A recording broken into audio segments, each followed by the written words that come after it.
Paladin Lost, thank you for subscribing and for being subscribed for 24 goddamn months, 2 years. Hell yeah. And Solazar, thank you for subscribing and for being subscribed for 2 years. Wait, 2.5 years? No. Almost 2.5 years. Thank you very much. After this batch prepaid runs out, I will only be subbing on the new site. 29 months is nice. It is indeed. Hello!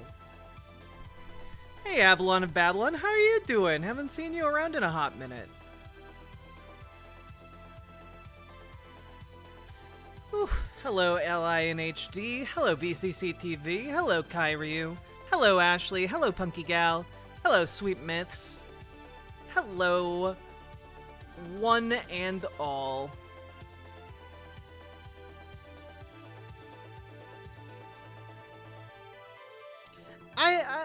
I feel you, Solazar. I really appreciate it. Ugh.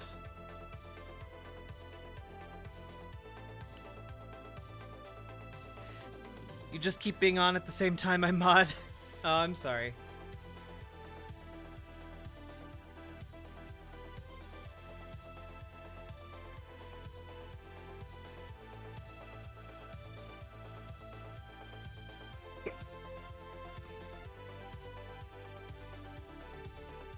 How we all doing, folks?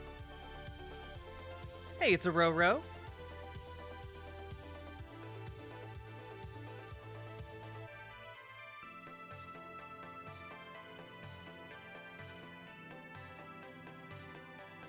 Where are we all at? We have like 40 or 50 people watching right now. Say hello. Say hi back. You silly gooses. You silly goslings. I'm here. Hell yeah. Also, excellent thirst trap. Hi. Hey, I'm Idaho. How you doing?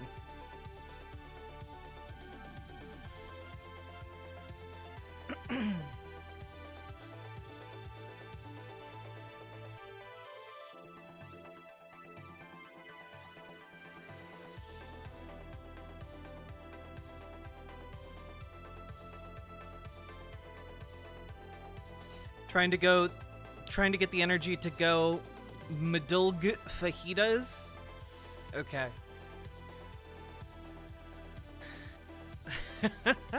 Sweet Myth's Music posted a very good thirst trap.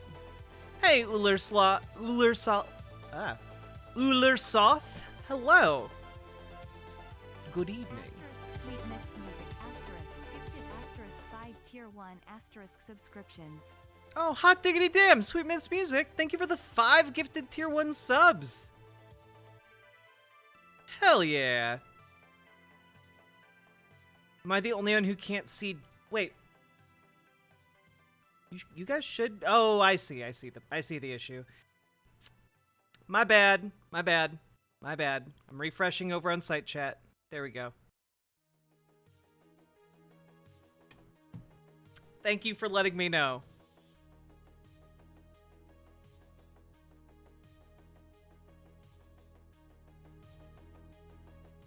Thank God, I thought it was a me problem. No, no, it was, I needed to shift the setting on the site. It was still hosting Doodleburb from yesterday.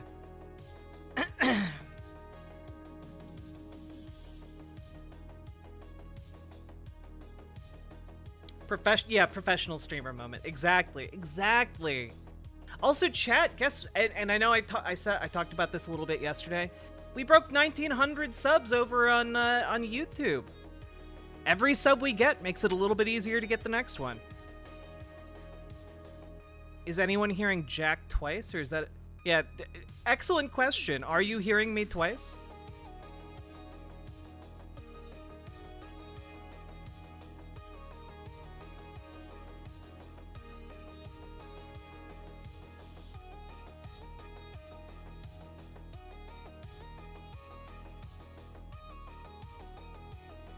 Sound is fine? Okay.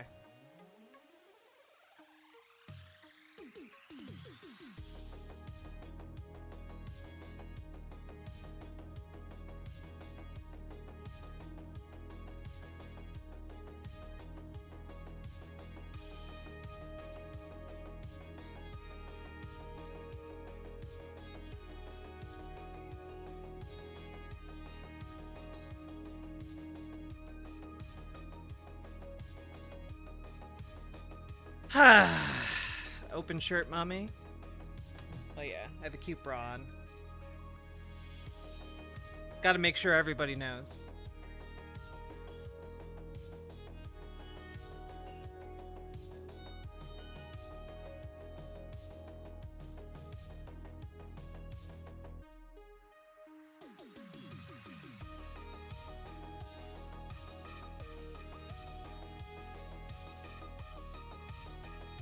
That's okay, Solazar.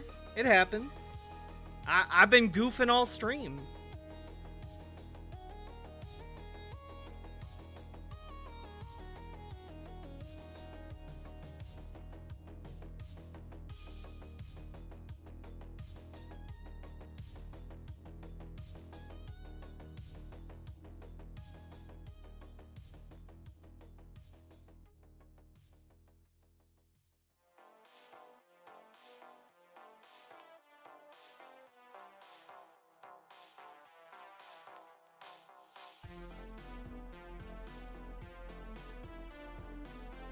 We are live. Gonna talk about UAW, strike, socialism, unity, and more. Get in the boat. Riverboat.gg. There we go.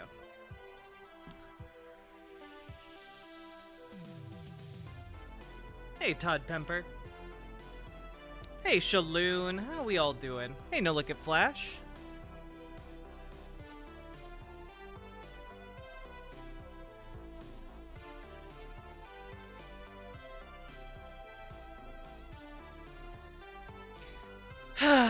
Get in the boat.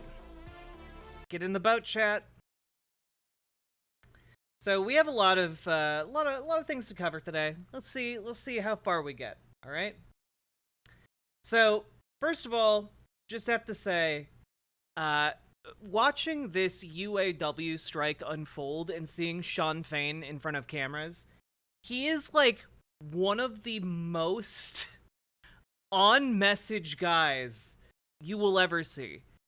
And what that means is, typically media will like try and ask questions to like kind of like, you know, get under the person they're talking to's skin, get them to answer in like interesting or combative ways, or shift topics and talk about something else, because they'll typically get more raw answers if they get someone off of prepared messaging, right?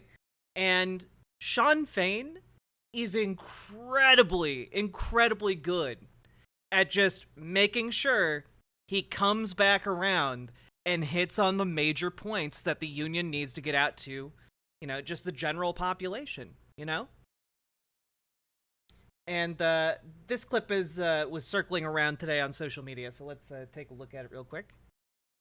Companies chose to put us in this position because they've had 8 weeks to get a contract, and they chose for 7 weeks to screw around and do nothing. They got serious in the last week. This isn't on the UAW workers. When bad things happen and things are happening right now, it's all because the companies. They own it. It's on their shoulders. So do you deny that it's going to hurt the consumers in the long run? What's hurt the consumers in the long run is the fact that companies have raised prices on vehicles 35% in the last 4 years. It's not because of our wages. Our wages went up 6%. The CEO pay went up 40%. Profits have been in the billions, the hundreds of billions. They own all this. That's what's hurting the consumer. Like, holy shit.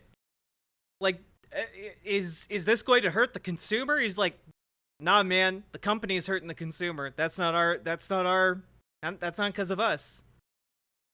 Just excellent redirect. That was like that was like the rhetorical equivalent of like, you know, like a martial arts master using your own momentum against you to like do a flip. You know, like that was some actual like rhetorical judo.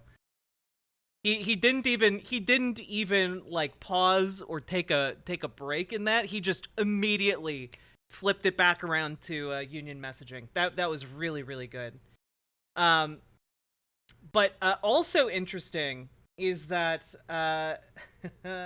so Joe Biden has kind of been relatively supportive of the strike. You know, it just has made some supportive statements and comments in press conferences and such.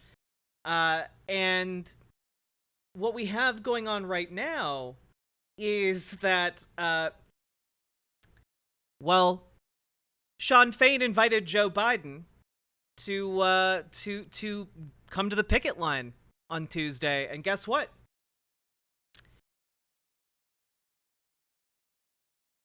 Joe Biden has answered. Tuesday, I'll go to Michigan to join the picket line and stand in solidarity with the men and women of UAW as they fight for a fair share of the value they helped create. It's time for a win-win agreement that keeps American auto manufacturing thriving and well-paid UAW jobs. And, like, damn. Like, I know Joe Biden pissed away a lot of goodwill on unions when it came to the railroad strike. And that's understandable, but he's actually putting on his walking shoes to go to the strike lines. And it's really, really difficult to kind of, you know, put into words just how much it means for the President of the United States to show up to support your workers' movement, you know? Like, it is deeply, deeply important that they have this kind of, like, institutional show of support. It will help with their bargaining at the table against these auto manufacturers. And also, just to point out, and this is a story from the Washington Post today, the United Auto Workers is widening its strike against General Motors and Stellantis, but not against Ford, because Ford is at the bargaining table already. Of the big three here, 1/3 of them is already, like, seriously negotiating with the auto union. Like, that's really, really impressive. And intensifying the strike against General Motors and Stellantis is, I think, going to bring the companies in line. This is really, really wonderful. Solidarity forever. For the union makes US strong. Kyrie, thank you for the 5 gifted tier 1 subs. And true! These strikes are effective. Unions get shit done. Union President Sean Fain said the UAW is broadening its strike to 38 warehouses in 20 states over lack of progress in contract talks. Let's just see where they are when it comes to Ford. Yeah. Fain said the union will not widen the strike against Ford for now because Ford has made further concessions and negotiations are progressing. He said Ford had agreed to reinstate cost of living adjustments to wages and offer new job security provisions. The union is continuing its strike against one Ford factory in Michigan. However, like, it's not expanding, so they're making progress here. Targeted strikes keep the companies guessing. Yeah, that's the other thing, too. That's the other thing. These Chad union organizers for the UAW basically passed along false information to Ford, General Motors, and Stellantis about which places were going to be struck. And so all the companies prepared for those particular locations to undergo strikes.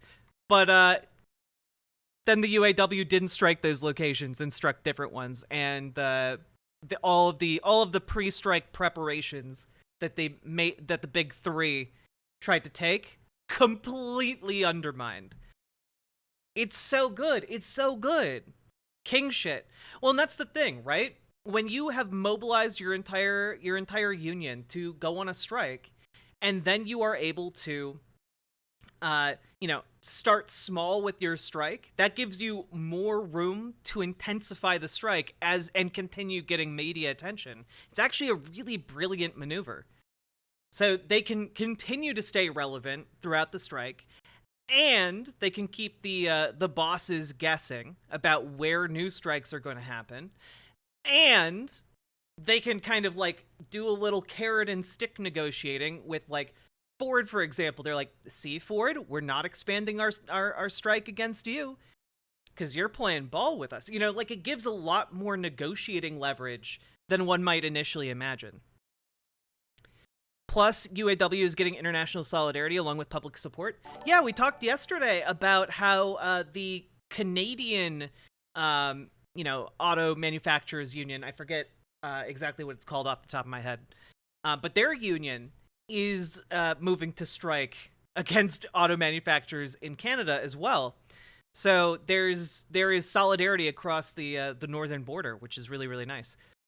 Cather Queen, thank you for subscribing over on Twitch. I very, very much appreciate that. So yeah, it's been a good day, and it's really going to be exciting to see how Biden showing up affects the union negotiating, because again, and I know this rankles people on the left, because again, the bar for the US president is so low when it comes to supporting leftist ideas that a president showing up to a strike is like some literal historic levels of support, which is kind of crazy. But yeah, honestly, wait, has any president ever done this before? Has any president visited a picket line? Okay, two hours ago from CNN, Jeremy Suri, a presidential historian and professor at University of Texas at Austin, said he doesn't believe any president has ever visited a picket line during a strike. This literally has never happened. So, yeah, actually pretty exciting, you know?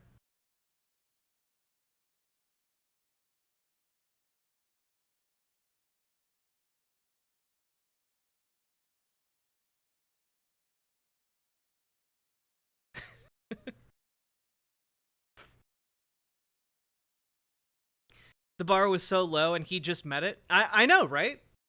But honestly, it's also very disappointing that the bar has been so low for so long and no other president has done it until now. You know what? Let's take our wins where we can get them. Maybe we can get our next Democratic president to do 2 strike lines. All right? Let's keep moving that bar up, okay? Steadily. Biden might be the most impactful policy president on the left since LBJ. He's just old and boring and doesn't tend to chase or react to news cycles. Yeah, honestly, and again, I'm a leftist who doesn't like Biden. I've made that very, very clear. I've talked about how I think he has numerous shortcomings when it comes to policy and what he could be doing. That being said, the bar, again, is just so low.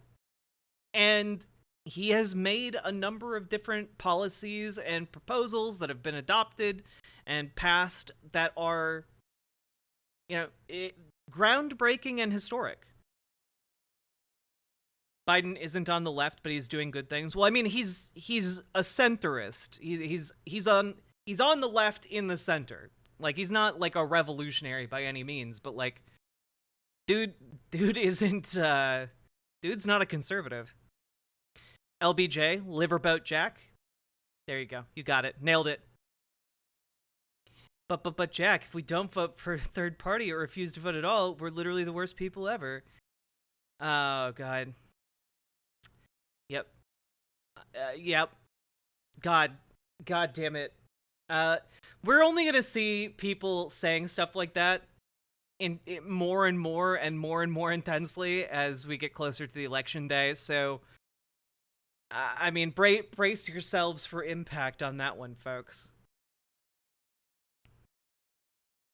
He tried to do a student debt thing, and the court struck that down. That's not his fault. I mean, he could have done some other things for student debt. There's a very good argument that he could literally just sign an executive order to forgive the debt. I believe something along those lines. A scholar said something along the lines of with a stroke of a pen he could undo student debt, but he didn't go that route, And right now they're trying a different kind of like half-assed measure. So, I mean, we'll see what happens with that. I would imagine, frankly, that if anything were to happen with that, it would be shortly before the 2024 election. Because that would just be very convenient for him. You know, I wouldn't expect any significant progress to be made until next year. Why wouldn't you vote for Marianne Williamson, who can barely manage her own cats? Well, look, I think Marianne Williamson's a smart lady. It's just, I think she's, I think her past with Wu is a bit hard for her to overcome.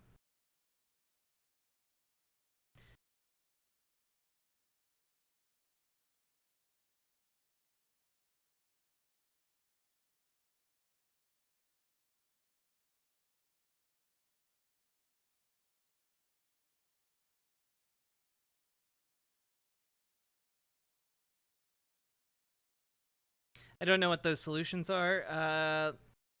Just out of curiosity.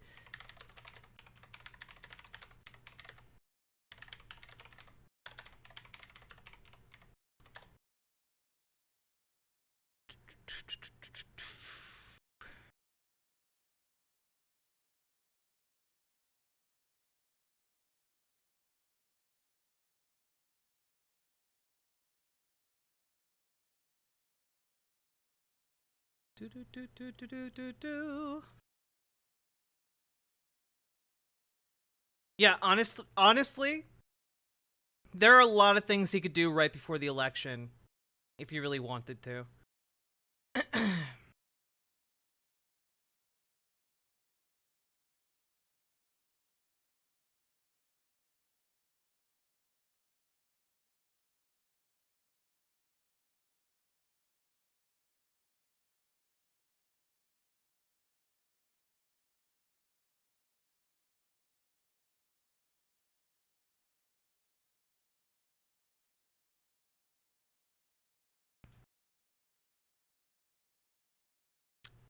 Where is this?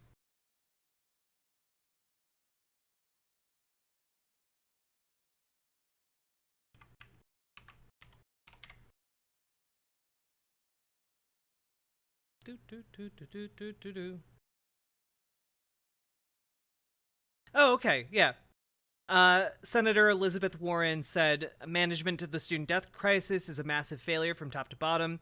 Student loan borrowers shouldn't be left holding the bag because of the failures of loan services and bureaucrats. President Biden can cancel $50,000 in student debt with the stroke of a pen today. So, I mean, yeah, we'll see. We'll see what happens, but I wouldn't expect any traction on that until next year.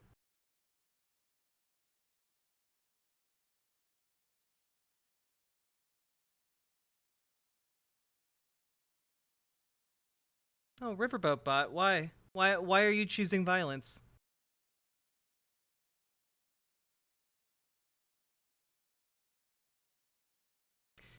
Biden-Harris administration launches American Climate Corps to train young people in clean energy conservation, climate resilience skills, create good-paying jobs, and tackle the climate crisis. Let's see. In its first year, the American Climate Corps will put more than 20,000 young people on career paths in the growing fields of clean energy, conservation, and climate resilience. Well, you know what? That sounds really fucking good. That sounds really fucking good. The American Climate Corps will train young people in clean energy, conservation, climate resilience. Okay, but what does that mean here? Okay.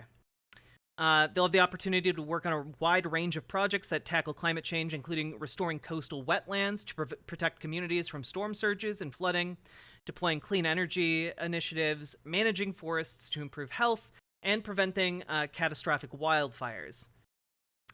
Implementing energy-efficient solutions to cut energy bills for working families, and more. I mean, and all of these are paid jobs. This sounds good.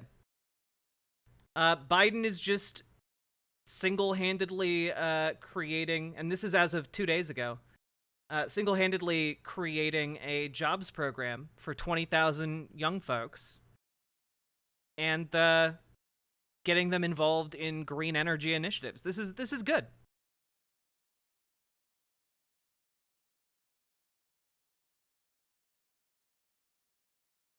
Can he really, though, or would they challenge the executive order in SCOTUS? I mean, I imagine what they're trying to do is eliminate, like, well, okay, you're going to challenge that, fine. You're going to challenge this, fine. You're going to challenge that.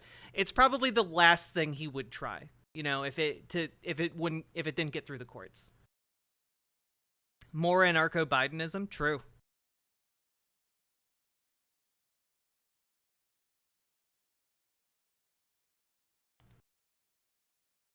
In my province, they're well into the process of starting privatization, and the feds have done nothing meaningful to push back. Yeah.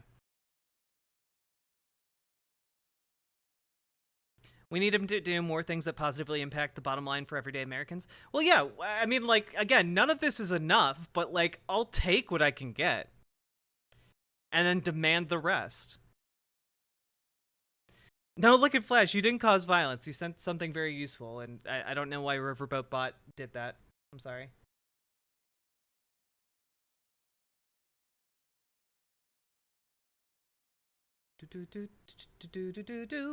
Oh, anyway, I found this. I thought you all would really appreciate it. And I watched like a minute or two of it, and it was very silly. And I thought maybe it would be the worst thing you've ever seen, or something really fun. So here you go. I present to you the Stars and Stripes, the Biden Blast Arc.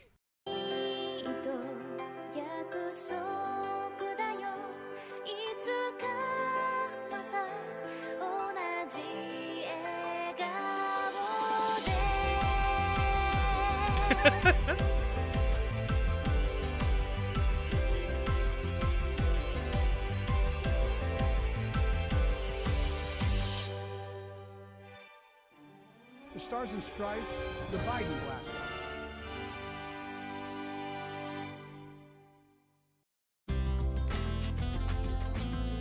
The Stars and Stripes. Yeah, this is the Biden anime. And so in order to increase the economic output by roughly 3% over the next 20 years, we will need to be expanding our gross domestic intake by something like 0.185%. And so I'd like to go further into that topic. Barack! It's time for you to pay, Obama. I'm taking over. Biden, bold! Joe, what are you doing?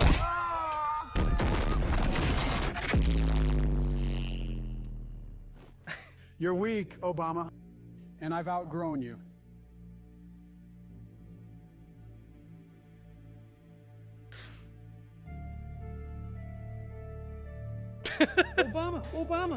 Obama, wake up. What's going on? It's Biden. The country is in danger. He's trying to take over. Why didn't you do anything? Are you kidding me, Obama? Sleepy Joe isn't my problem. You're the one capable of opposing this fighting type. I don't know, Donald. I haven't fought like that for a long time. The military can handle this. He's already completely wiped out every military installation within 20 miles. Just awaken that fighting spirit within you. It's there, Obama.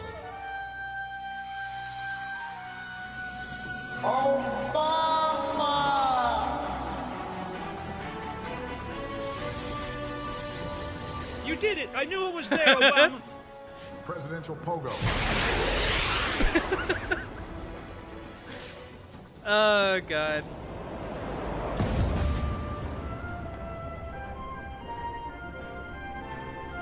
Well, look who's back from the grave.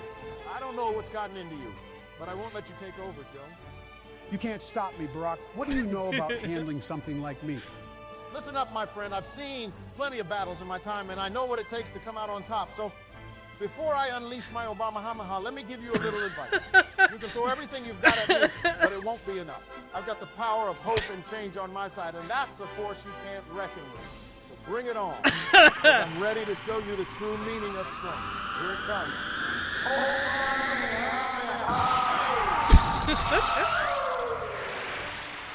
Wow, not bad, Barack. I didn't know you were capable of doing anything like that. I'll admit you've done well so far, but up until now, I've only been using a mere 5% of my power.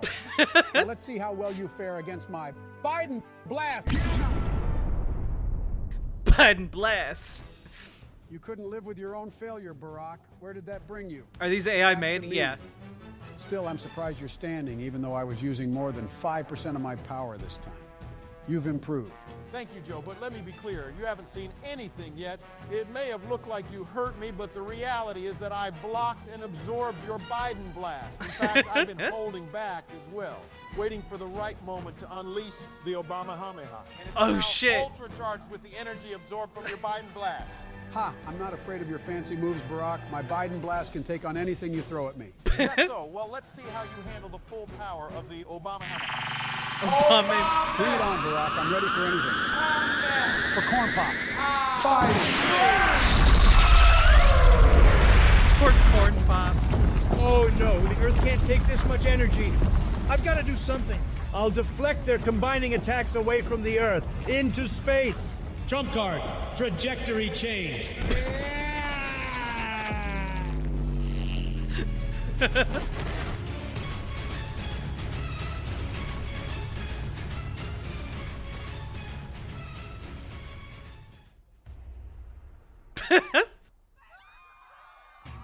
What the hell, Barack? You just destroyed half the moon.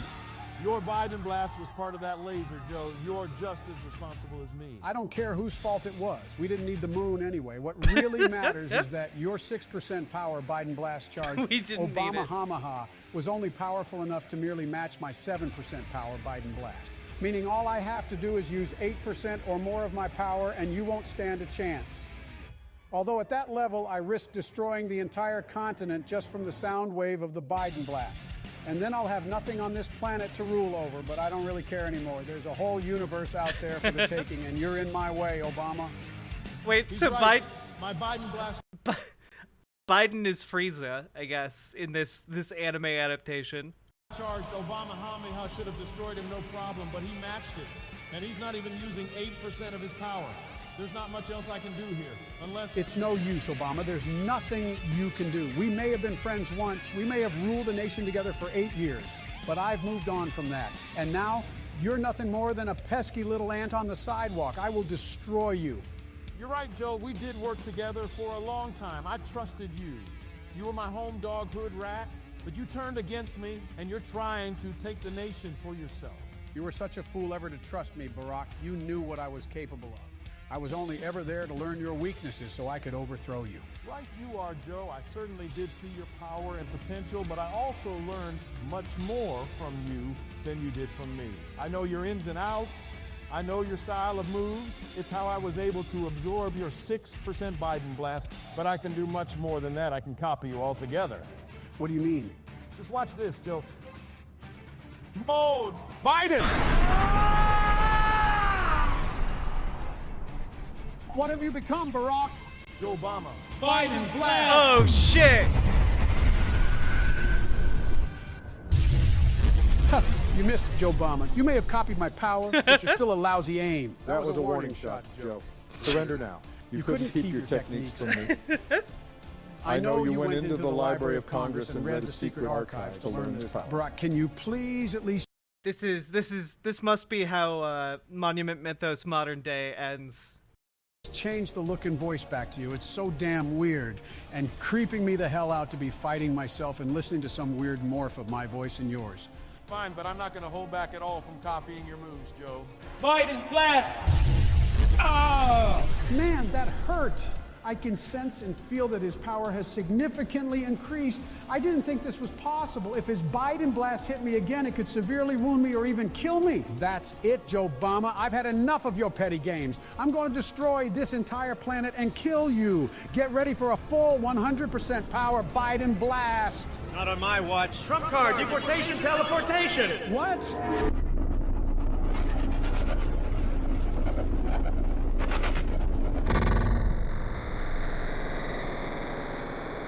What happened? Where the hell are we? It seems that Trump deported us and we've been teleported somewhere else, but I don't think this is Earth. Oh, Surrender, shit. Barack, and I'll let you live. You can't stop me. Let me be clear, Joe. Yes, we can. No matter, being on this alien planet just means I can go all out and still rule the Earth intact. Get ready for presidential groundbreaker.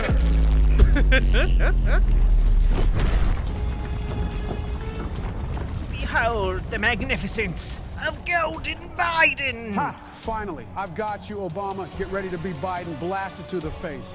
Biden! Wait, Joe, just grant me one thing. Tell me, why did you turn against me? Why did you go on this rampage?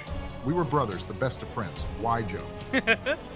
Because you didn't respect me, Barack. All I've ever wanted from you was respect. So I did this to show you that I'm not just a guy for you to make jokes about, but I'm someone who deserves your respect, who you were fortunate to have in your administration, someone who's really capable of making a difference for good, but you ignored me. You took me for granted, and now you see just how powerful I am. You fear me. I've won.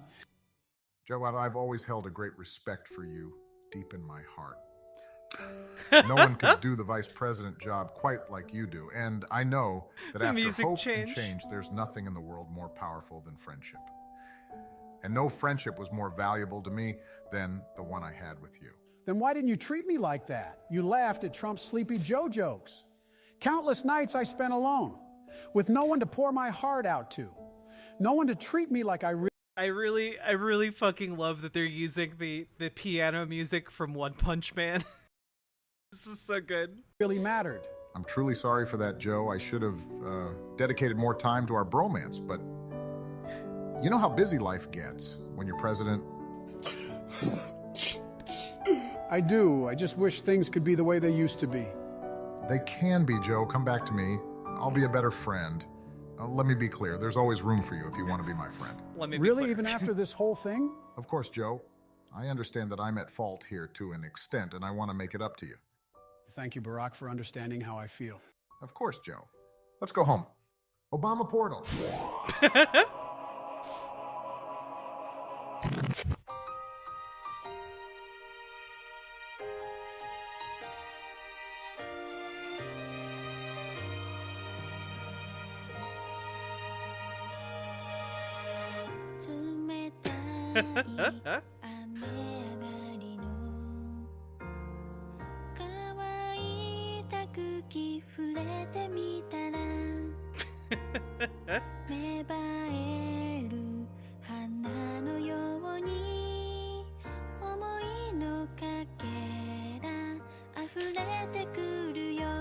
I also just really love the complete lack of shits given about like these AI images. Like you just like the hands have like 12 different fingers.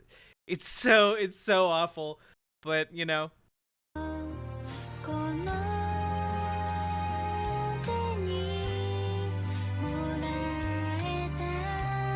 Hey, given room. Here you go.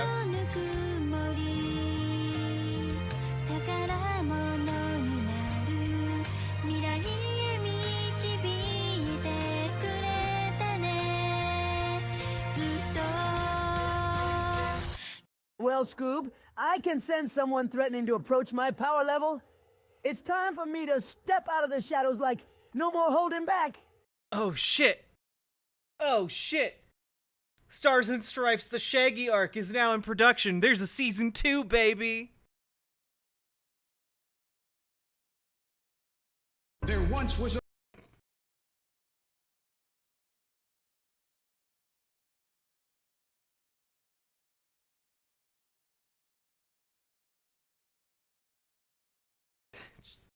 Jesus Christ, what? I really have to tell ya I'm about to poop my pants. All right, that's about enough of that. Was Shaggy Frieza all along? Fear Shaggy. It looks like, yeah, we watched the Biden Blast arc, but then there's the Shaggy arc, which is 16 minutes long. I don't know that we're gonna watch that right now, but apparently there's also a Supreme Leader arc. So this is a multi-part series. It's quite something. Terrible Shaggy impression? Agreed.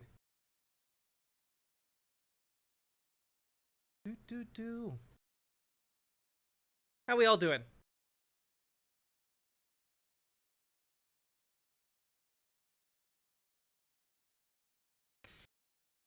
The stream won't stop buffering, so I guess I'm out. Aw, good night, Ulersoth. I'm sorry the stream's buffering for you.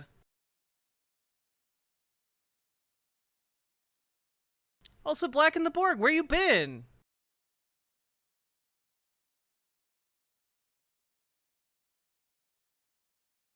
Chat, how y'all doing? Is stream smooth for you guys? Or is it, maybe it's on my end?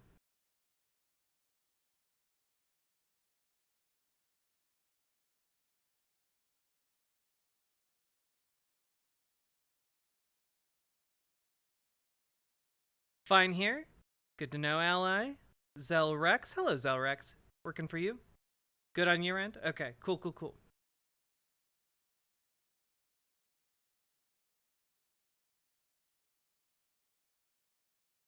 A lactose intolerant poop? Excellent. Jesus. Also, chat, that brings us to the top of the hour. We've been going for 1 hour so far, and time for the top of the hour ad break. Hello! If you're watching over on Twitch, hit the follow button. If you're watching on YouTube or riverboat.gg, hit the subscribe button. Hit the like button on the stream as well. We got up to almost 50 likes on yesterday's stream. And you know what? Once we hit 50, that's the golden number. I say based on no evidence whatsoever. But once we hit 50 likes on the stream, it goes mainstream, baby. So hit the like button on the stream, hit the subscribe button on the channel, and consider coming on over to riverboat.gg and dropping some subs and donos, because that is what allows me to eat and pay my rent and have healthcare and do things like make content. And I need your help to continue doing that. So please consider dropping some subs or donos today. I would really, really appreciate it. All right. That's been your ad. And now it's time to talk about another ad. But this one's a bit weirder, and I'm sure a lot of you who are like plugged into the politics, like social media ecosystem, are probably aware of this already. But man, earlier today, McDonald's Japan posted an ad, okay, on social media. We're just gonna watch it. It's 20 seconds long. It's 20 seconds long. Oh god, that's so loud.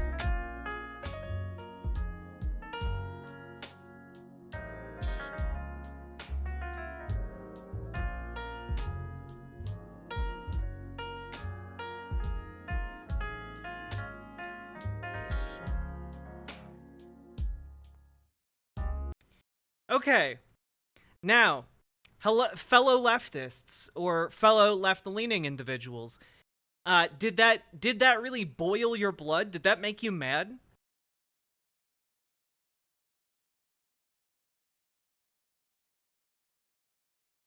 No. It didn't make you mad? Why not? I've been hearing all day. I've been hearing about this ad all day. Should it have? Well, let's just open up the, well, first of all, let's just take a look. Let's translate the post. It's not a special happy time, which I think this is probably, it is a special happy time. I don't know. You know, another bit of ad here. Let's take a look at the, you see the quote tweets on this bad boy?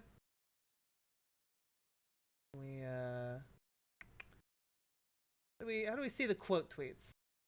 Oh my god. View quotes. There we go.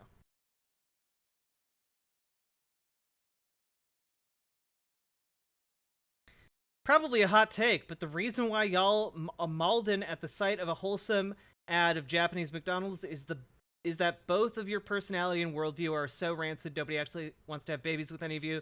Try to love yourself before finding love from others. Let's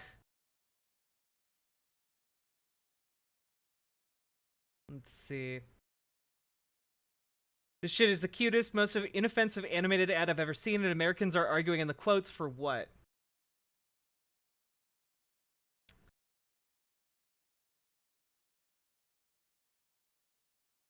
Yeah. according to this guy, this 21-second clip of a happy family has broken the brains of the internet. The kids are a financial burden crowd are seething. The look at how happy I am without kids, Xanax popping, wine coolers swilling, future cat moms are coping. All it took was a 21-second clip to make a lot of people realize that happiness is having and providing for a loving family. Guess what? It's as great as it looks. Again, just over and over and over, there's like some weird astroturfing campaign going on right now in conservative Twitter, where conservatives are claiming that leftists are angry about this ad. Oh god. Well, cool. You know what? That's what I get for free scrolling Twitter. That's what I get. Oh boy. All right. Cool.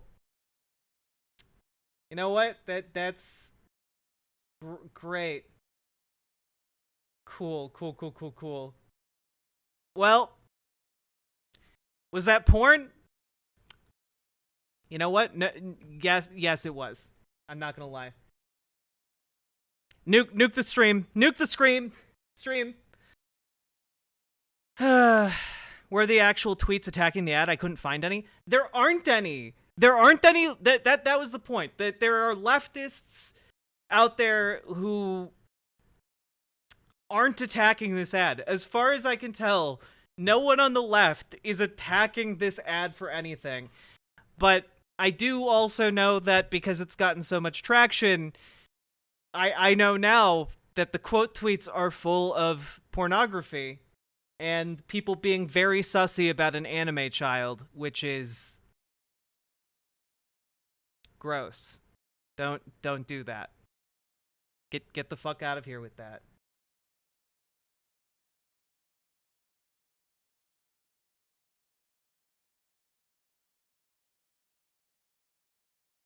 God damn it. God damn it. They made hentai of it. It hasn't even been up for 24 hours. Jesus. But not unexpected. Well, I was expecting there to be a bit more of a grace period before that happened.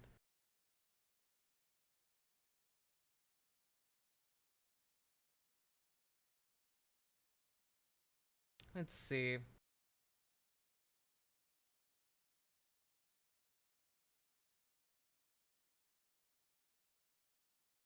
I'm just trying to.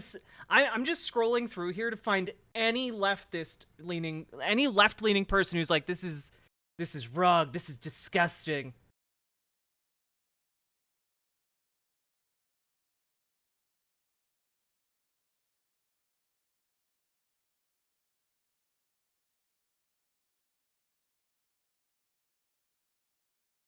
There are a lot of ladies being like, I want someone to put a baby in me so that I can have a cute McDonald's dinner, but like that's about it.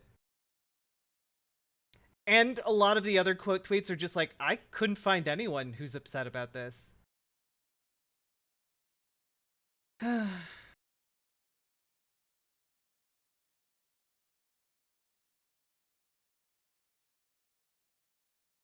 I mean, like, it's basically mostly conservatives being like, people are triggered by this. Oh no, a traditional family in an advertisement. Cancelled. And like, no, it's fine. It's fine. People think it's cute, and it is cute.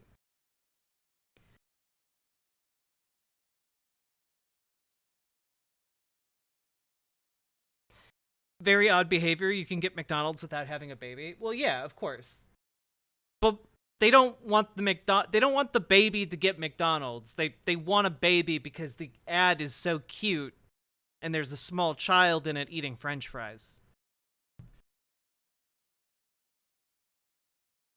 Is it because the kid was sitting? No, people aren't mad at the ad. That's the thing. The entire social media reaction is predicated on conservatives believing people on the left are upset about this ad when no one on the left is upset about the ad. Like, it's just conservative talking heads are like, can you believe people are angry at this? And it's like, nobody's even angry at this, bro. But because they say it to their audience believes that there are leftists who are upset about this ad. And then they continue, like, perpetuating that idea, and it's gotten to the point where there is just a mass hysteria, exactly, Shaloon, of conservatives thinking that leftists have a problem with a 21-second anime ad of a family eating McDonald's together. Yeah, it's ridiculous. Again, it's literally just cute anime family eating fries. That's it. There's no other, like, nefarious scheme here.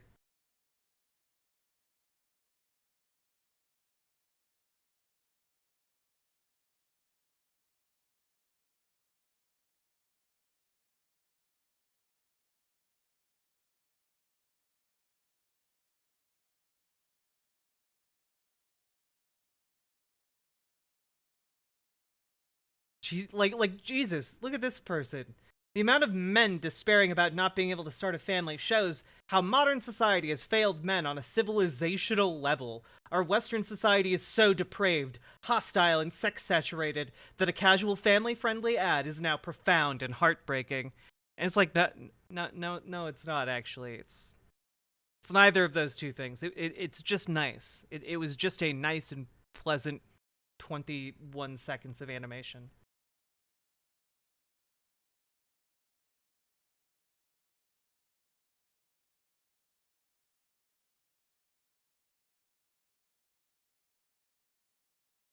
Also, just, man,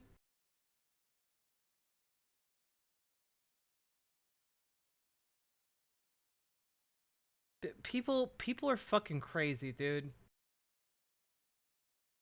Like, I'm seeing, like, people on here trying to, like, read into this, and they're like, the birth rates in Japan are low. That means the people who made this have a very real chance of never having an actual family, which means that this all symbolizes the destruction of Japanese society and culture. And actually, it's a stunning indictment on the leftist policies of the world.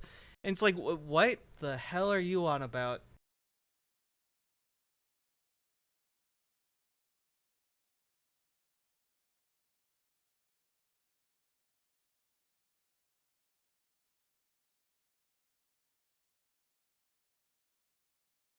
Goodness. Anyway, it's not real. Nothing's happening. No one's mad, except for conservatives who imagine that people on the left are mad about it. This is just fucking pronouns for the new news cycle this week. Okay, it's just fucking pronouns all over again. God.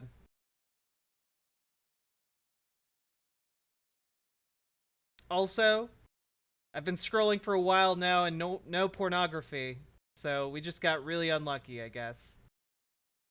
I'm very upset.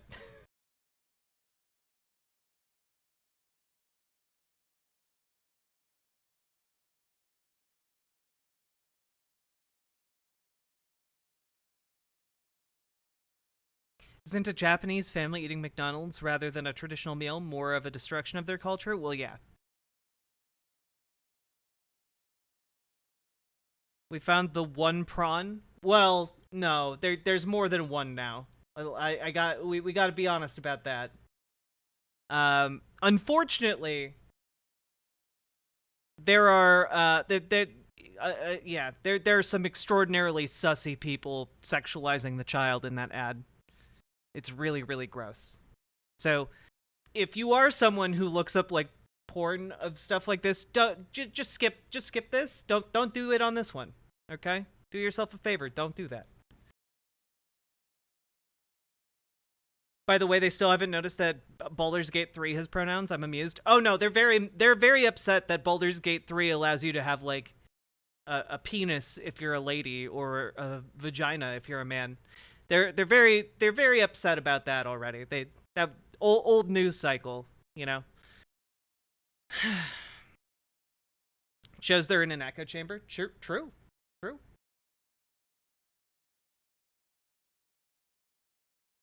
Do.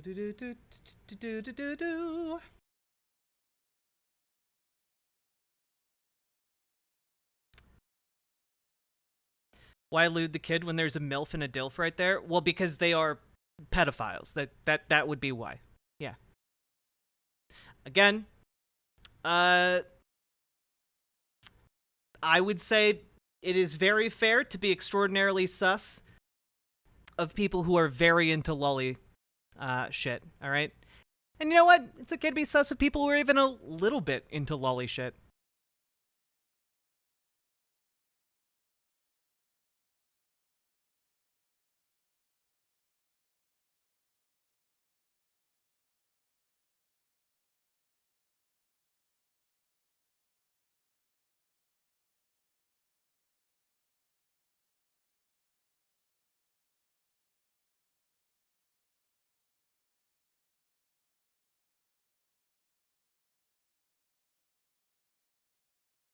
All right.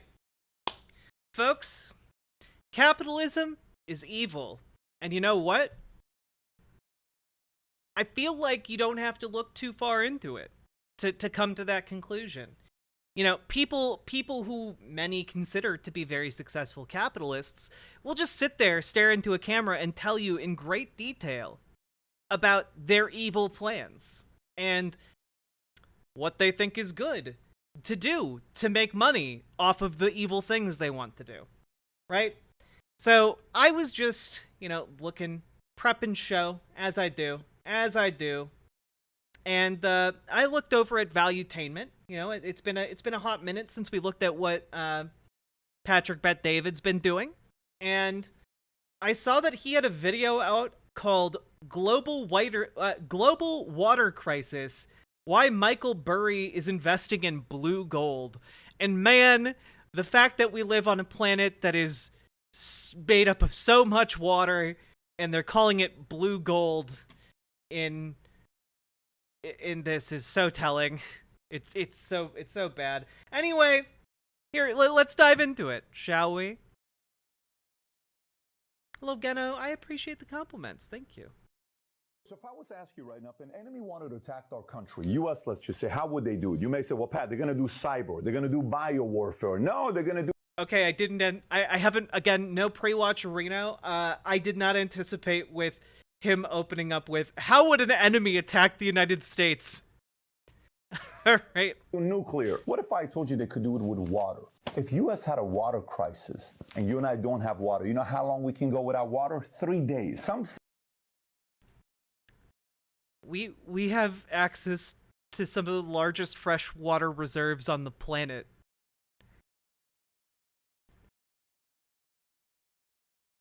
The Great Lakes. Just, it'd be really hard for an enemy to steal our water.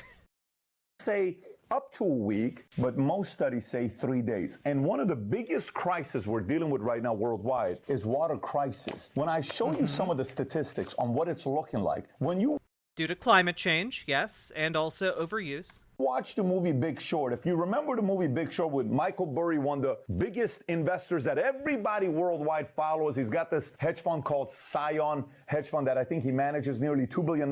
You know what it said at the end of the movie? They said, Michael Burry, his next investment and commodity that he's focused on is only one thing. And what do you think it was? Water. We're going to take a deep dive why so many people around the world are worried about the water crisis.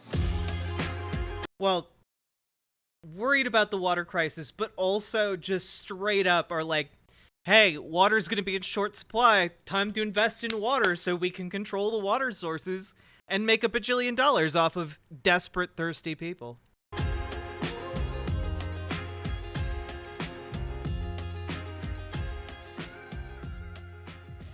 Okay, so if you give... I mean, yes, it is feasible to poison the Great Lakes, I suppose, but it would take a lot of doing. If you got this video, give it a thumbs up, subscribe to the channel. Let's get right into it. According to a UN water conference, the world faces a 40% shortfall in fresh water supply by 2030. And when we break down water on how much we use worldwide, we use more than 4 trillion cubic meters of fresh water per year. And just to kind of put that in context on how much 4 trillion cubic meters is? 1 cubic meter equals 264 gallons of water, 1 cubic meter. So now, let's continue. Pat, what do you mean by all this water? Don't we have all this water? The ocean? Why should we be worried about water? 71% of Earth's surface is covered by water. That should be good news, no? Well, there's a difference between what kind of water we drink. Watch this. 97% of Earth's water is salt water. 2% is fresh water trapped in glaciers. 0.65% True. is the fresh water that we use for everything, such as drinking. Let's focus on this 0.65%. Where do we get this fresh water from? Here's what it looks like. 75% of it is withdrawn each year from rivers, lakes, and reservoirs. 25% comes from groundwater aquifers. And 80% of the water withdrawn in the U.S. is used for cooling electric power plants and for irrigation. So I just want to give you a visual here. When you look at two of the reservoirs, the largest reservoirs we have in U.S., you'll see Lake Mead and Lake Powell. And if you look at these pictures, both of them have experienced critically low levels recently. Here's what. True. So far, I've got no disagreements. I'm going to guess though that when he gets to the prescriptive part of the video, things are going to go a little wonky.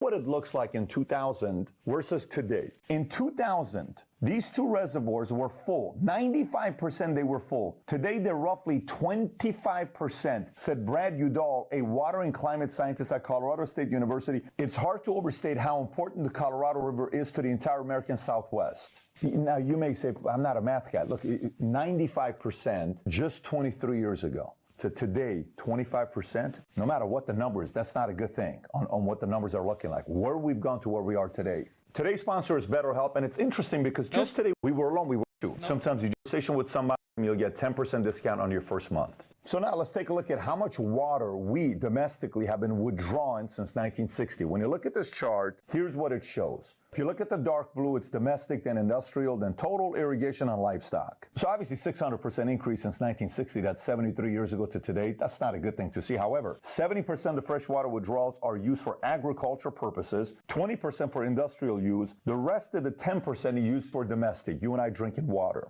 By 2050, water demand is expected to increase from 20 to 30%. And by the way, when we're saying 2050, I want to show you what the comparable was of where we were in 2010. Those reservoirs are much fuller right now. Wait, really?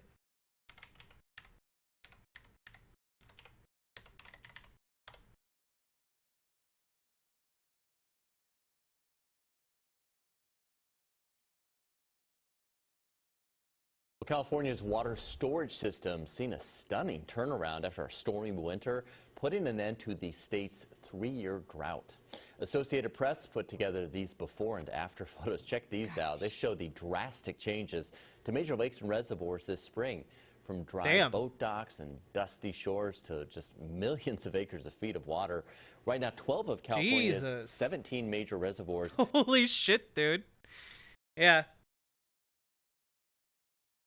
Are filled to the historic averages, and with California's historic snowpack waiting to melt, the Department of Water Resources says holy shit, flooding probably going to be inevitable. Yeah, look at those before and it's after. Cool. It's great to see. Wow. That. Yeah. So yeah, reservoir like height obviously ebbs and flows. We do have a fresh water crisis though. I'm not going to disagree with him on that, but just like, yeah, I'll save some water for you. I mean, I live near the Great Lakes. I'll be fine. And what they're expecting to be by 2050. In 2010, 1.9 billion people lived in severely water-scarce places, and this number is expected to increase to 3.2 billion by 2050. So now, if you wanted to find out where is the freshwater scarcity trend worldwide, here's what we would look at. If you look at this chart here, you will look at the numbers to the right that says 100%. So Northern Africa, 100%. Middle East, South Asia, they're not in a good place. And second worst would be East Asia, and you could look at Southern... It's almost like there's some sort of climate change happening. Africa, and if you were to say which ones are the best, you got North America, South America, and Australia Pacific all at 25%. Now, when you look at this, you know, the issue with water, there's been many scandals with water over the years. I'll give you one of them, especially with Nestle. When it was discovered that Flint, Michigan's lead-tainted pipes created a local water crisis, the government originally gave out free bottled waters, but it eventually ended, and at the same time, Department of Environmental Quality had approved Nestle's request to increase the amount of water it pumps from the Great Lakes. In the same month, the state decided to stop giving free bottled water to Flint. It was effectively deciding to give away millions of gallons to multinational corporations besides a one-time $5,000 permit application fee. Under Michigan law, Nestle, the largest food and beverage company in the world, must pay the state only $200 every year administrative fee to bottle and sell 400 gallons a minute of Michigan groundwater. And yeah, which just real quick, like, that is fucking crazy. The amount of leeway we give to bottled water companies is insane. Like, they will roll into small towns and buy up, like, underground reservoirs for, like, a pittance, and then never pay another dime, you know, as they monopolize, like, the town's only water source. This is something that's actually happened a lot in Central and South America. With these multinational companies like Nestle. And it's gotten to the point where, like, they legitimately have a death grip on some local communities. That they roll in, they privatize your only local water source, and they say they're gonna treat you real good, and then all of a sudden, they're charging your entire town for bottled water. You know? Bottle and sell 400 gallons a minute of Michigan groundwater. And that's just Nestle in Michigan. Yeah, water should be decommodified and handled democratically. Now let's look at Nestle in California. Nestle has maintained that its rights to California spring water date back to 1865, but a 2017 investigation found that Nestle was taking far more than its share. In 2020, the company drew out about 58 million gallons, far surpassing the 2.3 million gallons a year it could validly claim, according to... Yeah, and I bet they paid like a $100 fee for going 25 times over the limit of what they were granted. The report, Nestle has taken on average 25 times as much water as it may have a right to, according to the story of a Stuff Project, an environmental group that has been fighting to stop the bottled water company's operation in California for years, while California is facing record droughts and wildfires. So now, every time there's a crisis, there's opportunity. Why? Because a capitalist or an entrepreneur can come in and say, let's solve this problem. If we can solve this problem, there could be a lot of incentives for it as well. So watch what's been happening with this. Matthew Desari, the president and co-founder of the hedge fund Water Asset Management, that's literally what it's called the U.S. water business the biggest emerging market on earth, a $1 trillion market opportunity. And yeah, by the way, if you see someone who refers to water as a $1 trillion opportunity, like,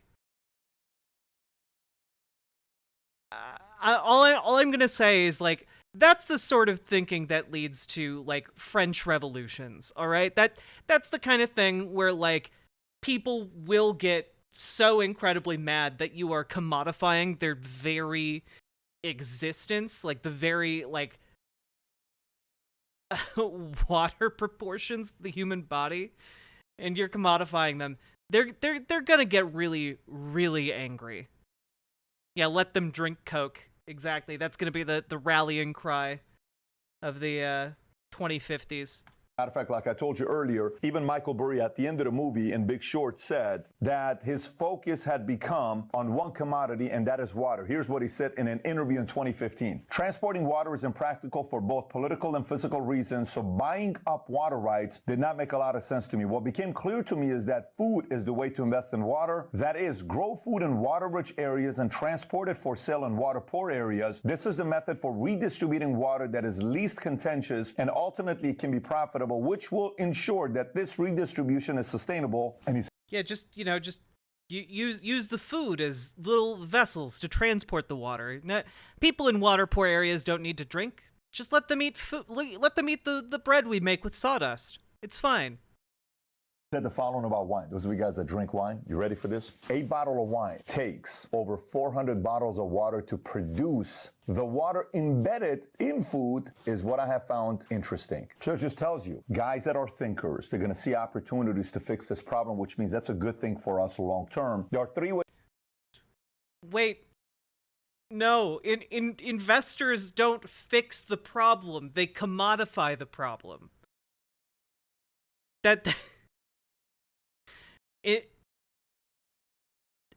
This could be managed with just democratic control over water sources that aren't just like the government giving kickbacks to private corporations. They're just looking for a way to profit from it, which is not necessarily making the thing better. You know, like, for example, right? Light bulbs. We've known how to make light bulbs that last for like 2,400 hours since like the early 1900s. But you know what? Light bulb manufacturers and companies came together in the 1920s and they basically said, hey, we want to sell more light bulbs, so let's all just agree to lower the effective hour usage of light bulbs down to 1,000, and you know, we'll all sell more light bulbs. And you know what? It fucking worked. They sold like 50% more light bulbs, and they did that for like the next 50 to 60 years. They are not out to provide the best product. They are out to make the most money. So, like, saying investors are going to fix this is just a lie. Investors are looking to invest. They're looking to have a profit return, which is not necessarily fixing the problem. Now, we could much more easily just fix this at the source and not privatize the water in the first place, and then be able to democratically distribute water to places that need it. But, you know, that's, of course, too much work, and we would much rather make trillions of dollars for, you know, 10 people in boardrooms across America, I guess. Ways to invest into water. Number 1, purchasing water rights. Number 2, invest in water-rich farmland. And number 3 is invest in water utilities, infrastructure, and equipment. So now one of the technologies that can solve the problem is a process called the desalination, which is a process by which... Okay, desalination can help, but unless we have massive breakthroughs that allow us to do desalination on a scale we haven't ever achieved before, like, this is not currently the thing that is going to fix the problem. We could maybe invest in like $1 trillion like bit of infrastructure to like provide water with like desalination, but it would be one of the largest public works projects of all time. And then you still have to transport the water from the desalination plant. The dissolved mineral salts in water are removed. Currently, this process applied to seawater, one of the most used to obtain fresh water for human consumption or agriculture purposes. So if you look at this flow here, step number 1 is seawater intake. Step number 2, the intake screening facility. Then it's pre-treatment filters. Then it's reverse osmosis membrane. Units remove salt and other impurities from water. And then step number 5 is post-treatment to drinking water standard. Then you got step number 6, drinking water supply tank. And then last but not least, step number 7, seawater concentrate outlet. All of this process turns seawater into drinking water. It looks like a technical process, but one of the largest desalination plants in the world is Sorek Desalination Plant, is located south of Tel Aviv, Israel, and it produces 137 million gallons of potable water a day. And the largest plant we have in the U.S. is in Carlsbad, San Diego, which produces roughly 50 million gallons of water per day. So this is all good news, because once you know, the world found out that this was a problem, people started looking into it, and this started in 1960. And if you look at this chart here, you'll see the growth of desalination globally from 1960 to 2020. It's climbing, and the cost of desalinated water has been coming down as the technology evolved. Matter of fact, in the last 3 decades, the cost of desalination has dropped by more than half. And even globally, more than 300 million people now. Oh, yeah. No, 100%. Patrick Bet-David is evil. Like, that's why he's talking about, like, yeah. If we just invest in it and make $1 trillion, you know, it'll fix the problem. You know, we just need to invest in these technologies. And, you know, some people don't get the water they need, that you know, that's okay. They can just fucking move, you know? Just sell their house to Aquaman. Get their water from desalination plants from the U.S. Southwest to China. But there are some that focus on it more than others, such as Saudi Arabia, which produces 20% of the world's desalinated water with 9 million cubic meters. I mean, like, eventually we are going to have to, like, resort to more and more desalination plants. I'm not necessarily opposed to that. It's just, it takes a while to get a desalination plant up and running, and it's not going to be a solution for places that are inland, you know? Produced per day, 60% of its water is desalinated. And according to Statista, if you look at this, Saudi Arabia is investing heavily in desalination. Here's what it's looking like. If you look at the left, you'll see Saudi Arabia at the top, then it's UAE, then it's Jordan, Egypt, Oman, Morocco, Tunisia, Algeria, Kuwait, and others. Hey, Master Chief Ray. So when you're looking at this, of course, any way we see as a solution, you think about it and say, okay, the future looks bright. There's people that are working on this. Now, there's certain people that say there's downsides to desalination, with one of them being it uses a lot of energy, could be bad for the environment, it hurts the fish. Desalinated water is more expensive than imported water, and for every gallon of fresh water created, 1.5 gallons of salt water is created and sent back into the ocean. And some argue that this is a... Well, no, the problem with desalination is the massive amount of salt it leaves over as a byproduct. Because if you just pump that back into the ocean, like, it increases, like, the ocean's level of saltiness, and that over time is not good, actually. Problem, and the state of California has increasingly taken an anti-desalination position, citing environmental reasons.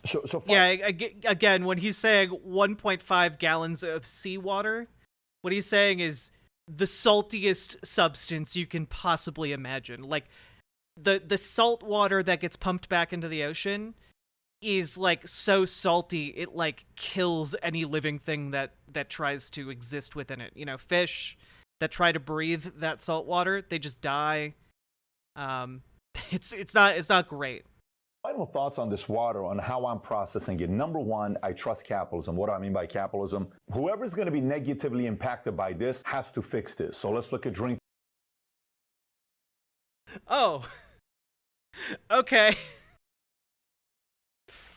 Yeah, look, hey, you're gonna be negatively impacted by this over in the Middle East, in the arid regions of Africa, in arid regions of Asia. Well, have you considered going and fucking yourselves? Like you gotta fix it yourself. Sorry, time to make my money.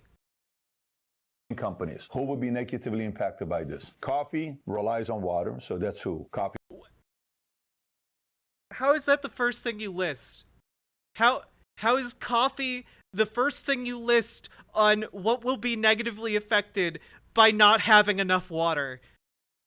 It's literally the thing we need to live. But, you know, coffee's pretty good too, I guess. Coffee being Starbucks, 7-Eleven. Soda is going to be impacted by this, which is who? Coca-Cola, Pepsi, all the other guys. They got to figure this out. Water companies are going to be impacted. There's so many companies. Oh, yeah, I never considered that water companies would be impacted by a water crisis. Dude, man, millions of people watch his fucking show. This is insane. Companies that are going to be impacted by this, if it got so bad, they would all gather their resources to figure out a way to fight against the water crisis. So that's one. There's two. What? Why? Wait, why would they pool their resources to figure out how to fight the water crisis, how to solve the water crisis, when the water crisis literally makes their products more valuable? Having water in shorter supply makes their products that are water-based more valuable. They can charge more for a Coke. They can charge more for a bottle of water. Why? They have to deliver less product and they get to take more money. They are not incentivized to solve it. They just want to profit from it. That's what capitalism is about. It's not about solutions to problems. It's about profits. Even at the expense of creating more problems. too much money involved that there's no way they're going to allow this to happen. Number 2, technology advancement. I was at Harvard. One guy sitting there from Lagos, and he says, here's what we created. We're raising money right now. Each plan is $100 million, and we're able to raise this much money. And if we do this, this is how many gallons of water we can produce on a daily basis. I'm like, okay, this is good. It was a creative way that they were doing it, creating clouds and all this stuff. Very interesting the way he was doing it. It was very different than desalination. But outside of that, I want to give you a project, an operation that the CIA worked on in the 60s called Operation Popeye. I don't know if you've heard about this or not. Oh my god, dude. Oh my god. Oh god, he's about to say one of the stupidest things you will ever hear in your life. I can see it. He's about to be like, well, you know, the water crisis isn't really a crisis because did you know that the US government has experimented with putting chemicals into the air to make clouds? And then they can make those clouds rain? Have you ever thought about that? Well, if we get into a really bad spot, we can just force it to rain, which is a great idea, except you can't just manifest water in the atmosphere. There needs to be water already in the air, otherwise that doesn't work. Otherwise, you're just putting more chemicals into the atmosphere that operate as greenhouse gases. Which is the opposite of what you want during a crisis created by climate change.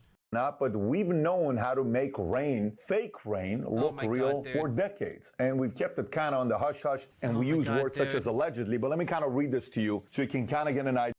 Oh my god, dude. What this Operation Popeye was about. It wasn't about the Popeye with the big forearm you're talking about. It's a different kind of a Popeye. So Operation Popeye was a military cloud seeding project carried out by the U.S. Air Force during the Vietnam War in 1967 to 72. The highly classified program attempted to extend the monsoon season over specific areas of the Ho Chi Minh Trail in order to disrupt the North Vietnamese military supplies by softening roads, surfaces, and causing landslides. The former U.S. Secretary of Defense Robert McNamara was aware that there might be objections raised by the international scientific community, but said in a memo to the president that such objections had not in the past been a basis for prevention of military activities considered to be in the interest of U.S. national security, and the chemical weather modification program was conducted from Thailand over Cambodia, Laos, and Vietnam, and allegedly sponsored by Secretary of State Henry Kissinger. The least surprising part is that Kissinger was involved and approved of this. The CIA, without the authorization of then Secretary of Defense Melvin Laird, who had categorically denied to Congress that a program for modification of weather for use as tactical weapon ever existed. So remember, key word, allegedly, right? Allegedly that this happened, but if that's something they did back in the days, and it turned into a story like this, that means there's plenty of people that have the technology that if they really wanted to. That's not how technology works. That's not how technology works, bud. Oh, well, you know, a lot of people talk about this Jack and the Beanstalk story, and, you know, that must, you know, we don't have a Jack or a Beanstalk, but, you know, that must mean other people have climbed beanstalks to kingdoms in the clouds and killed giants. Surely, because there are many people are saying, what is this? What is this? What? That this is not reasoning that makes any sense whatsoever. To create rain. And even Michio Kaku had on the podcast before, we interviewed him. He was once sitting down, I think it's with Good Morning USA, Good Morning America, whatever the show is, and he's explaining to them how through laser technology, they're able to manipulate to create rain, and this has been around for a long time, and we can do this today. So, again. Okay, so full disclosure, I did jump around a little bit while I was seeing if this would be a good video to cover, and I randomly jumped to this point in the video, and I saw that particular sentence. So this is the one sentence of the video I saw, and then I looked it up because I was just like, that sounds incorrect. And I found this article from CNN in 2011. World water use is increasing faster than our world population. The tiny island of Tuvalu has been crippled by drought and may be the first island nation to run dry. Texas has been hit by massive dust storms thanks to the state's record drought. That's just a drop in the bucket in current drought news, and it's enough to make one start wishing or praying for clouds on demand. Luckily, thanks to Jerome Kasparian, making rain appear out of thin air may soon be a reality. Kasparian, a French physicist at the University of Geneva, has focused his research on the effects of powerful laser pulses on the atmosphere. With the help of a team of scientists, Kasparian is pioneering a novel method to use these laser pulses to create water droplets in humid and otherwise rain-free air. The technique is called laser-assisted water condensation and may be the key to bringing rain with the flip of a switch. So, just gonna go. Oh my god, the article. Let's see. Yeah, traditional cloud seeding has required blasting the atmosphere with small particles of things like dry ice or silver iodide. The water molecules in the atmosphere coalesce on the tiny particles to form raindrops, just as natural rain is seeded by dust.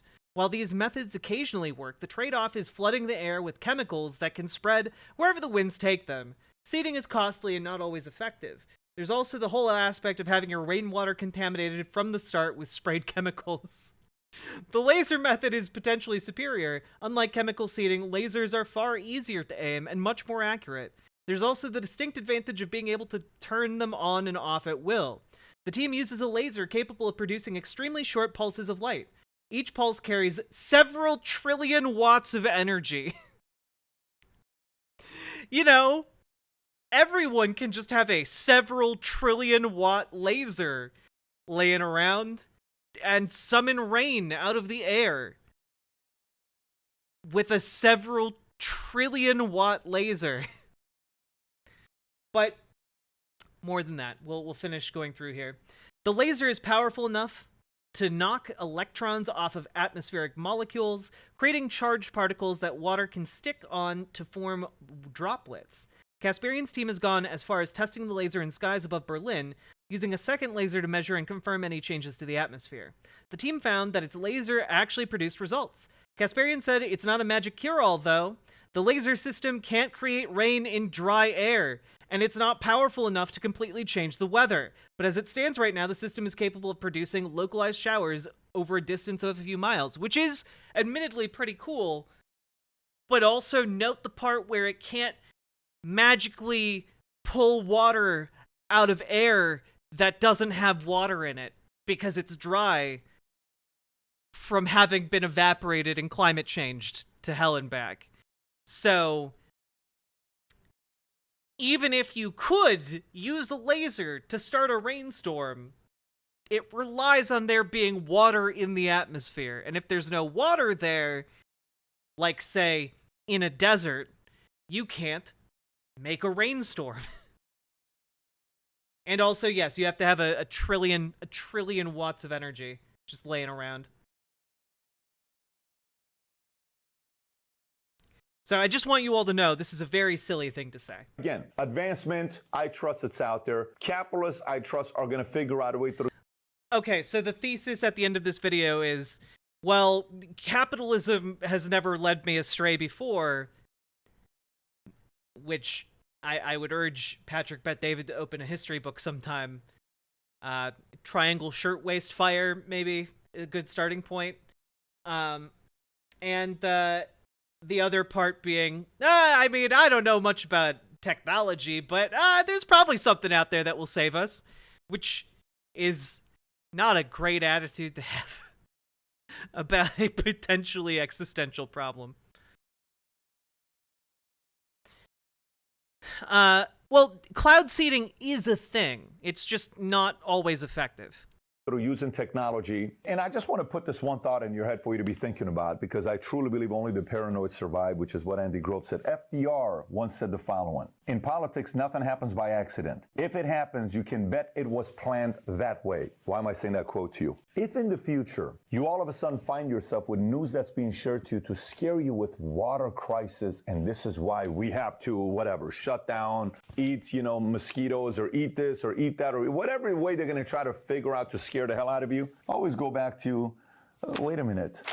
We've been able to create rain. We've been able to do all this stuff for so many different decades. Why are you using the scare tactic? Just go back to, what the solutions are. Put that together. Don't use another crisis to... You know what the solutions are. The solutions are using lasers to magically create water. Or putting clouds in the air by just spraying chemicals above cities. That's a good idea. Let's just spray the atmosphere above our cities with chemicals. That surely has never led to anything terrible before.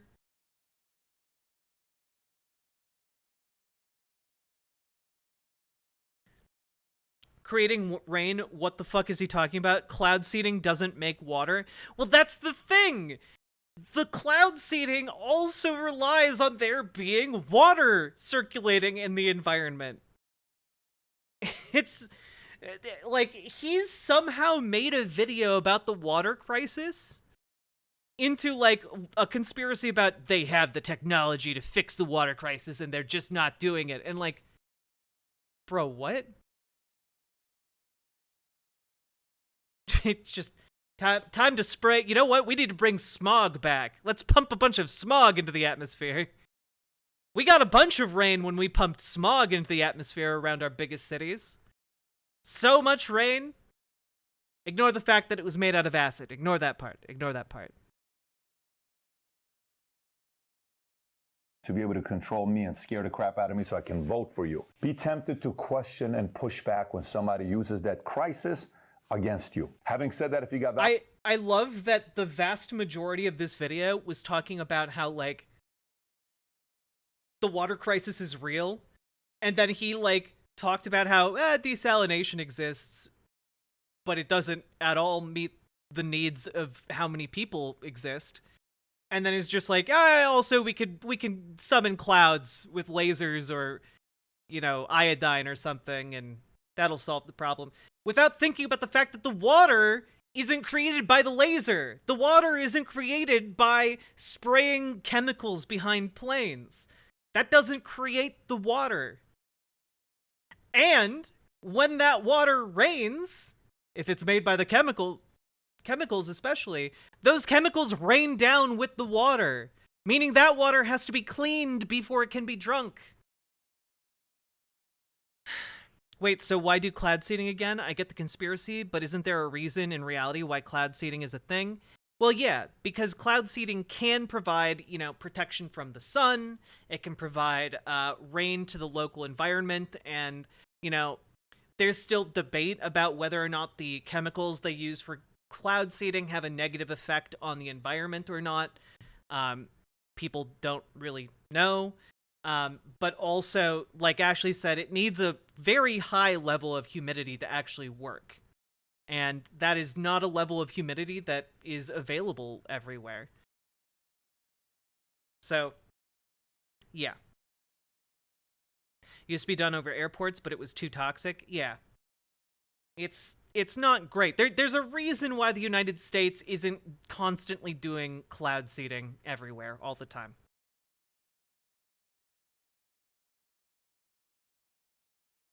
You know, like if we could just create clouds and rain wherever, you know, that would be like completely civilizational game-changing technology. We could turn our deserts into the most fertile grasslands. You know, but we don't have that technology. It's not something that exists.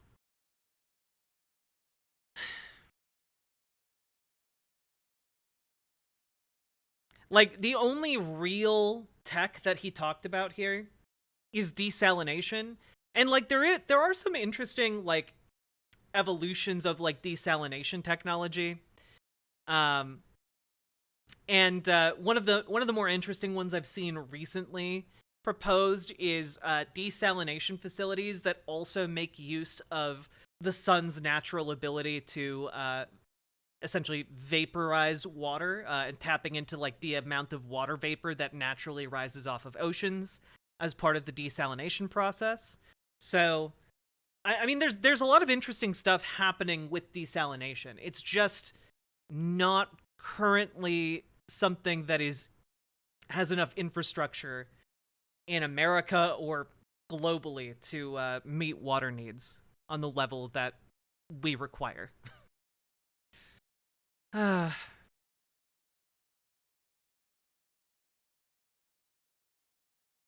Cloud seeding just makes it rain. in one place rather than another. So not only does it not create water, like you said, it can also hurt ecosystems and reservoirs that need water in another area. Well, yeah, and that's the thing, right? Because it takes humidity out of the atmosphere, and that humidity would have otherwise like moved along someplace else and probably created rain, right? So there's also like a geopolitical element to like cloud seeding, where like if it was deployed widely as a method of like trying to recapture water, could lead to, again, more water conflict between countries and such. You get nothing. You lose, sir, madam, or binary pal. Good day, person. Desalination isn't affordable yet. Honestly, what we need to do is build, like, mass manufacturing plants. Okay, look, just getting on my soapbox for a second. What we need to do is have, like, essentially modular... we need to have, like, factories that put out modular parts for... small nuclear reactors, as well as desalination facilities. We need to be able to mass produce desalination if we want it to be an actual viable solution to our problem, in a way that we currently aren't, you know? And we also just need to start mass producing nuclear power plants. So that's unrelated, but also somewhat related. Low humidity makes heat more dangerous because it's much easier to get heat stroke, heat exhaustion, because sweat is your body's way of telling you you're getting fucked. And at low humidity, you don't notice the sweat and risk dehydration. True.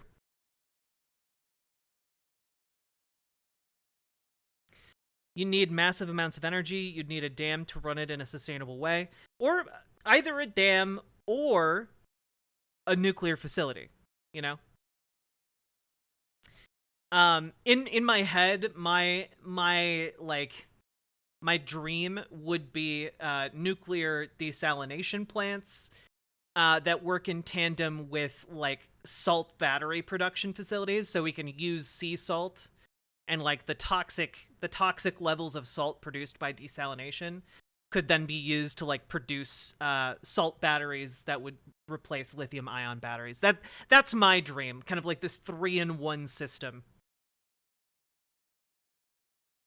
Could desalination be used to flatten the duck curve caused by solar power? I'm not familiar with the duck curve, Carso.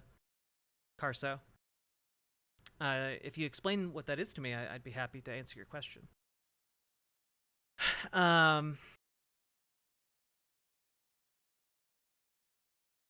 Uranium and nuclear power plants are so expensive, though, but yeah.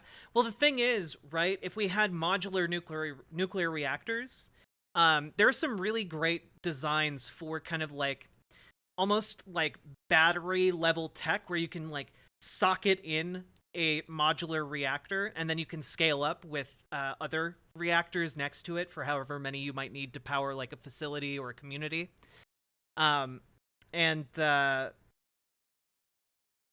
They last for like 25 to 50 years, something like that, before they need to be like refueled. Like, it's pretty cool. Could desalinate... Oh, wait. Solar panels make the most power during the day while people are not using the power. Well, I don't know that desalination creates energy.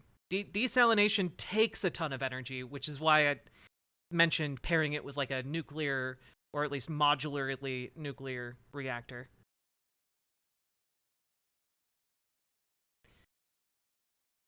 But also, solar is pretty cool. So pairing that with the desalination plant is also kind of a no-brainer.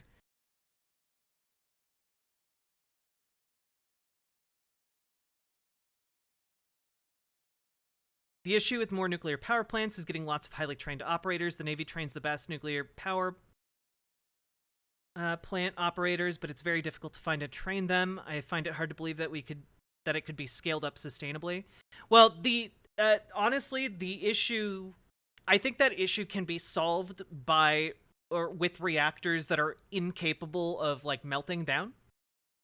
And there are some we've gone over them before on stream with like triso fuels that are incapable of like entering into like the meltdown phase. there are some designs out there that don't necessarily require the highest level of training, which would be pretty cool.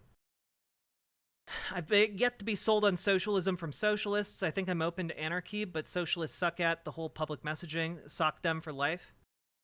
You know what? That's fair, Bumblebee. A lot of us are pretty terrible at communicating socialist ideas. My pitch is that I think democracy is the best solution to authoritarianism.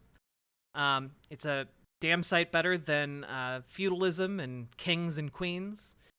And I think that introducing democracy into the workplace is on par with getting rid of kings and queens, and will lead us to better outcomes in the workplace, as well as better outcomes socially and economically. My case is that we should transition over a period of time to an economy predominated by democratic worker co-ops that are actually run democratically.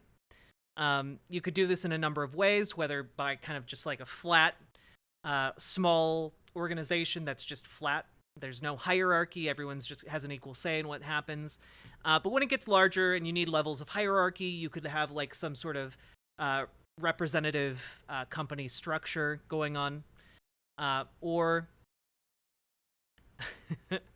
or some sort of like, you know, board style of company structure, similar to what we have now for private companies, except the people that own, you know, the stockholders, the stakeholders, they're all members of the company. So, anyway, my policy proposals are mostly how to shift our economy towards that, and it would basically continue to operate like it does now, just with less fucking of people over.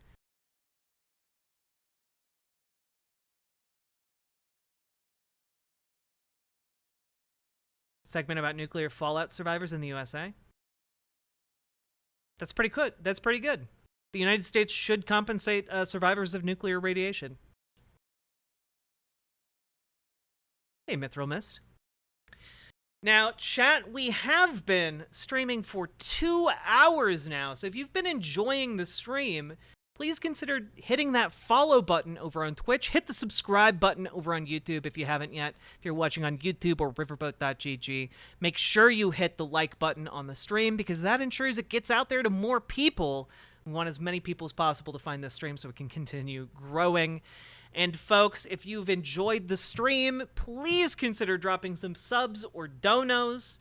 I would very, very much appreciate them, as they are what allow me to pay my rent and continue to eat and have health insurance. So you guys help me to live, and I appreciate it. This show, quite literally in every respect, brought to you by viewers like you. So thank you. I need to use the bathroom. I'll be back in a few minutes, and I'll put on some music for y'all, and hope you'll be here when I get back. BRB.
Bowser?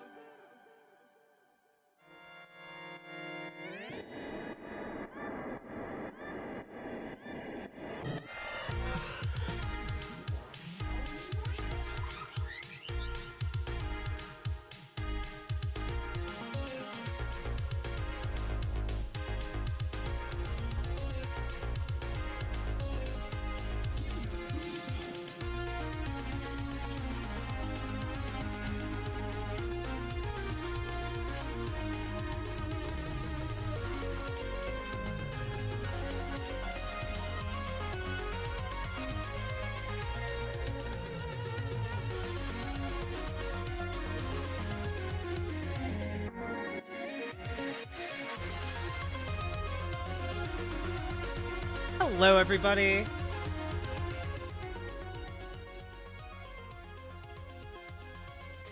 Mithril Mist, get good sleep. I'm sorry you're having a bad night. I sympathize. I've been having a bad brain day, too.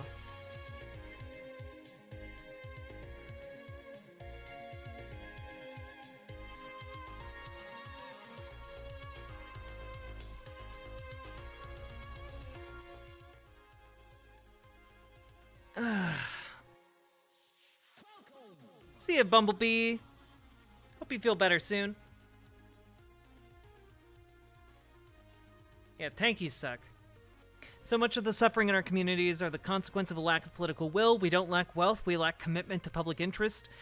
Honestly, it's not even that we lack commitment to public interest, I would argue. I would argue that it's far, far, far more the case that we just lack the belief that we can serve the public interest. So many people feel like the problems facing their communities are beyond their strength, beyond their ability, beyond even the ability of larger, more powerful groups to fix.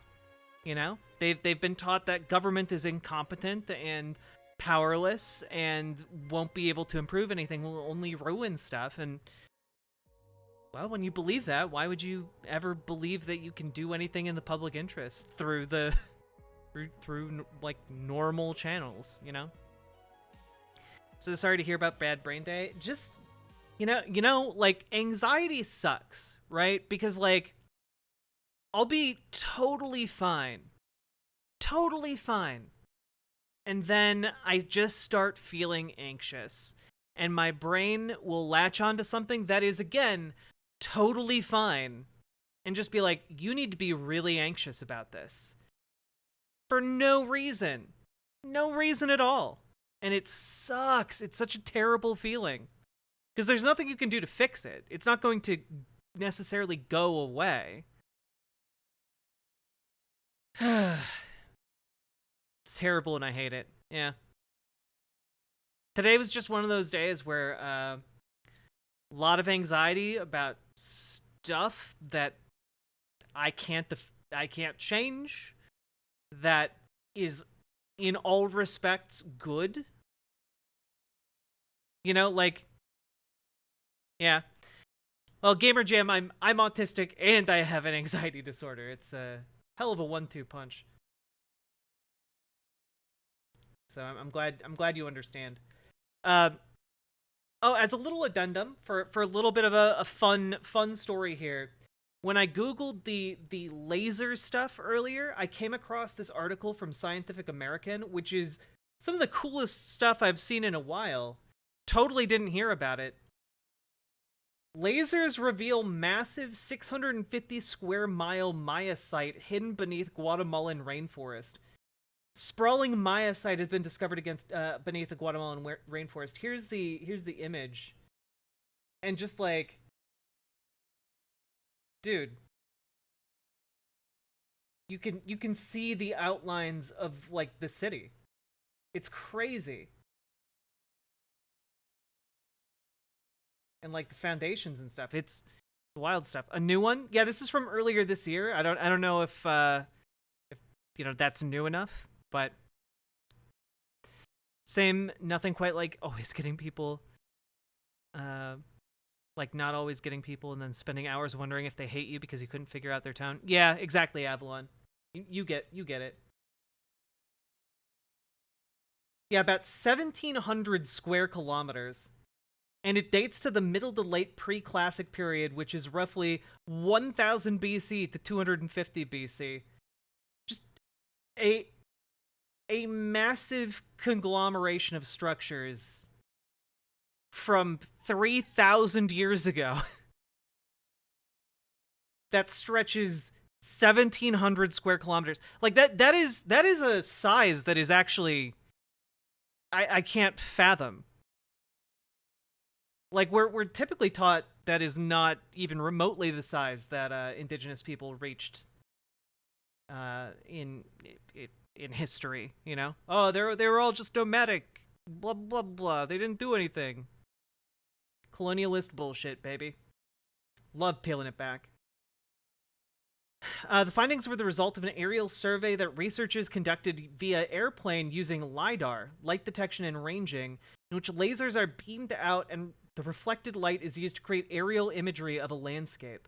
The technology is particularly beneficial in areas such as rainforests of Guatemala's Mirador Calakmul Karst Basin, where lasers can penetrate the thick tree canopy. Yeah.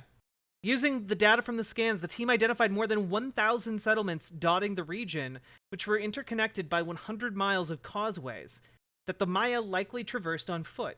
They also detected the remains of several large platforms and pyramids, along with canals and reservoirs used for water collection, according to the study, which is published in the December 3rd journal Ancient Mesoamerica. That's so cool. They basically were able to fly an airplane over the region, and not only did they like discovered an entire goddamn kingdom of interconnected settlements, all connected by roads, which, by the way, like that's pretty cool. 1,000 communities in 25 miles by 25 miles. Yeah. With hundreds of miles of road. Wait. That's like 25 miles by 25 miles? I mean, how do you get... Would that bring you to 650 square miles?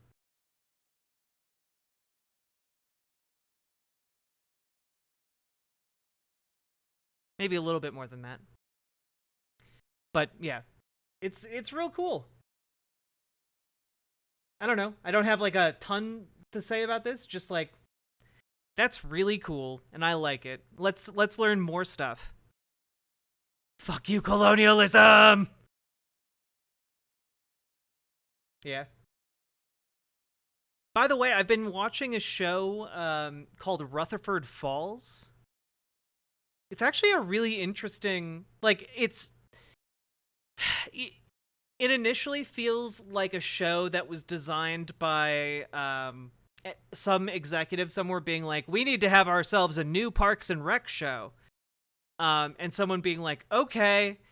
But then in reality, instead of making it like a comedy show, they made it like an actual kind of drama about indigenous people and their struggle against and with the forces of capitalism, and how that like intersects with like reservation life.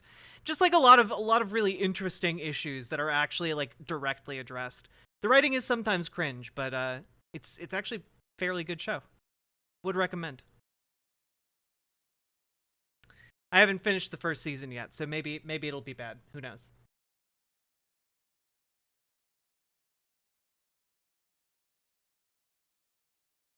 Okay.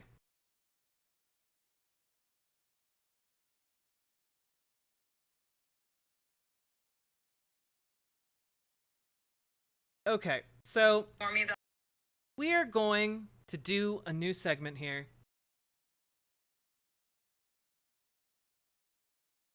Also, if any of you could drop some subs or donos, I'd very much appreciate it. Anyway. Sneck Dude, thank you for the follow as well over on Twitch. I appreciate it. So,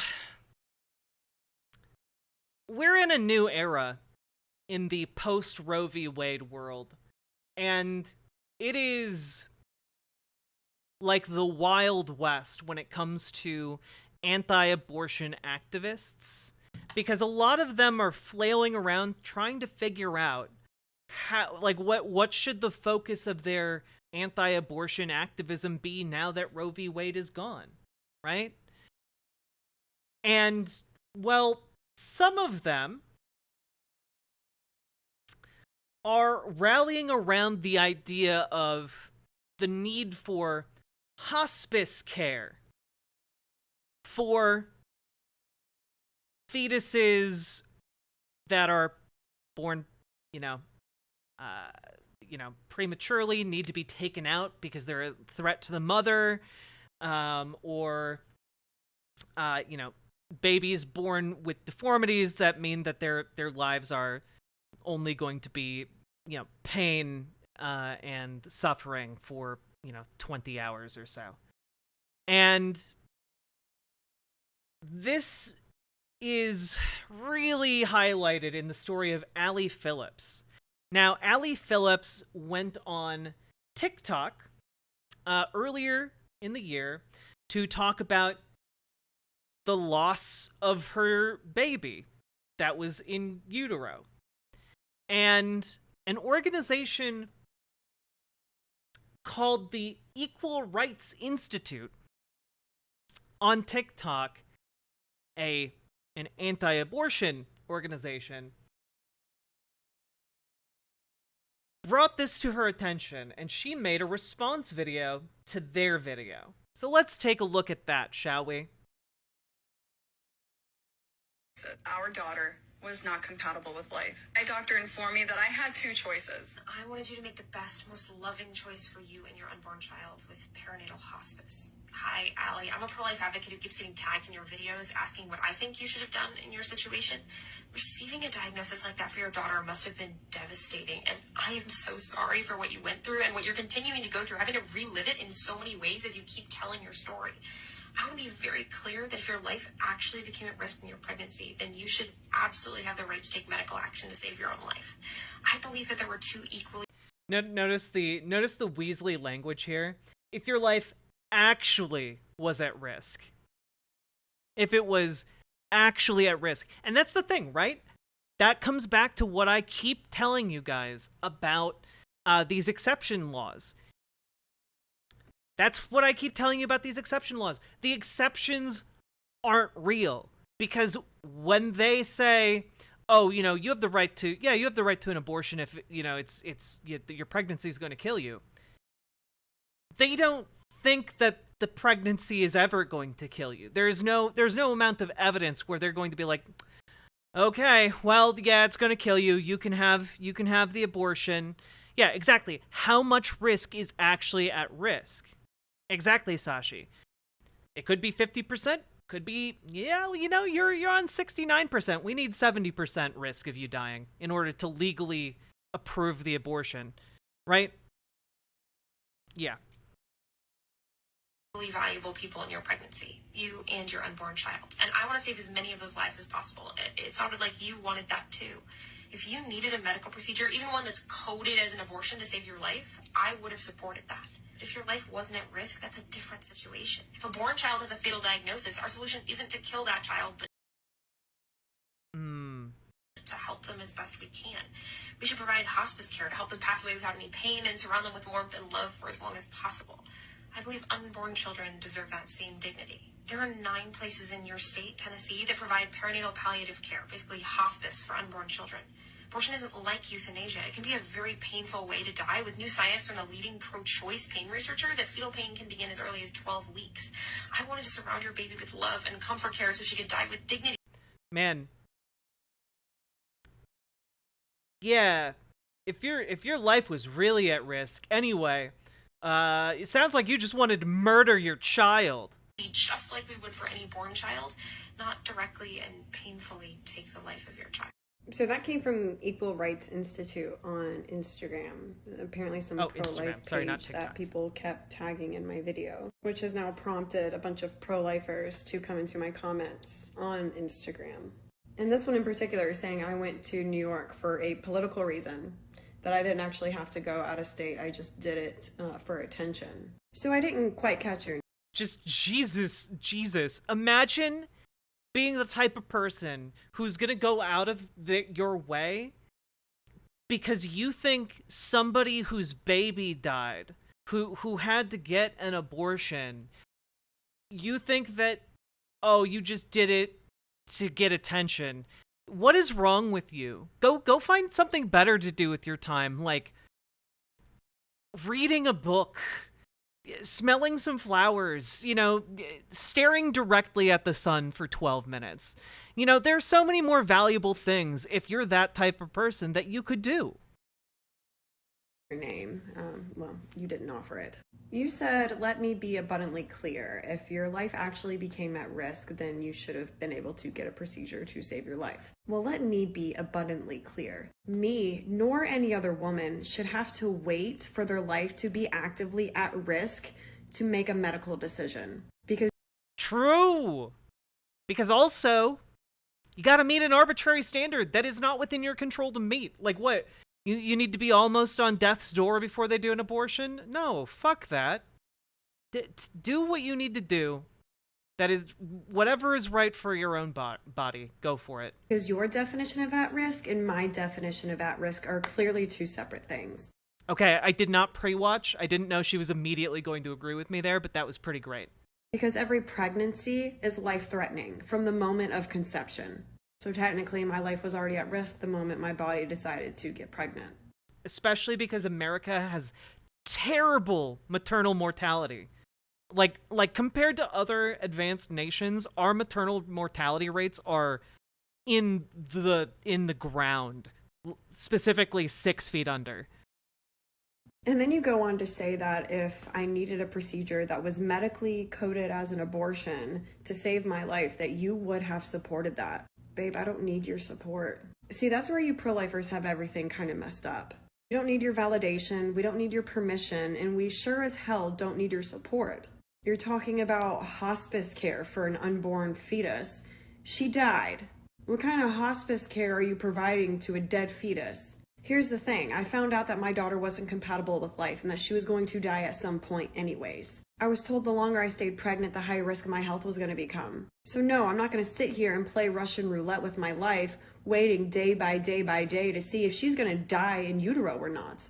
All the while risking my life in the process. I have a 6-year-old daughter here that needs her mother. You talk about how living children here, that we give them care to take care of them, not just end their lives.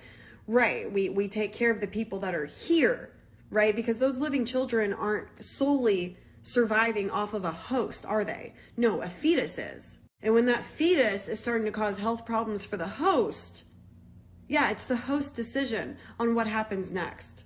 I don't appreciate you using my video to spread your god-awful ideology. I don't care if you support or agree with how I handled my life. I don't know you, and I will never know you, and I never want to know you. You're a woman, and you're actively fighting against the right for you to have healthcare access. It blows my mind. You have never been in my shoes, and I hope to God you never are. But you know what? God damn. She's spitting. Like, yeah, the lady who came at her is a fucking demon, okay? Like, they're just out there basically saying, no, I'm sorry, you need to be strapped down and continue taking escalating risk over escalating risk over escalating risk so that you could maybe give birth to a, to a baby that's going to live for 10 hours. And you need to bring that baby to a hospice clinic so that they can love it for you for 10 hours and then have it die. And that's the best case scenario. That's what a pro-life activists are advocating for.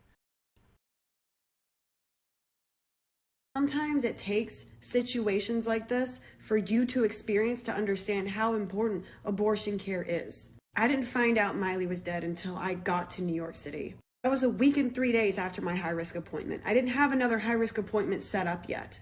So if I didn't go to New York, who knows what would have happened to me? I could have threw a blood clot and killed me instantly as soon as it hit my heart. I could have went septic and bled out. I could have got a really bad infection for carrying a dead fetus for weeks.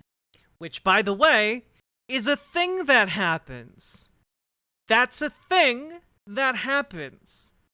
When you just have a dead lump of cells in you, it can kill you by becoming infected.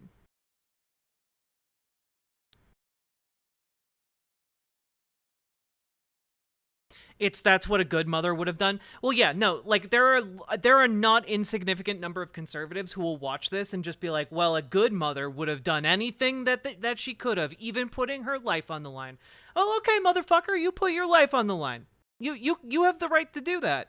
You can go do that. Put your life on the line. Doesn't mean other people are obligated to do that. But thank God I was in New York when I found out my daughter was dead, so I could get the abortion that I needed.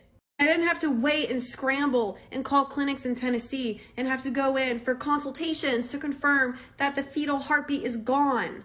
Because again, even if the fetus dies, they need to confirm its death before they are able to induce an abortion.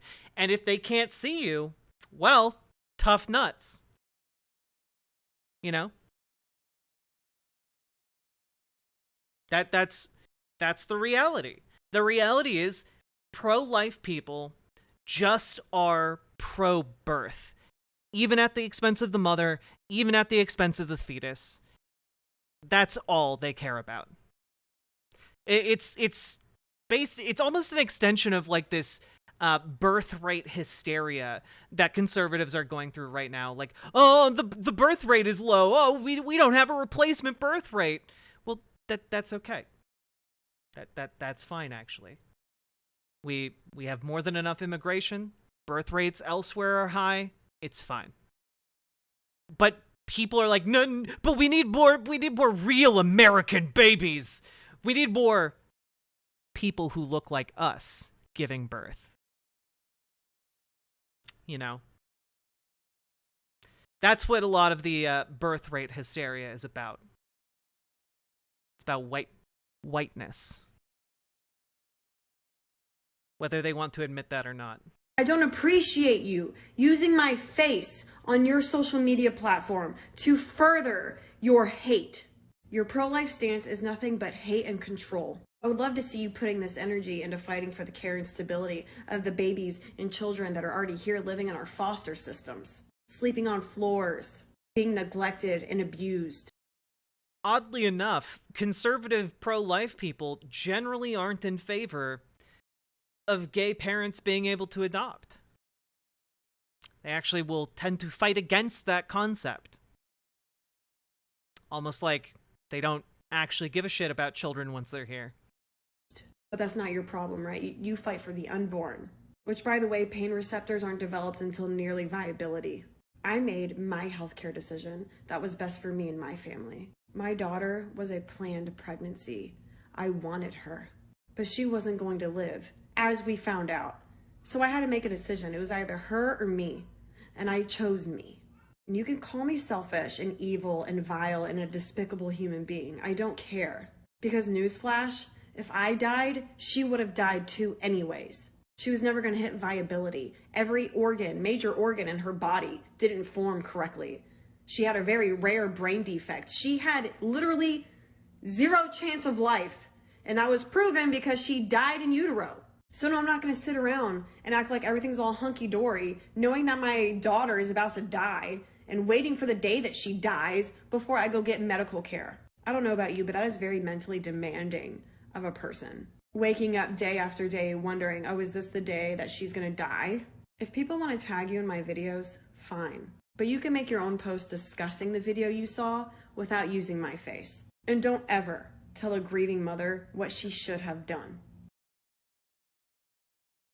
Goddamn.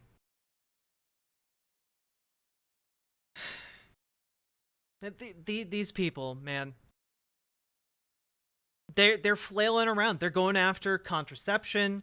They're like, oh, well, you should have taken you should have toughed it out. You should have taken the risk and then gone to take your dying baby to the baby spa. Like, no, I'm sorry. Do what's best for you, okay? You got to do what's best for you. And the only person who knows what's right for your body is not the state. It's you.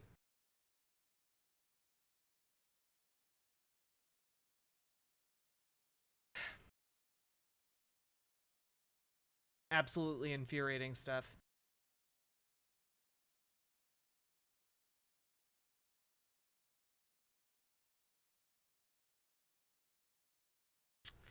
How we doing, chat? How we doing?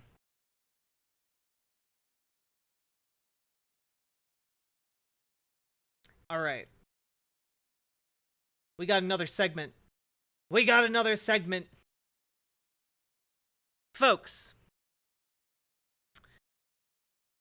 remember I did a story about Unity. Unity decided that it was going to unilaterally roll out a per installation fee for any game making use of their game engine. And it would just kind of pop into existence, and it would take it would go into effect, possibly even retroactively. Charity games would not be really exempted from this. It was one of the biggest shit shows I have ever seen in the game industry, and they released a statement today basically trying to save face, but essentially the damage is already done. Like the fact that they wanted to implement this change already has sent so many developers instantly scrambling that most of them are likely going to not use Unity going forward. Retroactive fees, yeah, like things that are being developed on Unity now would be charged install fees. Yeah, it was ridiculous. It was absolutely ridiculous, untenable. So let's just go over the statement that they put out today. Essentially, Unity is trying to say, oh, baby, please, baby, take me back. And it's coming a little bit too late. So let's take a look. Unity makes major changes to controversial install fee program. Let's take a look. Yeah.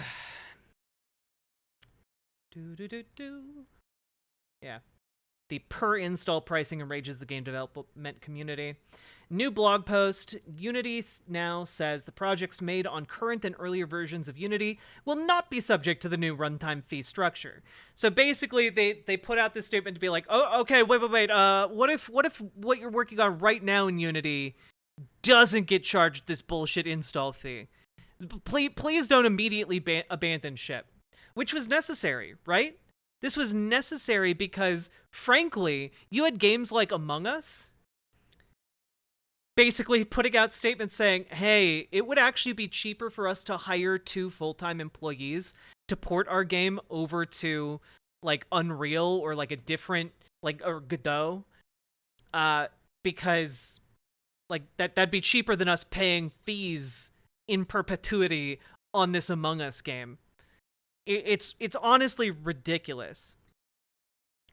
He showed that the dude responsible for this, back when he was at EA, says fucking shooters should charge you to reload your guns. Yeah, no, this is one of the guys who pioneered microtransactions in video games. I like he's one of those guys who at the time saw Bethesda charging for horse armor in Elder Scrolls 4 Oblivion and being like, yeah, that's a good idea. We should do that too.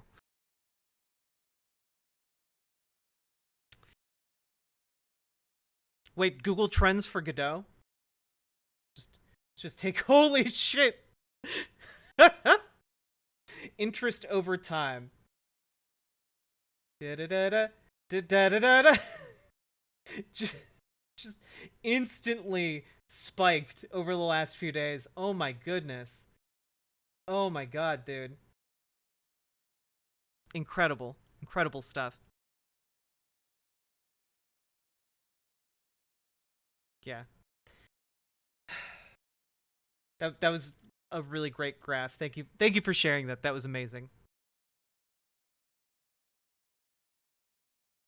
Okay. Can we take a look at the new blog post? Just read their statement out. An open letter to our community. To our community, I'm Mark Whitten, and I lead Unity Create, which includes the Unity engine and editor teams. I want to start with this. I am sorry. We should have spoken with more of you, and we should have incorporated more of your feedback before announcing our new runtime fee policy. Our goal with this policy is to ensure we can continue to support you today and tomorrow and keep deeply investing in our game engine. Yeah, no, actually, Unity makes money right now. They make money now, actually, off of Unity. They make profits off of Unity right now. This isn't so you can continue to invest in your game engine. This is to boost corporate profits. It's the only reason to do that, actually.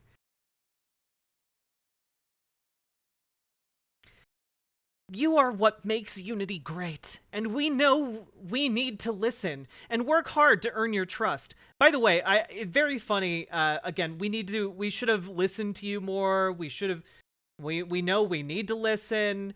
Well, okay, but people have been telling you, these changes are all universally dog shit. So, like, the feedback is, don't, actually. That's the feedback. Yeah, this is it. Like, Unity is like the bedrock of video games right now. And they just basically said, let's throw that in the garbage. We have heard your concerns, and we are making changes to the policy we announced to address them. Our Unity personal plan will remain free, and there will be no runtime fee for games built on Unity Personal. We'll be increasing the cap from $100,000 to $200,000, and we will remove the requirement to use the Made with Unity splash screen. No game with less than $1 million in trailing 12-month revenue will be subject to the fee. Yeah. So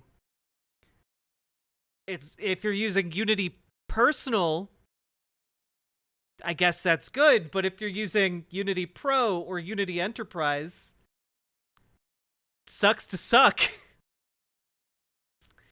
For those creators on Unity Pro and Unity Enterprise, we're also making changes based on your feedback. The runtime fee policy will only apply beginning with the next LTS version of Unity, shipping in 2024 and beyond. Your games that are currently shipped and the projects you are currently working on will not be included unless you choose to upgrade them to this new version of Unity. Oh, thank you. Oh my god. Oh, in your beneficence, thank you so much. It will only apply to all future. Okay, no game developer is going to be using Unity. None of the game developers that are currently using Unity are going to continue to use Unity when you implement this runtime fee. Why, like they can just go use Godot or Unreal Engine 5, which, like, Unreal has, like, terms of use, but it's not as shitty as this.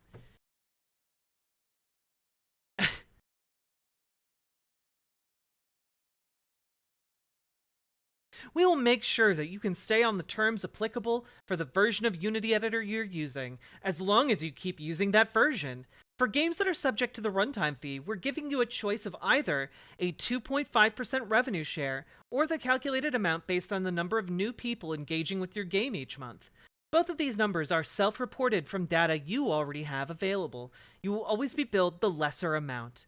We want to continue to build the best engine for our creators. We truly love this industry, and you're the reason why. I'd like to invite you to join me for a live fireside chat hosted by Jason Wyman today at 4 p.m. Eastern Time, 1 p.m. PT. where I will do my best to answer your questions. In the meantime, here are some more details. Thank you for caring as deeply as you do, and thank you for giving us hard feedback. Mark Whitten. So that's what they put out, which you'll know isn't really addressing the issue because they're still incorporating the fee. They just aren't, I guess they're banking on people sticking with Unity because they'll know going forward what the terms are. But why would any of the creators continue to work with you after you just up and tried to drop this on them without warning, and there are better options available out there? Big devs will? I don't know about that. Subscription development platforms drive the development of open source platforms. I see it in CAD and compilers. Well, yeah, no, that's the other part. Like, why pay a subscription? Like, there are so many people in film editing. This goes with like kind of the territory, similar situation, where Adobe is trying to is it Adobe with Sony Final Cut, right? Which company does Final Cut? Hey, Scoyatolo. Final Cut. Do.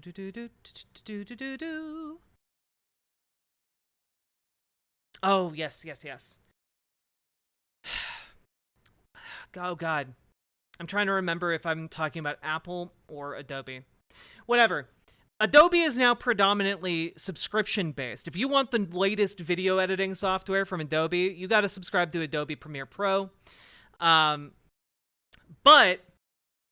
many people just use the old version, and they just download that one for free off of like pirate sites, and then don't pay the subscription and can do basically the same thing.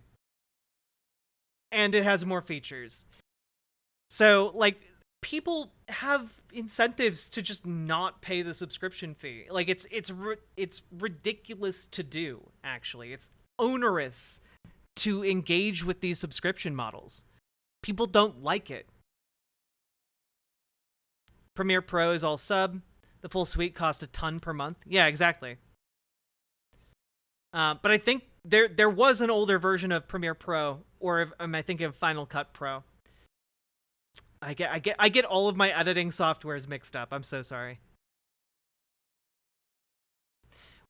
Adobe's shitty submodel is one of the reasons Procreate and Clip Studio are so successful. Well, yeah, because it drives people to not shitty alternatives that then later get bought out by private enterprise and, you know,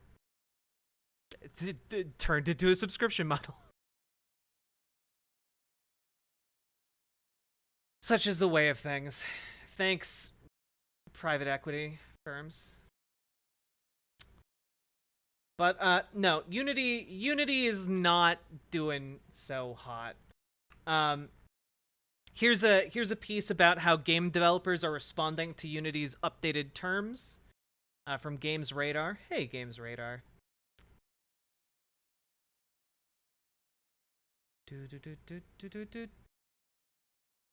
Okay. Spoke with several of those developers and some others again today, and their general consensus thus far is that Unity's revised proposal is miles better than the original unthinkable policy, but some fears remain given how the fee was handled to begin with. Yeah. Assuming they clear the 1 million 12-month revenue threshold, Unity devs will now be given a choice between a 2.5% revenue share model or a self-reported fee, once again based on new installs, with the cheaper option always being billed. Unreal, another hugely popular game engine, notably charges devs about 5% on revenue share, but without Unity's non-trivial subscription fee. Yeah. Let's see, what did people say? This is a welcome clarification from Unity, and I think their calculator is something that helps understand the repercussions of these changes, says Gregorios Kythraiotis, creative director at Sable Studio Shedworks. However, this is only an improvement on what were ridiculous and unfeasible terms to begin with. If Unity were presenting a massive price increase like this, from Plus to Pro and 2.5% off the bat, I don't think people would be happy. However, relative to the bar being on the floor, this is an improvement. Ultimately, the financial implications short to mid-term are not the issue here. The problem is the way they've treated their community of developers. It's suddenly thrown into question whether or not to recommend new developers and whether students should learn Unity or not. Vlambeer co-founder and industry consultant Rami Ismail, who is overall optimistic about Unity's update, agrees there's a long road ahead to restoring trust, and some of their ubiquity might be forever lost, including in education. Right now, developers want reassurances that terms won't get changed on them again, and given the broken trust, that might be impossible to do. I know many indie developers, business development folks, and Unity employees work tirelessly to undo this unparalleled executive misfire. How many Unity folks put themselves out there to reassure, communicate, and champion the developers? It's strange to know how many people who worked and negotiated for a full week will never be acknowledged for having had such an effect on this outcome, but I hope they know that their efforts are appreciated. Ismail praises the stable, apologetic, but forward-facing open letter from Unity Create head Mark Whitten and Unity's decision to expand the personal tier of its subscription, but focuses more on the engine's terms of service and revenue share propositions.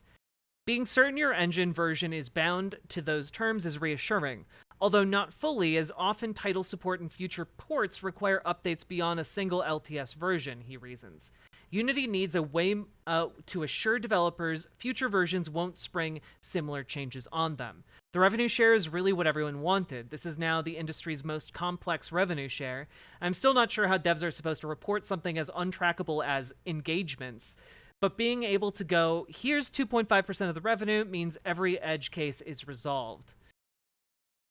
Strange Scaffold head Xavier Nelson is relieved. If this LTS policy is indeed held to, it means many developers like myself, now making our most ambitious polished projects yet, having invested trust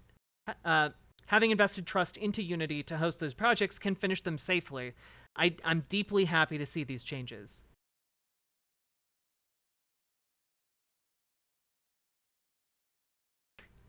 The end is nigh, and the Basement Collection's Tyler Glyle, who is not currently working with Unity but has used it in the past, reckons that between Unity, options like Godot, and Unreal, that choice is now really heavily leaning Unreal.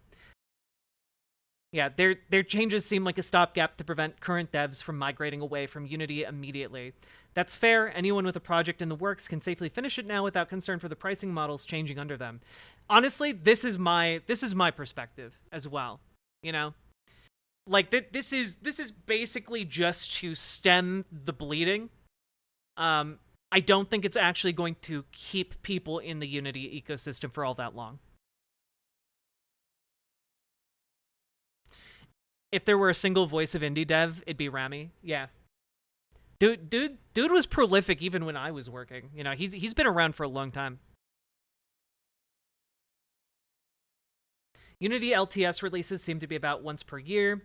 While you can stay on the TOS for the LTS version you are using seems good, big games take a lot longer than 1 year to make, so you can still be essentially forced to accept the new TOS if you want to upgrade. If Unity was as stable and featureful as Unreal was, this would be less of an issue. But it kind of isn't. And they haven't done anything to indicate that they won't just keep raising the price in the future. So if you're starting a big Unity project, you have to take into consideration the fact that it still might increase the cost again before you can release, and that you might still need to upgrade to a newer LTS to ship on newer hardware. More to the point, he says, one of the big reasons to pick Unity over Unreal was the lack of rev share, because Unreal is a more capable engine with a lot of absolutely cutting-edge tech in it. It's why AAA companies use it. It's why so many AAA companies have abandoned their own in-house engines in favor of Unreal. With both engines having similar costs now, it's harder to justify why not just use Unreal instead. Epic knows this, and I won't be surprised to see them drop their rev share percent as a response to this. Which, that would actually be pretty cool. There's optimism in the air, which is a massive upgrade over the panic of a few weeks ago, but it's not all sunny. I mean, what were they going to do at this point but apologize, says Antoine Bordello, general manager at indie marketing specialist agency Purple is Royal. They had to find a way to present this as a we listened kind of thing, but this all could have gone down so much easier if they had done that listening and feedback gathering before announcing something so vague and concerning in the first place. Well, I mean, here's the thing. They knew that it was going to go over poorly. They knew that. That's why they dropped it without alerting anybody that it was going to happen first. Like, that's... It's not surprising that this happened. Motherfucker ain't sorry. No, of course they're not sorry. Of course not. I use Godot for my games, and I guess it's cool to see more people using it. Still sad, though. Yeah. So, overall, a lot of the feedback from developers is mostly like, well, this is good, but like it's, you know, it's shit, but it's better than the nasty diarrhea shit that was taken earlier. You know, that seems to be the feedback here. Oh, goodness. Now, folks, we have been streaming for 3 hours. If you've been enjoying the stream, please hit the follow button over on Twitch. And please hit the like button if you're watching on YouTube or riverboat.gg, and consider hitting the subscribe button as well. And also, it's been a particularly slow night, but if any of you would like to drop some subs or donos in order to allow me to keep paying my rent and putting food on the table, I would certainly appreciate it, because again, this show is brought to you by viewers like you, and without your contributions, I would surely perish. How we all doing, folks? How we doing? Before we move on here. Do do do do do do do do.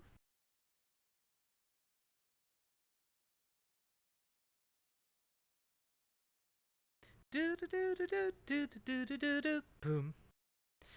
Feeds on your money. I do feed on your money. And the last person to financially support stream did it 2 hours ago. Hey, Nixon Plumber, how you doing? Now, folks, I need to get some water. Be right back. Yeah, get that Unity sponsorship.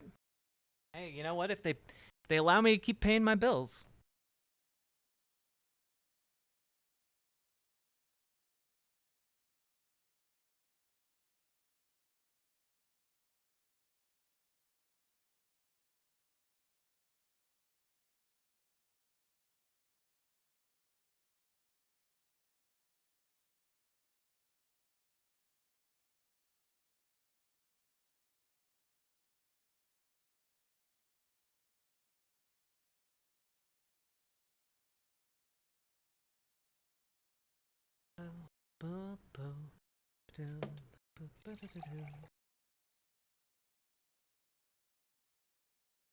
Chat, you don't seem as chatty today.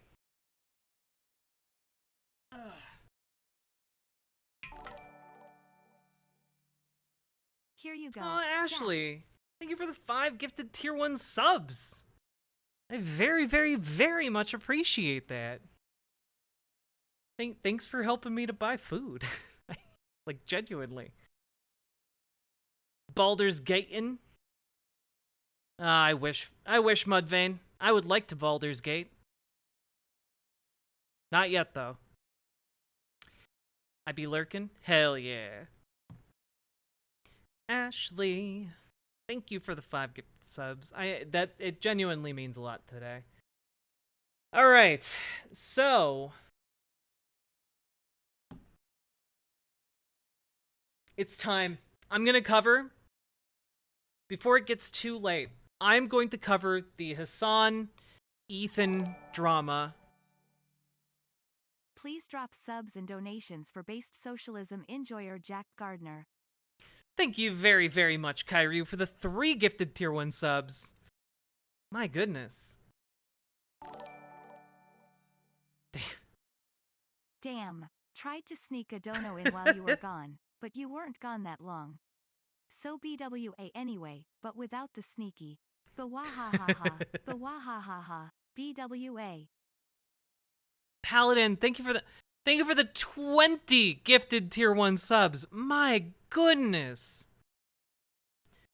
God damn. Thank you so fucking much. I really, really fucking appreciate that. Thank you. All right. So,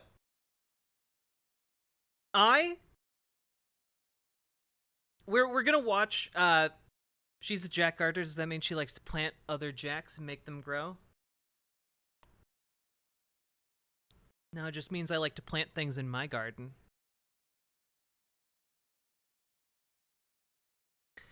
And cap my Ethan Klein on my mind. Yeah, we're gonna cover the Ethan Klein Hassan conversation. Hey, Achroma Ann, thank you for coming back again today. Appreciate it. Oh, whoa. I'm just out there tending to her field of jacks. Yeah, that's what I call it. Yeah.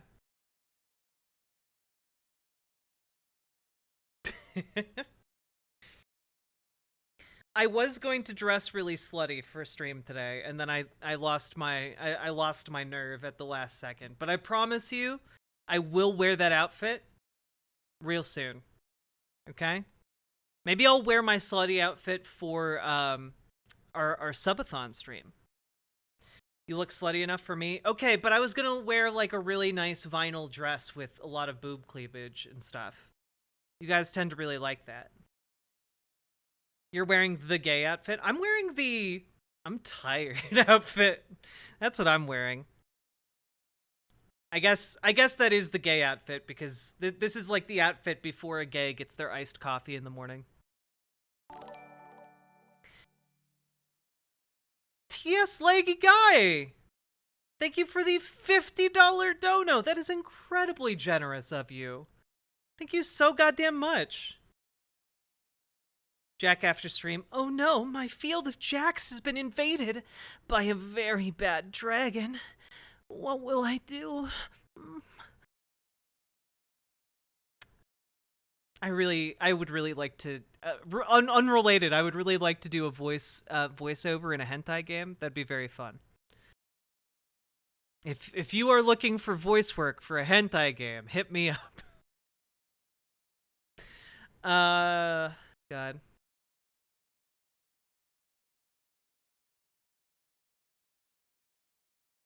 You look like you're ready to watch kids open up their Christmas presents. Okay, wait, do I really look that tired? Yes, I do. I don't know why I asked that. I don't know why I set myself up for that response. As long as the game isn't made in Unity, true.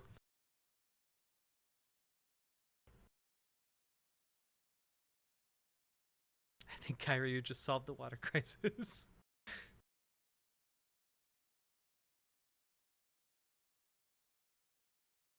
One can only cringe so hard. Look, I might be cringe, but I am free. Because you're tired? I'm not even that tired. I did exercise today, though. I love women. I love women, too. Time to steal content. Let's go. JK, I'm gonna add enough of my commentary to this. Promise.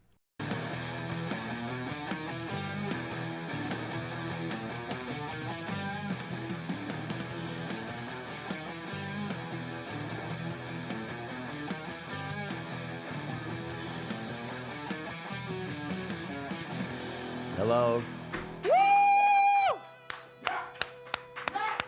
As we all know, this is the last episode where Hassan and Ethan were friends. Just look at the title. Hassan is leaving leftovers. They're gonna fight. This is the part where Ethan Klein punches Hassan directly in the face. Let's go. Are all domestic terrorists. Ugly intro, IMO. Well, frankly, that's kind of part of the aesthetic of the show. That's right. Ladies and gentlemen. Okay, also, this isn't a real studio. I'm pretty sure this is all green screen. We are all domestic terrorists. And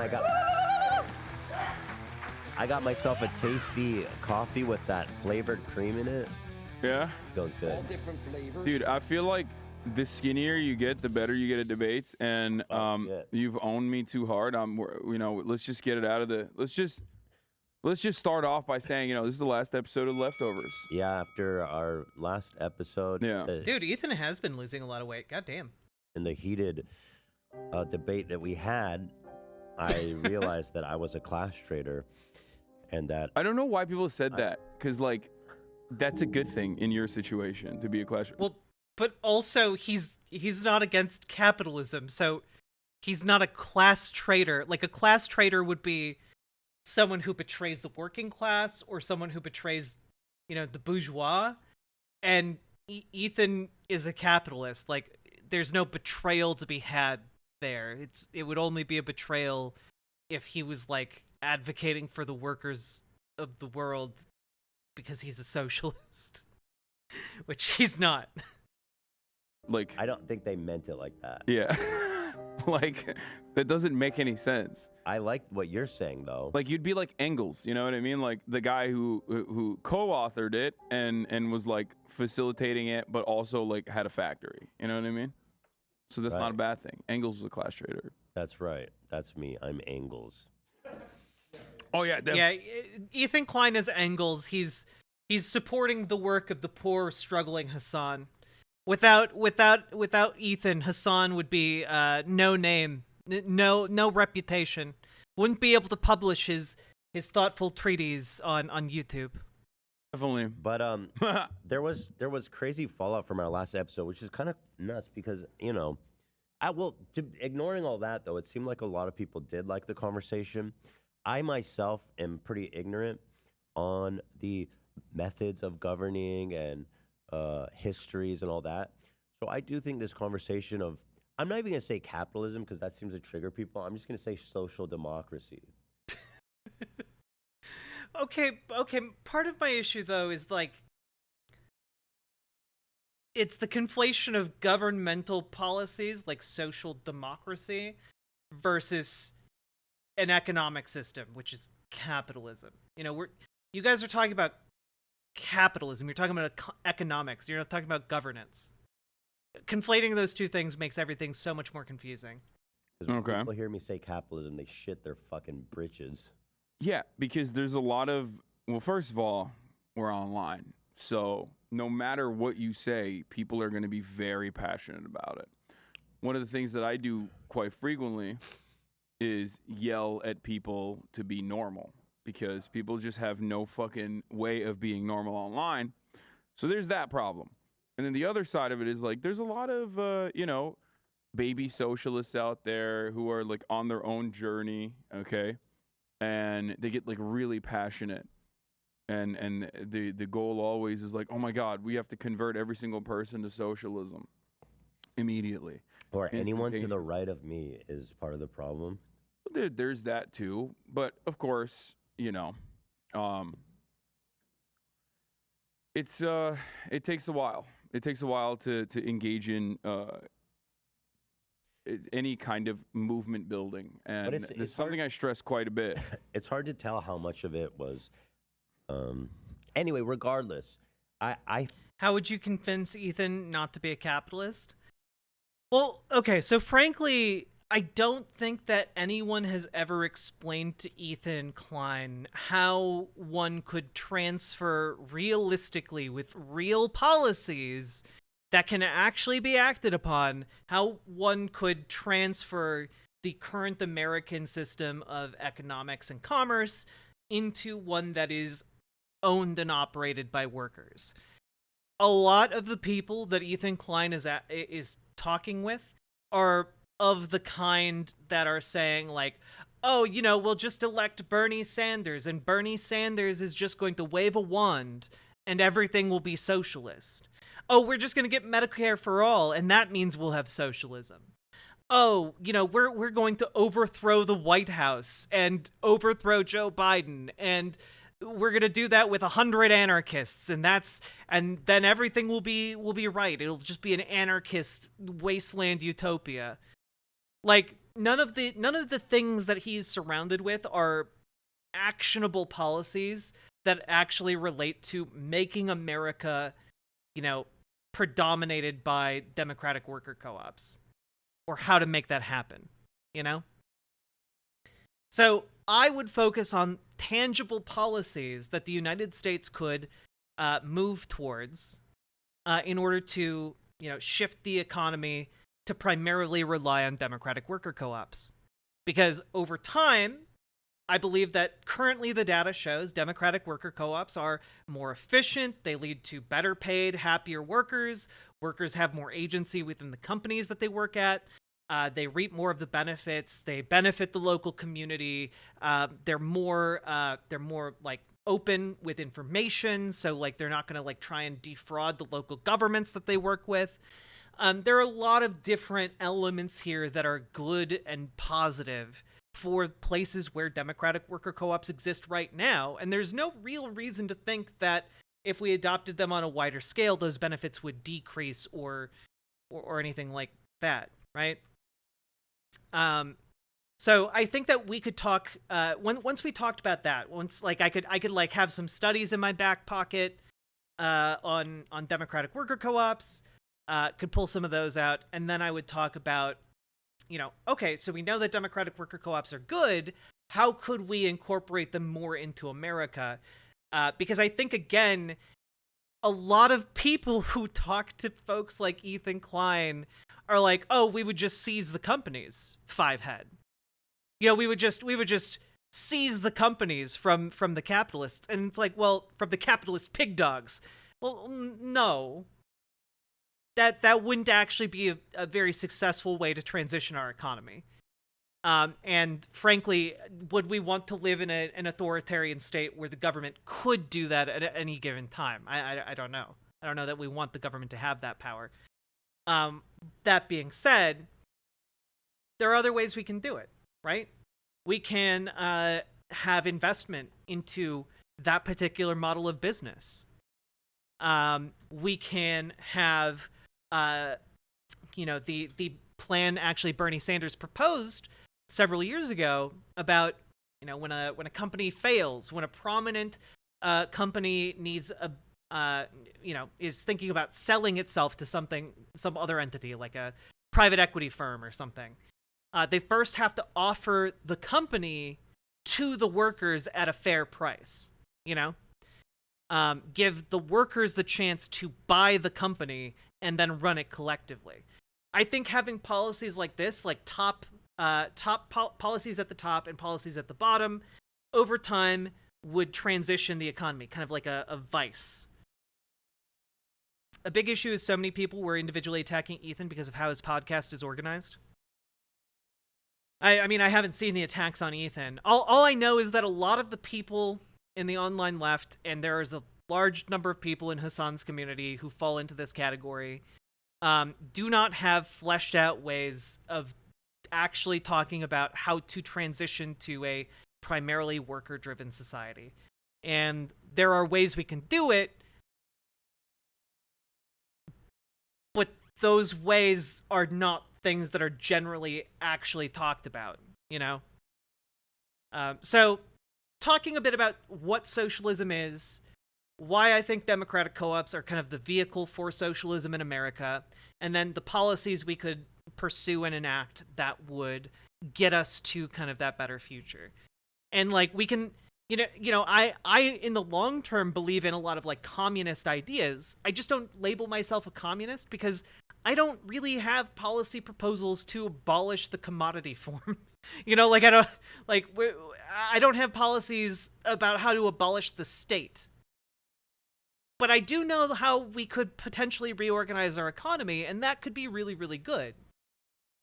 So I focus primarily on that.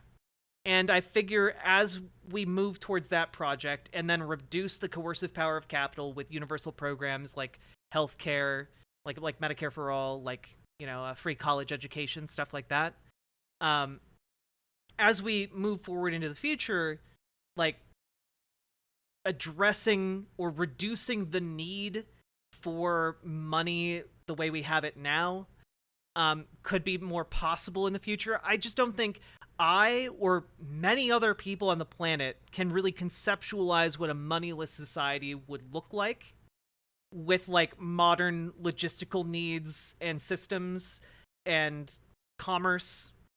And I think even less I think people can even less imagine what a stateless society would look like.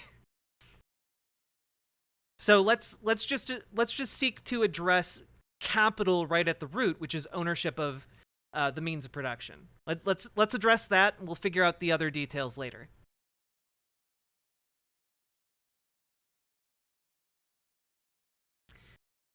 So, there we go. Hope that answered the question. Yeah, and guys, if you want to bother Ethan Klein to try and get me on Hee, which I've now been told is not how you pronounce the name of the podcast. You call it H3H3, which seems silly to me since Hee is right there, and it's a funny show. It seemed like Hee would work, but if you guys want to send that clip to Ethan and bug him to get me on the show, by all means, go for it. Yeah. I'd be happy to do it. Hee.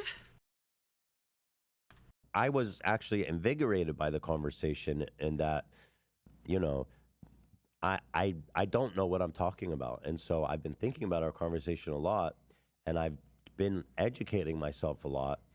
And I want to continue the conversation today, but I don't want to have a debate. I want to have I want to go on a fact-finding journey for myself about how socialism is addressing certain issues versus social democracy. Okay. And to understand from you, a socialist,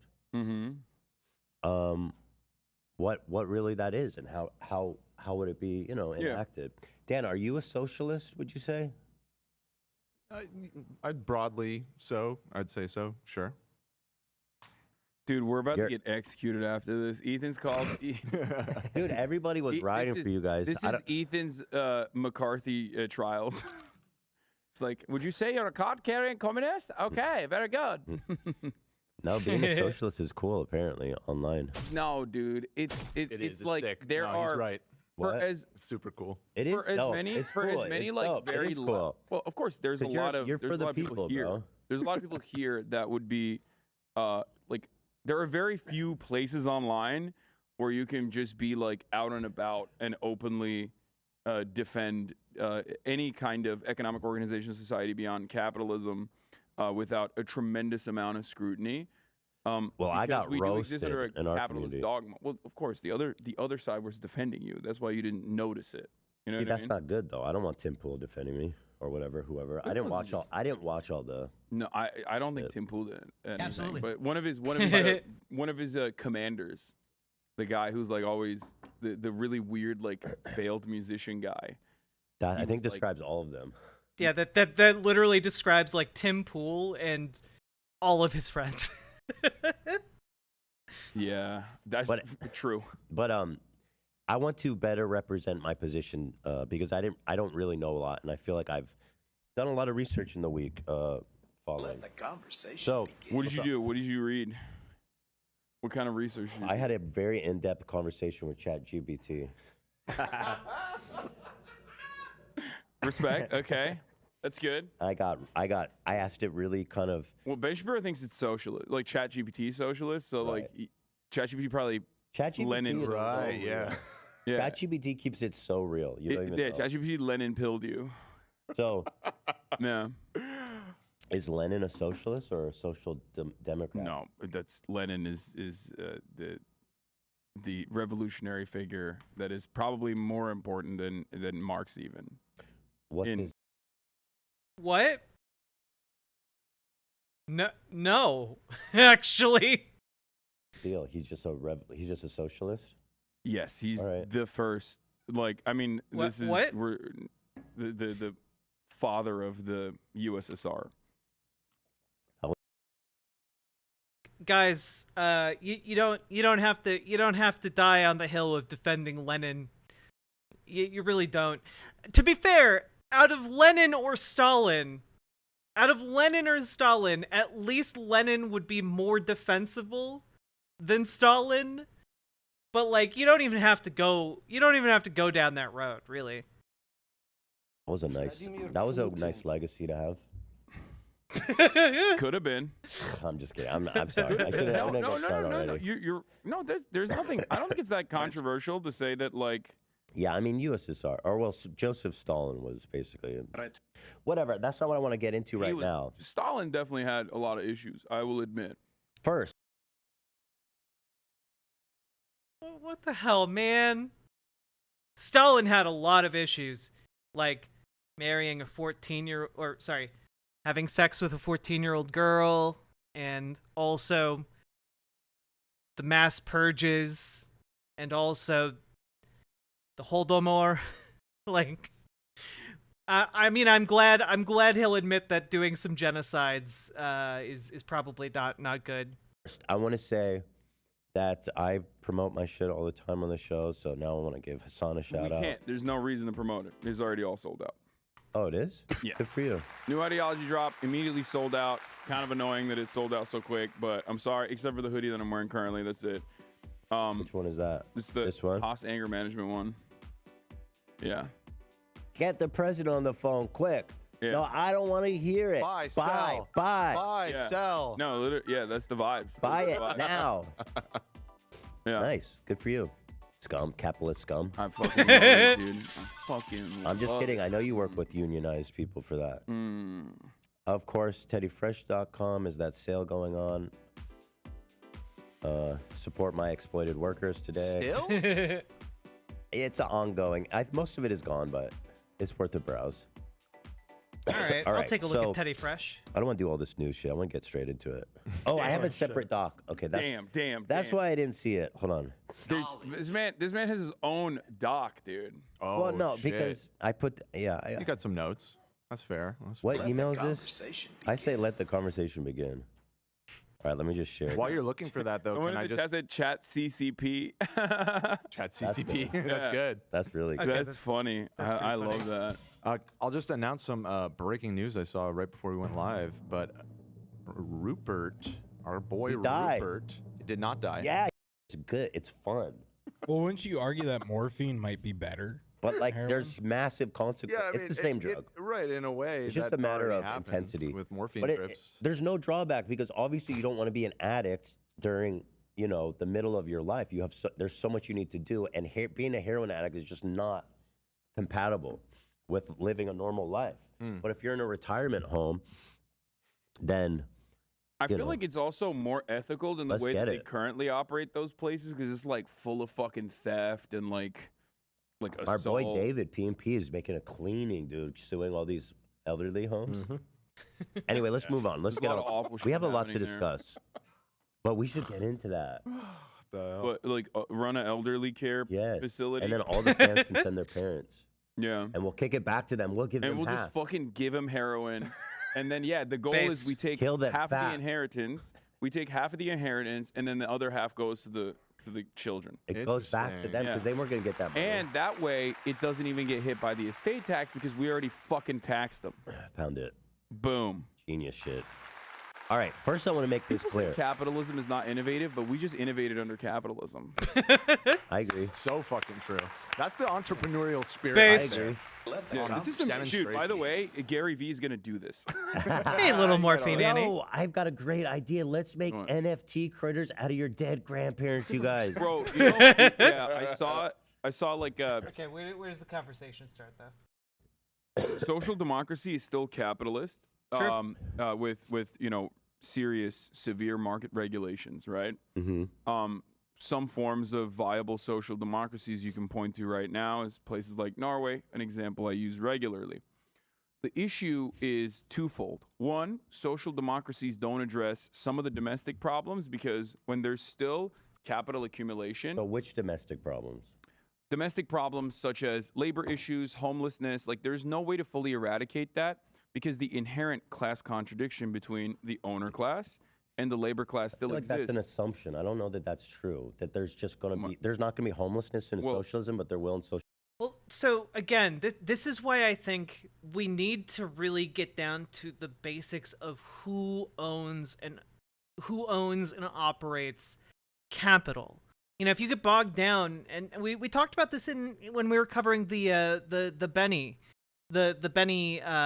video the other day. But if you get bogged down in like, oh well, you know, socialism is when no homelessness, like. That's not socialism, though. You can get similar outcomes in, like, well-regulated capitalism. You know, in, like, a Nordic model of capitalism, maybe. But, like, that isn't sustainable. The problem is inherent in the capitalist system itself. Capital will accumulate power and try to undo any restriction placed upon it. It's why, you know, capital buys politicians to rail against any of those regulations that cost them money, you know? The regulations exist to protect the public, but the companies want to pay politicians to get those regulations taken away. So, like, this is what we're talking about. That is a one form this, you know, this problem can take. So I think that socialism needs to be focused on ownership of the means of production. From there, you can spiral outwards and talk about the need to lessen the coercive power of capital by providing universalized programs, decommodification of certain aspects of society, things like that. But you have to center it on the labor, because that is fundamentally what this is all about. Social democracy? Well, the idea is that completely abolishing the profit motive in certain commodities like housing, for example, will address that problem, because then you're making housing specifically for need rather than so you can make money off of existing units. Right, but there'd be government housing, like, for example, like, I think that exists in Sweden. Yeah. Where if you're homeless. Places. What? Yeah, it exists everywhere. So that's what I'm saying. There's not a profit motive. There's a humanitarian effort to house the people that need homes.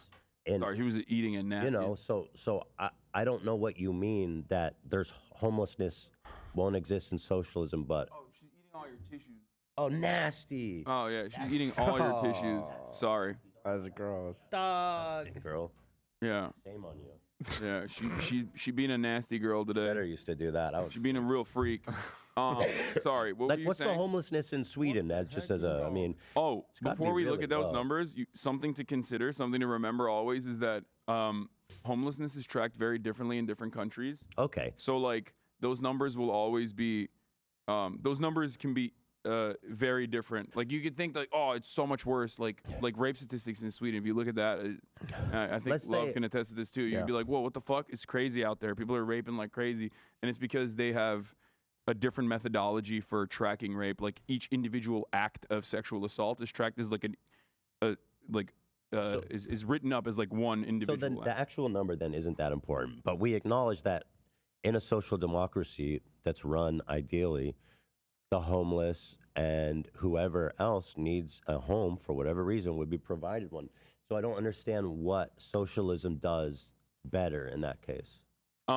At the end of the day, these countries, the social democracies that we were talking about, still have a lot of wealthy individuals, a lot of people who are making money off of finance capital and capitalism in general, and their interests are always going to be to further erode the welfare state as best as they possibly can. True. In an effort to claw back all of those areas that they could still technically You're privatize. putting that on them, but that's not, if you have a strong social democracy, that wouldn't be possible. Well, my question to you would be, if everybody's provided for in the society adequately and fairly, then why do you care how much money somebody has?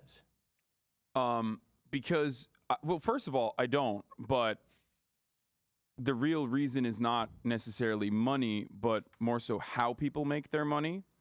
And how people make their money being through capital accumulation is always going to work to erode this nation, the social democratic state that you're mentioning. And the example I will use is Europe. Because like if you look at European social democratic reforms throughout history, things that a lot of people take for granted, even the NHS in the UK, for example, is not immediately privatized, obviously, but it is crippled under conservative administrations deliberately, specifically so that they can inevitably privatize certain aspects of it. It's kind of like how the same... Yeah, a good example of this would be the U.S. Postal Service. Republicans for a long time have wanted to essentially destroy the U.S. Post Office and replace, like, basically turn it over to, like, FedEx or UPS, you know? Same neoliberal reforms under the Reagan era wanted to openly starve the beast, the American government, which is why Americans no longer have any sort of confidence in the government to do any kind of social amenities, any kind of offerings, right? Like, you understand, you and I, we both are in the highest tax bracket. We live in Los Angeles, California. We pay a fuck ton of taxes. We pay like European taxes, right? Yeah. And the reality is we both recognize that those taxes don't necessarily go to the places that we would love for them to be spent on. Definitely. Roads, schools, libraries. But what's that have to do with social democracy? That, like, my utopian social democracy? Well, because all that money in this, you know, situation, it does go to those places. Because America is still a capitalist nation, just like all of these other countries are. Yeah. And in a capitalist nation, you are always going to have the influence of capital. Well, let me ask you this then. Okay. In a socialist nation, on the other flip of the coin, wouldn't you also have a similar movement of people, a party of people wanting to move towards capitalism? There will always be, yes, people who are the difference? counter. See, this, I think, this question is worth Ethan asking. But I think if you are divorcing this from, like, worker ownership and the benefits that worker ownership provides, then it's a lot harder to adequately answer this, I think, to someone like Ethan's satisfaction, you know? Revolutionary. Well, not just that. I mean, there's a move, because capitalism, social democracy, there's a certain level of individualism that you don't have with socialism, perhaps I would say. And so I would ask you, what's the difference? You're saying that social democracy nations are the rich people are always going to be trying to erode the system. That's an assumption, by the way. Well, it's not an assumption necessarily as it's just not descriptive in comparison to, like, I mean, it's descriptive if you look at how it has played itself out in Europe, where and you're right. I agree. That's what they'll be doing. So I'm not even going to argue. Even America had a lot of social democratic principles in the New Deal. I'm not even going to argue that. But I do think that in a socialist country, like I said, there's going to be a sizable amount of people moving towards capitalism. So what's the difference? I don't know if it'll be as sizable, and they're also because, like, here's the thing, right? If you are able to talk about the benefits of socialism, if you are able to adequately, like, talk about it, you can just reply that over time people would infinitely prefer to be paid both more and also have better benefits, have better, like, local stability, and also have more agency in making decisions at their workplace. You know, like, those are all things that make sense for people to want. And over time, it would be a harder case to make for private corporations that are just going to suck up a ton of money for someone at the top who isn't doing nearly as much work as everyone else. Also always has to be a state mechanism of control, which exists in neoliberal capitalism as well. And this is actually an area where I very much diverge from other socialists, I would say, or even more orthodox Marxists, that I believe the neoliberal mechanisms of control, specifically, it's just, how do I describe it? Free market, markets are better than the government at dealing with everything. Okay. So I think that there is two different, as reductive as possible, there's two different types of control. Control is always going to happen. This is what the state is there to do, right? Under liberal capitalist democracies in the West, you have a neoliberal mechanism of control that dulls the masses through commodities, gives you the false notion of choice. Again, I don't think Hassan's rhetoric here is particularly effective for someone like Ethan who just wants to know, like, on like down to brass tacks, how will this work? You feel like you have 32 different brands of Oreos, even though they're like owned by 3 companies that price fix, right? And they basically control all matter of commodities, and those markets are completely captured. But there's this idea that there are, this endless, boundless amount of choices that you can choose from. On the other side, the more authoritarian mechanisms of control, which have existed What's your opinion? I like the neoliberal one. I think that even in a socialist state, you should still very much give the people the false notion of choice and make it feel like they have a say in the process while doing the bidding of. I mean, it's a pretty cynical worldview, but I think that, that's what states are supposed to do. Let me ask you this. And that will create a structure where there are significantly less people who are like, I hate the system right now. I don't feel happy. I don't feel good in the system that I exist under. So I should, do counter-revolutionary capitalist reforms. Well, and likewise, I don't think there's that many people in Sweden or Norway who are saying, no, we need to move to a pure socialist because everybody there is provided for. I don't think there's a large. I'm speaking at a no. You're so. This is just incorrect, but part of that reason is the strong unionization that happened in Sweden and Norway. Workers have the ability, albeit in a more sideways and less direct way, to have better pay and conditions at their workplaces. However, they still have the problem, and again, we talked about it earlier. They have the problem that a lion is still a lion. If you take it into your house and you train it to not be a lion, it's still going to be a lion. And capitalism is still going to do what capitalism does, even if you take it into your home and you treat it real nice. Even if you take it into your home and you treat it real nice, it's still going to try and kill you to make a profit, because that's what capitalism does.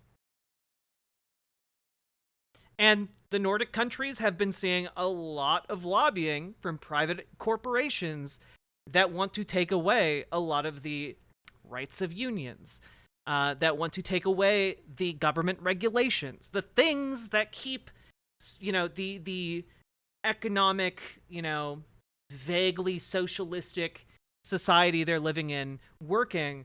That's all stuff that capitalism is constantly trying to take away from those countries. Absolutely right. You're actually 100% correct. So like some Orthodox Marxists actually hate the welfare state for this reason, because the welfare state is a continuation of capitalism by offering certain amenities. Seems like the liberal capitalism has thrived and has created a structure where like the inherent contradictions that exist under capitalism that I think everyone would agree with, including yourself, those inherent contradictions become a little bit more muddied, and they never end up getting to a point where they converge and capitalism erodes into some socialist formation. Let me be, I guess, more specific. If you're in a socialist country, is there one party or multiple parties? Okay, this is a good question, because a lot of people conflate a socialist economy with a nominally socialist government, and the nominally socialist governments that have been on the planet tend to be extraordinarily authoritarian. So I know what Ethan said, I know the words, but what he meant was, so is the socialist society you're talking about authoritarian or democratic, or what is it? Because again, this conflation is so strong and so powerful that it's hard to really parse, It depends. I mean, Wait, is decommodification a goal under social democracy or just socialism? I think that you could have a social democracy do a degree of decommodification for like housing or food. That being said, and that's part of why like I'm saying a kind capitalism, one that maybe decommodifies certain aspects of the economy or what have you, is still a society under which capitalism would be continuing to screw over workers, and over time, the forces that are accumulating capital would turn that capital towards the end of trying to re-commodify things that had been decommodified. Because one party's scary, right? Can we agree on that? A one-party system is not a good system. I think you and I would agree that we... No, I'm just asking you. I don't care about the United States. I'm asking you about socialism. I think... Goddamn, Hassan's so goddamn cagey. Just have a straight answer for once. That there are different forms of governance, and the United States is not that different. I don't care about the United States. I want to know. I just want to talk... Dude, are you fucking kidding me, dude? Why can't you just say you can have a socialist state with a democracy? What you can have a socialist economy with a democratic government. That isn't a hard thing to say. It isn't hard to say you can have a democratic government and that would be good, and a single party dictatorship would be bad. You can just say that would be bad. You don't have to be like, oh, well, you know, single party democracy. Well, the United States is pretty bad, and we're a democracy. No, shut the fuck up. Just give a straight answer, for fuck's sake. Weaselly little dude over here. Hey, Tipster, how you doing? Thanks for stopping in. Talk about a socialist. I think that no matter what happens, the state does what the state is supposed to do. You can either do it.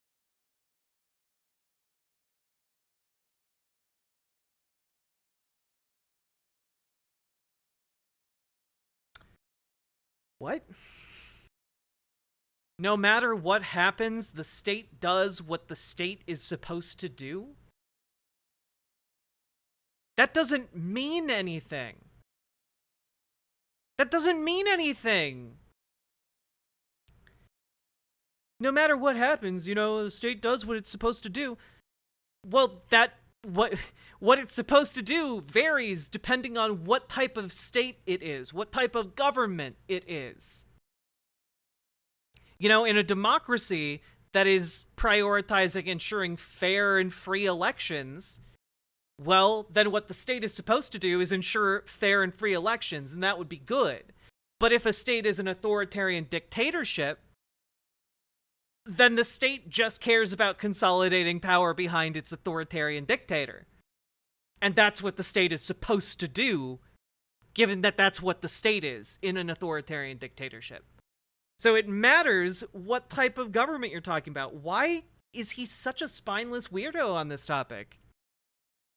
At the behest of your citizens, because you genuinely, earnestly believe that, like, that is the best possible way of developing a society, or you do it at the behest of capital owners and capitalism. So you're saying you don't think it matters if there's one party or... I don't think it matters as far as I care about direct democratic participation in local in local one-party systems with socialism or communism has pretty much always been a catastrophe. Yeah. A humanitarian disaster. No, I agree with that. There's just so much risk in having one party. I agree with that. I think that a multi-party system is obviously going to be better. My point is that it doesn't even matter if you have a parliament. Then why can't you just say that at the beginning, dude? You waffle around for like 2 minutes before you say something like that. Why?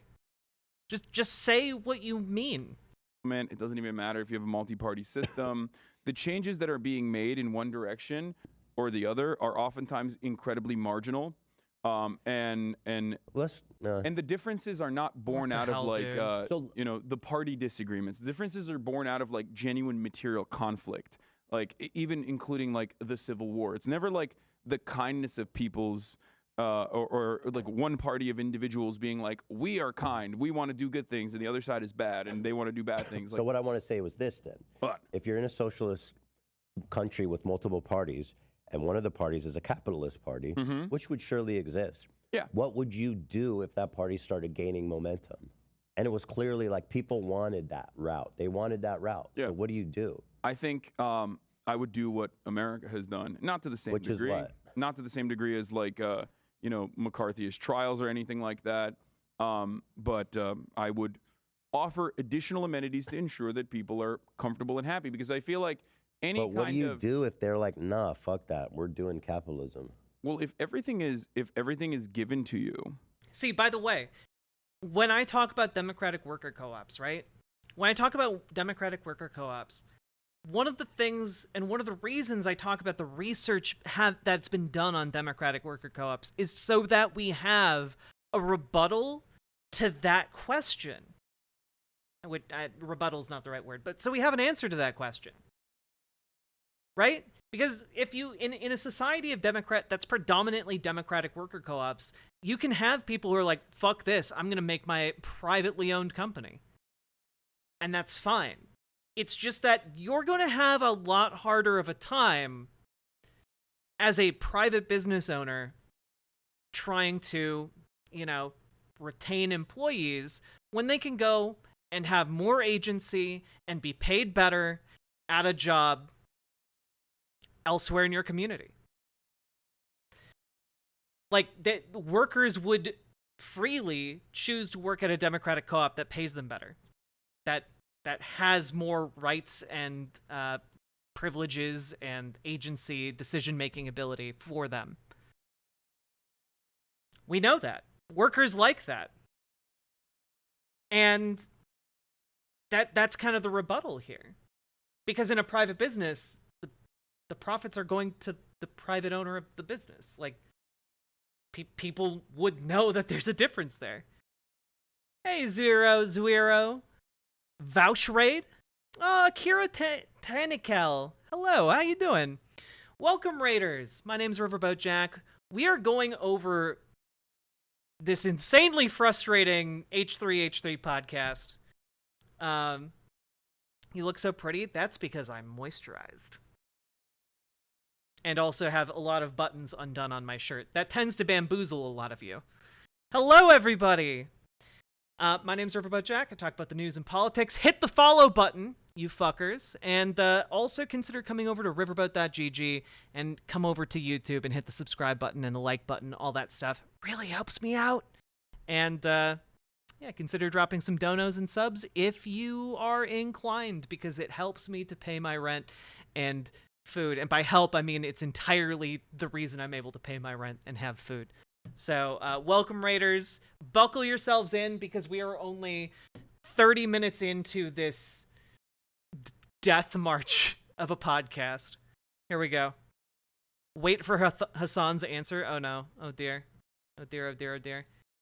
Also, Vouch offliners, just come over to riverboat.gg, you silly gooses. We got a bunch of fun folks over here, including a bunch of VGG offliners. So get on over here, you silly billies.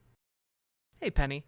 Yeah. At that point, if every single thing is given to you, if all of your problems are solved, which I think we can both agree is not under capitalism and has not happened. No. If all of those problems have been solved, then there is no need for conflict of that regard. But the reason people start private businesses isn't because they lack food, water, or shelter. Like, we're talking about why someone should prefer democratic ownership of the means of production versus private ownership of the means of production. And you're not providing a rebuttal to that at all. This spineless little weasel, dude. They're saying, no, we want to do, because they're like, yo, Later, this is a free though? country, right? Okay. Well, we want to do capitalism. We think the market should regulate the prices and shit. Like, It will we don't always- think the workplace should be socialized. Okay, that's a great question. And what if you have to ask why, though, at that point? Because people never can be explained by why anyway. You know what I mean? Some people are gonna be dumb. You're right. It's like you don't. It's just gonna exist. You know it is. Yeah.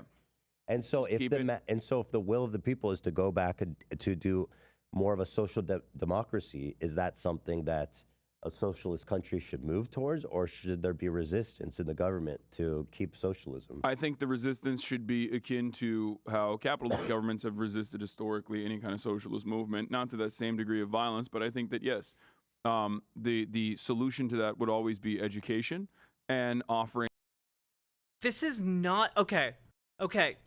Fellow lefties, we need to talk, okay? We need to talk here, okay? When you're talking to someone who is not already on board with, like, socialism, you need to be able to explain why it would be in a worker's best interest to work for a democratic co-op versus a private business. And just saying, oh, we'd educate them better so they just wouldn't do that isn't an adequate answer to questions from people who are open to the idea of socialism but just don't know enough about it, which I think is what Ethan is in this instance. So what's the deal with this H3 guy anyway? He looks like someone who'd make vaping his personality. He has, like, Tourette's, and he's actually pretty chill and cool. He does, like, I think he did comedy for a while, and now he just kind of does, like, comedy podcasts. I don't think he vapes. I think he's actually been on, like, a health arc recently. I shall instead, through 23 terminally online niche lefty terminology at them, consecutively discombobulate.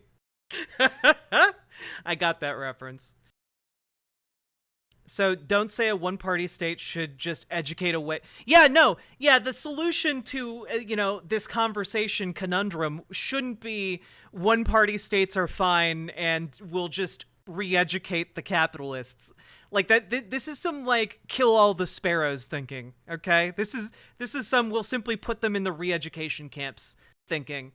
No, like, the solution is just point out how it would be in workers' best interests to be in democratic structures.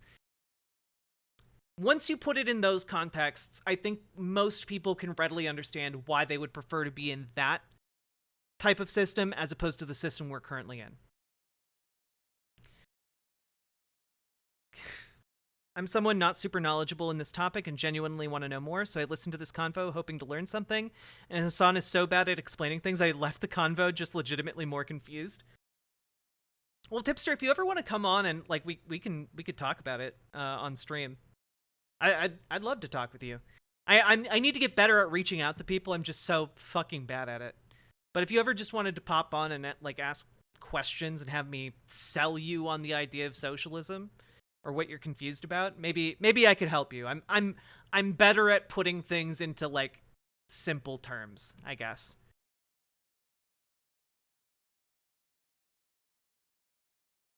Bring more re-education? Yeah, Ethan picked that up. And again, Hassan's answer here is just so dog shit. I can't believe the conversation goes on as long as it does. Education, certainly, yeah. I know that's like a Let's trigger put them in word. camps. No, not like that. I know there's a trigger word because everyone goes, "Oh, re-education." What do you mean? Like immediately people think like, "Are you China talking does about that. Are you talking about like resident schools? Are you talking about the China has Xinjiang?" Yeah, re-education 100%. They camps. do. They do it. They did it in Xinjiang, Which I isn't think good, was, right? No, I don't agree with that. Yeah, I don't think it was good. This is something I have openly criticized as well. Like that's not good. The massive surveillance apparatus that they built in Xinjiang is not good. So what would be good about a socialist re-education camp for capitalists? It wouldn't necessarily. I don't think it'd be camps. I mean, it depends on. It depends on crimes, right? Like, are people committing crimes at the behest of this? Because if there's a socialist state and someone is doing like white terror, let's say, or someone is doing South Korean style, purges of communists, which has happened historically in every country that America is aligned with, because they were anti-communist, where they've launched, military dictatorships, whether we recognize it or not. Those things have happened, right? So in a situation like that, yeah, no problem, Tipster. Like, I'm not like the smartest person when it comes to socialism, but I can at least articulate the basic concepts and like basic policy proposals that I think could get us, to a predominantly worker-oriented economy.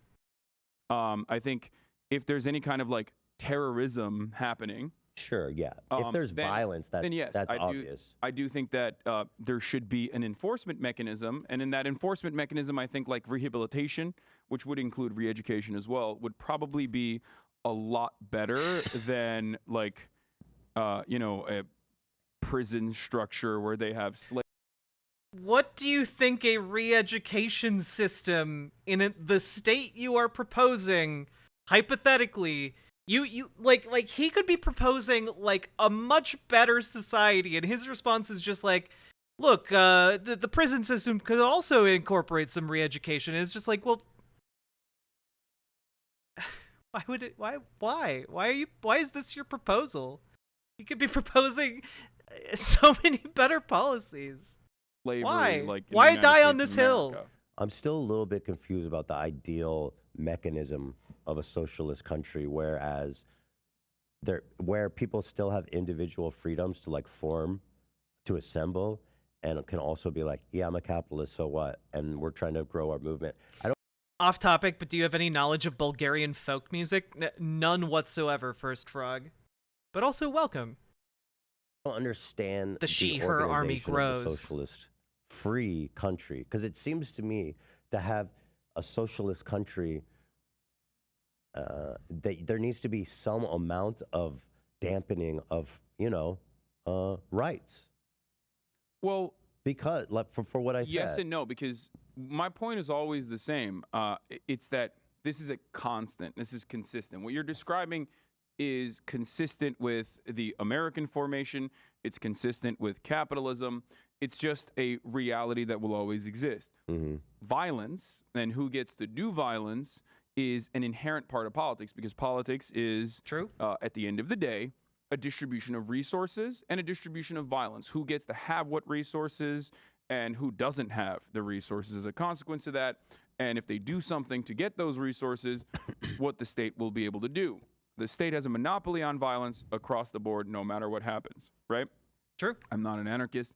A lot of anarchists will get mad at me for saying this, but the state should have some level of a violent mechanism, because no matter what happens, and there's different forms of violence as well. The structural violence of poverty, or direct violence in the form of military boots on the ground, military warfare, imperialism, police violence, police brutality. These are all different forms. Oh, Kyryu. Smarter than Hassan, baby. Look, this is why we need to get bigger than Hassan, folks. Put me on H3H3. Now that I know that it's not called he. Put me in, coach. I'll convert Ethan. I'm a progressive, but my understanding of the finer details of politics is still hella normie. As I mentioned on Twitter, I'm still new to this space, but I'm super interested in learning, so I genuinely appreciate that. Everyone in this space has been very welcoming and helpful, and I really appreciate it. Well, Tipster, I appreciate you. Like, you've just been a really, like, great presence to have in my community, and, like, I'd love to talk with you more, if you're curious. Does Hassan actually think that socialism is when China but gooder? Penny, unironically, after having listened to so many of Hassan's takes here, I think the answer to that is yes. Forms of violence. There will be some exertion of force required to maintain a socialist country. Yes, not just a social country, any country. Sure, any country. Yes, I agree. Until we reach a point of I guess, until we reach a point of production, and our productive output has gotten to a point where it's so streamlined and so organized that there is no need for a state. But I don't know if we will ever be able to get there. Yeah, again, that point, that, like, the point of, like, abolishing the commodity form, money, or, like, abolishing the state, these are ideas that are so far beyond our level of, like, social and cultural development that, like, honestly, it's not that useful to talk about them at this point. Where the state withers away, and we have a classless, borderless, moneyless society. Yeah, I mean, if it is, it's like not in a long time. Techno-communist. It'd have to be like post World War III or something. Let me ask you, I guess. I mean, not necessarily, but sure. It's another angle here. So, worker exploitation seems to be at the heart of socialism. Wait, I've never understood why Hassan is so popular. Is it because he was first or something? It's because he had a built-in audience of people from when he was on TYT. And because he's super conventionally handsome and hot, and people like looking at hot people. And because he puts out kind of like that dude bro energy that like a lot of people on the left don't really have. You know, we don't have a ton of those dude bro like college frat guys who are actually interested in talking about like socialist or left-leaning positions, you know? Yeah, he reaches the coveted himbo demographic. And yeah, he gained a lot of mainstream appeal because he also just does like content that appeals to normal, non-politically brain-poisoned people like me. Being good-looking is, you know, if you're gonna get into making videos, I recommend being good-looking. It helps. Though I feel like as like a trans person, I feel like I'm always trying to fight to try and get into like the category of like looking hot enough to bring in normies. And today I just clearly didn't try that hard, but you know what? That's fine. He does, yeah. But the normie content, it works. You know, if you can incorporate normie content to kind of like honeypot your your viewers into politics, I'm all for that. It's actually pretty effective and good.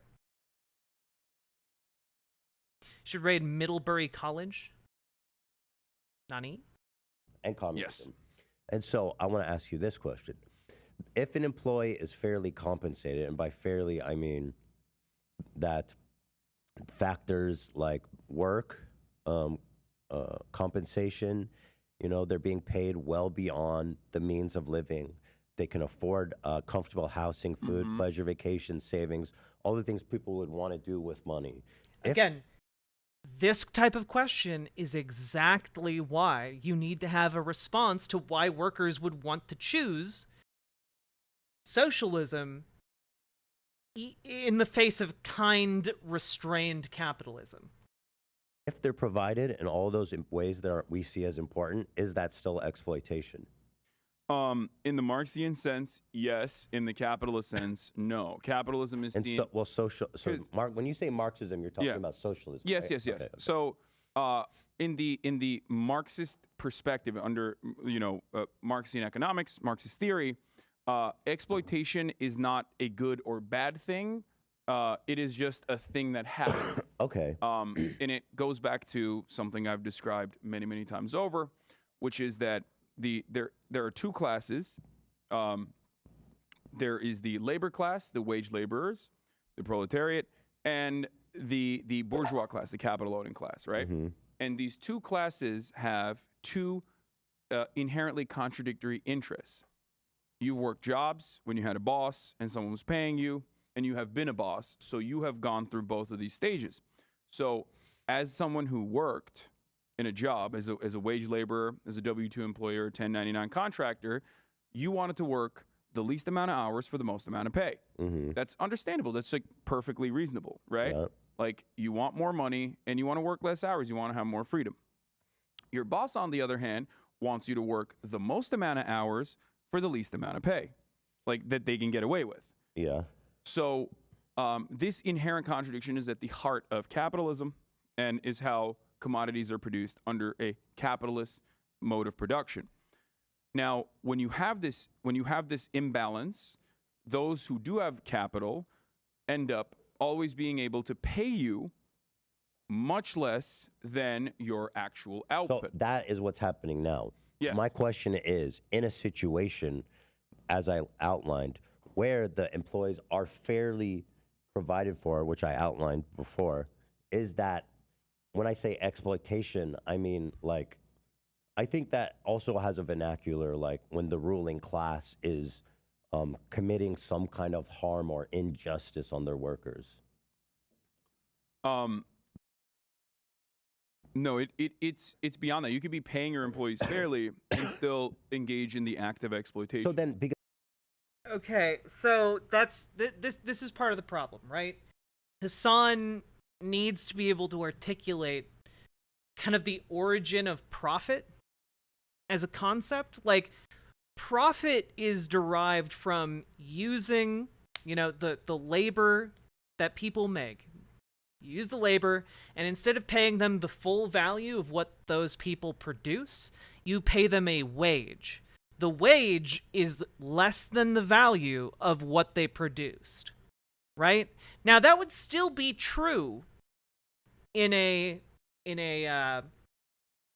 like a democratically run society where like your businesses are democratic worker co-ops. That might still be true to a degree. However, there is an incentive structure there within the democratic process of democratic worker co-ops to try and bring that number as close to the full value of what they produce as possible, right? So, like, you can imagine a situation where someone that worked at a democratic worker co-op, like, worked there for, like, 30 years, they might make, the company structure might provide for, like, oh, you worked here for X amount of time, you make slightly more money than everybody else. I think that would be fair. But each democratic worker co-op, much like every private business right now, is going to arrive at how they decide wages in a different way. However, in a private business, the incentive of private business owners is to pay as low of a wage as possible. It's the reversed priority. In a democratic worker co-op, there are systems in place to raise the employee wages as high as possible. In a totalitarian structure, like a private business, the incentive is to pay as low of a wage as possible. So that's the inherent difference. Even if you could provide for all of the needs of your workers, right? And it was a kind version of capitalism, you would still be incentivized by the nature of capitalism itself to pay workers as low of a wage as you could get away with. So this isn't the inherent kind of difference between these two systems. And additionally, like, yeah, it might not be that bad for a worker to be paid like a decent wage in a society that has a bunch of universalized systems that takes care of them. They could have a pretty decent life. But it's still exploitation because it's still not paying them the full value of the labor that they create. And again, I'm not sure that we can ever reach parity with that, like just on the nature of just like how human beings interact with the world. However, we can set up systems that try to reach that parity, even if it's not possible to 100% reach it. What is the game on screen? This is a roguelike called Battle Brothers. Because I don't want to get caught up on that, because you're saying exploitation is neutral. Wait, did my explanation make sense, chat? Also, hello, Crush Dupe. How you doing? Folks, if we get 10 more follows, by the way, we will hit 9,200 follows on Twitch, and I would really, really like that to happen. And also, if we get like 90 some more more subscribers on YouTube, we'll hit 2K, which is very exciting as we're just building the YouTube from the ground up. Heard of it, but haven't played. It's pretty fun. I like it. It's also hard as shit. Boiled Peanuts, hello. Yes, exploitation in the Marxian sense is not good or bad. It's just descriptive.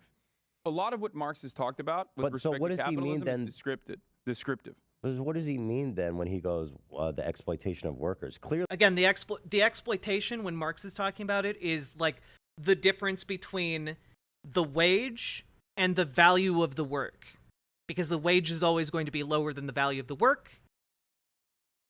There is exploitation going on there because the boss is exploiting the worker to then take advantage of that value gap.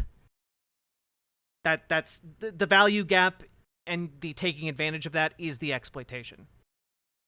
Clearly, he wants to end the exploitation of workers. Yes, of course. So is it still exploitation of workers if they're fairly provided for? Yes, because the fairness in this regard is not met on the metrics of like living standards, but instead on the metrics of what their output is. So when and this gets into the labor theory of value. Excuse right? me, goddamn. The labor theory of value, which is different than marginal utility, which is what we use currently when we ascribe, when we say this is this much, like something is this valuable, right? Ice cream is $4. But if it's really hot out, maybe ice cream is $5 because, well, there's a little bit of scarcity on the supply, but the demand has gone up. So now ice cream is more expensive.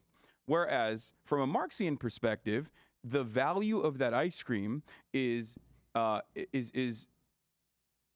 stable. It's just what kind of labor went into the production of it, what were the resources used to make that ice cream, what kind of capital was put into the ice cream factory. So even all if the of that, employee and then also the moving part in that situation would be the labor of it. If the employee is extremely satisfied, yeah, and they feel well provided for, I mean, in a sense, it's like, who are you to tell him he's being exploited? Well, you're again, being able to articulate this in being able to articulate this in simple terms like I did would save him so much effort, because he just is he's struggling so hard, dude. Again, I know you want to get caught up on that, the definition of that word, but you know what I mean. Yeah, no, I understand. It's what I would say in that situation is this, right? Relying on the magnanimous nature of your boss and hoping that like your boss doesn't succumb to greed and choose to change certain things about your workplace conditions can be great.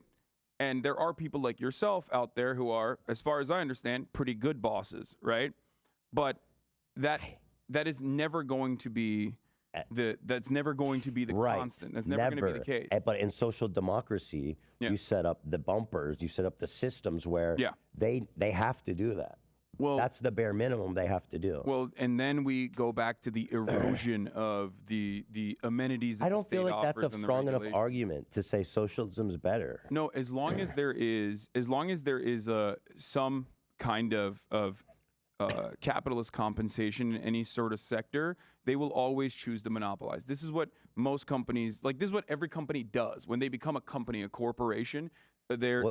Their job is their goal is to inevitably become a monopoly. You can do that by rent seeking. Well, so what? So what? If they still have to follow the rules. Well, no, when you are becoming a monopoly, you are either engaging in horizontal integration and expansion or vertical integration and expansion, mergers. We have wandered so far away from Ethan's question. Like, just answer the question, dude. It's frustrating. It's like he's talking about like monopolies and vertical integration. You don't got to get into all that, my guy. You don't got to do that. You could just answer the question. Acquisitions, and what Amazon has done, for example, in I feel like he's using the same arguments that kings and slave owners used. It's not exploitation if they feel protected. Well, that's kind of it, right? And Beata, you need to be able to explain what the exploitation is.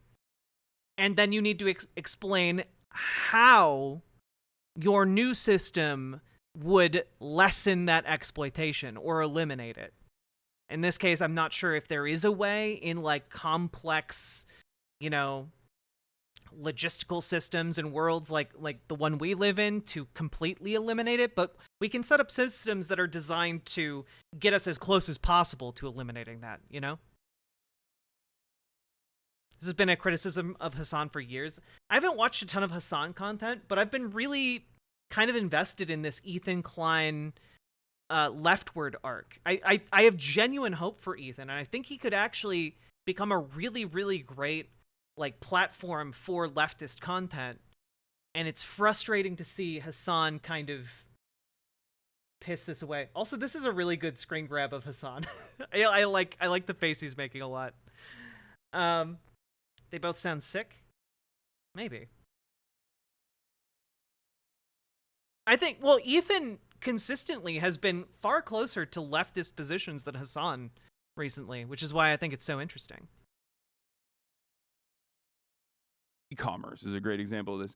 And when you get to that point, especially under a capitalist state that still has market reforms, you end up using Ethan was sick. Additional capital that you've accumulated in the form of profits from your workers to lobby the government and erode the safety nets. But you're talking like it's a guaranteed. And again, It has been a guarantee every single time. And it's been a guarantee by the same metric that any socialist country devolves into disaster. I mean, it's not fair to put that out there like it's just given. Because on the other flip coin, you can say, this, like I mentioned, socialism. There's going to be people moving towards capitalism. So socialist nation states, it's too hypothetical. Socialist nation states, however, historically, most of them at least, have not eroded or been destroyed due to like people who are just like, I want to be capitalist. Usually those people are being goaded or supported, facilitated by a much more powerful nation that is using the inherent greed to their advantage to cause divisions. But the real material issues in socialist nation states, historical socialism, real socialism in the real world that has happened, has always been due to mishaps, famine, or the government exercising too much authoritarian control. Yeah, you could say the same thing. These sorts of things are the real reasons as to why socialist nation states have failed, not necessarily. Hassan talks theory, not normie. That's my biggest criticism of Hassan. He overexplains too much to Ethan during this. But, like, the thing is, like, with the Hassan talks theory thing, like, Hassan, I've read theory, at least to some degree, enough to know what I talk about and what I advocate for. But Hassan seems like he drops certain phrases or certain Joker Oker, thank you very much for subscribing with Prime. I appreciate it. Hope you're doing well, friendo. But he drops phrases and like lines of argumentation that come from like reading theory, but he does it in a way that doesn't make sense to me. You know, it in a way that indicates to me he's read the words, but he hasn't internalized the theory or the concepts enough to actually simplify it into real terms. You know? Like that's the issue. You need to be able to put it in terms that normal people can understand. And when he talks like this, he's not doing that. And I think all it really does, like tangibly, when he's talking like this and inserting kind of these cut and paste arguments as answers to questions that didn't ask for them, I think it just generally is virtue signaling to his audience. I don't think that that's his intent, but I think that's the effect of what he's doing here.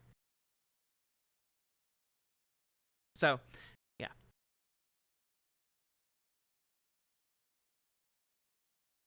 Their economic mode of production switching over to a more labor. I think he said he hasn't fully read theory, to be frank. Well, like, again, you don't have to fully read theory. You know, I've read very little of Capital, okay? That's going to be a project for me at some point, but maybe when I have like the ability to take like 2 weeks off, I'll read Capital. But like, it's fine. You just need to understand the concepts. You need to understand, okay, what are the key parts of what socialism is? Be able to rattle them off. Be able to rattle off how we can at least achieve the most core concept, which is having workers democratically own their workplaces. Okay, look into how we can actually do that. And then be able to explain, those are the key concepts. Here's the most important one. Here's how we could achieve that. You don't need to drop like 3 or 4 paragraphs to answer a question about one of the basic components of your ideology. Like you shouldn't have to do that. Jack is a patriot for reading the Bible. Unironically, I have read at least the entire New Testament. I also tried reading the Old Testament. It's very long, but I've read most of the Bible. My eyes just kind of glaze over when they start going through like family lineages. Focused economy, and then also there are so many different types of socialist developments, like a socialist mode of production, that there is no like one absolute perfect one, and I'd be a liar if I told you I know which one it is. You know what I mean? So go back to the original question. Let's just ignore this theory that in social democracy, and I'll say this, obviously we have antitrust laws that are not good, that are not been effective in the least bit. Yeah, so it's I would also ask you something why. you can regulate. No, but I would ask you why. Well, because our government is super corrupt. Mm-hmm. Why is the government corrupt? Because people are inherently flawed. You think the government's corrupt because people are inherently flawed? Okay, so this is another thing, right? So Ethan has the opinion that people are naturally hardwired to do capitalism. So I think one of the ways to kind of counter that argument would be to actually, like, okay, let's talk about that. Because I don't think people are wired to fuck each other over. That's what capitalism does. Capitalism wires us to fuck each other over. But we aren't wired to do that. Historically, we're wired to be social creatures. We are wired to work together for the greater good of all of us. That is how the human race has survived, has been able to build society. Society itself is predicated on the ability for us to trust one another and work together.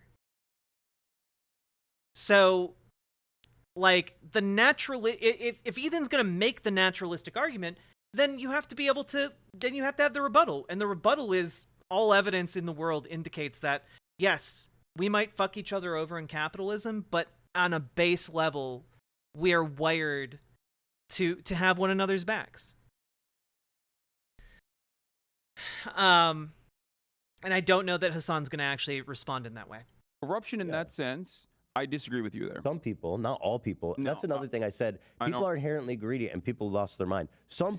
I think it's okay to think this, by the way, but that's why, again, the other component of my argument, if I were to be talking to Ethan, right, is to make it clear that democratically running businesses, workers having the ability to participate and the agency to participate and make changes in the company, that is in workers' self-interest.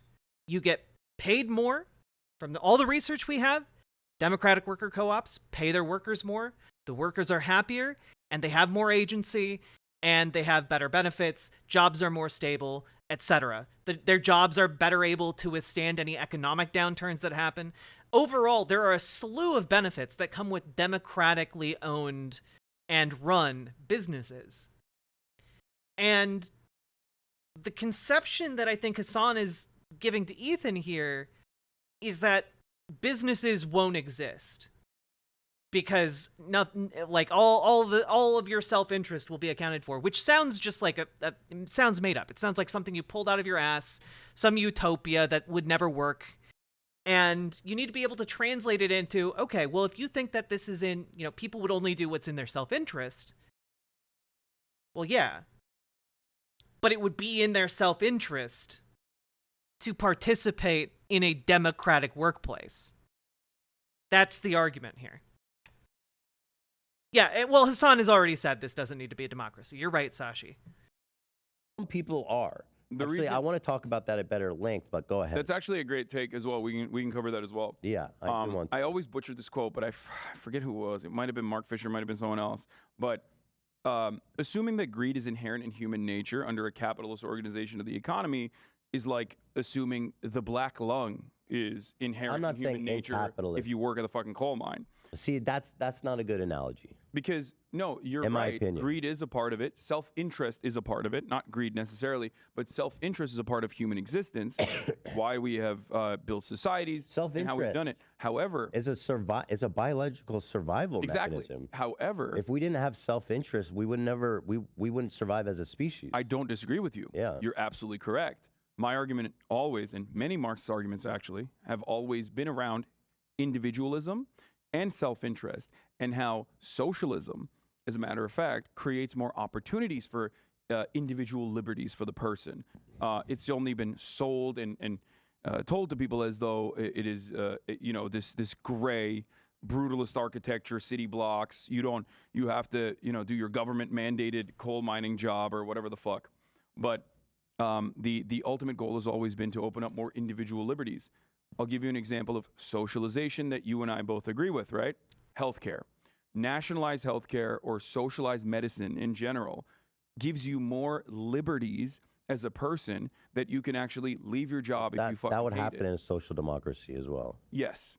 See, that's part of the problem here. That's the immediate response he has. Like, yeah, that happens in a capitalist society too. See, that's why moving it away from worker rights to just being treated well under a given system doesn't work. It doesn't work. People respond to incentives provided by the society they're living in. If those incentives are bad, then you're going to have bad outcomes. Yeah. Hassan is not a leftist. He's contrary to... He's a contrary who happened to fall into leftist and tanky beliefs. He believes one thing and one thing only, and that's America's bad. Well, I think Hassan... Again... I've given my opinion on Hassan, and I think it's the correct one. Obviously, I'm a bit biased, and I think that he has good leftist domestic policy, generally speaking. His foreign policy and his grasp of like socialist theory is not good. It goes domestic policy, theory understanding, and then foreign policy. Like that's the tier list, or foreign policy.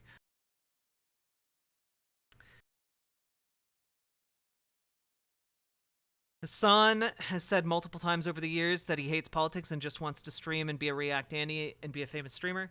I mean, I think he can have that goal and also talk about politics, Like, I don't mind someone who is doing politics and is generally doing good stuff, even if they want to actually do something else. I'm okay with that. Generally speaking, I think Hassan has been a boon to like getting more people into the leftist streaming space, both as content creators and as viewers, and I don't think that that's bad. What I do think is bad is when he advocates for bullshit and dog shit foreign policy, and when he is fumbling trying to get his co-host to come over to being like an actual socialist, which I think is within reach. But also, I do think he cares about this. Otherwise, I don't think he'd be talking about it. He's big enough to not have to talk about politics ever again.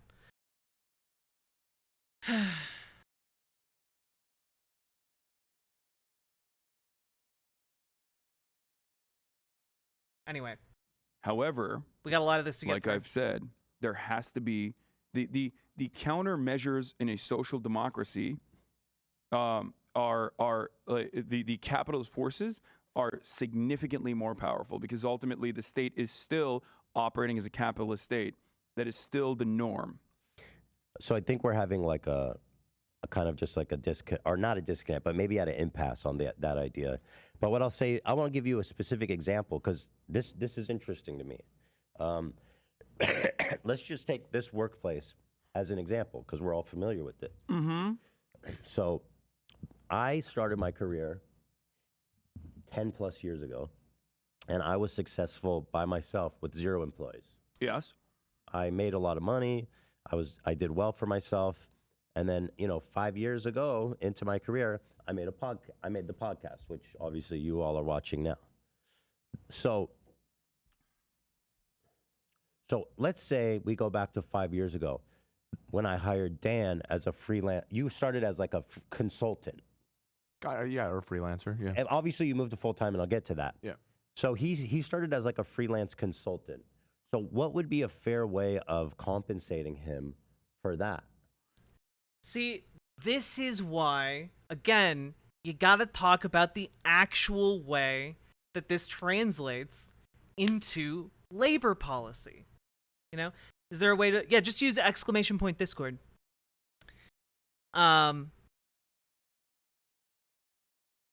You know, a lot of this is alleviated by just being like, well, in a democratic co-op society, like, you know, you could have non-voting members do co-op work. Like that could be a thing.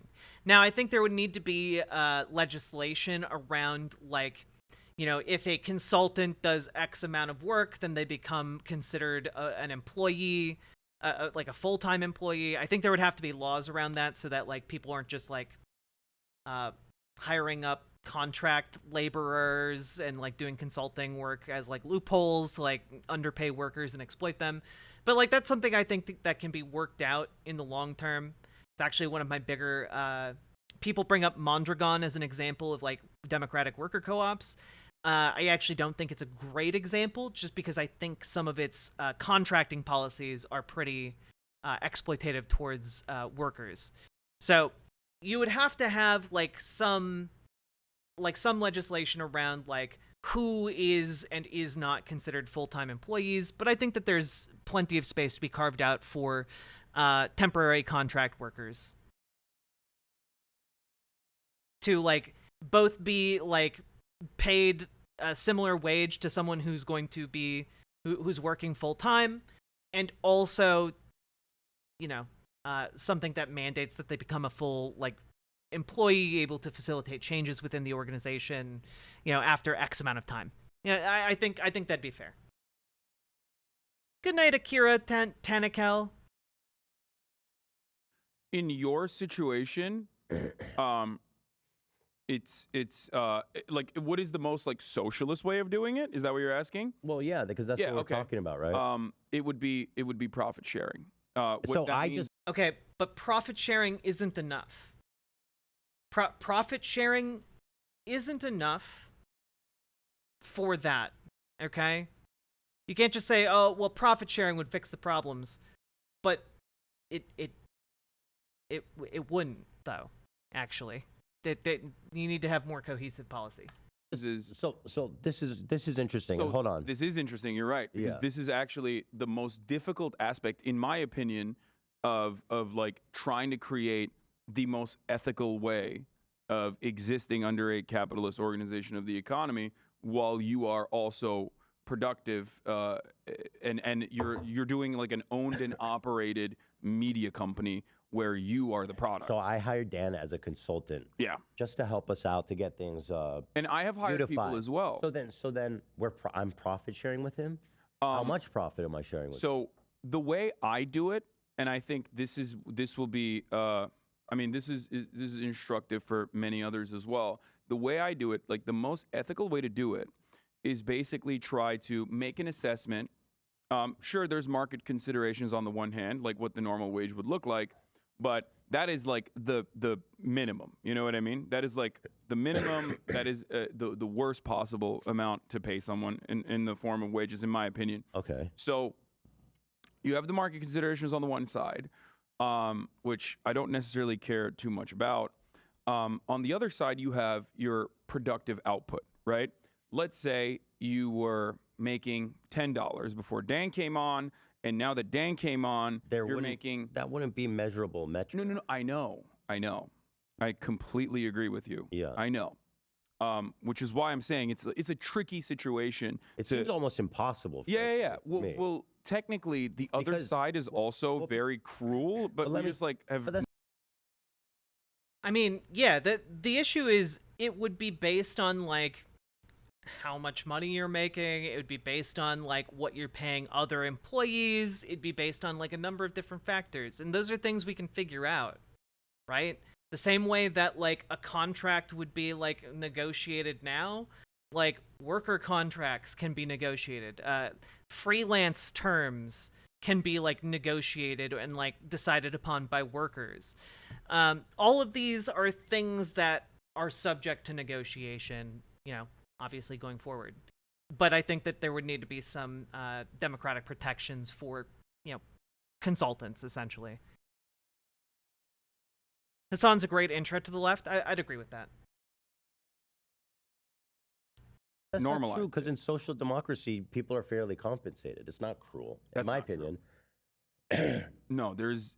I don't think. I think Well, we people think could be of social more or democracies, we more think of social fairly, democracy- less fairly compensated, but like generally speaking, they'd be more fairly compensated than what you would see today. Yes, in comparison to the United States of America, which technically would be a mixed market or social democracy, social democracies in other countries, there is better compensation. So here's the unintended consequence of that. Due to, you know, regulation, government regulation. If I'm just hiring Dan to come in and help me with cameras and stuff, and I have to cut him in on profit share, people are not going to hire as many people. They're going to think a lot more before they bring more people on. Well, can I just chime in real quick, just to clarify this point? People aren't going to hire as many people. Well, that could be true. That might be true. However,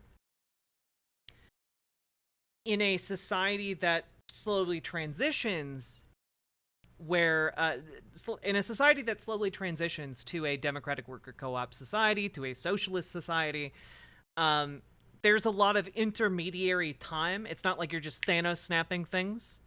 So new startups would build in like kind of these cost concerns, these ideas, places hiring consultants to come in and do temp work would have that built in already. There would be less capitalist coercion going on to kind of force people to move into jobs too quickly and without, you know, really giving it thought just because they need the money. Otherwise, they'll go homeless and suffer and die. Speaking of, drop some subs over on riverboat.gg. Subs and donos, very much appreciated on this 4.5-hour stream so far. Would it be Pog to have a Vosh video on how Jack destroyed his on? But when we're talking about this, right, less people might be hired at individual companies, but there would be more room for people to take risks and build their own. You know, there would be more room for the mom and pop organizations that are currently pushed out of markets by you know, Walmarts. You know, you'd have more small restaurants that are, you know, collectively owned by the people who work there. Like, I think that would actually be pretty cool and based. There would be more options for places for people to work, and if they didn't want to work at the places available to them, they would have access to the like, you know, potentially, if they had a decent business model, start up their own democratic worker co-op business with like a few of their friends, or, you know, old co-workers, or just people who are interested in the same thing they are. This is how that would work. So like individually, you might not be able to hire as many people, but other people could, or the people who aren't getting hired can do their own thing. I think fundamentally this is a better system than people just needing to get a job, otherwise they're going to suffer. You know, otherwise their kid's not going to have health care. Are you still talking about the period of time where I was working as a contractor? Yes. I haven't gotten to the full time yet. Well, we're going to move to that. Right. I will just say that at the time, I was essentially operating as my own business as well, because you weren't my only client at the time. Right. Okay. I did that professionally for a lot of people, and you were one of many people that I would come and do shows with until you offered me a full-time thing. So just because we're using the specific example, I just wanted to clarify that, because I think that matters in what the dynamic was when we were initially working together. I don't think that matters in such that I'm more focused just on the profit sharing. The reason why I was bringing up the implications on to a business and business owner of that. Okay, but the reason why I was bringing up the revenue is because, let's say you were making you're making $10, Dan comes on, now you're making $15. Yeah. Right? Dan has brought in $5 extra of revenue for you, and I think that the best possible way to engage with that would be to cut Dan in on like offer Dan living wages plus whatever Dan has brought in the form of revenue. So here's a big problem. And that moves. Good night, Ashley. That Get good moves sleep. into direction like you make, and then later down the line you make 100. Again, I think that revenue sharing might not make sense for contract workers, but it makes sense for full-time employees. I don't think a contractor would necessarily be someone who might make revenue share. But that's, you know, I think that's something that could be negotiated. $1,000 and moves with now, Dan is moving with it as well. Here's where this seems more like it's a nice theory, but like in application, it makes no sense. Who decides how much value he's brought? How could you possibly decide that? If my show is growing, Dan joins, and let's say, now I'm making $15, but the show was organically growing. How can I attribute all 5 of that to Dan? You're absolutely correct on this as well. This is a big weakness. 50-50 with him? This is something that I do not have an answer for either, which is why, it doesn't like I said, I said, you make do with you try to do your very best. Can I be? This seems like I mean this is the issue, right? Like I think without enough specifics, without enough policy that is actually actionable around it, I think Ethan has been led to this point where he's like, this just seems like a pie in the sky, like utopian ideal that could never actually work or exist. You know? Pay the excess value. Nah, see, the Swede, I don't necessarily agree that paying consultants in shares would be the best way to go. I'm not entirely convinced that shares of a company would be good unless you're going to cash those shares out. You know, as when they stop working for you, you like cash out the shares, maybe. But that just seems that seems like a really roundabout way of just paying them money, you know?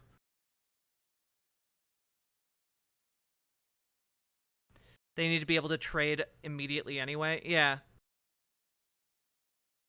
Look, I think I would just prefer, like, I think that it works best for contractors specifically to just pay them like an agreed upon fee. Because there'd be a lot more bargaining potential and also like a lot more clarity in those types of working conditions. That's just my take on it. I know that you could have like democratic worker co-ops that have share systems, but like that would I don't know that would need to be universalized. I think different democratic co-ops could run in different ways without shares. But yeah, you have to maintain cash reserves and invest capital as well, which doesn't allow you to pay higher. Doesn't allow you to pay the full value of labor. Well, yeah, that I already addressed that earlier. The issue is in a private business, the incentive is to pay the lowest possible wage. In a democratically run business, there are mechanisms there in place to try and pay a much closer to parity wage that is at least gunning for parity with the cost or with the value of the labor created. Those words made sense. Pretend that. It's like a big problem to say you don't have a solution. What's stopping so-called democratic co-ops from forming today? Nothing. Except capital investment, baby! Because guess what? Private companies tend to pay out more money to investors. Private companies pay more money back on the money that's loaned to them. They're better investments for private capital. However, we could set up means of investing into democratic worker co-ops because the government actually has a pretty solid incentive structure to invest in democratic worker co-ops. They pay their taxes far more equitably and accurately than private businesses. They tend to stay local over long periods of time. They pay their workers better. Their workers are happier. Their workers have agency within the company. They're able to change things, in other words. So overall, they're far better for the economy. The main issue is they're not as profitable for people with money to invest in. So they just aren't invested in. However, that doesn't stop them from forming. You see, generally speaking, in the system we have now, the capital issue is what prevents democratic co-ops from forming. This limitation on investment, like startup money, essentially. However, that doesn't exist as much as a barrier when we're talking about agriculture. That's why predominantly in the United States, most democratic worker co-ops are in the agriculture sector. They're farmers. They are, working in the lumber mills. That's generally where you find democratic co-ops in the United States. And in the United States, we actually have a lot of them, in the Midwest, we actually have a lot of them. I live in Minneapolis. And a lot of democratic co-ops are pretty successful, actually, because farmers already have their capital built in to their farming business. And then they realize, oh, hey, if we, a bunch of farmers, work together and pool our resources, we can actually get more done than if we are just single solitary farmers. And so they make agrarian worker co-ops. However, there's nothing preventing this model of business from succeeding in other areas, like restaurants, like stores, like insert whatever. This business model can succeed in any of those avenues. The main issue is the startup capital. And that's something that we can take steps to address. And I propose specifically using having a return to postal banking, which was a system we had until the 1960s, that basically ensured that every single post office in America could also operate as a bank. If we brought that back, which, by the way, it was abolished so that we could privatize banks and run savings and loans out of business. So that's why we have huge banking crises these days. So we could just not have those as much and go to postal banking again.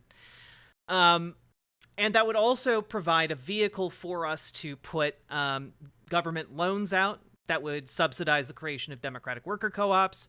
Obviously, some of those would fail. However, as we know from research, democratic worker co-ops tend to, again, stay local, tend to pay their taxes, and also tend to survive harsher economic conditions better than private businesses. And my hypothesis here is that by having this system set up and getting more data on democratic worker co-ops over time, we can find better ways to implement them. We can find more efficient ways to implement them. And we can also then use the data we get from that to adapt larger companies. Again, I think that we should maybe have legislation that mandates that whenever a company fails to such a degree that it needs a government buyout, like the airlines did recently, like some of the auto manufacturers did during the pandemic, like the banks did during the 2008 crisis.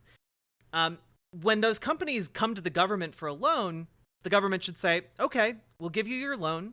We'll give your CEOs the golden parachutes, but then your company is going to be run by the workers who are at these companies. And then using the data we have from smaller democratic co-op businesses that have had time to grow, we can use that data to adapt larger business structures to democratic co-op models and have kind of this vice that slowly transitions the economy to a more democratic one.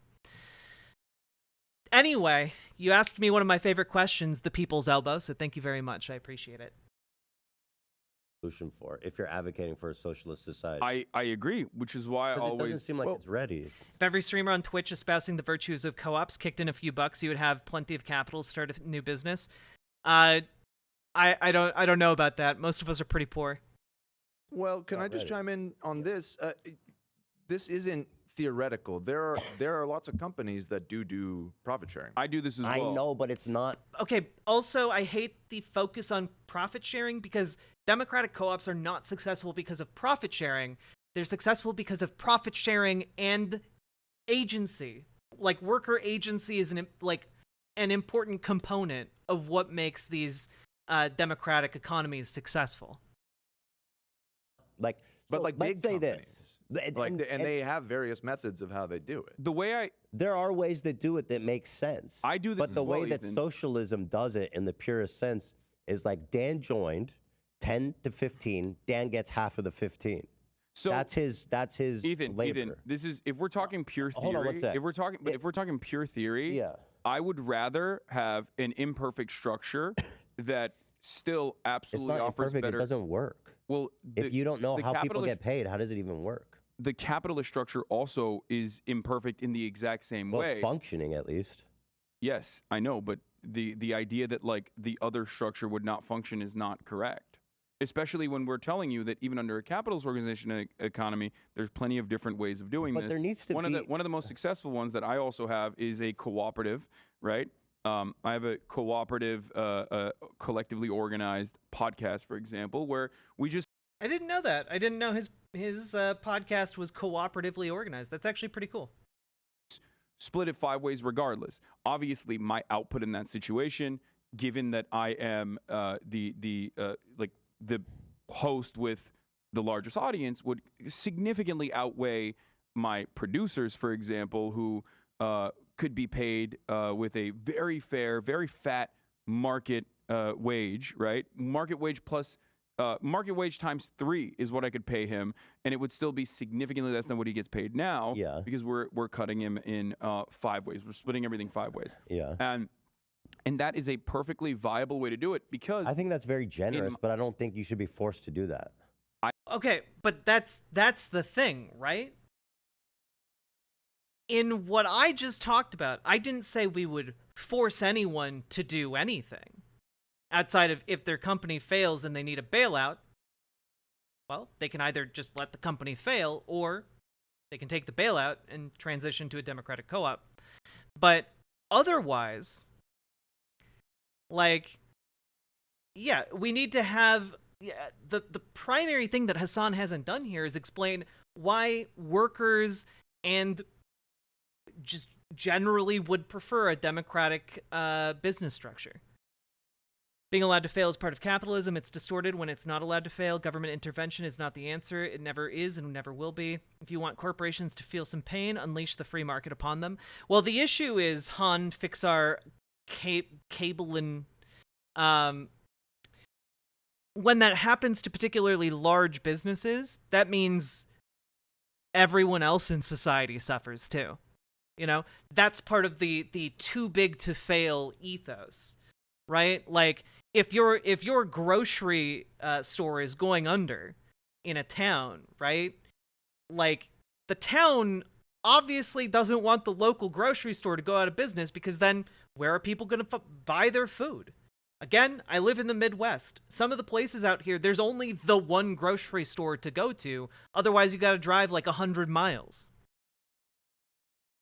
So, again, I think being allowed to fail is actually, if you consider it a virtue, is actually easier in a democratic system. In this socialist system that I'm proposing here, would actually be more viable. Because if you fail in a socialist society that's predominantly socialist via democratic worker co-ops, well, the worst that happens to you is you just don't have a workplace anymore. You still have your housing guaranteed, you still have food guaranteed, you still have your healthcare guaranteed, you still have schooling guaranteed. Like, you're free to try again. We're actually free to try more things, which is why it's really cool. I think you should be forced to pay him what we've determined as a minimum wage where he can live where he lives in a comfortable state. Yeah, I don't agree with that. And I don't think that it prevents people from being it goes beyond wages too. Generous. It goes either. beyond wages as well. There's also another aspect of this that many people fail to consider, which is decision making. So there's also the structure of decision making, the structure of autonomy. When we are setting up the time for when we are going to shoot the podcast, like everyone has to be on board with it.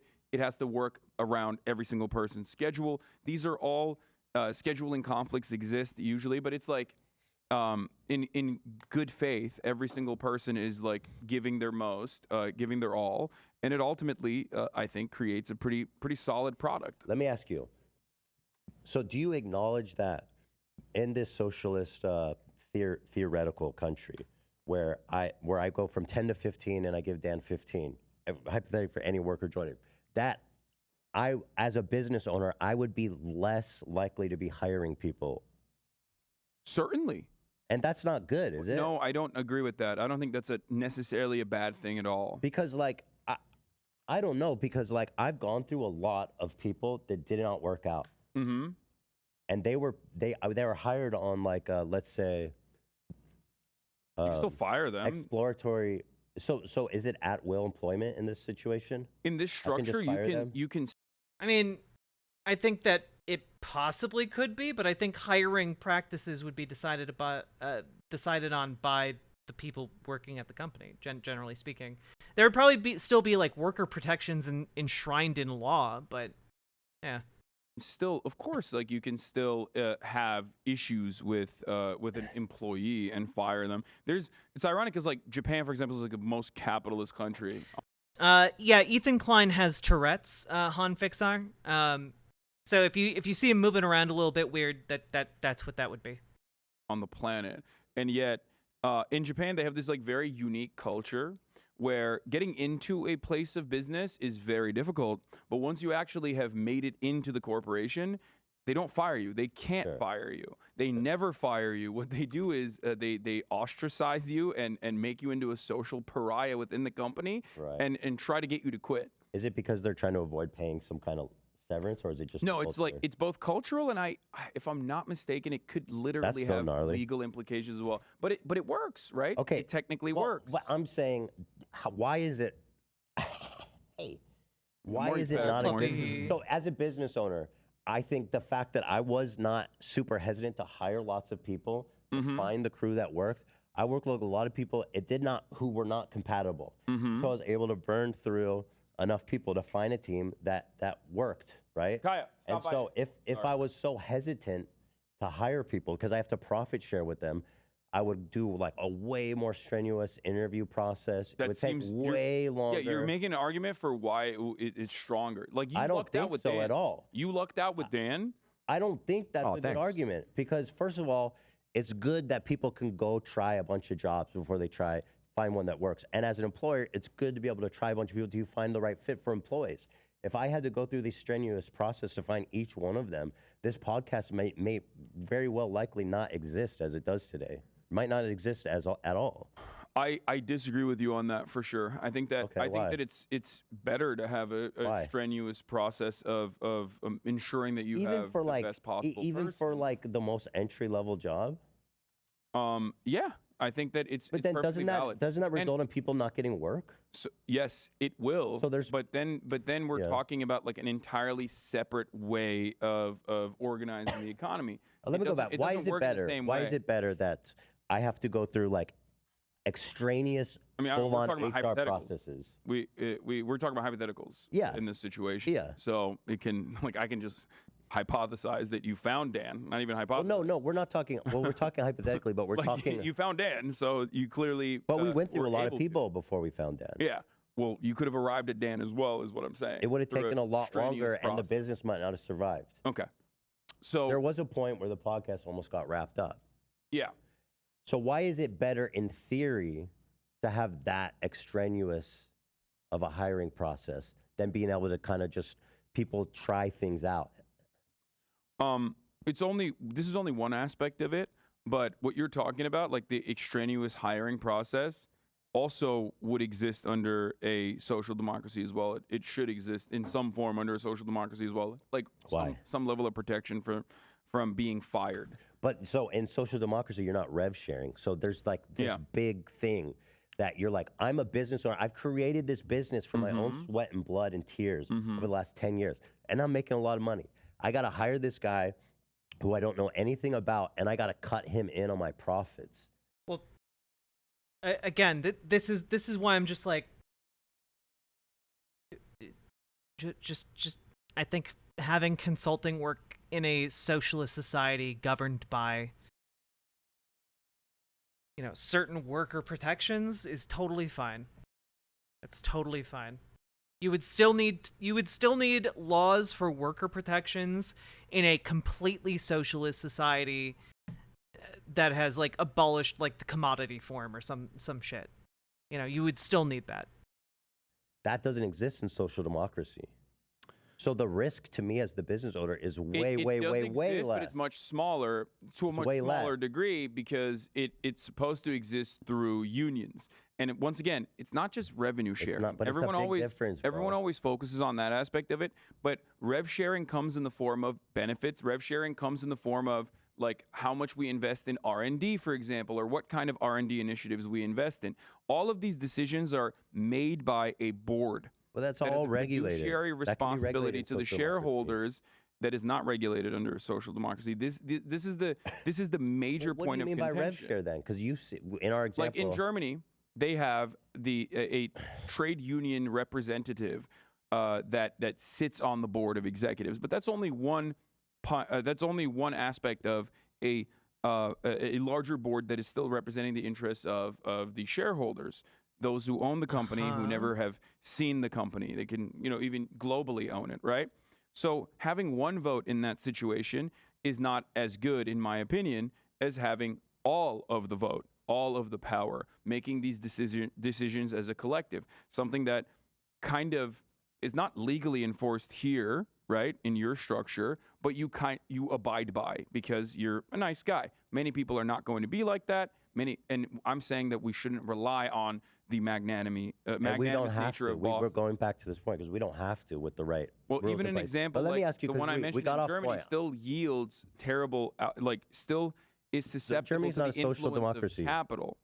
Let me ask you this. Wait, yes, it is. Germany arguably is. Yes, not as much as. Okay, I don't know a lot about Germany, so I'm not gonna. I don't want to get into that. America is a social democracy as well. The problem is, like, American social democracy is a laughable example of social democracy. So let's not use it then. But going back, why is it better? Because I don't think I ever got an answer to have a strenuous hiring process. Why is it better to have a strenuous? When you engage in commodity production with another person, I think it's perfectly valid to ensure that this person is not going to be like a scumbag and cheat you, fuck you over. I think it's good business practice, even in a capitalist sense, to ensure that the person that you're hiring is not like some fucking random dickhead. That's just common sense. And the more you grow, do acknowledge that. So you do acknowledge the hesitancy to hire people. I do. I'm not necessarily saying it's a bad thing. I don't know what. Okay, we'll move on. I don't think it's a bad. I guess a bit of an impasse again. And as companies grow, you have different people in different units that. I feel really bad for how frustrated Ethan is right now. Oh God. Also, chat. We've now been streaming for 5 hours. If you are enjoying the stream, please hit the follow button over on Twitch. Hit the subscribe button on YouTube. Hit the like button over on the YouTube stream. If you're watching over on Twitch and want to watch ad-free, consider coming over to riverboat.gg. There are no ads when you watch over there. And even if you're not subscribed. And if you would like to support the stream, drop some subs or donos, because those help me to not die, and I really appreciate not dying, and I hope that I don't know, if you're interested in any of this or find any of this valuable, feel free to drop some subs and donos, because that helps me a lot. This broadcast brought to you by viewers like you. Thank you. Also are, engaging in hiring. Like, it's just that workers now have more of a say in which direction the company should go. And that's a good thing. It's not a bad thing. Worked for me for like a week. After on my business I spent 5 years building. I don't want to give him a decision on where the company goes. I think that... Why should he have that right? Well, you know what I mean? I'm not saying the janitor comes in and unilaterally makes decisions. That's not how that works. But I'm curious how it does work. So it's communication. The other person is a human being as well. If you have a major disagreement, then you look for someone else to work in that position. This is how it works. Okay. The I'm only not getting difference a in clear that answer on the situation is rev that you don't share have either. the fear of like subsistence living at the other end of that bargain. Whereas like you have better amenities, better protections, and So by therefore rev you're more share, you just comfortable. made good living conditions? Because the idea is that's what I'm that already saying. That I don't think that makes socialism unique, because we can provide good living conditions and we benefits. can, but we haven't. Now that, by the way, one aspect again, of social democracy that we've talked about is the domestic one. We have yet to even uncover the other, much worse side of. Yeah, right.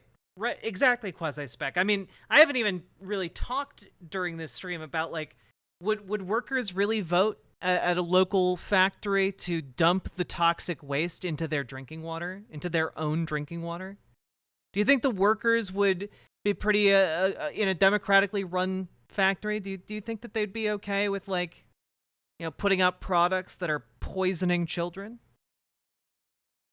No, I don't think so. I don't think most workers. I don't think if you were like, hey guys, we got evidence that our lead painted toys are poisoning children. I don't think most workers in the factory would be like, yeah, that's a good idea. Let's keep putting out these lead poisoned toys. No. No. Hey, sweethearts, cat. Good point, quasi-spec. Thank you for bringing that up. Social democracies, which is resource extraction in the third world and imperialism, and that is a necessity under global capitalism, and that is the reason why we have the haves and the have-nots. On the domestic level, you believe that there is a regulatory agency that can make things more just. I don't feel prepared to have a conversation about the third world stuff because I'm not super familiar with it. Perfectly fine. But like I can. I mean, I can but give you my understand that opinion like about that's stuff. a part of course. how I mean, everything listen, works. exploiting in the truest sense of the word is definitely what's been happening. Even on a capitalist understanding, that's like hyper exploitation. I mean, clearly, I think that all humans on this earth deserve rights and comfort and a right. To, you know what I mean? It is funny Quality though. of Like life.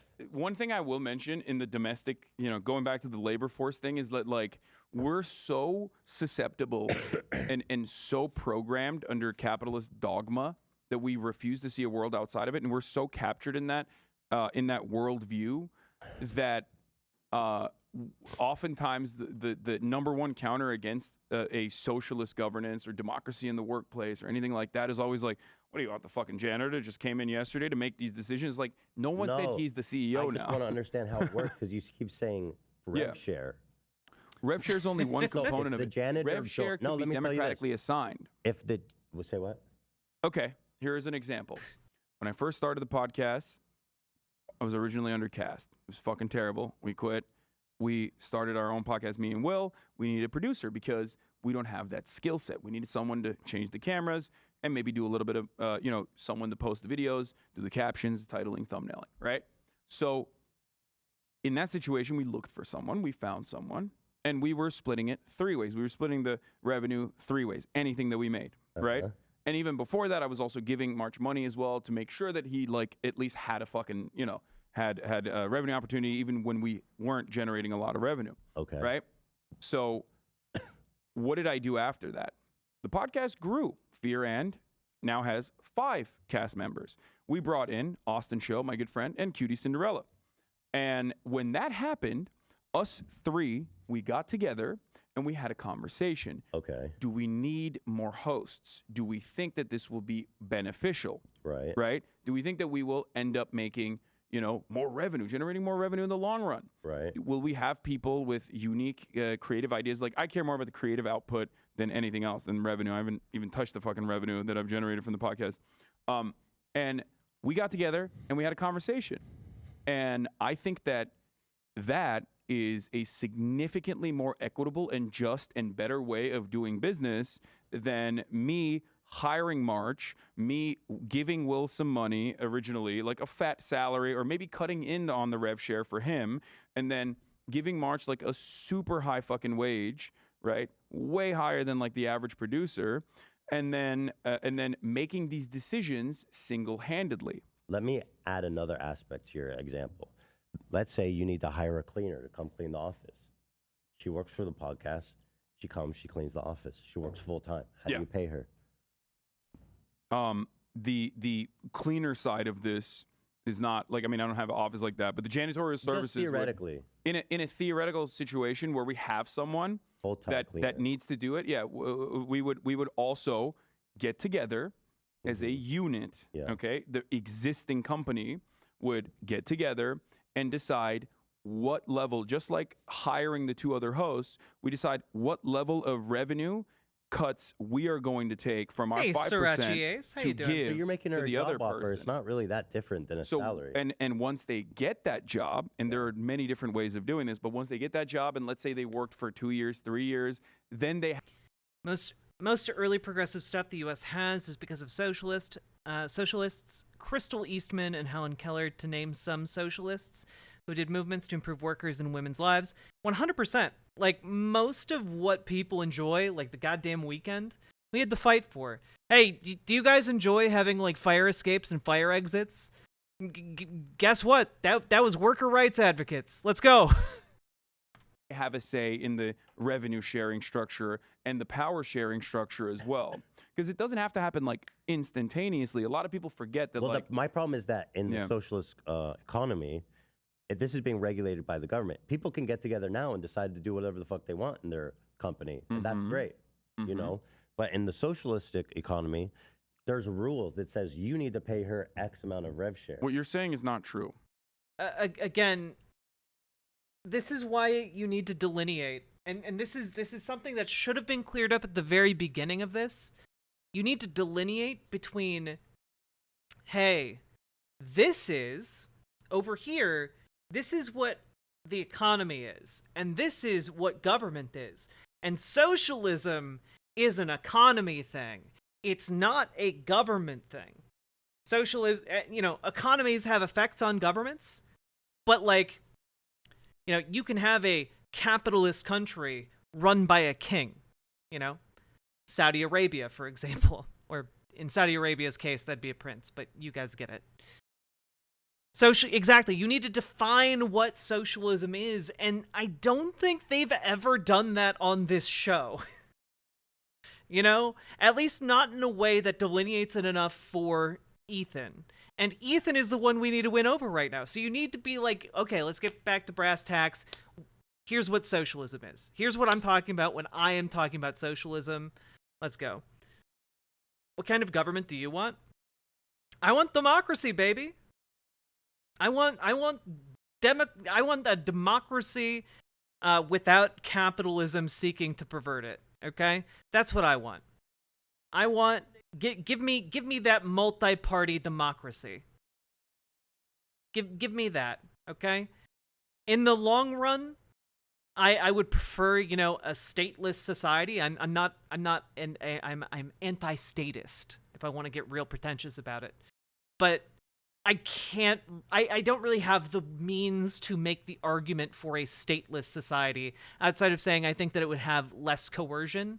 But also, I think that we currently lack the ability broadly to even conceptualize what a stateless society would be like and how it would function. So I don't really spend a ton of time advocating for statelessness or for the abolishment of the commodity form even, because, like, we currently need to use money. It has a huge amount of utility for us in our modern world. So, like, even imagining a world without money is difficult for us. But we can imagine a world with more democracy in it, with democracy and democratic systems operating in our workplaces. We can imagine that. And I think that is pretty cool. Yeah, exactly, Sproxy.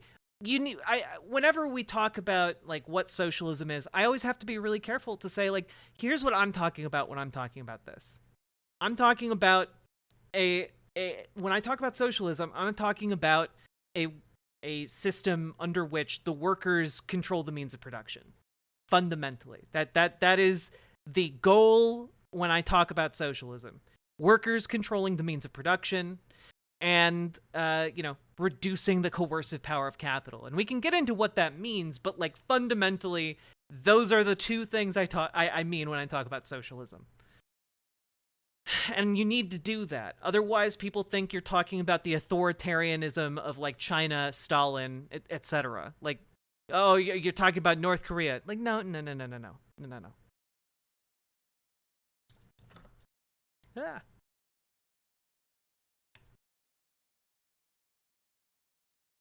Okay. You want to know why? Yes.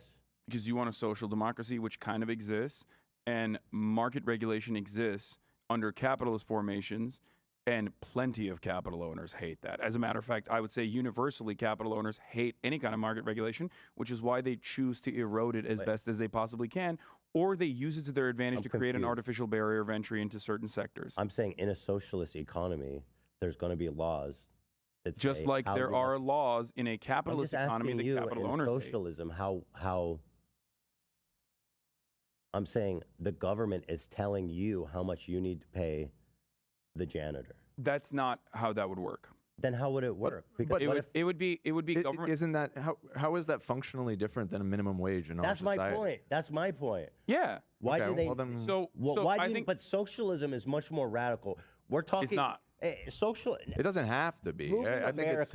Moving America to a purely socialistic society. Instead of my thing is, I think social democracy is better than socialism. So here's the thing, right? We need to be able to make the case to someone like Ethan. How is this better? And how would we transition to a socialist society, right? Because there is also an element here of, like, well, if when you say we'd transition to a socialist society, you mean like we would just, like, appropriate the private businesses and, like, have an authoritarian central government, like, distribute them, like, that's how that would work. But we need to clarify, no, there are other ways that we can, shift to that take a longer period of time, you know?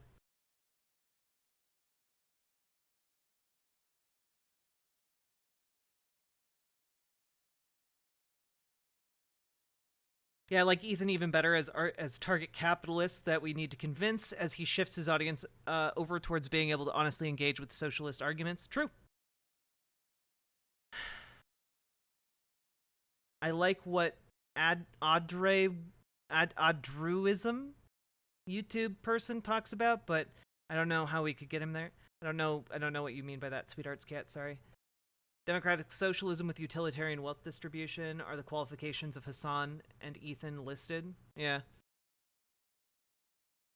And you guys are explaining something that to me sounds a lot like something that we can already do without this huge undertaking of changing our economy from a capitalistic social democracy one to a socialism one. You're talking about a minimum wage. You just said that. So we're both social Democrats. So that doesn't mean that I'm difference? I still believe that the government what's should the be difference now? You said you like right? Exactly. Like, we shouldn't be an hour into this conversation with Ethan asking what the difference is. You know, we shouldn't be this far into it.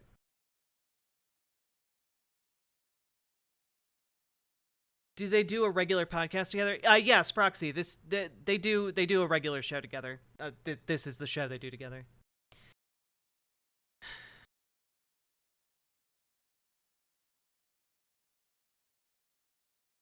Light lag? Okay, we're good. We're good with lag? Okay, good.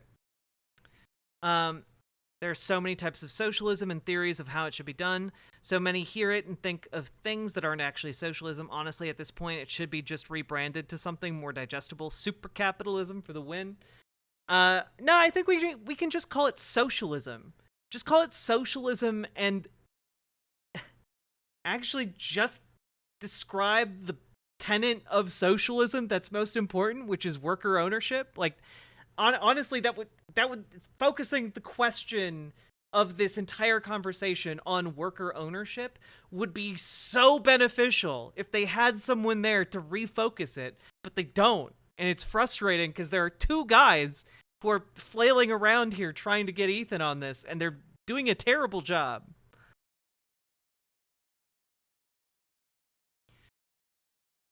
Distron, I'm playing Battle Brothers.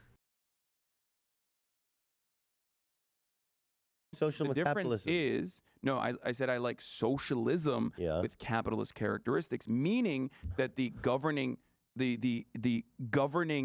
economy, like the entire economy, still revolves around a socialist mode of production, where the owners, the workers are the owners. Battle Brothers they is own the means awesome. of production. It's just They very have hard. They have a say in their benefits. They have a say in And what I can happens fire in them the whenever company. I want, though. Well, there will still obviously be protections against like unjust firings and whatnot, and there should be certainly. There are now, and there are now as well. Except really good. America is a great example of. In California, there are really. America is a great example, however, of like how there aren't. Which because how the it right to shouldn't work be, state- and it shouldn't be that way. Exactly. Yeah. But the reason why it's not that way is because we have capitalism with like laughable socialist characteristics. Dude, we don't even I have find any it socialist very characteristics. interesting that you're saying. I'm honestly I'm a bit split on stock ownership by workers. I'm not sold on that as a concept for democratic worker co-ops. I've heard good things. I think there's potential for abuse. I go back and forth on it. You want socialism with capitalist characteristics. Capitalist characteristics in the sense that it doesn't touch the means of production or the mode of production, but offers an abundance of resources and offers the idea that you have freedom. One of the major problems with former historic socialist projects have always been commodity production being streamlined on necessity and not necessarily silly things like lighter production, industries that revolve. What? I feel like we've strayed so far from what Ethan has talked about. Around making, I don't know, chocolate and coffee. Coffee was a major problem in East Germany. So like things of that nature that people need, I think those are things that we need to work on. And that capitalism, I think, has done a much better job at offering to people, and that has a very sedating influence on the masses. I don't see consumerism. I don't see what's so great and humanizing about hiring a janitor for 0.0000015% of the company. What do you? I don't understand. That's not what I said. You just made that assertion. But we're saying there's a minimum wage. There's a minimum equity share that janitor would need to get. Well, are you talking about in comparison to doing we're profit talking about sharing a socialist model? minimum wage. Right. But comparing it to a model where employees are cut in on the profit is what you're saying. Comparing that what we have now to that. Yeah. Okay. So I mean, you wouldn't just pay them the 0.01 whatever percent. This is so fucking. We've gone too far astray for the conversation. I mean, I would just point out that, well, so first of all, you had talked about it a lot earlier about like, well, what companies do that? There's a lot of examples of bigger firms that do this kind of thing. Okay. Do. A great one is Southwest Airlines. Did you know that they have a massive employee profit sharing model? How does it work? What's the details? So it's a once a year payment, and they look at how they did the last year, and then a certain percentage of the profits they distribute as bonuses to all of the employees, and it's fairly significant. Dude, that's great. But in a socialist country, that's it? That's all you want? Because that's easy. Yeah, like that's the thing, right? This isn't the case for socialism, but they're trying to make it, and that's so frustrating. Even Ethan knows that they're not making the case for socialism and his system. You know what I mean? Like what are you asking for when you're asking for socialism? Just a bonus fund based on profit? Just answer his fucking 'Cause that's easy. question. No, not necessarily, but I'm listen, I wasn't trying to make any assertion about that. I was just trying to give you an example of, you were asking earlier, like what companies do that. I think that's awesome. Here's a big one that does it. I think that's awesome. And I'd even be in favor of regulating that and saying, yo, you need to put aside like 5% or 10% or whatever, I don't care, of your profits to distribute evenly amongst your employees. Is that socialism? No, Is that all it takes? That would be some aspect of socialization, especially if it's like earned by the workers that have some level of collective bargaining. It just seems so bureaucratic. I don't understand the workplace in your Bureaucracy world. still is very much the foundation of a bourgeois state as well. It's just that we dude, don't think I'm about talking like this is bureaucracy on bureaucracy on bureaucracy. No, I don't. I don't think it's any understand different. your workplace. I'll tell you if this that's much. not good enough, then what is? I Here. don't understand. There is, I think it's called People's Republic of Walmart. It's a really good book. And so like the title. There was a genuine It is a good problem in the USSR with how to deal with crops and agriculture. And central planning, unfortunately, had limitations at the time because we did not have the computational power. One of the, ironically, like steps in the right direction was actually coming from Chile, which then got their own 9/11 50 years ago, but we won't get into that because, you know, socialism bad. But there wasn't enough computational power to implement centralized planning at that time effectively, and it led to plenty of issues, right? So ironically, nowadays we have centralized planning inside of Walmart, inside of Amazon, and these companies are generating a ton of revenue that they could cut their workers into. Maybe they would be much smaller.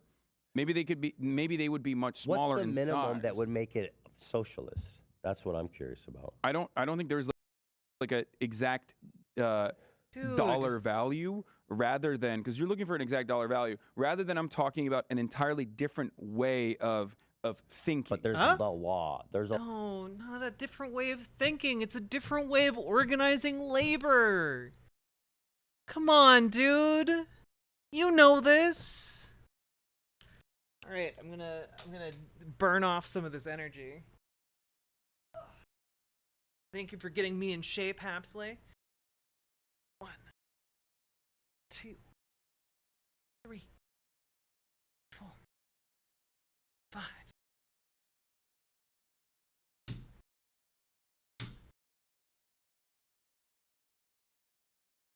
I already lifted weights today, so that was especially onerous for me. a law in a socialist country that says you must do I'll this. give you one example. I'll give you a good example from your life, right? Right now, you have Cam, right? Cam does wonderful goofs, gaffs, and Photoshop. Splaps. We love Cam. Yeah. Thank you. And Let's give it up for that Cam. nature. Let's give it up for Cam real quick. Yeah. I love you guys. I love you guys. So, technically, if you were interested in maximizing your revenue, what you could have done instead of hiring Cam was outsource it to Fiverr, or I don't know, get like some Filipino graphic design company. If you were one of those like TikTok guys out there who's like, I fired my entire workplace and like fucking hired everyone in Pakistan for 5 cents an hour. It's fucking sick. Like, you could be one of those guys and do that. But the reason why you didn't do that is because you feel as though correctly that Cam yields better output. Hey, no. Chewing? She almost. I Don't caught do her. it. No. You do it. No. Alfredo, you got to enforce the law on her. No.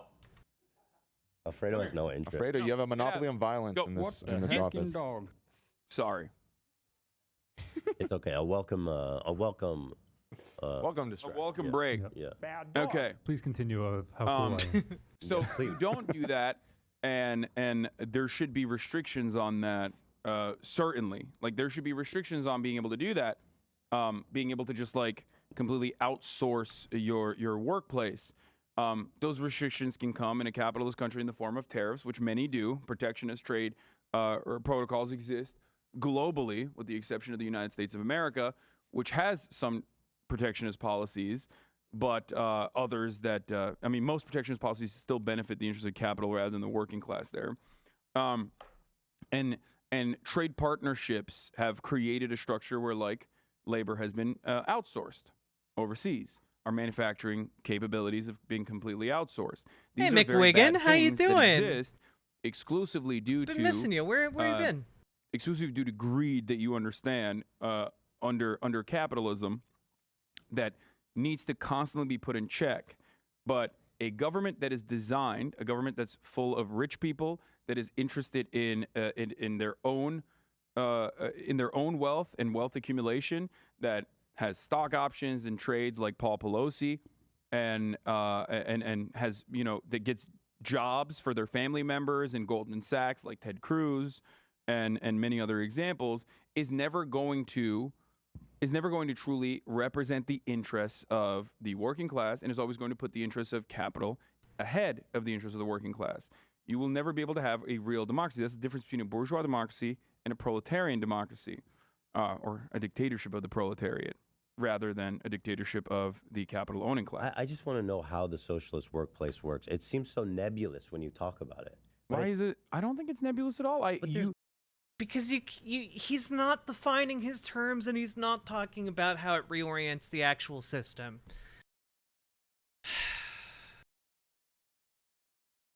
This happened with worker co-ops are good, but they can screw themselves over.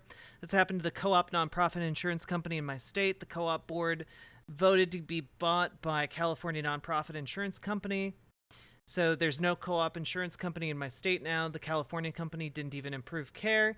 It's a sad truth with co-ops can be sold and dissolved. Well, that's the thing, right? We need to have a system that promotes the creation of more democratic worker co-ops than fail, because they're always going to continue failing. Like, it's not worth propping them up necessarily. They should be able to succeed on their own merits, but like, we can have a system that creates more of them than are destroyed. You know? And private businesses are created and destroyed every day too. Like, it's not a unique characteristic. My girlfriend fractured her knee, so I gotta do more around our place. Oh, I'm sorry. I hope she gets better soon. How am I? I'm doing okay. I've been stressed the hell out, you know? But things are returning to normal, and we're just getting some content done here. This is by far going to be like one of the longest videos on my channel. Jesus. Gotta be, okay, I have a living, breathing, working example of it that I've given you. Hit the follow button. We need 7 more follows to hit 9,200. Let's go. I believe in you, chat. Also, hit the subscribe button over on YouTube. Do it. Do it now. Do it hard. I know, but like, there's got to be like a constitution that says, outlines, or I don't know, whatever the fuck you want to write, right? There's got to be something, and it says like, or rule laws that says, you know, this is the minimum that a person should get from the company. Yes. And it should be married to the output. It should be married to the productive forces. It should be married to the output. That should be pegged. We talked about this enough, though. I don't want to bore people. That should be pegged to winky face. The performance. And I think that is the best possible way to work. I guess my problem on that is like, how could you possibly enforce that? No, not even enforce. How could you possibly even analyze that? Like, how much more how much more money are we making because the janitor comes? That's where we go to the Walmart example. That like we are already completely aware of that. We have, you know, we have actuaries, we have CPAs that are working in real time, making mathematical equations to figure out exactly what not to pay people, technically. And they could be in a total social reorganization of the economy with a socialist dogma. Okay. So would work in the opposite direction. Okay. It's kind of like this. Please, let's move to another topic. Okay. I don't want to bore people. Well, wealth was one aspect of this, right? Like, we already have property taxes, for example, in America, but we never make similar mathematical equations on capital gains, earnings that you make in the stock market. Wealth accumulation could work in the exact same way as property taxes, and yet we don't have any mathematicians working on that. That's a good idea, but and that's a great idea, right? People probably do that in a lot of countries that aren't socialist. Well, this is not just the distinction between socialism and whatnot, because there is. We talked about theory. We talked a lot about theory, but then we also have to talk about like what is possible, right? At least in the short term, and that is the reason why I always try to tell more rugged, more rigid, more passionate socialists. That's where I'm coming from, to cooperate. I know, to cooperate with people that are also perceived as radicals in America. But I don't. It feels like he's grandstanding, but like he's just not making good points with his time. This is very frustrating. Happy to see a cute face. Thank you. I wish I was cuter. I was going to wear a sluttier outfit for this stream. I would have known if I should have. I would have if I had known that, 300 people were going to raid into me from Vaush. Like, there's a reason why Bernie Sanders, who has been a socialist his entire life, basically is only implemented, I'm doing my part. Thank you, or advocated Sproxy. for social democratic reforms in the United States of America. That's it. That's the only. There's the only reason why he's done that is so that he can inspire the masses and create an opportunity where workers have more control over their own lives and develop autonomy and inevitably develop class consciousness, creating ample opportunity for, if you believe in that sort of thing, socialist revolution. Right, but that would never happen if the people were happy with their conditions. I feel like that would not happen. But anyway, so let me ask you this, to peg this down even more. In a socialist workplace, a socialized workplace, certain jobs are still going to get paid more than others, right? Yeah, absolutely. Oh, shit. Okay. Oh, God, everyone's so sick. Jesus. So there's still going to be class. There'll be class, right? There'll be class distinctions in a socialist. No, the class distinction is not on pay. That's a liberal understanding. That's actually you why don't think people be like, I see people like, you're the rich dude in the Porsche, and I'm the working class dude in the Great Toyota. question. Great question. You don't think people will see that? So social hierarchies are inevitable. There will be different kinds of hierarchies. What you're talking about is perfectly valid. But the class distinction in a socialist economy is completely abolished, because the idea is that there will be those who have and those who have not, is what you're saying, at least in the interim. Everyone will have. But there'll everyone be people will that have more. Exactly. People who will have a lot more. Yes. Some people that want to have more will be able to have more, and even a lot more. Yes. This is why I always. And they'll be part of a class, don't you think? This is why I always talk about, because they have no control over the lives of others in that regard. I find this idea that, like, people in a socialist country who have a lot more, they're able to make a lot more money, somehow won't be influenced by power or influence or greed, that somehow in this society you're saying no matter what happens, dispelled. it will turn into capitalism, is what you're saying. I think there will be well, these people are going to be influencing the system to benefit themselves. Yes. The best way to stop that from happening is democracy. Democracy in the workplace, we cannot even imagine. Mark Fisher once said, it's easier to imagine. But again, you need to talk about what that looks like, bro. Have they talked about property and housing? No, they're just not communicating what socialism is. It's very frustrating. If you involve money, it will basically be capitalism intertwined. So no. You can have money and you can have markets in a socialist society. Socialism, at its heart, is about worker ownership of the means of production, i.e., workers effectively owning and operating their workplaces. That's what it's about at its heart, right? So it's not muddied by there being money involved. You can think of it as like the first major step towards, communism, perhaps, if you want to. Which is a stateless, classless, moneyless society. But that also has workers in control over its own workplaces, So, yeah. But it's still such a long way. It still has states, it still has classes, it still has money. It just has fundamentally a different mode of economic production.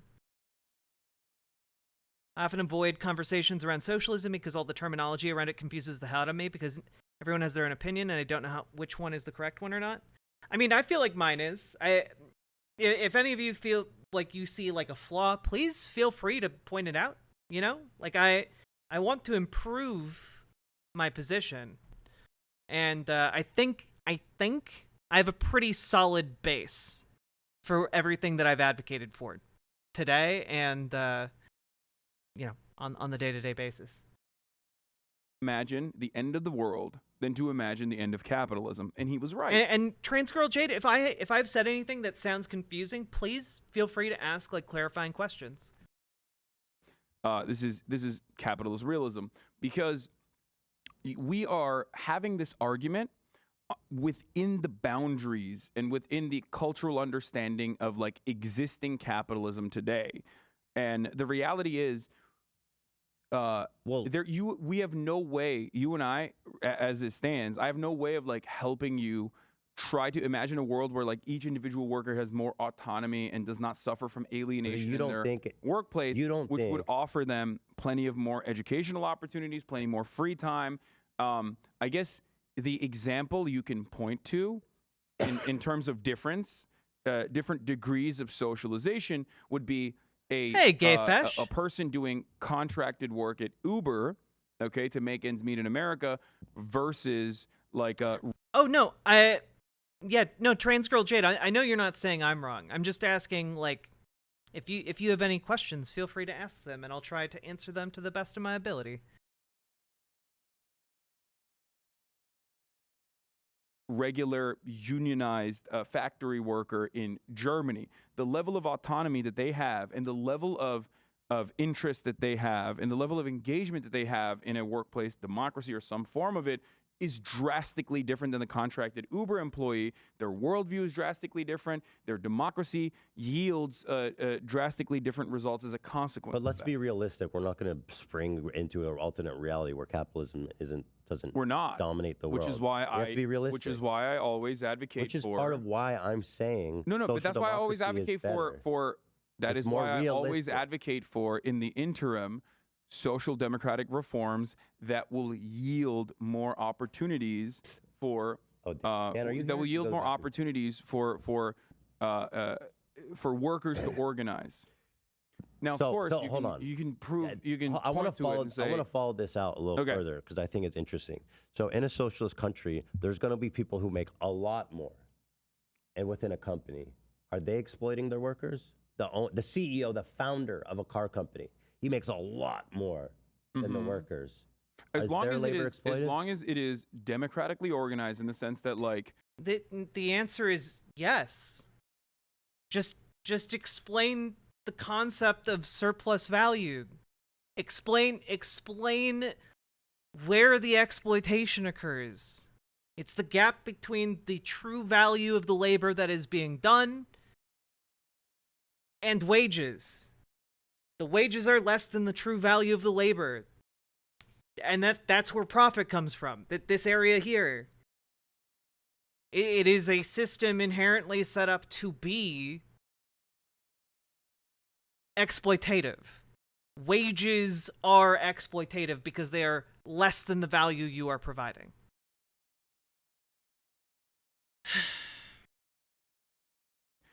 Every single person is no, your productive output in this circumstance is significantly higher than us. Then that would be. And how do they determine that?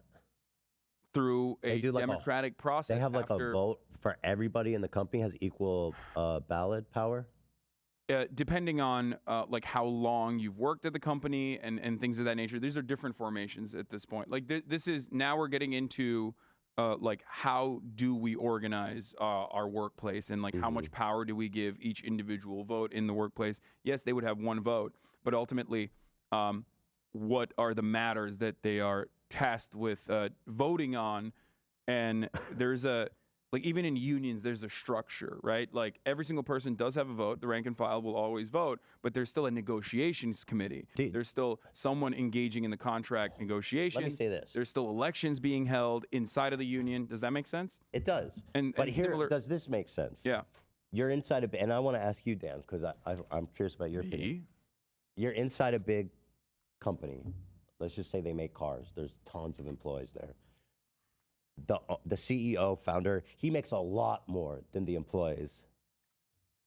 Do you think that the leaders should make more than the workers, Dan? Well, it just kind of depends on I mean, there's I think there's nuance there because I think it really depends on what the company looks like, how it operates.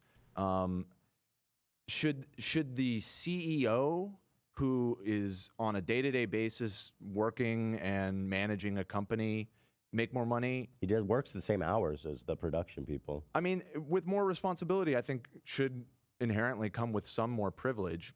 However, I mean, now are we talking about a CEO or are we talking about an owner? Because a lot of owners don't do shit. No, I'm talking about someone who's working because the idea of ownership is probably different in a socialist. Right, and so again, I think that the answer to this is just yes. You can make more if you have worked at the company for a long time. If you have more responsibility at the company, you can work more. It's just that those systems are set up democratically within the company.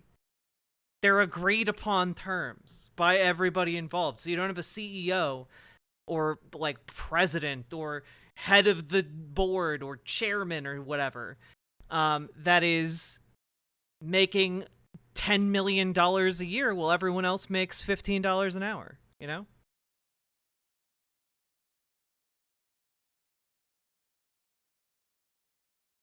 And of course, there needs to be a baseline of protection for workers. That goes without saying. And despite me having said it multiple times already. And the owners may be private or it may even... Economic democracy is a better definition of socialism than workplace democracy because it also includes control over natural resources. True. Although I think generally speaking, a society that is primarily driven by democratic workplaces would be one in which control over natural resources was not as hotly debated or could be left up to the state in a much easier fashion.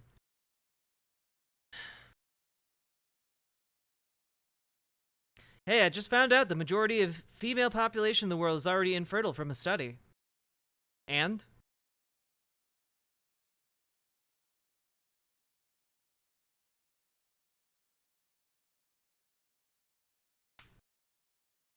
I'm gonna guess that if you calculate how many women are in menopause and how many like children are not of childbearing age, you probably get about half the planet. Yeah.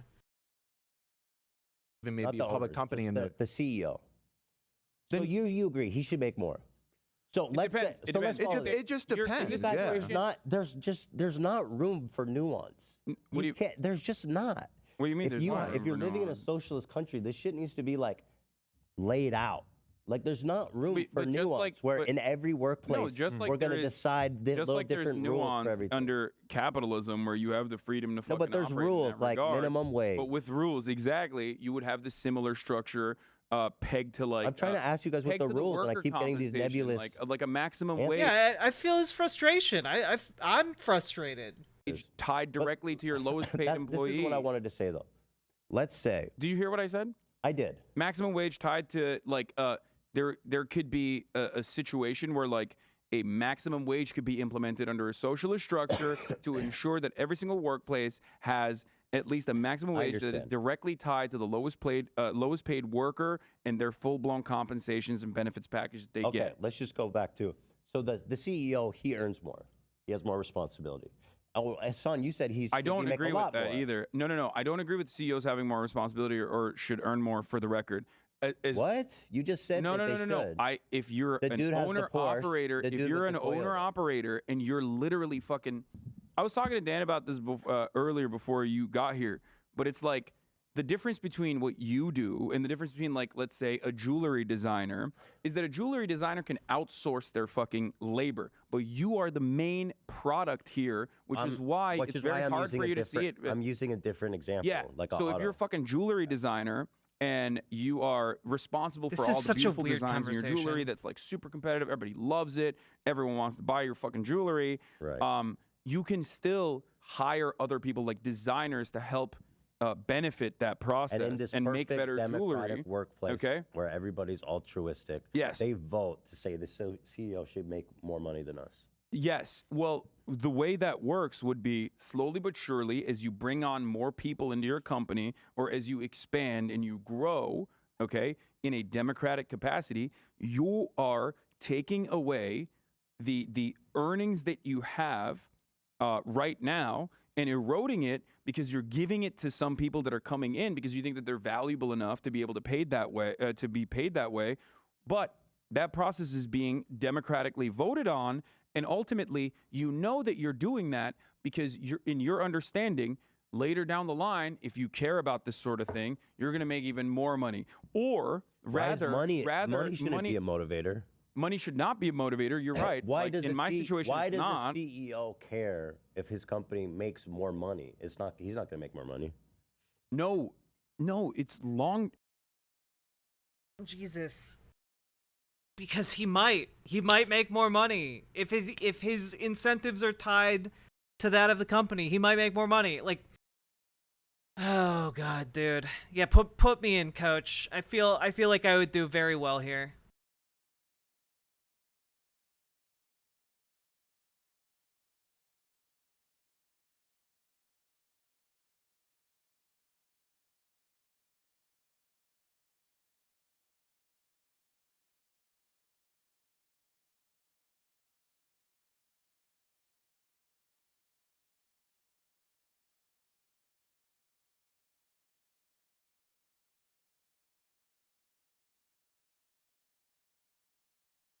Also, Emu Ishru, are you suggesting that people are going around the world dropping infertility medication into people's water supplies?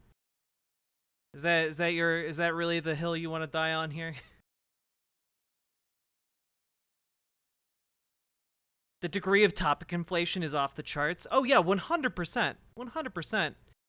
Remember, debate lord's bad. Yeah, honestly, like, I'm fairly okay at debate. I'm not the best at it, but I'm okay at it. And I just really fucking wish I could explain these issues here. In the long term, you are creating more stability this way because you understand that every expansion of your productive output, okay, every single piece of expansion on your productive output yields better long-term stability and more money if that's what you're fucking motivated by. But ultimately, that's not the main motivator, and it should not be the main motivator anyway. I think that's a horrible thing to say if you're considering socialism, that money's a motivator. That's like almost like almost like taboo, I feel like. No, don't worry about what other people say in this situation or what you think people will perceive from what I'm saying. Let me go back because that part is irrelevant. Okay, so let's say in a world where the CEO makes more money, do you think it's a possible or even likely situation that the heads of these companies who make more money are going to want to influence the government and their workers to vote or support legislation that gives them more money or more influence? Is that a likely outcome? Wait, can you ask that again? Sorry, I saw a comment saying you were rectangular, and it fucked my brain a little bit. I think that I think that yes, and I think that speaks to what Hassan was saying. I think that's it speaks to what Hassan was saying earlier about why a lot of Marxists have criticism of social democracy. That lack of elimination of the capitalist profit motive part of the economy will naturally result in what you're saying. That's my point. So thank you, Dan. In socialism, the money motive it's literally it's not compatible. It doesn't work because you're going to have people at the top who are going to want more. They're going to want more influence. They're going to want more power. They're going to want more money. And they're going to exert their influence, their status. Even if they don't make more money, they have status. Yeah, they're going to be able to influence. Socialism is not egalitarian in the sense that there's like what I'm saying, Dan, that there's equity. A problem here. Socialism does not. Socialism only exists when you remove the money motive, right? Dan? Socialism, and in the way we understand socialism, yes, the money motive is. Now we're talking about. That doesn't seem like something you want to do. It. You don't want to remove the money motive because I'm in the middle ground where I'm talking about like what's realistic. Because you're a social democrat. No, I'm not. I'm talking about. Sounds like you are. I'm talking about the realistic short-term period because I don't live in that. I don't live with that with that I operational agree that basis if we lived myself. but I know that other people can't do that for the time being. If we could just teleport into a utopian Star Trek world where money doesn't exist and everybody's equal, yeah, everybody would love that. But let's talk about real shit. I am talking about real shit. Well, that's what that's all I'm trying to do too. Which is why I'm giving you an example of like the interim period of moving towards socialization or a socialist transitional I state. agree with that. But the problem is when I describe that, you say, well, that's not socialism. I'm like, yeah, I know. Money being a motivator for certain people. I'm saying once you move to socialism, the system, in my opinion, falls apart. It doesn't work because it falls to the same trappings. Because people are going to want more power. They're going to want more influence. You're going to have capitalistic parties, thank you, Lena, that are going to want to influence. You're going to have these external forces that want that freedom, that want that there individualism. Will always be, even in a democratic organization and in the I believe workplace, there will be people that make more, right? That's what you're saying. I believe the best that we can do is provide laws and regulations that guarantees people a fair, equitable life. Let me ask you this. Within those rules, I believe if you're operating within those rules, then you can do and make however much money as you want if you're operating the rules with a super progressive tax rate and everybody's provided for. Because if you want to move to a socialist system, I don't think that system actually works. So the cultural differences differences that we see in countries that are still capitalist but social democratic versus countries like the United States of America that are hyper individualistic and have like very little social democracy is the argument that I'm making. Wasn't the Star Trek universe fascist? No, actually. It was pretty like utopian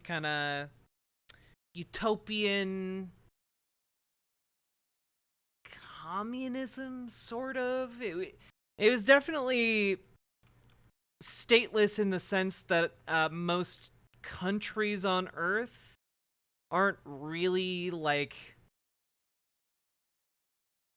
they're for all intention. Yeah, it's post-scarcity, definitely egalitarian. I'm unclear about the actual governing structure of Earth in Star Trek, but then they have basically planetary alliances, so I'm not sure if that essentially replaces a state if you have a planetary system. I thought I heard it was like a military dictatorship, but maybe I'm thinking of something else. There are some like weirdos online who say that it's a military dictatorship or something, but like the concept of it is not supposed to be a military dictatorship. The concept is that there are planets, and on those planets you're basically free to do whatever as long as you're not infringing on like people's rights. And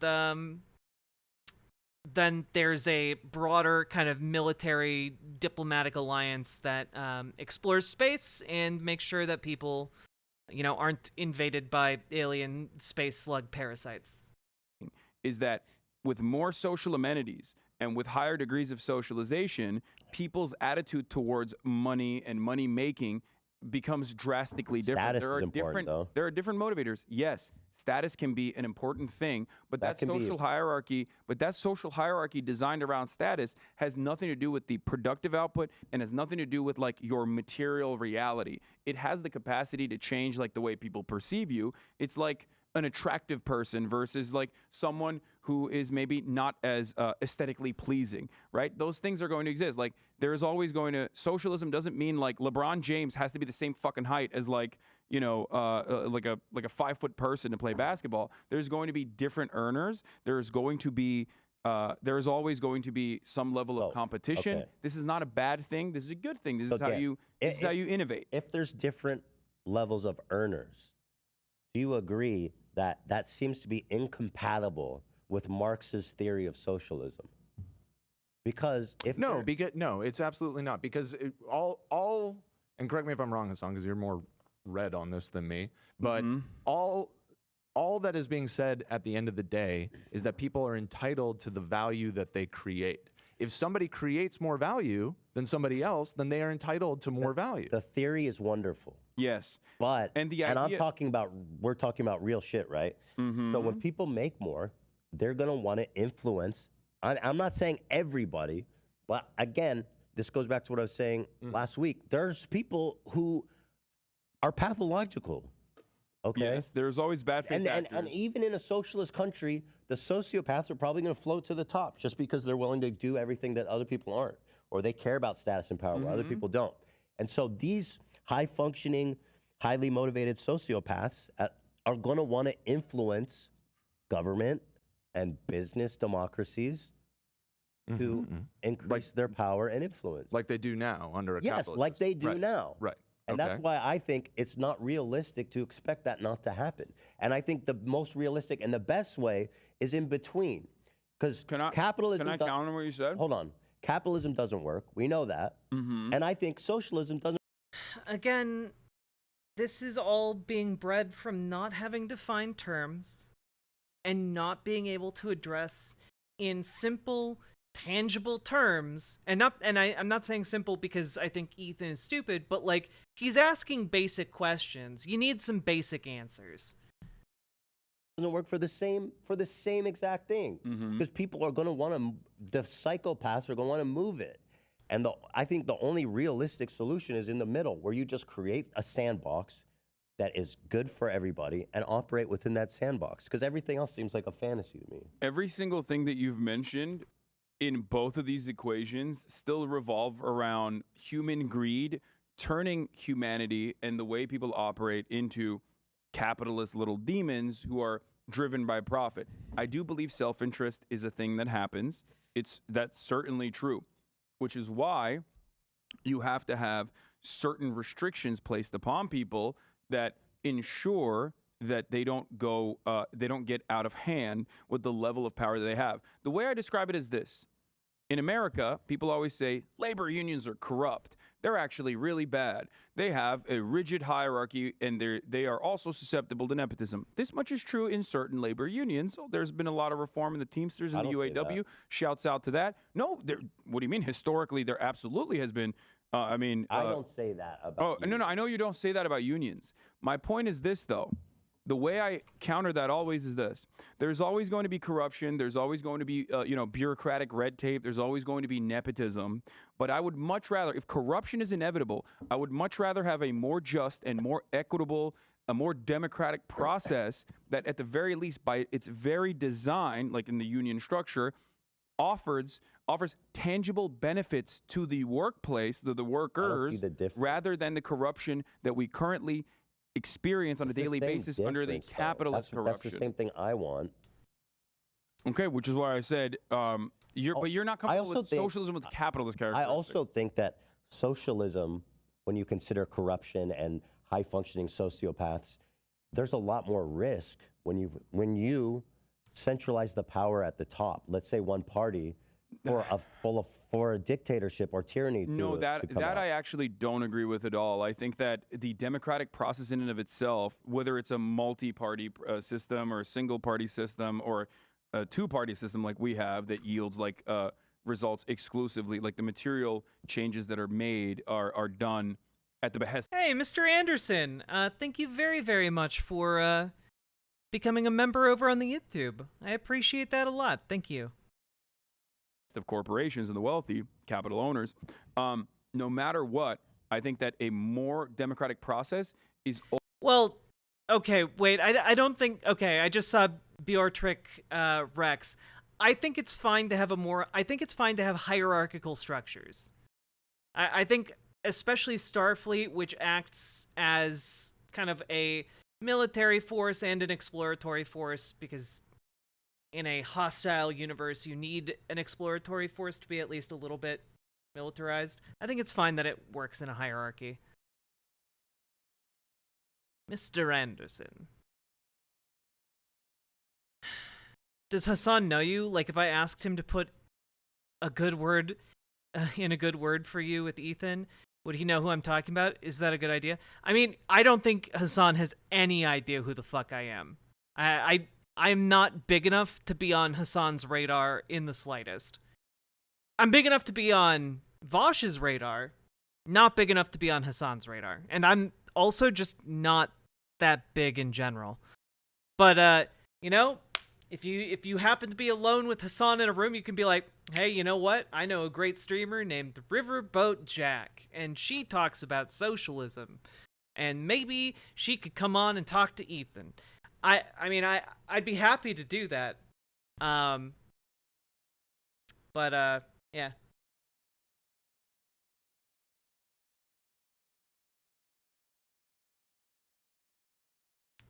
I just, Solidarity Forever, UAW Local 900, hell yeah, Mr. Anderson. Let's give him hell. Jack is big where it counts. I am, oh, wait, you meant here. Okay, yes, I am.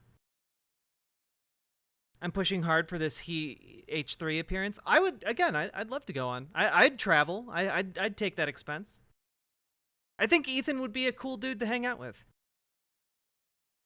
Unless it went really poorly, in which case I would leave immediately. Always going to be a better and more effective mechanism at fighting against centralized power and sociopaths that want to assume control. I think that if there are, again, if that is an inevitability, no matter what happens, I personally believe that more of a democratic process is going to be more effective. I'll give you an example. I like democracy DuPont Chemical. DuPont Chemical, under the capitalist, liberal, bourgeois democracy in the United States of America, was able to dump toxic waste into farmlands and destroy natural water supplies and delicate ecosystems. They still do it to this day. We have PFAS, the forever chemicals, right? That is everywhere. We have microplastics, all that good stuff, right? In a situation where, let's say, DuPont Chemicals was like at least democratically organized, the workers themselves have more power to say, what the fuck are we doing? You're destroying my fucking uncle's, farm. You're destroying my backyard.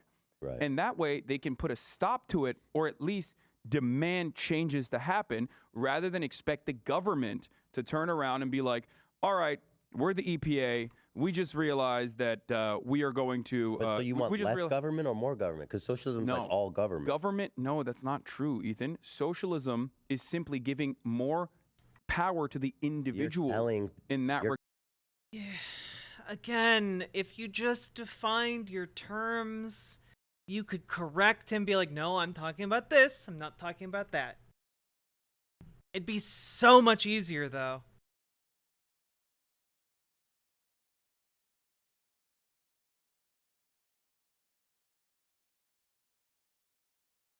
Ethan just admitted he likes democracy and Hassan missed it. Well, that's the thing. That's why I think Ethan would be on board with socialist arguments that were actually hitting at what socialism is, you know? You have a government that also You're exists. telling people you do not have a choice. You cannot run your business this way. You cannot. Yeah, I mean, That's a stronger government than we have. That's a really but I think you want a central stronger government than we have. You want a stronger. Well, I want a strong government. You want that market enforces- regulation. Yeah, but it's even stronger than the one that I want. That says, here's your workplace. You must exist in it. So you're saying on one hand, the EPA is silly. Well, the EPA. But on the other hand, DuPont, in the situation with DuPont, if you want me to finish this, because this is not hypothetical, this is something that actually happened. EPA said, sorry, we're gutted. We don't have like enough researchers. A lot of the researchers that work at EPA also end up getting jobs at DuPont, or vice versa. There's always a revolving door. Citation needed. I don't know how often people at the EPA are getting hired by DuPont. I would need to see data on that. Like, I don't even know why he's going into this when you could summarize it and just say a democratically run company is far less likely to vote to dump chemicals into their own water supply. Like, god damn it, dude. Sean Fain's strategy has worked like the art of war. Yeah, we went over a clip of Sean Fain earlier tonight where he just, like, a reporter asked him a question about, oh, what about price hikes for workers? And he just, like, judoed that shit. Just, like, judo flipped the question back onto, like, pro-union messaging. It was amazing. Honestly, one of the best things I've ever seen. tit for tat. Regulatory capture is something that these corporations do in an effort to monopolize and also improve their profit margins, as always. So in that structure, the EPA basically delegated DuPont with figuring out how toxic their pollutants were. And of course, until a journalist uncovered this entire thing, they were able to claim that these toxic pollutants weren't as bad, right? So there is no mechanism in this situation where we just, capitalism. Yeah, so we just sit there and we expect the government that that is, appointing people into positions of power that literally have a material. No, listen. We expect the government to enforce certain regulations and restrictions that they do not, because the people that are placed into that position of power have no interest or need in placing said restrictions, or maybe even lack the know-how. Maybe people in the to company do that. don't want to make less money. So maybe they don't have access to all the data that the CEO the beautiful has. part about that is that, at least historically speaking, what you're describing has never happened. What I mean by that is, when you look at the UAW, for example, it is supposed to be in their best interest to be anti-EV, and yet for some reason, Sean Fain and the UAW is perfectly understanding of a Green New also Deal never been a and company. pushing. Wait, why would it be in their best interest to be anti-EV? I'm pretty sure a lot of these companies are transitioning to become EV producers. What? That has a purely socialistic hierarchy where they That's make not true. less. There's cooperative Where people- corporations. where they make less. Like Mondragon is a good example of. And have they been levied with the task of deciding to make less money to help the environment? Yes. When? Absolutely. Not purely socialist company? not to help the economy, but they. My point is that saying one is better than the other is just theory. Well, we are talking about simply theory I think because a we both strong agree that EPA capitalism doesn't work. I think a strong EPA is great. In fact, I think you'd still need an EPA in a socialist country. I don't think it eliminates the need for the EPA. Agreed, 100%. Which is what I was saying is, in that socialist formation, there is actual, real mechanisms of control. The UAW wants transition rules to prevent EV going to cheap labor markets. Well, I mean, I think that's fair, right? Like, the union's trying to keep jobs. Like, yeah, good on them. That can put a stop to this kind of thing, rather than power accumulating in the hands of the few at the top of the corporate structure that then make these decisions, make these hiring practices to get these people in the revolving door. In theory, what you're saying is great. In practice, it would be great as well. I think in practice it would be great, but I don't think it's possible. But okay, so now. So let's go back to this idea of greed, first right? first you said the theory doesn't work. Now. Oh, and they've already received the subsidies to build the EVs in the U.S. They're okay. Cool. You're saying in practice it won't work. No, because it's not. And what I mean is that you can't organize it that way. It won't work. And you know what I mean. But what I mean is that we do see different. You and I are in agreement that higher degrees of socialization is a benefit. Okay, we're in agreement. You like unions. You want workers to have more control. You want workers to have more power, more say, and have more autonomy ultimately. So you and I are absolutely in agreement on that front. So to say that that doesn't work in theory, I think betrays. I'm talking about the workplace specifically. Well, yeah, in the workplace as well. You're in agreement, no? That's a huge difference. We spend 80% of our adult lives in the workplace. This is the most important and I place believe for it should be political regulated. organization. Listen, we seem to have a disagreement about like greed. Like there seems to be this notion that people that live in a capitalist country, we understand greed and desire for wealth differently. Then an example I always see is like Native Americans. And that's part of why I can't conceive of a true socialistic country. You're saying that like... Again, the proper way to reframe this is that people do what's in their what's in their self-interest. We currently have a system set up so that you need money in order to survive and not suffer and die. Ergo, it's in your best interest to get money. But not at all costs, necessarily, right? And in a similar way, your incentive structure under a socialist society that has democratic, worker co-ops, your incentive is very different in a society like that. Your incentive is still to get money, but it's not necessarily to you know, avoid suffering and dying horribly because you don't have health care or because, you know, you can't get a house. Well, yeah, exactly. Wealth is how you get the things you need and also some of the things you want. And that's good. You should be able to get those things. But like under capitalism, profit incentive and the profit motive destroys any of the other impulses we might have in a lot of circumstances. Like you know, primitive communism or primitive accumulation. Like we've literally pursued this line so far. Like we've pursued the profit motive that our planet is dying. And we've known for like 60 years that the planet was dying, and we haven't done anything about it until like the last 15. So like, you know, that isn't because people are operating and they're just selfish, right? That it's a deeper thing than just like one individual person operating because they're selfish. People have always been selfish, right? But it's a wider systemic issue, which can be corrected by having a different system that encourages better behavior. And it's quite sure it's irreversible now. We have to prepare for it. I mean, we'll reverse it eventually, just not in our lifetimes. Which has been the foundation of like societal development for much longer than the Industrial Revolution or post-industrial revolution capitalism, right? I've seen a lot of people say that greed is learned. That if you grew up in a pure socialist society, no, absolutely. Self-interest is a real thing that people have, but people can be taught, and people can learn that the collective aspects of societal development are far more important for self-interest than the individual.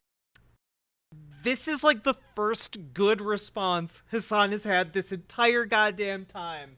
And we're an hour and 40 minutes in. Oh my goodness, dudes. We did it. We finally got the first one.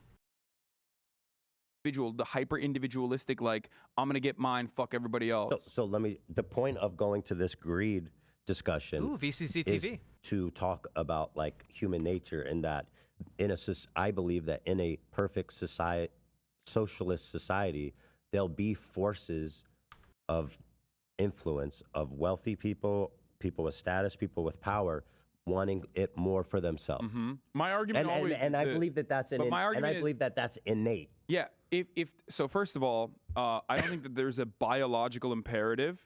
I think that, like I said, what's the self-interest? Self-interest can be. What's if you have a resource hoarding and greed? Yes. So how is accumulating lots of money different than resource gathering or accumulation? I will describe it to you. A society that heightens collectivist understandings, okay, as a consequence of it being directly tied to our, at this point, our means of production and how we understand it, how we generate commodities, is going to have the exact opposite opinion on collectivism versus hyper-individualism in the way that you see it under capitalism. More people will have a collective understanding that, like, we are in this together and that we're working side by side. Most, not all. Then yes, you're right. Mm-hmm. And the reality is that there will still be people who are self-interested, people who will still want to utilize the existing constructs, the existing hierarchies to their immediate advantage at the cost of others. But my point is that if that is an inevitability, which I agree, because there will be people who are sociopathic, criminals, charlatans, the lumpen pros and whatnot, okay? That will always exist. But even if that exists in the and I'm being very realistic about this, wouldn't it be better to have more mechanisms of control in the form of democracy and ensure a world in which everyone has more autonomy in a place where they spend 80% of their lives on? It would be. So yeah, then we're in agreement. Oh God, you're so close to being able to get him, and you've been fucking around for so long, though. Oh God, dude. There's a rubber band. you know, it's pulling us, the center of gravity is social democracy. Capitalism, socialism, and the rubber band's pulling us in both directions towards the center. That's what I believe. No. No. Again, this is what results from not defining your terms. This isn't like a yin and yang situation, right? Inexorably linked, but can never come fully together. Like, and can never go fully apart. Like, they're not I mean, they are contradictory, but like they aren't things that can exist at the same time, because it's a question of who owns the means of production. You can't have the means of production both owned by the workers and by the private businessman.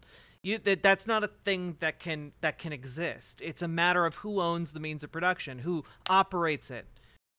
And the fundamental question here is, should one person be able to own a factory and all of the profits generated by that factory, or should the workers collectively own that factory and collectively have the profits generated by that factory and decide how those are distributed and how things are run?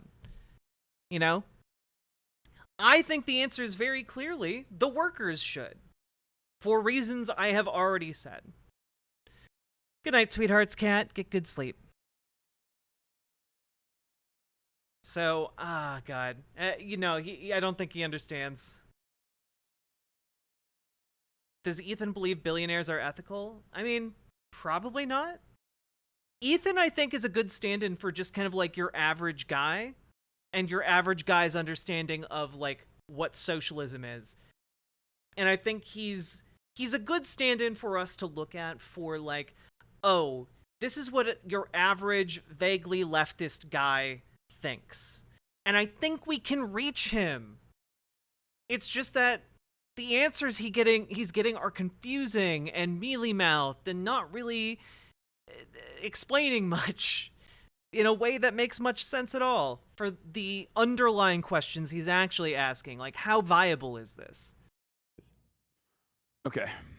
And my point always is that while marginal incremental reform in social democracies were made when there was actually a counterforce in the form of communists, trade unionists, anarchists, and the like, okay, they have been thoroughly eviscerated both in this country and in Europe as well, which is precisely the reason why you see Europe following the American attitude with its own conditions getting worse and worse year over year. If you're willing to at least acknowledge that there are going to be innately, just as a product of the human condition, people that are born greedy with a desire to want to hoard resources. Yep. That I fully admit that. That is always going to be true. But you know what tends to even that out? Democracy. Democracy tends to even that out. I don't know why you're afraid to say greedy. They're hoarding resources. If you're willing to admit that they're going to be bad people, then that's okay for me, because there was some takes I saw that pretended like that. Don't have a conversation with people on Reddit who also themselves will probably change their ideas. There's people are very rigid, especially under the guise of anonymity online. It's not reflective of the actual conversation that you could be having that's productive. Okay, good. I'm glad to hear that. But So let's move on. I fall into this trap too. I yell at fucking people in my chat all the time because I sometimes lose sight of like sarcasm, and I can't get an accurate assessment because I don't know where you're coming from. Really bad. Okay. But I want to continue this. If you go to pee, I'm fucking everyone's a communist after this. I'm just letting you know. It's okay. You can have while you're peeing. I'm just gonna. Maybe we should both go so you don't get the advantage. No, I'm gonna get the advantage. Need to pee. Yeah, like Ethan has very basic questions like, what is this thing? How does it work? Are you sure it works? Because, you know, I think some people have been selfish sometimes. Some people have been greedy. I've seen it.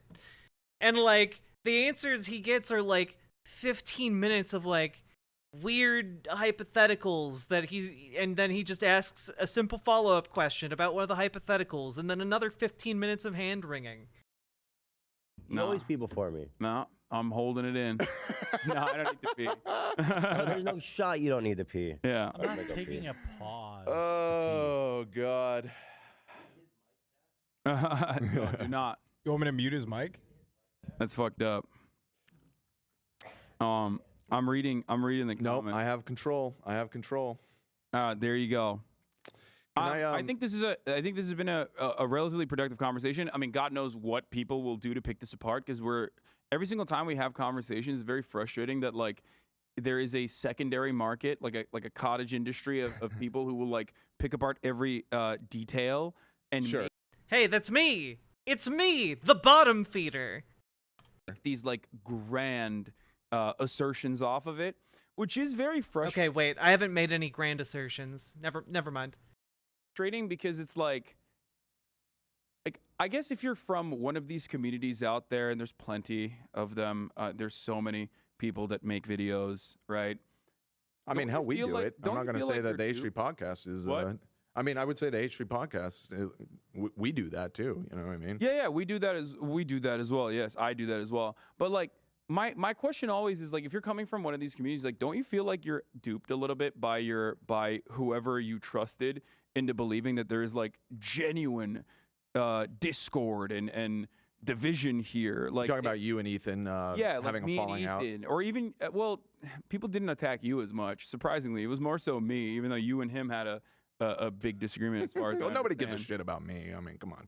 It was odd. I don't know. Thank you, AB. Because you have a lot of differing opinions as well, but for some reason you weren't getting criticized as much. It's almost like people are more self-interested in certain directions. But I think there's definitely an element of that. People definitely have it out for you, and also I think I saved myself a little bit by being at the beginning. I don't know if you caught how much of that conversation you caught, but I was very reluctant to engage in that conversation. And so, you know, anything that I said was kind of tinged with the fact that like Dan doesn't even really want to be here. So I guess maybe that softened people's anger. I'm sure people did get angry about it, but frankly, I was stressed about it afterwards just because like, I don't know, I don't like being the center of attention. And so I stayed off of social media all weekend. I just didn't look at it. Yeah, Ethan just said they were glazing me up. Well, I'm sure some people were, but yeah, they were saying Queen Dan, Wan. They were saying Wan. Yeah. You know, maybe I'll take this as an opportunity to drop a little bit of knowledge I don't think I've ever actually shared on this show. But knowledge. My one side of my family was actually I am descended from a bunch of like hardcore Bolsheviks in the Russian Revolution. I knew it. Fuck, dude, that's you. That's right. We were actually trying to draw this out of you, dude. You're fucking done, son. My last name, Sverdlov, is a bastardization of Sverdlov, who was one of Lenin's like lieutenants in the revolution. You don't want me to this out? That's pretty Do you cool. want this to go out? I mean, I'm kidding. I'm kidding. We're talking like Damn, we're talking like great uncle or something here. You know, it's not really like, directly your connected. your family's proletarian violence and his contributions have been noted, man. Yeah. We're Czarists here. How dare you? sorry. I didn't want to piss off the whites. So I know. I always see this picture and I'm always like, dude, he seems a little too comfortable in that outfit. But like, he's just filling that uniform. It was a Halloween costume. It was a Halloween costume. Totally. I'm not a weirdo. Thank you. Okay. Red scare. Red scare. Yeah. Red scare. Red scare. Okay, so I want to move on to some more practical topics, but before we do that, I want to say this. I think this is a great conversation. I agree. And anyone that's mad, you're wrong. Anyone who's upset right now about this conversation, you're wrong. I'm only upset that it couldn't have been a little bit better. It's a good conversation we're having. You know, people get heated, but I've been keeping an eye on the chat, and I think a lot of people have found this really interesting. Okay, good. Yeah. Wrong. The last time was a little jading, but I wasn't going to stop me. But anyway, also I want to emphasize that we agree on so much, like literally 95%. In the And I just practical don't- application, in the short term, we are in agreement 100% of the way. If Yeah. you like Bernie Sanders, then you're good with me. That's my opinion, because Americans do not have any class consciousness, and you have to build that. There are certainly differing opinions, like people who believe in accelerationism or whatever, but I truly think that America will only accelerate towards barbarism as it has, and not necessarily socialism, without any kind of without people believing that like they have any kind of autonomy in the workplace, any kind of means of collective bargaining in the workplace. Okay, so anyway, my point 69 is, viewers if on you're Twitch? angry, Hell you're being silly right now. This is good. This is a good conversation. And on my part, again, I'm pretty, ignorant. So this is good for me to kind of. I think you suss undersell out yourself. my- I think you are, more importantly than anyone else, ignorance is one thing, but you're very curious and you're charitable when you want to learn things. And I think that is truly important, as opposed to being like, I've made up my mind, this is good. I mean, obviously there's still hangups. Yeah. But that's always going to happen. It's just, this kind of dogma is too powerful. Everyone has their own journey. The fact that we have like over 30,000 people watching like a really analytical, nuanced debate debate about this.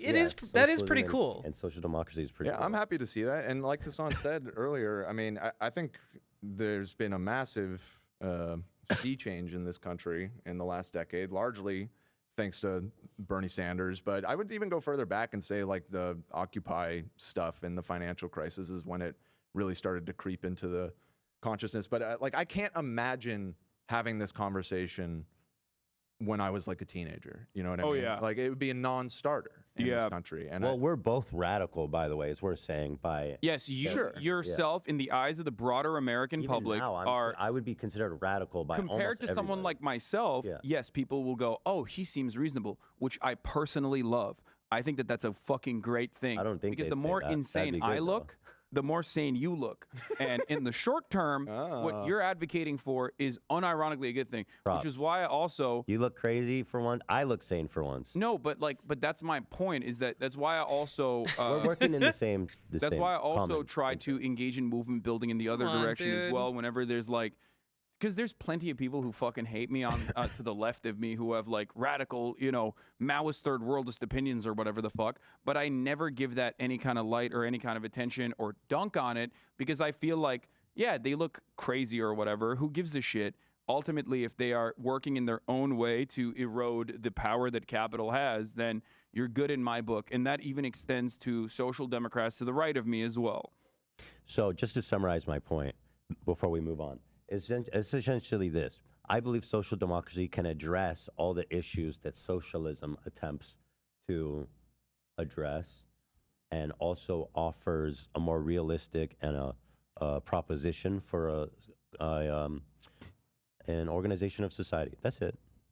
But let's move on.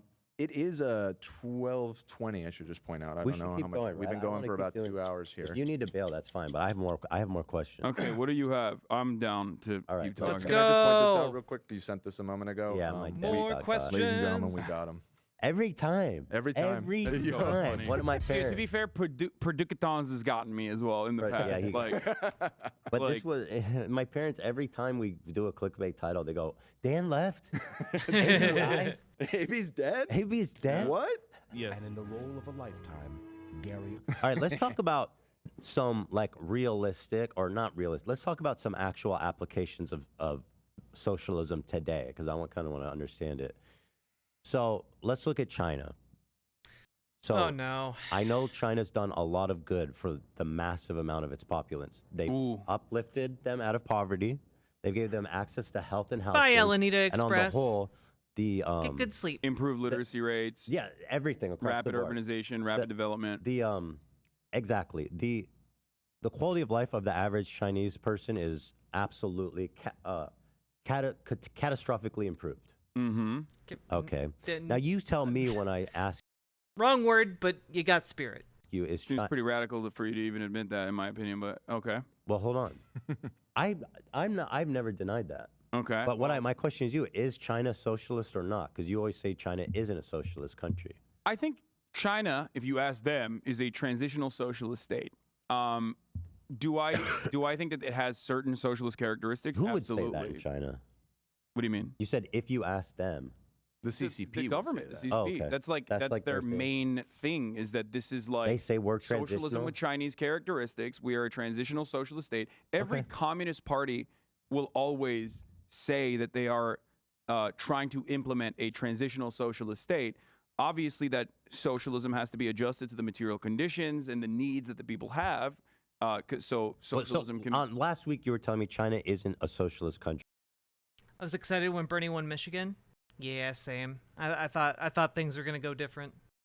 Did Hassan ever explain what he thinks socialism is? Not really. Like, he talked about like a stateless, classless, moneyless society, like briefly, but then like just didn't really ever go back to that.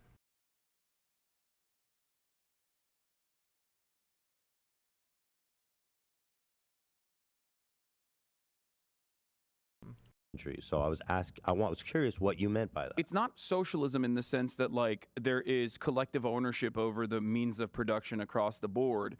It's state ownership that benefits the interests of the citizens, as you've also admitted or recognized. It's not an admission. I recognize Well, it's that. an admission if you're living in the Western world, because in the Western world, It's everybody. undeniable. It's just a fact.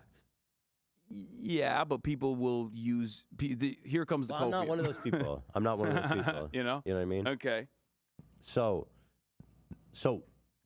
well, okay. Do you so want, here's what I'll clarity say on my about Taiwan. Here's what I'll statements. Hold on, we'll get to that. Before we get to okay. Here's what I'll say about China. China's economy was extremely stagnant for a long time, and even if you compare it to Taiwan, who separated from them in about 1950s. If you compare... Well, more to that separation, I think. Sorry? There's a little bit more to that separation, I think. Man, he's really gonna die on this hill, isn't he? He's really gonna die on the hill of Taiwan. Oh my goodness, dude. Why? Why on earth? Well, we'll get into more depth in that. But my point is, around the 1970s, 1980s is when China's economy started to boom. Yes. And the reason for that boom was because they started to open up their economy. Oh, dude. And lean into more. Ethan knows better history than Hassan. He does. I like him so much. Capitalistic notions. They got an influx of foreign capital. Yes. And that is when they got an influx of foreign capital due to the policies of Dengism. Dengism created free trade economic zones, i.e., zones where people could privately own businesses. And then they systematically leveraged the massive amount of labor that they possessed as a country to make themselves where people, sent jobs overseas. It just became China. The factories moved to China. The average quality of life of the average Chinese person was vastly improved. So here, and before that, the Chinese economy was extremely stagnant, and the quality of life was not good. Yeah. So here's how that works, right? There is plenty of trade that occurs with other countries as well that do not have a mandate of trying to do even development, right? Let's not use the word socialism here. Let's just say urbanization, even development, like uplifting. Chinese people will say Chinese prosperity, right? Plenty of other countries that get foreign capital do not necessarily develop in that direction in the same way that China did. The reason why China was able to do so is not necessarily because foreign capital came into the country. It was because of what they did with said foreign capital. If China had developed in a similar structure with Western-backed kleptocrats that control it like an oligarchy in the same way of the democratized market and the dissolution of the USSR did, then China would objectively be in a similar situation to Russia and the Russian economy in general. Russia made all of its, or the USSR made all of its collectivization in that time frame, in a very short time frame, without 400 years of like slavery and all of the many benefits that gave to the Western world, and went from fucking potato farmers to people that beat the United States to the space, to be the first person to go to space. Yuri Gagarin shouts out. Similar structure existed similar thing happened in China as well after foreign capital came in. But it wasn't necessarily because foreign capital came in. It was what they did with that foreign capital. Does that make sense? So in that situation, because money is just money, right? If there was like, I don't know, if we lived in a very different world. What was the money for? It was for cheap labor. Yes, absolutely. And so, in a sense, they're serving capitalism. They're taking the money. They're serving capitalism. The Dingus Gambit is that the utilize Dingus Gambit. It's just like utilizing the Deng was the leader that interests did the oh, that was his name, Dingus. No, Dingus. Is that you can take advantage of Western society has this division of power where there's an imbalance there where capital owners and their capital interests are better represented by their bourgeois government. So they will, if we offer them, cheap manufacturing and then take their IP and start slowly but surely developing our country through rapid urbanization, like taking all that foreign capital and like building roads, building hospitals, building trains, and whatnot. We will be able to inevitably improve our material conditions as a collective. In doing so, they've also entrenched themselves in a capitalistic model, I think. Yep. And not totally. Yep. Ethan's nailing this, dude. Right? But to an extent. And I think to that extent, it was a great benefit to them to operate in that middle ground. And I'll say this, since that's happened, that's when you started seeing all these Chinese billionaires, which is not a good thing, I'm saying. But Because like it's but it's global capitalism. That's the inevitability. It's impossible to escape global capitalism under a global capitalistic structure. Then why are you defending China, bro? Unless you are forced to exist or operate outside of those boundaries in the form of like Cuba, for example. Well, we both agree on a realistic approach. So in that sense, we agree that's why I believe social democracy is the way. But, AB wrote something if you want to read it. Oh, yeah. We were saying about how the CCP...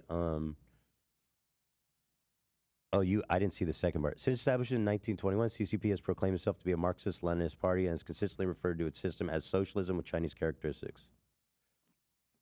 In essence, CCP views itself as overseeing a transitional socialist state working towards the eventual realization of communism. Because communism is a bit different. It's not like when you have like a strong central leader.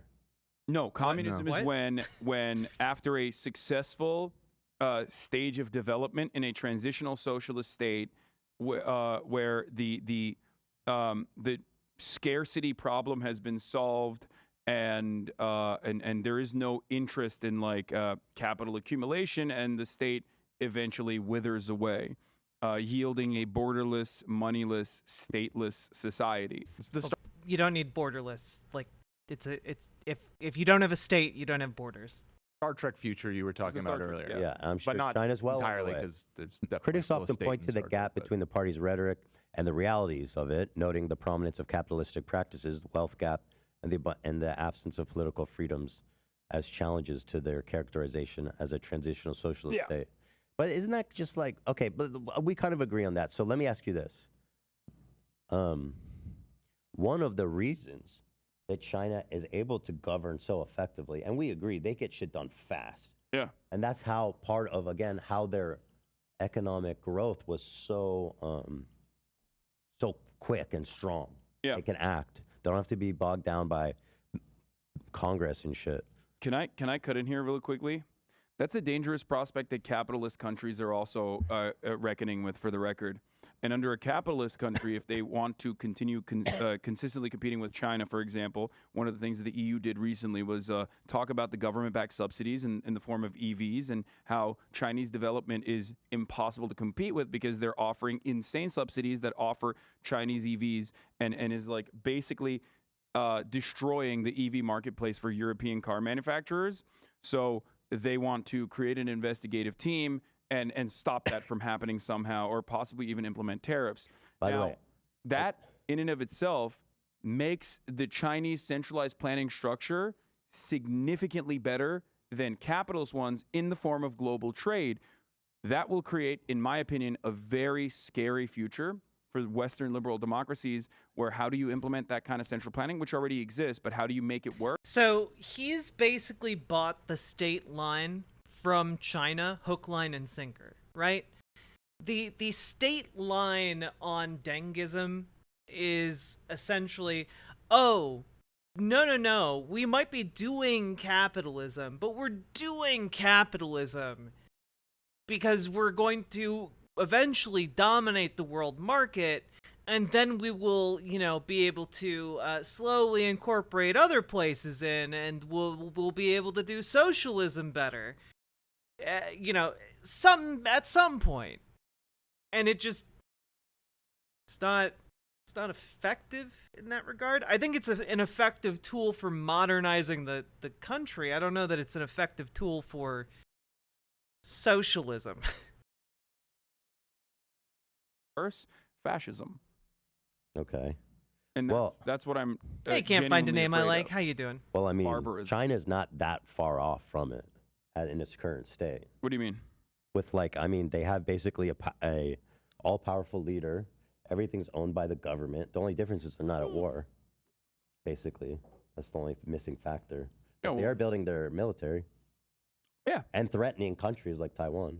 They're pretty close to fascism right now, I would say. They're building their military. Government rules culture. But what they've done with that military is very different than what the American military is. Okay, done. whatever. They don't have 800 they have a large military and they're threatening. It's always a people with hypothetical. I'm just saying, China's not that far from fascism. It's the same with... True, Ethan. Excellent job. I'm sorry I didn't put it back. My bad. I'm so sorry. Ethan is absolutely banging out good points here. It's like if right China's there. not that far from fascism. America is literally 10x the Nazi Germany fascism, though. I disagree. Are you fucking kidding me, dude? Why are you dying on this hill? Is he taking money from the CCP? What's the difference between Sweden and China? The difference is China is an authoritarian country that allows capitalism to occur. And I would also say that China's version of capitalism isn't even sockdem. Sweden has strong worker protections. In China, a couple years ago, there were news stories about how they were putting suicide nets outside of factories. Okay, yeah, he said U.S. is 10x as fascist as Nazi Germany. China's just capitalist, and its government is authoritarian. Honestly, with some disturbing leanings towards fascism, as it goes forward into a future where it's not having unprecedented economic growth. I think there are some compelling cases to be made that it's even, fascist or has many fascistic properties right now. So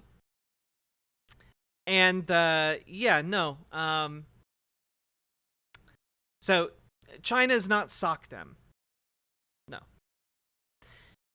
Also, chat, we've been going for almost 7 hours now. If you're enjoying the stream, please hit the follow button over on Twitch, hit the subscribe button on YouTube, hit the like button on the stream, and also please consider dropping some subs or donos.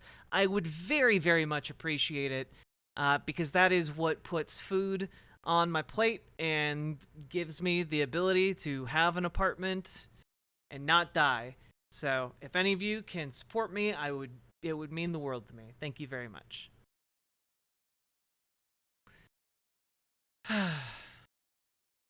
Let's see. Yes, and if you'd like to gift subs, you can just click the little subscribe button at the top of the page, and there should be an option to gift random subs to folks. Let's keep going. Oh, just out of curiosity, how many people we got watching? It's 7 hours into a stream. How many people we got? Okay. All right.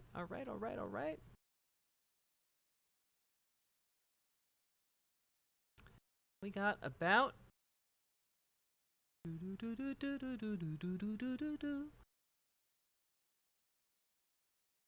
got like 140 people in here. That's not too shabby. Hapsley, I'm so sorry. I missed your oh mommy. Oh mommy. Damn. Yeah, we're doing pretty okay. Thanks to that Vosh raid. Some rare metals for the EV batteries are mostly in China. True. China and Africa. A lot of rare metals out there. Still here? Well, that was for you. All right, here we go. China's closer because they have What? they have You the said one. they built a military, but they haven't even That's fucking not the only used thing I it. said. They have a government control of business, manufacturing, Okay. of social life, of the press. Okay. Okay. They have one strong These are leader. authoritarian. Yes, these are authoritarian constructs for sure. And then But the only fascism thing has a. missing from that is basically they have strong nationalism. I agree with that. And they have and the only difference basically now to go full fascist is if they were invading countries, which they're threatening to do right now. So on that same metric, you realize that the only difference in America is the simple feeling that you are free and that you have all manner of different freedoms. Whereas we have freedom. We do have freedoms of expression. We have freedom to say, we have freedom of I agree. Religion. We have freedom of assembly. Those are big deals. But I know you don't think you don't want to. No. Those This are is a huge those are deal. Big deals. Of course, it's a. Okay, of course, sorry. it's something I don't want to put words in your No, mouth. of course, this is I'll something take I that back. willingly recognize. Yeah, Which I'll is why I take that say, back. like, I'm not living in fucking China right now. It's not like there's. I don't It's not think like they're on it's tier 1 fair cities. to say, well, America is. Yeah. And I'm not being an American simp. I'm just saying that. The you idea brought that up like American fascism, like China fascism is better than okay, American here's the difference because fascism, okay, fascism is supposed to be a means of control with a oftentimes capitalist understanding of the economy and effectively to organize the economy and continue organizing the economy. Capitalism doesn't have a lot to do with fascism, I don't think. Capitalism has everything to do with fascism. I mean, capitalism. You're striking on one of the biggest political philosophy debates of the 20th century. Fascism is restoring order by I don't whipping the fucking masses. A lot of people define fascism as capitalism in crisis. Yes. So I think about it more about like, yeah, maybe it's like capitalism gone fucking totally off the rails. Maybe, yeah. Because it's fascism. No ethical. If fascism had no nothing to do with capitalism, then all of these supposedly populist leaders like Hitler and Mussolini, who started off as like supposedly quote unquote socialists or even like interested in higher levels of socialization, would not have worked alongside capital owners and destroyed trade unions and communists in general. Those were the first people that they fucking butchered. Okay, fine. I don't care about capitalism. I mean, I'm a social democrat. So, or in terms of like how I just saying I don't think talk about social democrats in Germany. There's also contention there, but I don't think Chinese fascism is better or worse than American fascism. Why is that funny? Because I don't think that I do not think that China is fascist. I think that they are authoritarian. Close. I don't think China is closer to fascism than America. I think you could make a very good argument for China being fascist. Because the hypothetical, because the most significant part, but like the most significant part that you're mentioning is like, oh, they're building their military and they don't have freedom of assembly or freedom of speech. Well, they control the culture. Yes, this part is correct. The manufacturing. Nationalism is the best part that you can actually identify. They are nationalistic in the problems with China. You can absolutely push that. I don't see where push that part where it is nationalistic. Okay.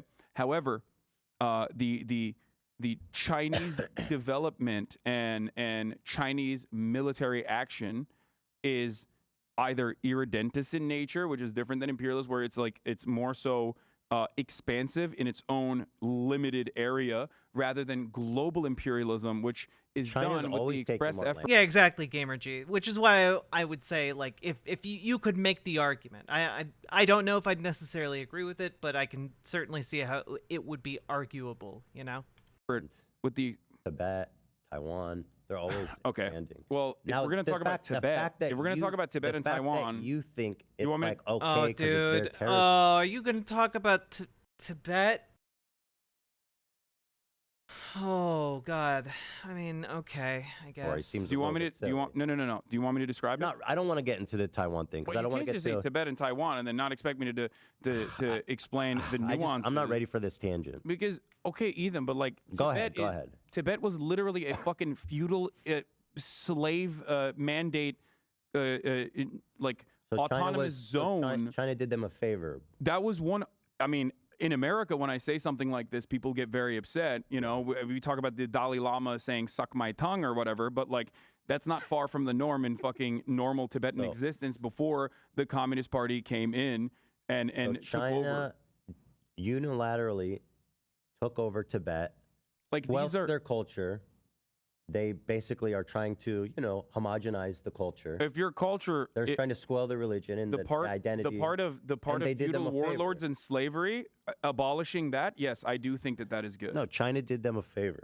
I think that yes, I will be on the record just to like state America did it. that Nah, I'm while not the gonna say Chinese it. government, I'm not going to say it. well, there is no equivalent in American intervention that you can point to in a similar capacity, unless you're talking about. Okay, so and I think this is a good way to describe Taiwan as well. The American federal government going into the fucking South and killing, unfortunately not all of them, but a decent amount of slavers and defenders of slavery. This is violent retribution from a powerful federal government Tibet was a separatist. that squashed. Okay. Tibet is the South in the Civil War. Yes. Tibet in the time.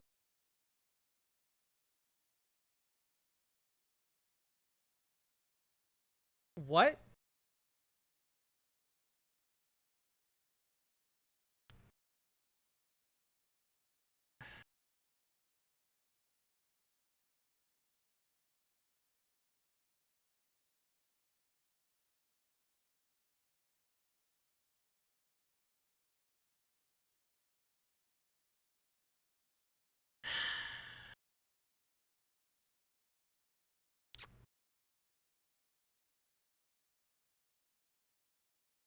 This is...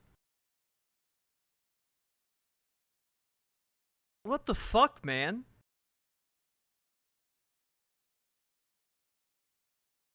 Okay, I hope he elaborates on that, because that sounds fucking crazy to me. Time frame where Chinese intervention happened would be the South. Yes, So they what were was doing the, slavery. What was they the were moral feudal. aspect of the war of China? The interests are obviously like national security or whatever the fuck they claim, but ultimately the reality was that beyond the material benefits, that yes, they were a feudal, oppressive, slavery-backed state, autonomous region. So just like. Notice how he can't even say state. He has to say autonomous region about Tibet.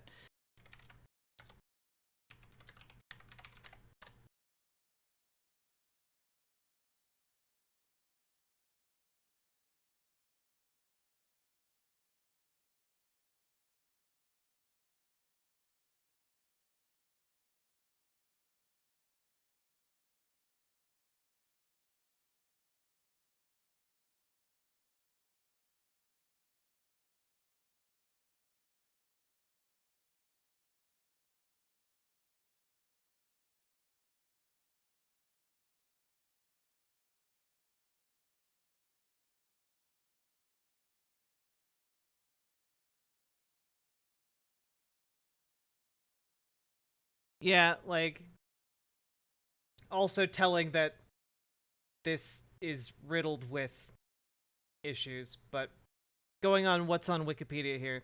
The serfdom in Tibet controversy is a prolonged public disagreement over the extent and nature of serfdom in Tibet prior to the annexation of Tibet into the People's Republic of China in 1951. The debate is political in nature, with some arguing that the ultimate goal of the Chinese side is to legitimize Chinese control of the territory now known as the Tibet Autonomous Region, or Zhejiang Autonomous Region, and others arguing the ultimate goal on the Western side is to weaken or undermine the Chinese state. The argument is that Tibetan culture, government, and society were barbaric prior to PRC takeover of Tibet, and that this only changed due to PRC policy in the region. The pro-Tibet Tibetan independence movement argument is that this is a misrepresentation of history created as a political tool in order to justify the Sinization of Tibet. Despite such debate around the intention of Chinese descriptions of pre-communist Tibet, it is known that the Tibetan class system divided the population hierarchically into laity, noble laity, and monks, with further subdivisions within the laity. There are also castes of untouchables known as Ragyabpa, who performed work that was considered unclean, including fishing, metalworking, and prostitution, much as with the Indian groups identified as Dalit in the present day. Chinese government claims commonly portray Tibet from 1912 to 1951 as a feudal society, and both the 13th and 14th Dalai Lamas as slave owners. These claims further highlight the statements by the PRC prior to 1959. 95% of Tibetans lived in feudal serfdom and cite cases of abuse and cruelty, which are allegedly inherent to the traditional Tibetan system. I mean, like, frankly, even if this is true, like, I don't know.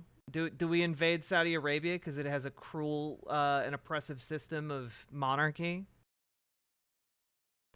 And definitely uses slave labor?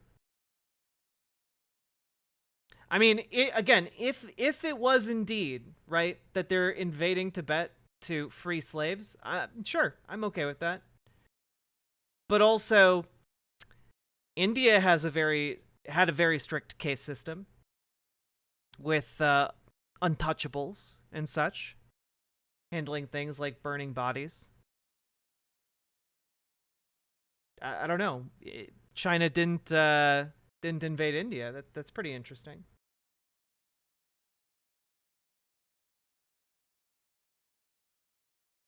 Let's see.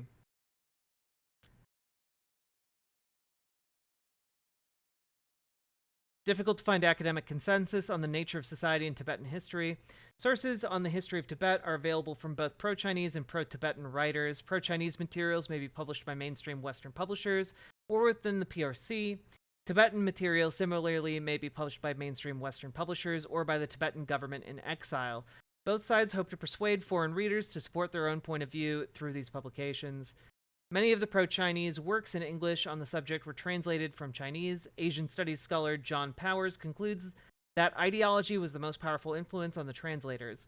In contemporary China, the Communist Party strictly controls the presentation of history, and several formal resolutions have been issued by the Central Committee which are intended to guide historians in the correct interpretation of historical events and actors.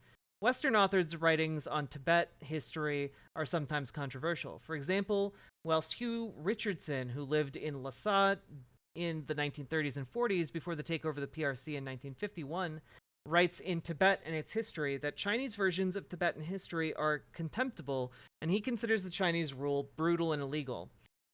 Israel Epstein, a naturalized Chinese citizen born in Poland, who similarly claims the authority of first-hand knowledge. This knowledge was gained post-PRC annexation following the Chinese takeover of Tibet. It must be viewed as pro-PRC, supported Chinese rule. There are few academic assessments of the recent history of Tibet. Anthropologist and historian Melvin Goldstein, who is fluent in Tibetan and has done considerable fieldwork with Tibetans in exile and in Tibet, considers pre-1950s Tibet to have been a feudal theocracy impaired by corrupt and incompetent leaders. It was de facto independent from China from 1911 to 1949, but not recognized as de jure independent of China by any nation, even its protective power, Great Britain. Okay. The Chinese side seeks to persuade international perception as to the appropriate nature and justifiability of Chinese rule in Tibet. Their position is that Tibet truly and historically belongs to China, that affairs of Tibet are internal matters, and Tibetans seek to internationalize their cause, in part by convincing readers that Tibet was independent. Concentrating as it does on questions of national sovereignty, the official position of the Tibetan government in exile is more moderate in tone than that some of its more extreme supporters who conflate the rule of the lamas with Tibetan Buddhist ideals seeking to promote a Buddhist dogma that competes with the Marxist dogma of feudal serfdom by portraying Tibet under the lamas as, in Robert Thurman's words, a Mandela of the peaceful, perfected universe. Tibetologist Robert Barnett writes, Chinese references to pre-liberation conditions in Tibet thus appear to be aimed at creating popular support for Beijing's project in Tibet. These claims have particular resonance among people who share the assumption based on 19th century theories of social evolution that are still widely accepted in China that certain forms of society are backward and should be helped to evolve by more advanced societies. This form of prejudice converges with some earlier Chinese views and with vulgar Marxist theories that imagine a vanguard movement liberating the oppressed classes or nationalities in a society, whether or not those classes agree that they are oppressed. Moreover, the Chinese have to present that oppression as very extensive and that society as very primitive, in order to explain why there was no calls by the Tibetan peasantry for Chinese intervention on their behalf. The question of Tibet's social history is therefore highly politicized, and Chinese claims in this respect are intrinsic to the functioning of the PRC and not some free act of intellectual exploration. They have accordingly been treated with caution. From a human rights point of view, the question of whether Tibet was feudal in the past is irrelevant. A more immediate question is why the PRC does not allow the open discussion of whether Tibet was feudal or oppressive. Writers and researchers in Tibet face serious repercussions if they do not concur with official positions on issues such as social conditions in Tibet prior to its liberation, and in such a restrictive climate, the regime's claims on this issue have little credibility.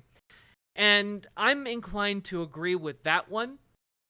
If you are taking at face value the claims of the People's Republic of China, and if you are just looking at the situation being like, oh, hey, they criminally punish anyone who goes in there to do research and ask questions and come to inconvenient conclusions, well, that's not really lending a ton of credibility to the official claim that they are essentially a bunch of owning, like, horrible despots.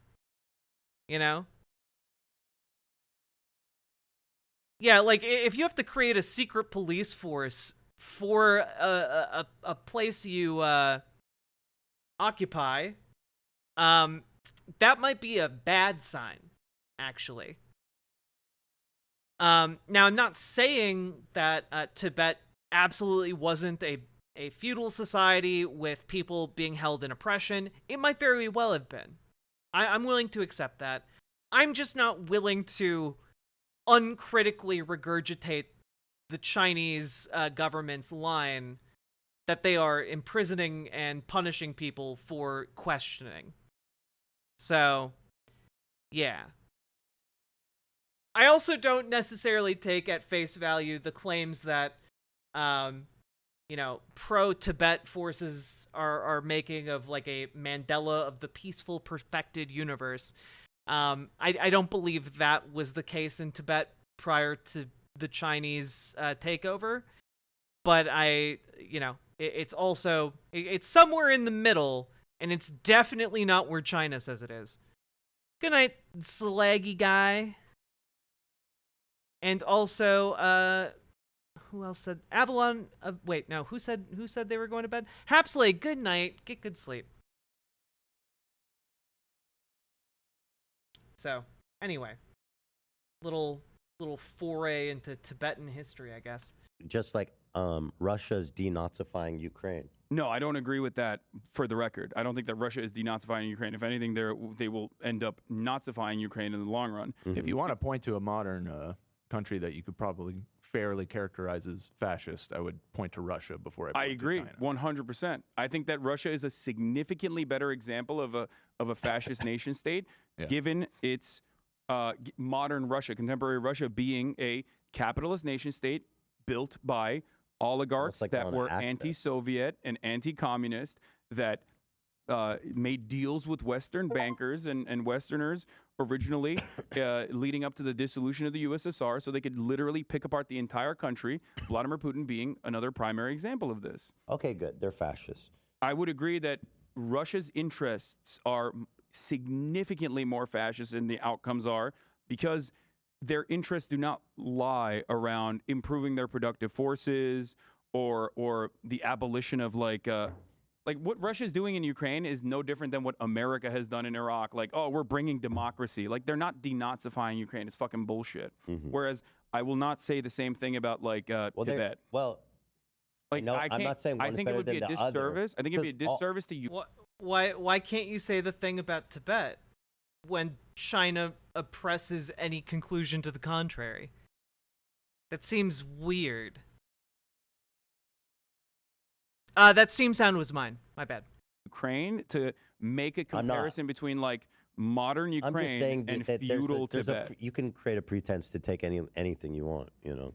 Yeah, but there are also, but you agree, like, for example, the federal government in the Civil War did the right thing, right? It was very violent, but they did the right thing. Yeah. Would you agree with that? Yes. Okay, good. So let's talk about Taiwan then, because Taiwan in its formation is created by the KMT, or KMT General Chiang Kai-shek. I'm butchering his name. I think that was close. But I think it's the closest I can get to that. And in its formation, it was a military dictatorship that was fascist, openly nationalist, and there was no surprise there that the American government was backing them, right? In its entire inception. Taiwan now is very different than that. Yeah, I don't know a lot about But this is very important in the context of like talking about Taiwan. Should they be invaded for how they were Absolutely founded? not. Right. Absolutely not. Because hey, guess what? Everybody was when founded on America builds you up to be a nation as a counterbalance or as the real China, as we did originally. That's why we were in support of Taiwan, because they were nationalist, fascist, military dictatorship that was brutal, comprised of dudes that got owned by fucking Mao overall, right? At a time when, and at a time when, yeah, we're worth noting, Rory O'Connor, indeed. Yeah, NATO supported the invasion of Afghanistan. They did not support the invasion of Iraq. Allied countries assisted in Iraq because they had some forces in Afghanistan, but it was not a NATO endeavor. 100%. At a time, and yes, Taiwan isn't fascist anymore. They've had free and fair elections for like the last 40 years.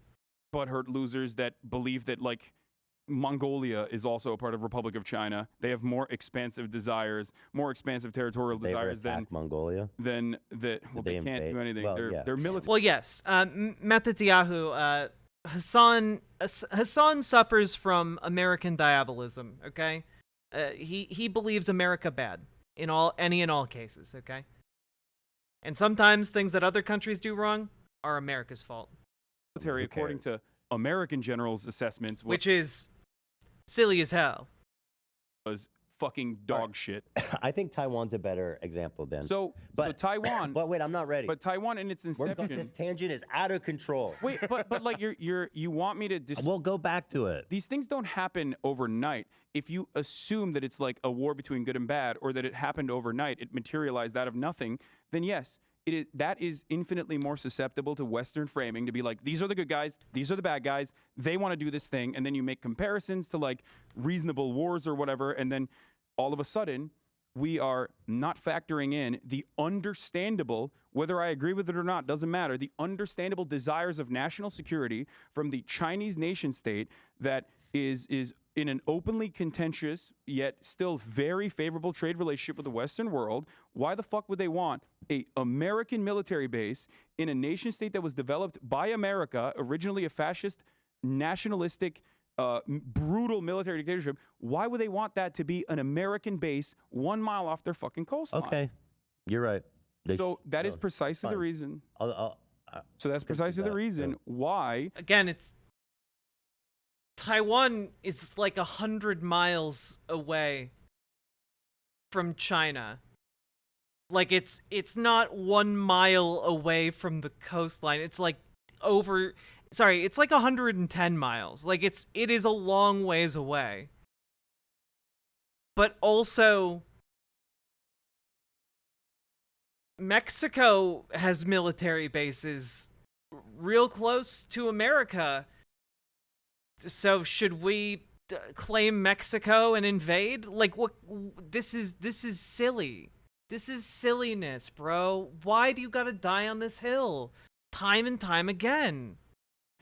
The people of Taiwan who recognize that reality, while they yearn for independence, they recognize that reality that it will never happen as long as China has a military or a powerful economy, and as long as America has a legitimate interest in Taiwan being an American base of support to inevitably control China, dominate China in some way. What the fuck are you talking about, man? Taiwan is not a base to control China. Taiwan is a military ally, and they are provided arms specifically because the people of Taiwan know that China would like to have sovereignty over Taiwan. But this is ridiculous.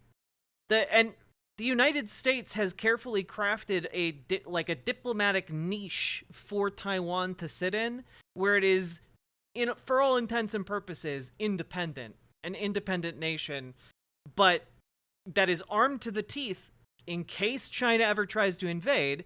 However, because of that diplomatic niche, if China ever does try to invade, the United States is going to come to Taiwan's aid. So there is just like a diplomatic, like, I guess, wall around Taiwan.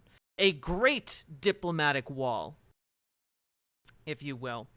And it's there so that millions of people aren't killed during an invasion. Like, it's really easy to be like, oh, well, the United States is just bad and we should pull out of Taiwan and leave them to their fate. It's crazy, man.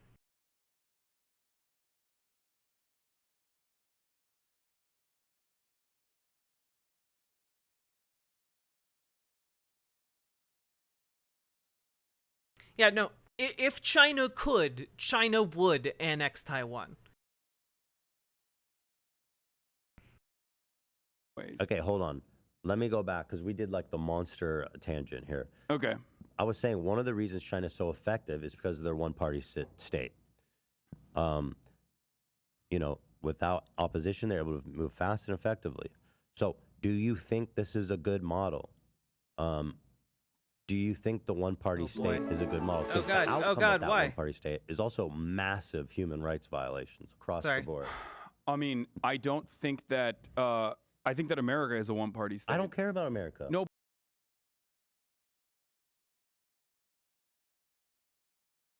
I take it back. I take it back. I remember earlier in this stream, I said that I think that Hassan has decent domestic policy. I take it back. I take it back. I take it the fuck back. Oh my God, dude. I think America is a one-party state. Fuck off, dude. Well, how can you be someone who pays attention to politics and think something that smooth-brained?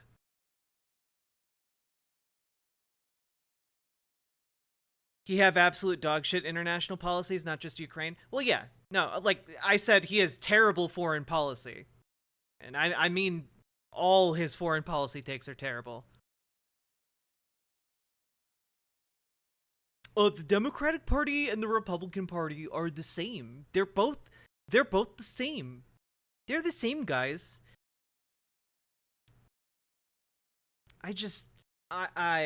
I'm getting real close to being done with this. Oh fuck, we still have like 45 minutes. I committed to this.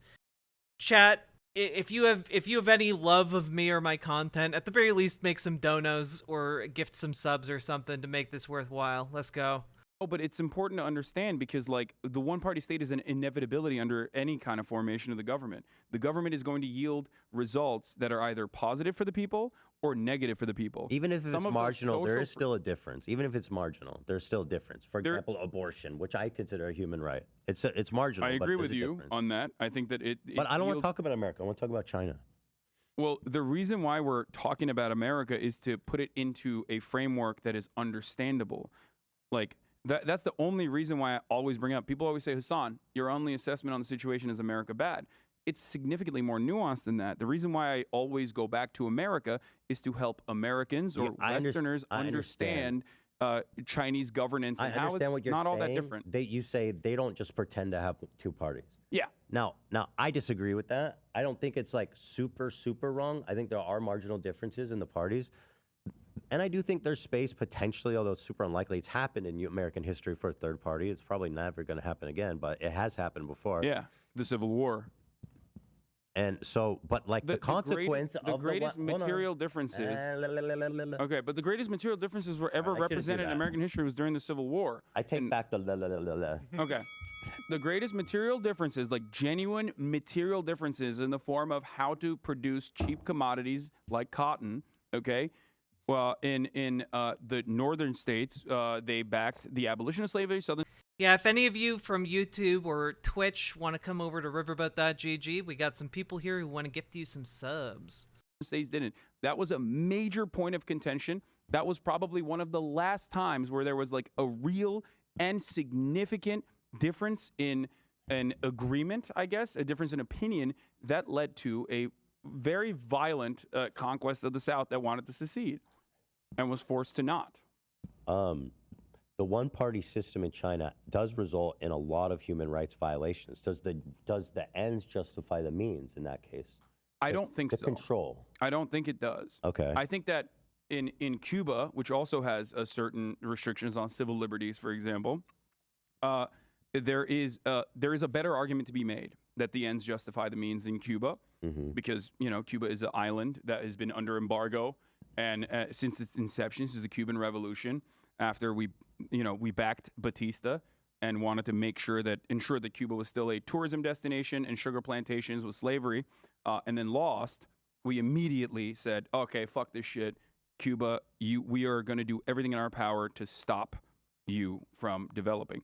In that situation, because it's a tiny island nation that is in the ass cheeks of the largest imperialist superpower on the planet, it's understandable to have certain restrictions on civil liberties, and by the way, ironically, Cuba is like way better on abortion, gay rights, and whatnot, which we can get into if you want. No. But that's a consequence of direct democracy, even though Cuba is a one-party state as well. Okay. Like, I mean, there's plenty of Cuba. I know plenty of Cuba. I'm not super familiar with the politics, so I don't even want to speak on it necessarily, just because I don't know a lot. I do know that a lot of Cubans that I've met fucking. I don't know that Cuba. I can't believe I've not only put up with this, but paid for it. Chat, let's not do this again. Paladin. DWA. Paladin, thank you for the $10 dono. I really appreciate that. Oh, God. Thank you also for being the first chatter to support stream financially in like the last 3 hours. I appreciate it. I do have to say, he just said like Cuba's better on like LGBTQ rights, on like queer. Did he actually say that? Because pretty sure Cuba only legalized gay marriage like last year. This conversation was far more uncomfortable than I expected. Yeah, I've had to pause champ far more than I wanted to. Hate the Cuban government. Yeah, because they're in America. They're not like rich. They're like no, it doesn't matter. They're okay. So they're like they don't have to be rich. But they're in America, which means admittedly, I don't know. Like they had a disagreement in the lightest terms. They either were forced to run away, or literally had, in the lightest terms, a disagreement with the Cuban government. So of course they are not going to be fond of the current Cuban government. Isn't there, when you're looking at a country like China, who's able to act so efficiently, and if you're looking for some democratization or like some equality of outcome in terms of income for the lowest people, seems like a a potential and almost like inevitable outcome is some of the stuff that you see in China, like one cultural identity, one religion or non-religion, like this need to be homogenous so that people are compliant and they live that way. This is state development 101. Every nation. Is there any chance Biden could do anything about Cuba? Biden could lift the embargo like tomorrow if he wanted to. He just hasn't because he's old and remembers Cuba being scary. And probably also is trying to curry favors with American Cuban diaspora. It does. So the reason that has happened in China is why all these mass human rights violations are able to exist. Like re-educating people, mass detention for people who are religious. You know what I mean? Forced labor camps. They fucking, and I know you deny that they are organ harvesting, but I do believe that they do that or did do that. Maybe they stopped. Organ harvesting. Organ harvesting did happen in China. Yeah. What you're talking about is like Falun Gong propaganda, which is that they have a. No, well, there's two different types. What we're talking about is like, were there criminal components and certainly it was state-sponsored organ. No, I don't know. If it was state-sponsored organ harvesting, evidence suggests that it was. The state actually. Watch out! She's right behind you. It's okay. If it was state-sponsored, the state would not have cracked down on it inevitably. Well, they did. They realized how bad it looks. It was the evidence Why that would I've But seen if is they're that authoritarian, why would they care about how bad it looks? You said that they have labor camps. China doesn't care about appearance. Well, they do to But it. if they're authoritarian, why would they care? You literally spouted Chinese propaganda about Tibet. And you're like, oh, why would they care about how they look? It's like literally illegal to like go to Tibet and like interview people and come to a different conclusion than the state line. Like, what are you talking about, dude? Well, I mean, they have labor camps, you said, which is, by the way, ironic because America still has a much higher prisoner density than any other nation on the planet, and slavery is not abolished in America. We can criticize The 13th America Amendment is all we slavery. want, man. Well, my point is, They literally have like labor camps in. They have like forced labor camps in China. What are you talking about, guy? yes, it's wrong in China as well, but of course it's wrong in China as well. Okay, forget about that. I mean, like, what about, for example? Now you're doing whataboutism, by the way. No, I'm not. I'm gonna tell you why. I'm specifically. Let's use this example because it's the best one. The Uyghur, I'm sorry, I don't know how to say their name, detention camps where they re-educated and eliminated their cultural identity and religion. Yes. And also, frankly, it's almost impossible to do that and not like think of them as others, where they also, are under horrible human mass rights. surveillance, even including like certain representatives living with people and families. Like some of this is like people will say, "Oh, this is Adrian Zen's propaganda," and some of it is very real, 100%. Don't you think it's Chinese propaganda to be like it wasn't as bad?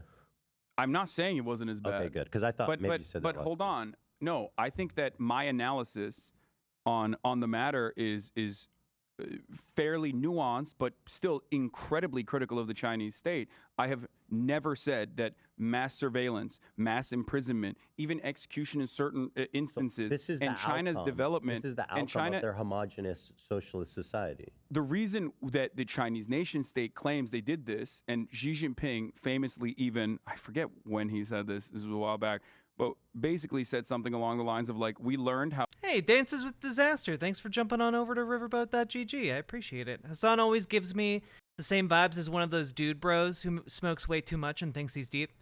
Yeah, and like that is a good asset for bringing in those types of dude bros and like other like normie folks. But it becomes a detriment when we're trying to talk about these things. 100%. China's capitalist. Yeah, China's hella capitalist. How to deal with, we learned how to deal with Islamic terror from the American nation state. Okay. And that is why we had to deal with the Uyghurs. I don't agree with what they did. I think that it's fucking bullshit. But do you think it's necessary to maintain their socialist homogeny? It's not a socialist homogeny. Now we're talking about cultural homogeny, right? That's what you're saying. Yeah, but it's all. Yeah, but it's connected. The separatist movement within Xinjiang and some of the aspects of that did include, knife attack. As promised, BWA still have a blue sky invite. I've been lurking here a while, just silently. Well, I appreciate it, Dances with Disaster. And Malachi, thank you very much for gifting a tier 1 sub to Dances with Disaster. Very kind of you. Tax and the like. They don't have a lot of guns in China, luckily. This, like, the criminal component of that should have been dealt with on an individual basis rather than dragnets and collective punishment for the entirety of Xinjiang, which is what China did, and re-education camps and mass surveillance, which exists still to this day. Xinjiang, or any kind of separatist movement in Xinjiang, has now been absolutely squashed, destroyed, eviscerated, and not only have they done that, but also on top of that, they've basically softened, like you said, or I guess the term that Westerners will use is Hanified Xinjiang, and have now use their like their cultural output as like an export even. Like you could just go to Xinjiang and see how wonderful everything is, that kind of thing. Like I'm sorry, man. That sounds really fucking bad. That sounds evil, even. Like, this is like if the United States invaded, like, Nigeria and was like, you know, like, put re-education camps across the country and was just like, hey, everybody, you can come visit Nigeria now. Look at how white we made it. Look at how Americanized we made it. Like, I feel like if you reframe this as something America did, Hassan would unequivocally condemn it as one of the most atrocious and evil things the United States has done. Like, really up there, you know?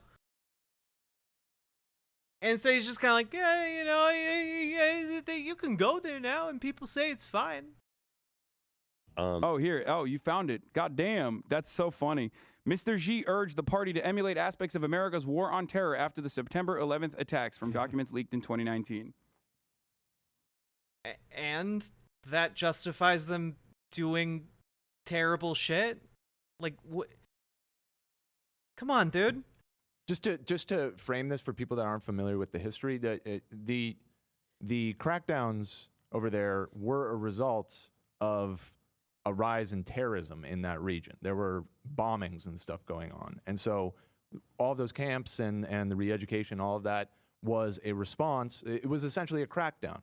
And yes, but it was a completely, for the record, completely unjustifiable, way over the top, fucking dragnet. Yes, right, exactly. Yeah, or what the United States did in Afghanistan after September 11th. I mean, we rocked that country for 20 years as a result of a terrorist attack. I'm defending America or something. That's really funny you should say that, because that is the automatic position of people in the West, though, is that, like, whenever I make a comparison to America, like if I compare Russia to America, people think I'm doing that to defend Russia. And it's like, no, that is the worst comparison I can make for a country's actions, because my opinion on American, the American superpower is that it is incredibly bloody and incredibly unjust. But the reason why people immediately go say, what the fuck, why are you bringing up America in this situation, is because they inherently, without recognizing it, will defend American foreign policy because they are under the understanding. I agree, most people. Yeah. But it's pretty weird when someone's asking you about a situation in China and you're like, okay, but have you heard that America is bad? Like, just engage on the topic of the question, man. Do that. Yeah. But so my ultimate question is, do you believe that this cultural homogeny is required in a socialist or communist society? Yes, I think that some form of positive social cohesion needs to occur if you are going to build a nation state, and this happens in public education. I think that public education. Okay, but we're not talking about public education as in like, oh, they go to state-sponsored schools or something. We're talking public education as in they get taken away to camps where they're getting sterilized and forced to unlearn their culture. Like Like this is like Hassan. This is like, honestly, this is the equivalent of like Hassan defending residential schools, like the residential school system for Native Americans that happened across North America. Like that is what this feels like, honestly. Education is very valuable, and I'm 100% in agreement. If it's being done in a more positive way through public education, then it's great. Right, but If not they're doing, like a erasing negative- their ethnic identity. Yeah, if they're doing it in a negative way, That's what they're doing. That the entire point was to re-educate the Uyghur Muslims into not being Uyghur Muslims. situation where like education What's a positive moves way? to re-education, a positive component would Yeah, be no, you know what, Ethan? Excellent question. What would what's a positive way of educating someone out of being what they are? something that we unfortunately do not have in America either. Would be to have regions that still have their own ethnic identities preserved through their own board of education and are allowed to exist. This is a major problem with the USSR as well. This happened in the USSR where there was a Russification of all the nation states that were under the banner of the USSR, which ended up creating. Oh yeah, it's all the same. It's all the same, you see. Yeah. I mean, like, guys, you can quibble, right, about like what the curriculum is in schools, and you certainly should. Okay, there's a lot of white supremacy in the U.S. educational system. All right, but at the end of the day, there's a big difference between, hey, child, you have to go to a public school, and hey, everyone of this ethnicity, you have to go to this camp with all of your worldly belongings, and we're not going to let you leave until you are able to convincingly act like you are not the ethnicity you are. There's a pretty big difference there. I don't think that's difficult to understand for most people. A fuck ton of division, and also like suppression of religious freedom. Religion is something that is so personal and so important for human beings Marx's and their theory, identity. Isn't Marx's theory around like we have to get rid of a religion? That's No, I mean communism? no, and also Is I it don't even not? care what Marx's own personal perspective on religion is ultimately, because I'm looking at real implementations of socialism throughout historical materialist socialist nation states. you don't believe and I'm it's- saying it's that's required? bad and wrong. It is demonstrably bad. It was bad in Afghanistan. It was bad in the USSR, and it's certainly bad when China does the same exact shit. So you're saying yes, it's required, but nothing different than what you see in countries today. That's considered good. That's fucking allowing crazy, people to dude. have A national their own- identity. allowing people to have a national identity while simultaneously reinforcing their ethnic. They aren't allowed to have an ethnic identity. That's why they were sent to the camps, dude. differences or their diversity of culture is absolutely a necessity for nation state development if you want this nation state to succeed. And Okay, I I'm got giving an example of why it didn't work in I got you. in the USSR. By the way, I would urge you to look more into the organ harvesting thing because I do believe that did happen by the state. They were harvesting the Muslims' organs, man.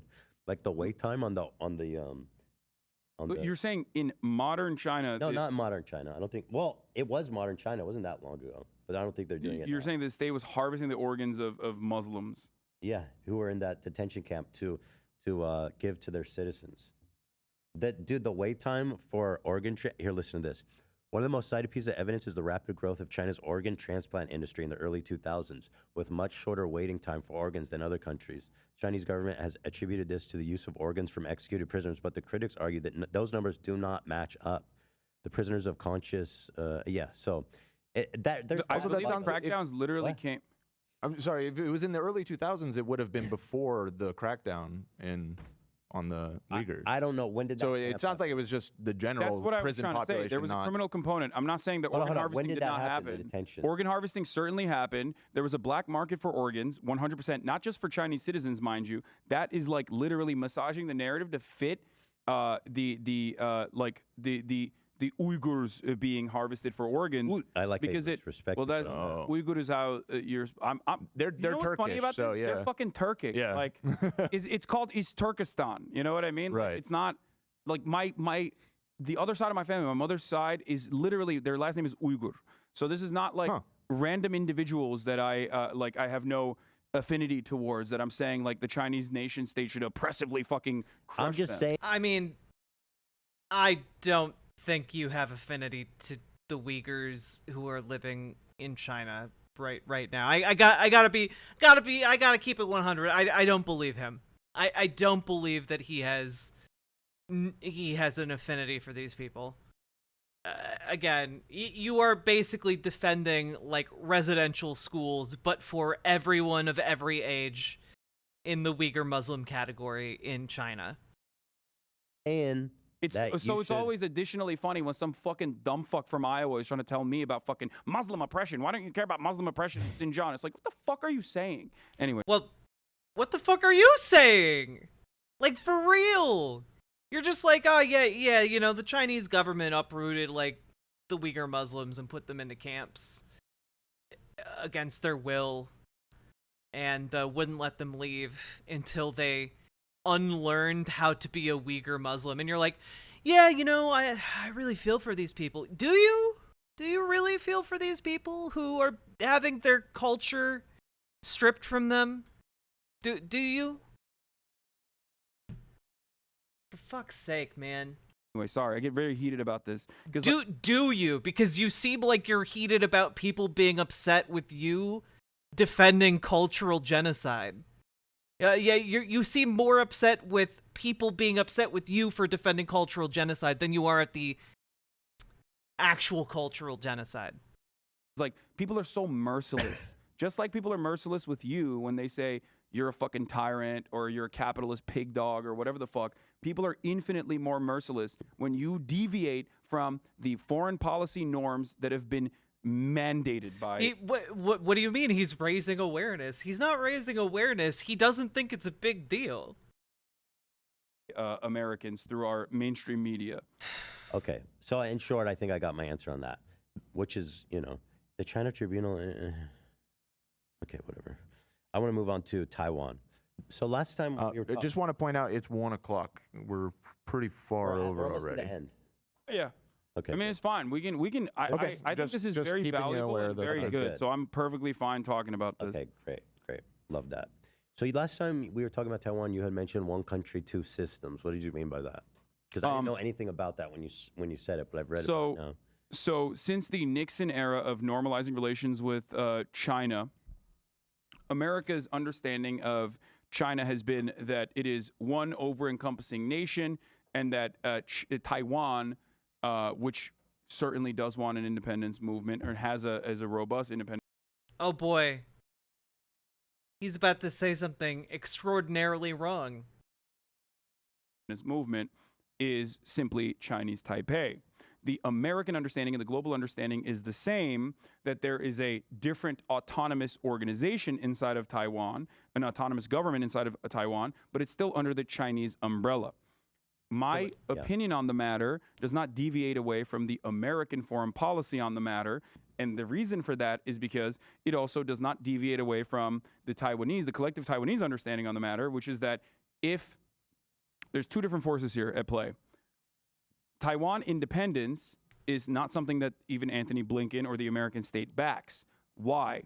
Because it would be incredibly disruptive to our largest trade partner. Great. The people of Taiwan want independence in the future, possibly in the future. The reason why they take that position, well, if you were to ask them without any sort of Chinese influence, like without any sort of like mainland China influence, would you want independence tomorrow? They would say, yes, that is the majority opinion. Well, what they say is that we already have the independence. They say China we already... China has no influence over Taiwanese economy or government. And yes, they don't and touch yet, it. but and yes, and yet from a global perspective, they are still considered to be Chinese Taipei. Right, because why? You weirdly left out why. It's because they have a gun to their head, and if they declare independence, that gun has its trigger pulled. And they get fucked. That's why. China will invade them if they declare independence. But as long as they don't declare independence, they don't get invaded, and they are still they are still autonomous.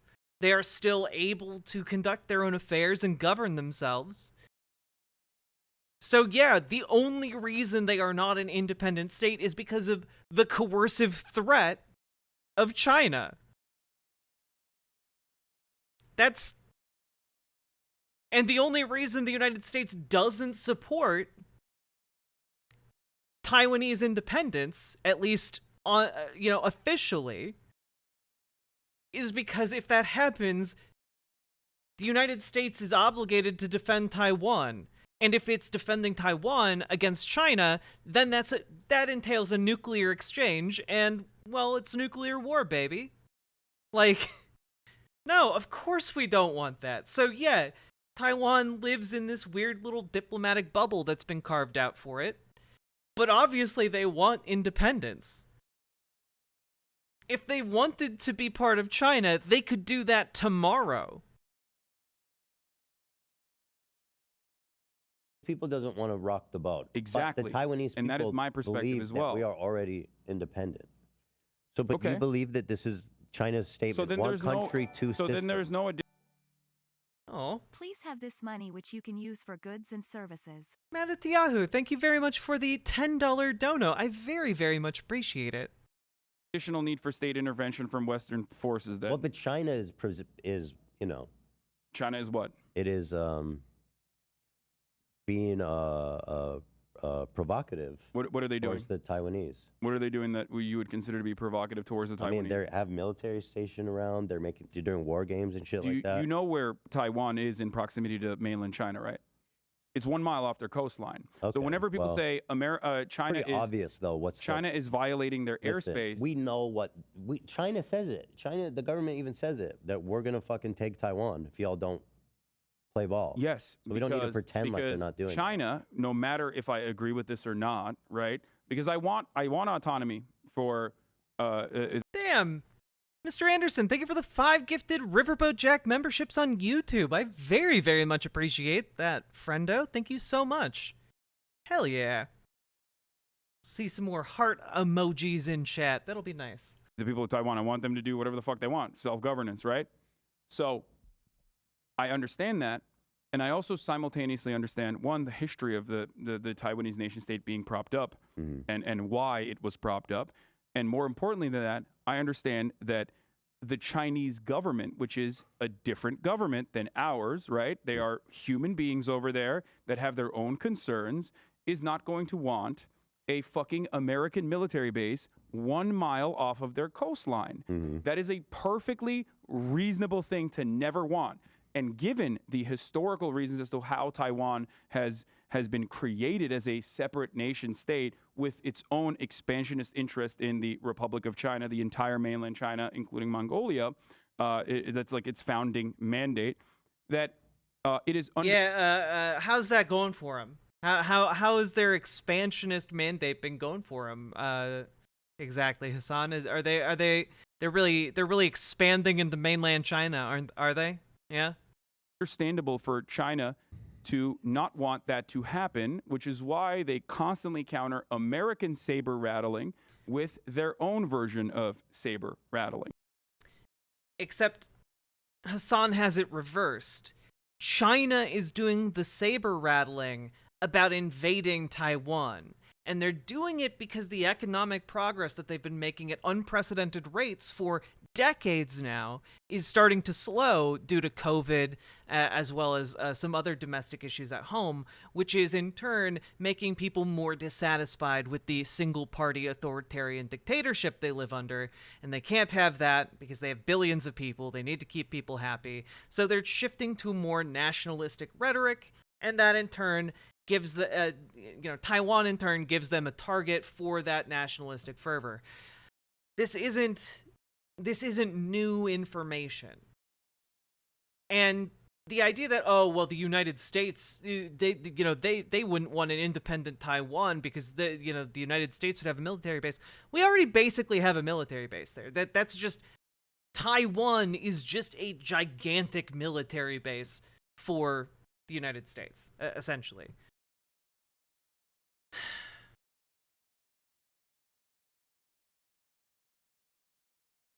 Socialism, indeed.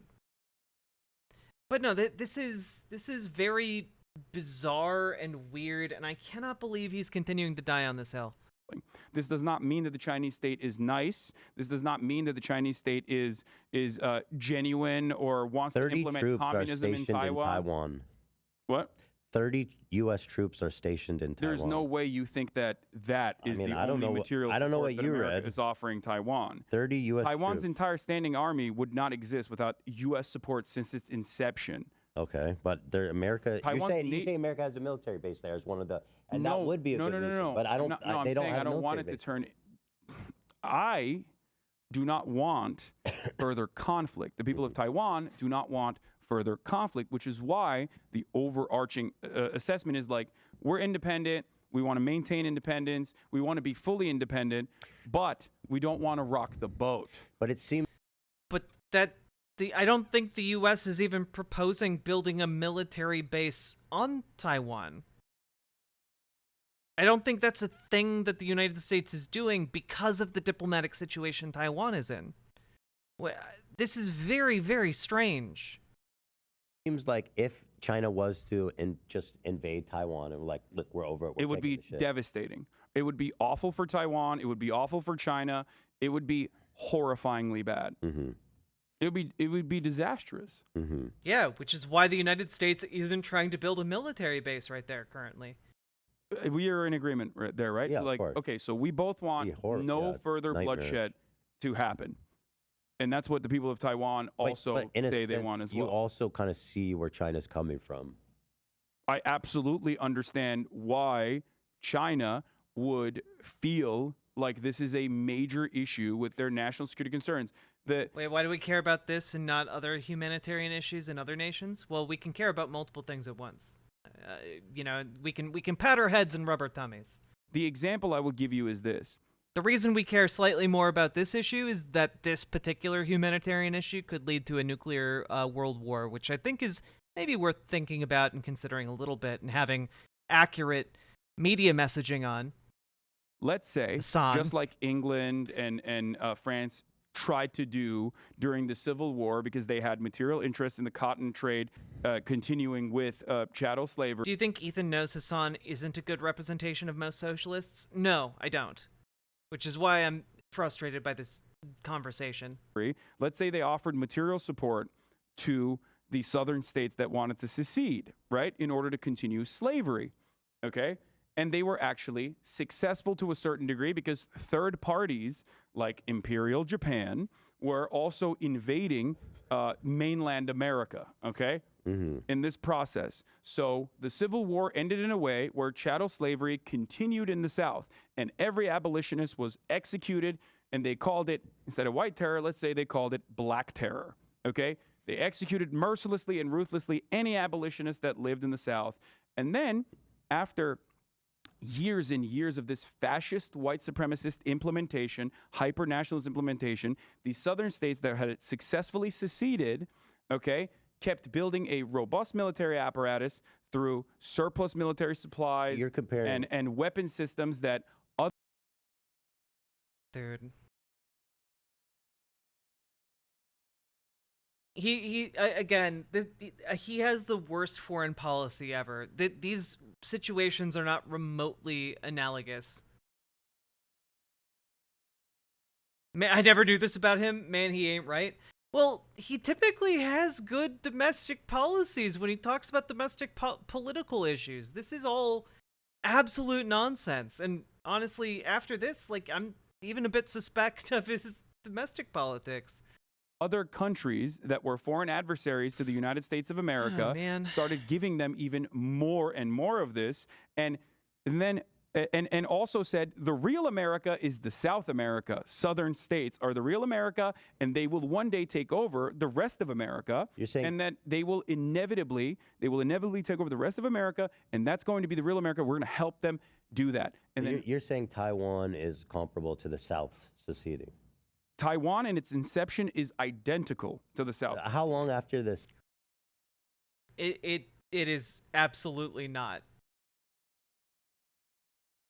Like, it's actually far more accurate to say that, you know, mainland China is comparable to the South's secession if the South had then gone on to steamroll across the rest of America, and, like, I don't know, Hawaii was like the last refuge of Americans for some reason, even though that doesn't make sense on a timeline scale.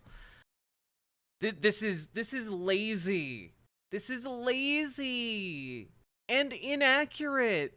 Just talk about what actually happened. You don't have to analogize like this very, very poorly. And, like, man, I'm frustrated. I am frustrated and dealing with my emotions mostly internally. South seceded, did the war begin? What do you mean? How long between the South seceding and the Civil War happening? I mean, there was a period. Oh man, dude. I mean, there was a period of like like a day or two. There was a period of time. No, there was a period of time leading up to that where there were abolitionist movements that happened. That's why people say that John Brown's like execution. But Taiwan was independent like a pivotal point. I mean, they've been separate for a long time now. Yeah, no, I understand. Which is why I'm saying, like, imagine if the South was able to successfully secede, right? And America. Well, if it successfully seceded, then it wouldn't be part of the United States anymore. That's definitionally by secession. And almost take it back.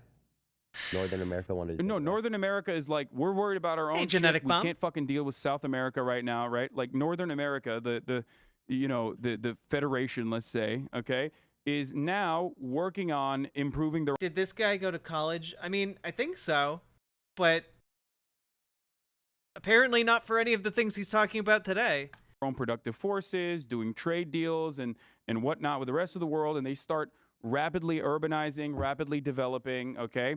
And, the New Deal only happens there or whatever the fuck. Meanwhile, the southern states are entirely propped up by a foreign adversary, okay, that is infinitely more powerful than Northern America.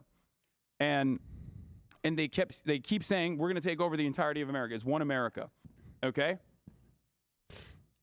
And because the northern states are able to improve their conditions, have favorable trade deals with the rest of the planet, they inevitably get to a point where they want to maintain their hegemony, they want to maintain their security, their national security. Do you think it would be appropriate? To rock the boat per se and allow the South to continue developing and continue having a massive military? And inevitably, like you send envoys like Nancy Pelosi to Southern American states to fucking say, hey, look, they're democratic now. Like, yeah, sure, they were designed around slavery, but they have a democracy now, and I think that it's okay and appropriate to fucking keep building their military, make it as robust. I gotta be honest with you. This is maybe the most dog shit take I've ever seen from Hassan. This is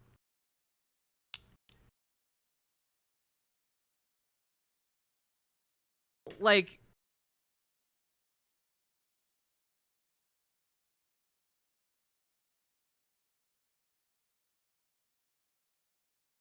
I don't know, how long are you supposed to cut off diplomatic relations with a country that like has shitty origins or had like a shitty past? Is it 50 years?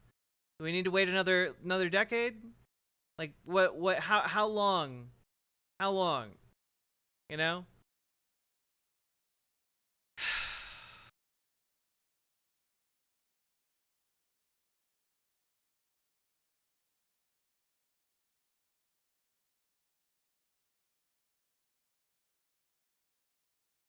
Just gonna look at chat real quick. For this analogy to make sense, the Confederacy would have had to be overthrown. Would have been overthrown, but the democracy that replaced it was forced by the USA through threats of blockade to do Confederate cosplay.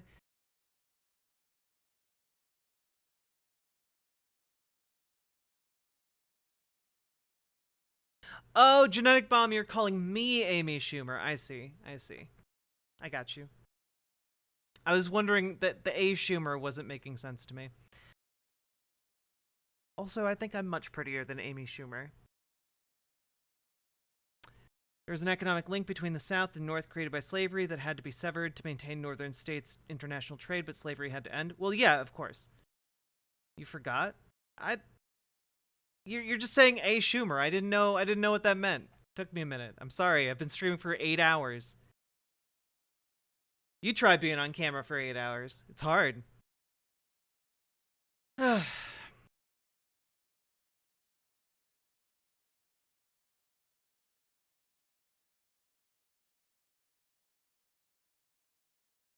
Maybe you should act as a moderator.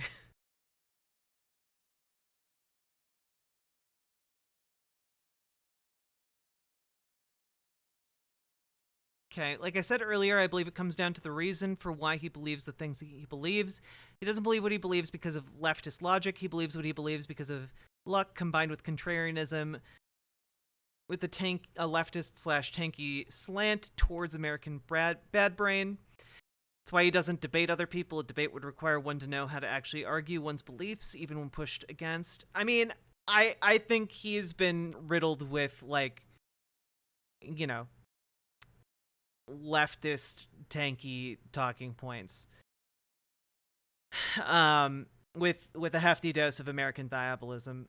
But I do think at his core, he does want to do good lefty things. I do think that is the case. And also, we all have a degree of moral luck in believing what we believe. You know, we've been born into the situations we were born into, we've done the things we've done, and we've arrived at these conclusions.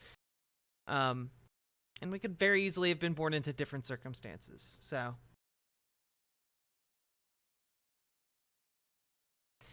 Startin' Park Racing, are you okay?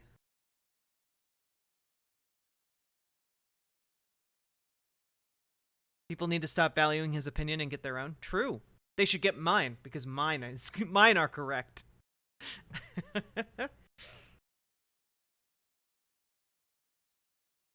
All right. Robust as possible. By the way, the South seceded just because we were talking about it. It was like 3 months between the war and the. But leading up, the build up to that was significantly longer. Yeah. Okay, so I understand your position on Taiwan. I get all that. You know, from a. But I don't. The one country, two living in system California thing is silly though, because. But living in California, you personally understand it, right? Like living in a blue state, you understand why that would be like genuinely like you would understand how blue states in America would have security concerns if like southern states had seceded successfully I agree. And kept saying like, no, the rest of America is ours. Mm-hmm. After they fucking lost too. Well, I mean, this was 70 years ago that Taiwan, that the separation Taiwan now happened. is not a fucking fascist nationalist military state. I don't think that how it was founded matters at all. 70 years is not significant in development. Of course it's. That's my point. No, it's. What do you mean? I don't think that you should be like, oh yeah, Taiwan was a bunch of losers that went and started their own country, and like, so they're not entitled to national.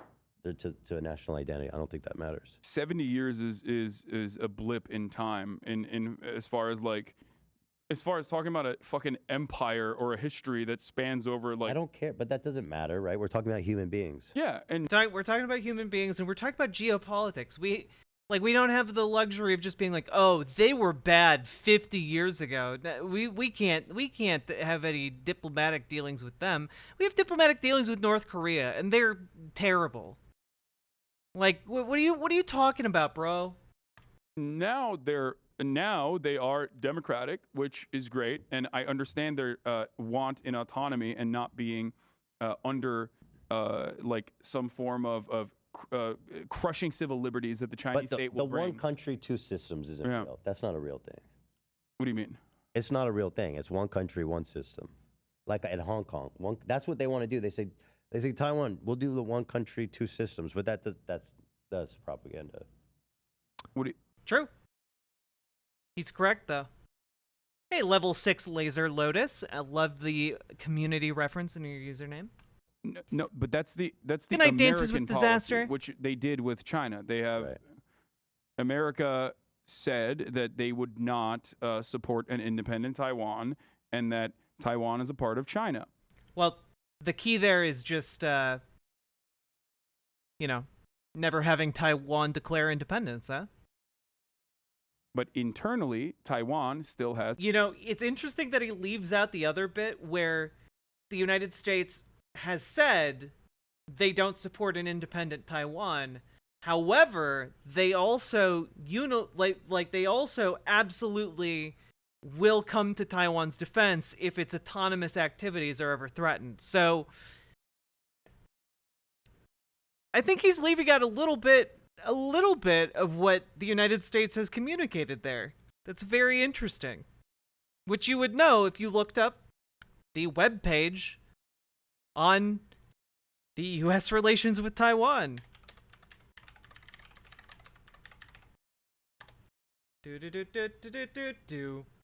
Which you can do by Googling U.S. relations with Taiwan and clicking the first result. We went over this like a day ago, but for the sake of this, I'll go over it right now.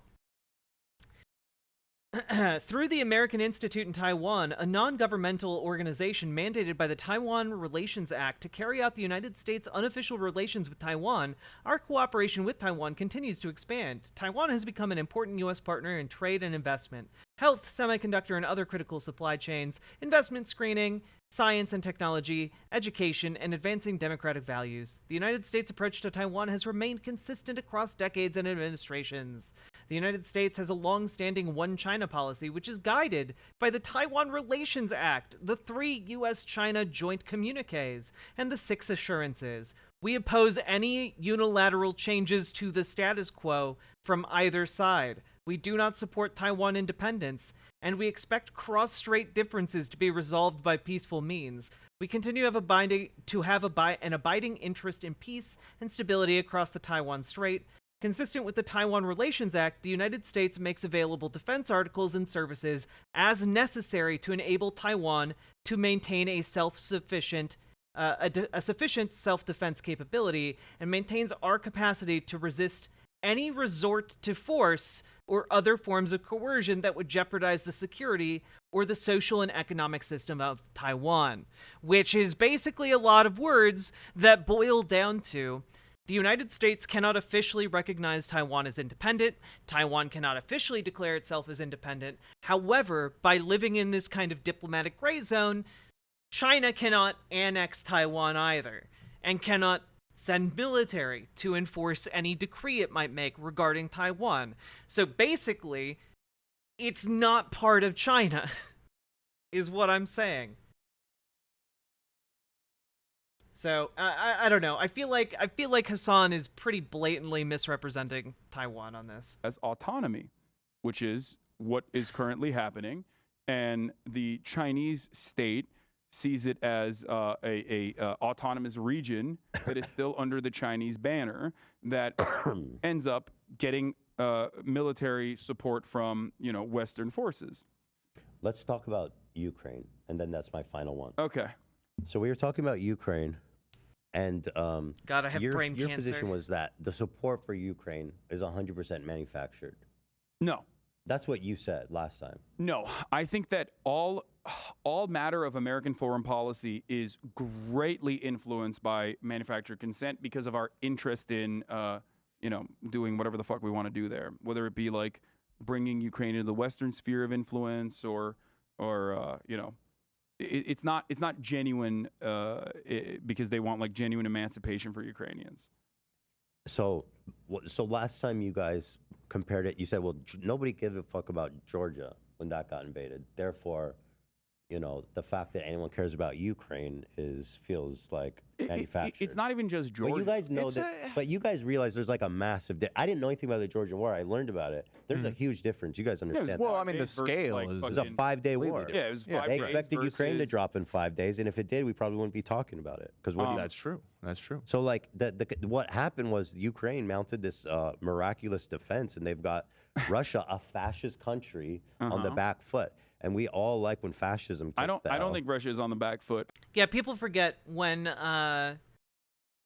Russia invaded Ukraine, people were really expecting Ukraine to fall within like a couple days, like within a week. It was expected to be kind of like just an absolute slaughter, you know?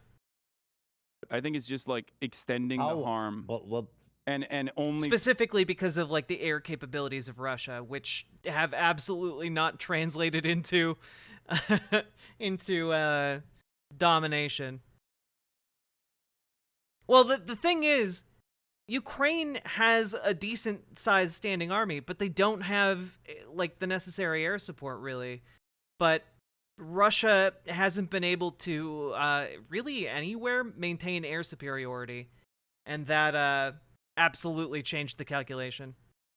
Furthering we conflict. inflicted so much, and I stand with the Ukrainian people because I think Ukraine is a force for good in the world.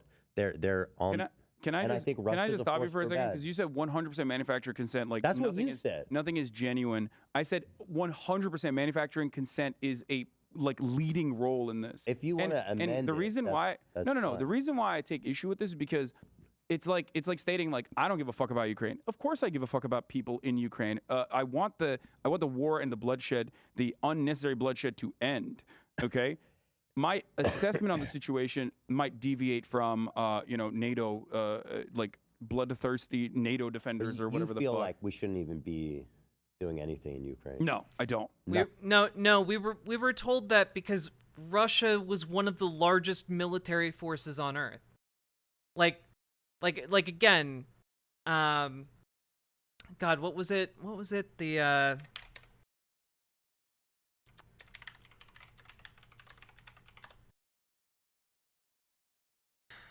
the Gulf War?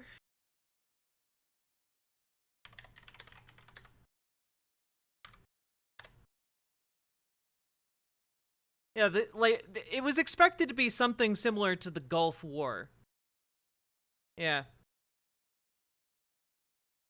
Which lasted, from August of 1990 to February of 1991. When basically the United States just rolled in, kicked Iraq's ass, and then rolled out. That's what was expected.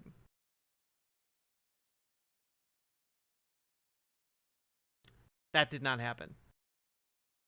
Nothing. No, I don't. I think Good night, I think hey, that, Hatter of Hair. course there's a necessary intervention that must happen. I'm not saying that at all. I mean, I've fucking raised hundreds of thousands of dollars for Ukrainian refugees. Like, I'm sorry, this is such a silly fucking thing that, like, not from you, but I hear so much from dipshits on. No one's saying America's benevolent or good. Why are we pretending to that like that's the thing that's being said here? I don't understand, chat. I don't understand. Well, let's get fucking to, cut this propaganda. Is good, so you can say exactly Suck my what you mean. dick. So you do believe that America's actions in Ukraine are the right I ones? covered it earlier. I think that America's actions to a certain degree in Ukraine is understandable. It's reasonable. It's certainly what the Ukrainian people want. But I think America's interest in Ukraine is not genuine. It's not genuine emancipation. It's more so a continuation of the bloodshed, which is demonstrated not by me, but by American politicians like Chris Murphy, who have openly said on the record that for 5% of our military budget, we've been able to cripple a foreign adversary's military budget without a single American service member dying in the process. I would say that that is profoundly successful. What are we doing in Ukraine? We're sending our refurbished old weapons and weapon systems to Ukraine. We have to replenish those weapon systems. It's a never-ending cycle. Because Yeah. Yeah, it turns out, chat, that when nations do things internationally, They might have ulterior motives. It's true. It's true. Did you know that when they send all of that aid to poor countries that are struggling, it's not actually just to help those poor struggling countries, and also sometimes to further certain economic goals or certain, certain trade deals? That, oh man, it turns out international geopolitics isn't based on altruism. That's crazy. That's crazy. Of course not. Yeah. America is an empire. Yeah. It looked at a crazy authoritarian regime with nuclear weapons and thought, hey, this is also an opportunity for us to weaken that unstable authoritarian regime that has nuclear weapons that it keeps threatening to use. And you know what? Maybe not having that country be super powerful would be a good thing. America's still bad, but also that's some calculus I can understand and maybe get behind. In like that one particular situation. The reason I ask is because there seems to be a somewhat of a sentiment in the left circles or social. I don't know how to even describe it now. I don't know, but that the proxy war people say in Ukraine is unjustified. It is a proxy war. No, I know, but they're saying we shouldn't be supporting Ukraine and the whole thing. Yeah, Russia should just take Ukraine. And no, I can't speak for other. I can't speak for other leftists. I don't know what the fuck they say, but plenty of those people also despise me and say that I'm like not pushing Z or whatever. So it doesn't fucking matter. I thought I heard Richard Wolff have some kind of thing like that. I can't speak on Richard Wolff either. There's disagreements that I have with Richard Wolff. He had so you're down with what's happening.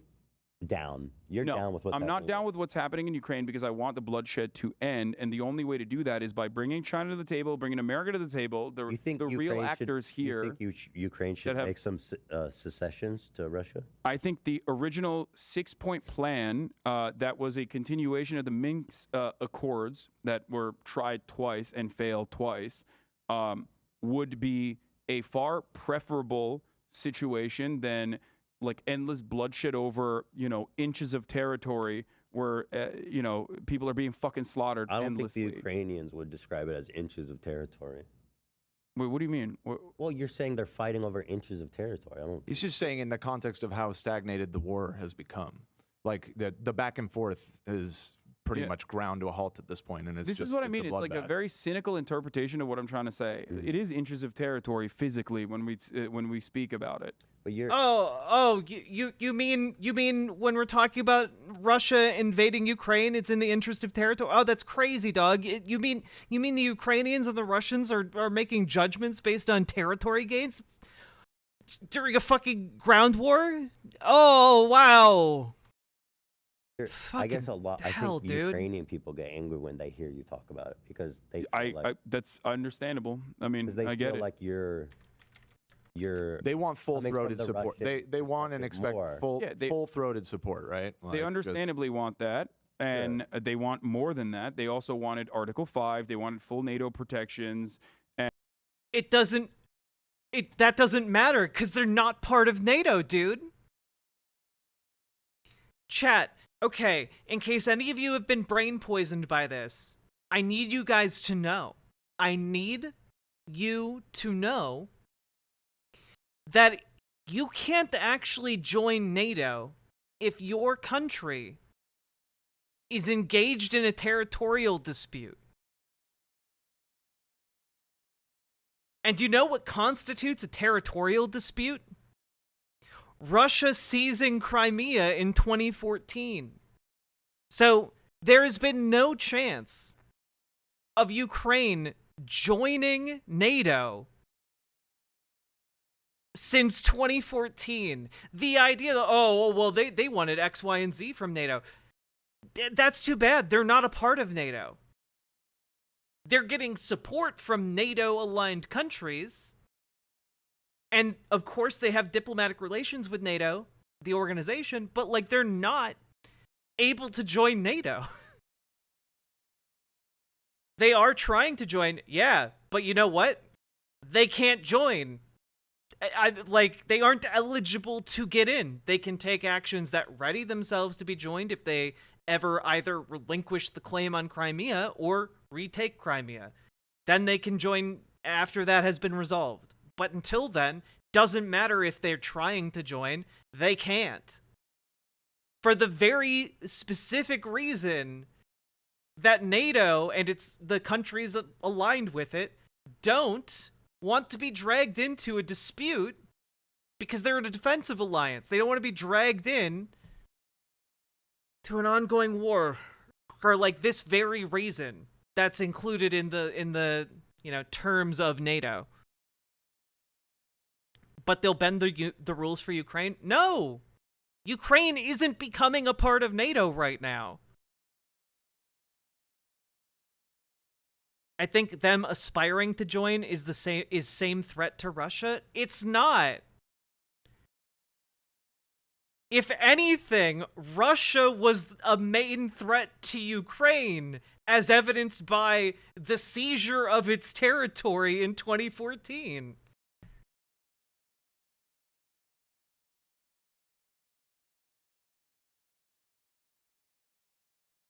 Man, dude.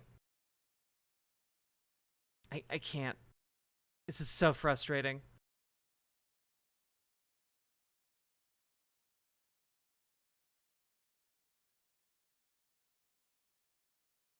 Yeah, I don't know. If Russia's goal was to prevent other countries from joining NATO, they failed utterly. 2 nations have joined NATO since they invaded. And NATO nations. They don't like that you say that they should secede territory to a fascist invader. It's not even secession of territory. It's like prior agreements that neither party has held on to. You fucking liar, dude. You Weasley fucking liar, dude. Ukraine has never, ever committed to giving the Donbass to Russia. That has never happened. The fuck you talking about, guy? Real Ukrainian criticism in this situation comes from people who say, well, Hassan, how can you say that when Russia has not held on to their obligations? And that is true. There's no agreement between Ukraine and Russia about limiting Ukraine's ability to govern the Donbass, or govern Crimea, or join NATO. There was no agreement.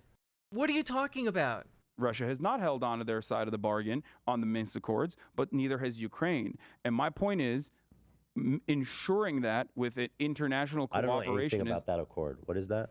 The Minsk Accords. Yeah. The Minsk Accords don't apply. So this, again, goes deep into fucking history. And you can't always say, like, oh, I don't know the history, so I don't know. And then repeat, like, mainstream media propaganda, you know? Well, I don't. Bro, that's really fucking rich coming from you after this 3-hour-long conversation. This is crazy, dude. This is crazy, dude.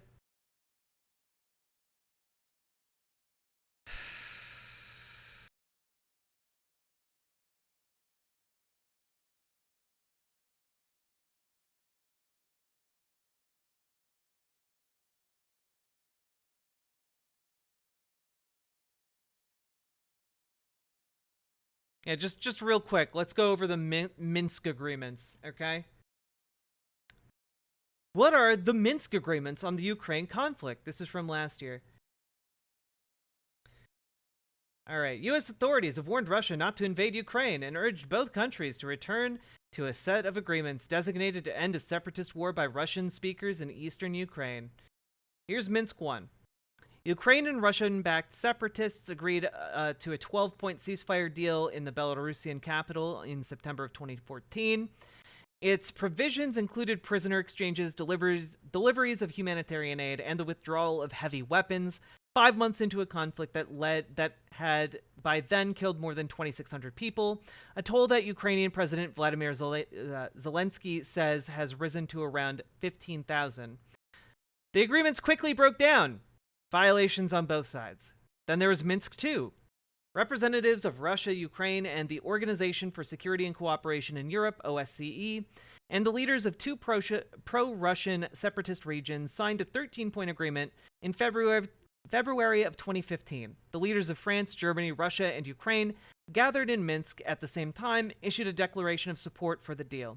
It set out military and political steps that remain unimplemented. A major blockage has been Russia's insistence that it is not a party to the conflict and therefore is not bound by its terms. So, literally, Russia doesn't acknowledge the Minsk II agreements. Yeah, here they are though, because in case anyone cares. Immediate and comprehensive ceasefire, withdrawal of all heavy weapons on both sides, monitoring and verification by OSCE. To start a dialogue on interim self-government for the Donetsk and Luhansk regions in accordance with Ukrainian law and acknowledge their special status by parliamentary resolution. Pardon and amnesty for people involved in the fighting, exchange of hostages and prisoners, provisions of humanitarian assistance, resumption of socioeconomic ties, including pensions, restoration of full control of the state border by the government of Ukraine, withdrawal of all foreign armed formations, military equipment, and mercenaries, constitutional reform in Ukraine, including decentralization, with specific mention of Donetsk and Luhansk, elections in Donetsk and Luhansk, and terms to be agreed with their representatives, intensifying the work of a trilateral contact group comprising representatives of Russia, Ukraine, and the OSCE. So, again, Russia's response to Minsk II, just to clarify, was to say, nah, we aren't party to that. And they didn't pull out any of their agents from the Donetsk and Luhansk regions, and they continued to fester for another, 8 years until the current conflict. So, the current conflict is actually born out of Russia's refusal to adhere to Minsk II. They aren't in agreement about the agreement. Yeah, exactly. So, again, Hassan bringing up the Minsk agreements as like, oh, well Russia, might not be doing their part of it. Russia doesn't even recognize these agreements. Don't. Okay. I don't know anything. Didn't Russia threaten nuclear retaliation if the U.S. sent troops over to Ukraine? Well, yeah, but frankly, that's kind of justifiable. We don't want U.S. troops in Ukraine. That like if the United States were to get involved directly, or any NATO country were to get involved directly with troops, like that's World War III scenario. Like nobody wants that. About it. Ukraine as a nation state has even predated, or some form of like Ukraine has predated even the Russian nation state, or the Russian Empire, I guess. And its nation state development project has always hinged on excising Russian influence. However, under the USSR, Ukraine, which was called the Ukraine originally, which just means like the border, okay, was seen as had plenty of Russian sympathetic people that lived in the eastern regions. And that sympathy only grew the further east you went, the closer you got to current existing Russian territory. I wonder if that had anything to do with Russia pumping fighters and money into eastern Ukraine in an attempt to destabilize the country. I wonder. Now that is no longer the case. Make no mistake, I'm not saying that at all. And that is no longer the case almost entirely due to Russia's actions in that area. Like, blowing the shit out of Kharkiv is going to make sure, is the fastest way to make sure that there is no sympathies for your government ever again for the rest of your life. So that's all gone away. But originally the contention was LPR and DPR, through Russian influence, and this is the Ukrainian assessment of the situation. This is everybody's assessment of the situation, by the way. Two areas wanted autonomy. Why are we involved again? Because Russia taking over one of the largest countries in Europe is somewhat troubling, especially as it's an authoritarian nuclear power taking territory in Europe. Not a really great historical precedence on that one. While its leader talks about how it's going to rebuild the Russian Empire. Probably bad. Probably something to be opposed, maybe. Like, I would hope people would oppose the United States if we invaded, Mexico. And we're getting backed by the Russian government, and Western involvement that wanted to keep Ukraine in the sphere of the West did not want to give the actual protective assurances to Ukraine, but wanted to play the delicate balance of like saying, you know what, yeah, maybe we'll get you into NATO, maybe we'll get you into NATO with no real interest in getting them into NATO, maybe we'll get you into the EU So how did with Ukraine no interest in getting them into the EU. What? How did Ukraine violate their agreement? There was mass shelling on both sides, like back and Yeah. On both sides. The one side that just hadn't ever acknowledged the agreement in the first place. About the current shelling. war. No. Back and forth shelling that has been happening since 2004. Wait, what are you saying? We got told Putin wants an empire. He went on fucking state television and ranted about it in an address to all people in Russia. Come on, crawl in the wall. What are you doing? So again, are we attacking him with our empire? Because last I checked, Russians could just go home. They could just stop invading Ukraine. For fuck's sake, man. This is not an equal, like, well, everything's fine here. We'll just sit here. Because both sides are bad. No, one side is very clearly the aggressor, and it's the side that's invading a fucking country. Jesus Christ, man. Like, there are complicated issues in geopolitics. This isn't one of them. Okay. So it's a non-aggressive with 13 agreement? or 14,000 people dying. Okay, so I don't know anything in about totality. that So that is at the time there was a agreement called the Minsk Agreements. There were two versions of this, which neither side agreed upon, which meant that LPR and DPR would still remain under Ukraine, but would have autonomy. Okay. And Ukraine understandably did not want this because that would mean that Russia would have. This, by the way, is not what was in the Minsk Accords. We just went over them. This isn't what the Minsk Accords said. An outsized control on Ukrainian affairs and Ukrainian politics, which it already did through Russian loyalist leadership that they had. That was obviously squashed because the whole of NATO Security Council is giving aid because they don't want Russia to invade a country right next to them. Yeah. There's always been this back and forth between Western influence in Ukraine, wanting to move them into the Western sphere of influence, and Eastern influence, Russian influence in Ukraine, which wanted to maintain Ukraine's status. A proxy war is when a war is started by a country that doesn't take part in said war. Russia started the war and is taking part in said war, so it's by definition not a proxy war. That's a good point.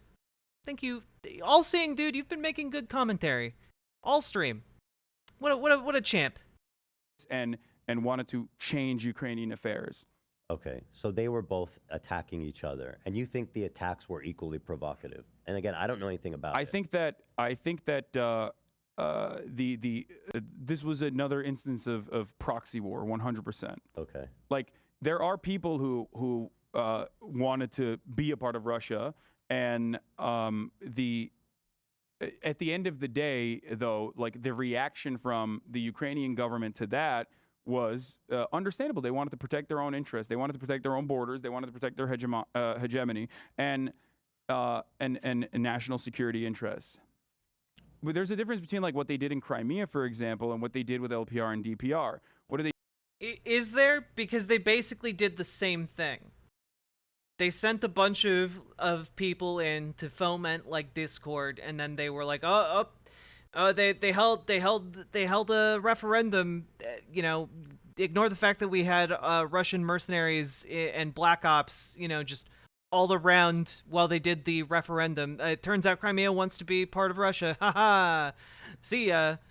And then suddenly Crimea was considered part of Russia. and they rolled in a bunch of military, and Ukraine didn't really get a say in any of that. Just want to interrupt this brain rot to let you know you're looking absolutely beautiful as always. Thank you very much, Trans Girl Jade. I appreciate it. They do in Crimea, there was a referendum. People say it was bullshit referendum. It was under gunpoint, which is understandable to say that because that is what happened in Crimea. But Russian territorial... I mean, is North Korea funding them? I thought North Korea was just sending them, like, ancient ammunition. Claims the Crimea as a... Like, Russian territorial claims the Crimea had more historical prescience and the highest level of support for Russian expansionist policies in Crimea specifically because of its military base that the Russian military operated out of. Okay, and what did Ukraine do in that situation? They cut the water supply. They immediately fucking broke a dam, a USSR era dam that was offering supply, like water for the Crimean citizens that they said they cared about. You're talking about that recently? That happened? No. That dam has been destroyed when Russia invaded Ukraine. But essentially, I wanted to clarify. Like they cut Crimea off and not in the same... What?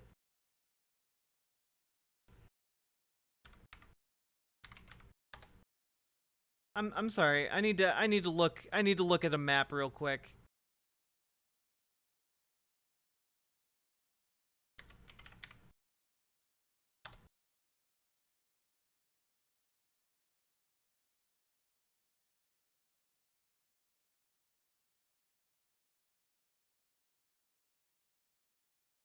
Okay, wait. This is from earlier this year.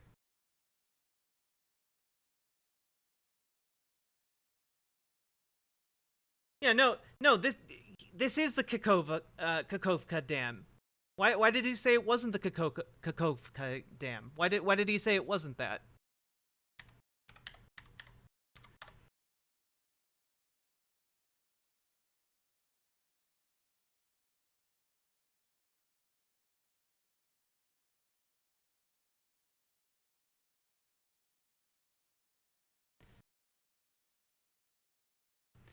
Let me just take one quick look at something.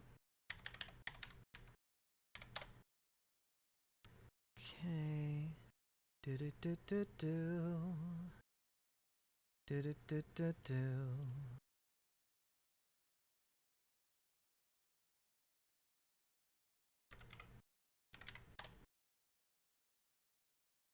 Where is it?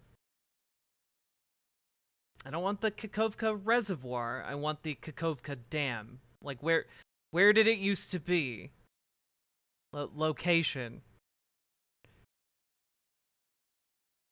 Dnieper River. Oh, come the fuck on. Why is this so hard? Okay. So it looks like the dam would be...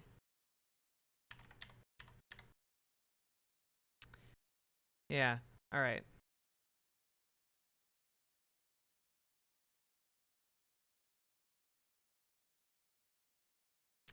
So, I just have to say that Hassan is full of shit. And the reason I say that is because this is the Kakovka, reservoir up here, and part of the Dnipro River, right?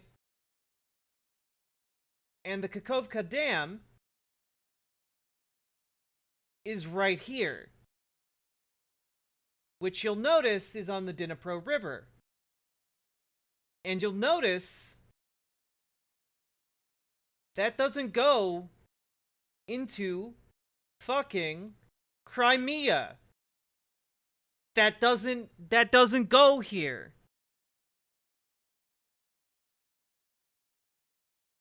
For fuck's sake, man. Like, oh, yeah. No, by the way, right? So Nikopol is right up here. And just a couple days ago, just yesterday actually, UN shocked by situation in Nikopol after Kakhovka Dam disaster. The river in the area of the city of Nikopol has almost no water left after the Russians had blown up the Kakhovka hydroelectric power plant dam. This is from a UN resident and humanitarian coordinator in Ukraine. Quote, I was in Nikopol last week on Monday, and what is absolutely shocking is that there's almost no water left in the river, she said. Brown noted that the water level there is extremely low, and access to clean water is a top priority for the people living in Nikopol. The UN and local authorities supply Nikopol residents with drinking water. There are 20 sites around the city in huge containers that are refilled 3 times a day. There are WhatsApp groups run by local organizations to inform people about the water supply. All in all, the UN and its partners have delivered food, water, funds, medical assistance, protection, and transport to the affected areas as part of the response to the Kakhovka Dam explosion. Again, Ukraine didn't blow up the Kakhovka Dam. And just as a... Sorry. I'm frustrated. I'm angry after all of this.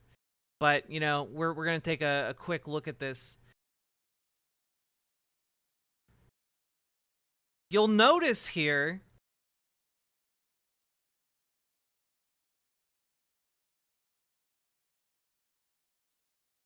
that the Kakhovka Dam is right in between Ukraine and Russian forces.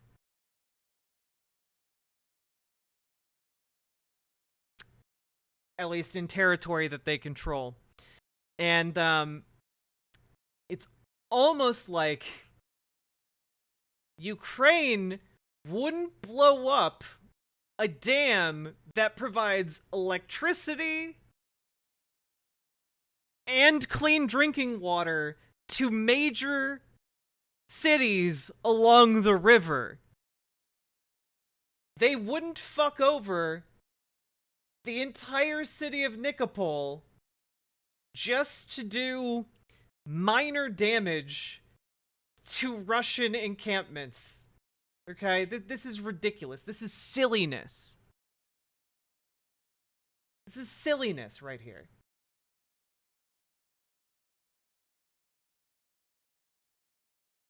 Same way that they wanted to deal with LPR and DPR.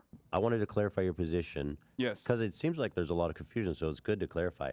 You do support... This will not clarify my position. In the eyes of people who want to say that I'm like anti-Ukraine, people are still going to fucking yell at me. But you said that you believe what America's doing in Ukraine is right. I believe that Ukraine has a right to emancipation. What America should do in Ukraine is offer security commitments and assurances, and you can only get that by arriving at a table where you don't fucking destroy the bargaining chips, and instead allow the original security commitments to continue. I don't know. There are no original security commitments that Russia agreed to. There are none. What are you talking about, sir? What do you mean by that? You mean so at the table Ukrainian with Russia? envoys and Russian envoys got together in Antalya and put a 15-point security plan together as they were negotiating the terms of a ceasefire agreement. Russia, we need to get Is this the Minsk II agreement? Because Russia claims that it doesn't have to adhere to any of that. So your point is invalid. And I mean it's not that easy, I would assume. Well, there was moves that were being made to arrive at that. Seems like Putin, as like a year ago, he's kind of like a fascist leader. Yes, Putin's interests are to take the whole thing. Putin's interests certainly are nationalistic. There's obviously material benefits to Ukraine because Ukraine would be a competitor to Russia as far as like oil and gas. You think the Ukrainians should go to the table and make concessions to the Russians? I think that Ukrainians went to the table and made concessions to the Russians originally. Yeah. And it was actually a very clever move by Zelensky to, like, for example, push the Crimean referendum 15 years down the line in order to not deliberate on that aspect right now, because Ukrainians want Crimea back as well. They want LPR and DPR to be Ukrainian. Mm-hmm. And Zelensky knew that that was going to be an impossible thing to deal with, because he's right now, on the one hand, you have Ukrainians with interest in emancipation, ridding the Russian scourge from their borders, and taking back all of their territory from Russia, which includes Crimea as well. So he has a delicate balance where he has to make sure that those guys are not pissed off and overthrow him, and then or that America somehow gets involved and overthrows him, while simultaneously ending the war. I'm assuming where people get mad at you is just the suggestion that Ukraine should make concessions to an aggressive fascist invader, because, as we know, Ethan has had the best points throughout this entire thing, and it's infuriating. European fascist invaders. People often wonder, they don't stop. If we didn't make concessions to Hitler, would the war have happened? People wonder that. Yeah, there's a difference of there's a difference of talking pre-World War II and post-World War II, because we do have mutually assured nuclear destruction. I was about to say unfortunately the nukes change all the calculus with that. So that's the difference there, and that's a very significant one, because Article 5 dictates that any kind of NATO nation that Russia tries to attack, okay, because NATO was developed against Russia, USSR, communism. It was anti-communist. Well, no. Article 5 is not specific to Russia. The only time Article 5 has been invoked was to invade Afghanistan in response for 9/11, which made no sense, but whatever. Hey, do-boots. Institution in of itself immediately means that all other nations, according to Article 5, are drawn into war with a nuclear superpower like Russia. Right. So there's a difference. Plus, one other aspect of this is that Russia kind of showed its ass and its capabilities, and where those capabilities end as far as ground war goes, which is the reason why you see Finland and Sweden, which previously had long-held neutrality, not like direct agreements, but long-held neutrality. I wouldn't say treaties, because it's not an official treaty, but just didn't join NATO. And understanding. Immediately joined NATO. Why? Because they realized they don't have any fucking power. What are they going to do? Go to Finland? Get the fuck out of here. They can't take over Ukraine. They said it was going to be a day. They suck. They don't have the power. So also, I don't know the exact name of it, but I know Ukraine surrendered their nuclear weapons, which is one of the... By the way, this is what's left of the Kharkovka reservoir that, used to be completely full of water. Here's a guy standing in it. That's what's left of the Kharkovka reservoir.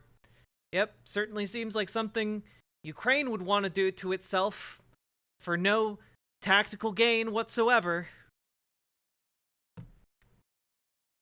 Yep, totally makes sense. The best things you can hope. Worst things you could do. Never give up the nukes. But in terms of a humanistic, a political move, it's bad. But as a humanistic thing, that's obviously we should get rid of nukes. Yeah. Some say Ukraine had no way of utilizing those nukes because the control mechanism was in the USSR, so in Moscow. But but you still shouldn't have given your nuclear stockpile. So your point is that they should never have done that. No. I think we'd be looking at a very different world if, for Ukrainians at least, if with the benefit of hindsight. How could you say that? Yeah, I mean, honestly, in the modern day, the case for denuclearization is pretty weak on a geopolitical level, unless you are in a defensive alliance like NATO, in which case, sure, denuclearize, it's fine. I mean, I don't think they would get invaded right now if they had nukes, right? I mean, if you have nukes, you don't get invaded. That's just kind of how it works. Anyway, we made a guarantee to them that you give up your nukes and we'll got your back. And so I do feel like that's a pretty important agreement to uphold. I mean, what? You're talking about American promises to Ukraine in exchange for surrendering their nukes. Surrendering their nukes. Yeah, America never actually followed through on any of their promises. America's still not following technically their promises of defending Ukraine. They're just giving Ukrainians weapons. Ukraine is currently sitting in a very unique position that I see happen in the same cycle of violence in the Middle East all the fucking time. America goes to a militant group and says, hey, we're going to give you weapons, you want autonomy, specifically Kurds, right? You think every country should have a nuclear bomb? I think every country... citizen? Yeah, no, they would, oh man, that would, the not so discreet wolf, that would actually be a great plot for a film at some point. Just like unleash the super weapon, and instead of like a nuclear weapon, they like summon the spirit of the White Death. That'd be pretty metal. That'd be pretty cool, actually. Citizen should have this one. current...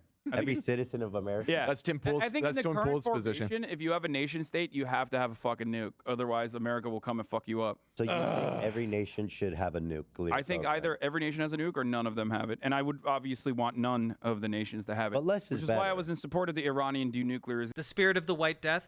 Do you guys? In World War II, there was a sniper called the White Death, who basically was. I think he was like a Finnish guy.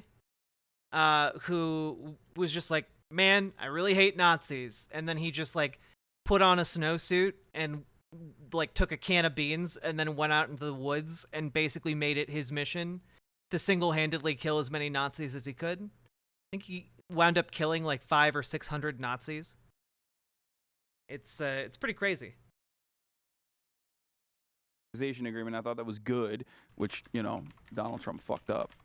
Oops. I believe an individual citizen in this country has a right to own. You believe a every nuclear person should warhead. have a nuclear bomb? That's the socialist vision. Yeah, he also had half his face blown off by a grenade, so he's not the best looking dude, you know, after the fact, but still, good on him. Yes, I think everyone should have a nuclear bomb. I mean, that's the only equality that we can really... Everyone should have a nuclear silo in their garage. So, okay. In short, Oh, sorry, not the Nazis. He went and fought the Russians. Yeah, sorry.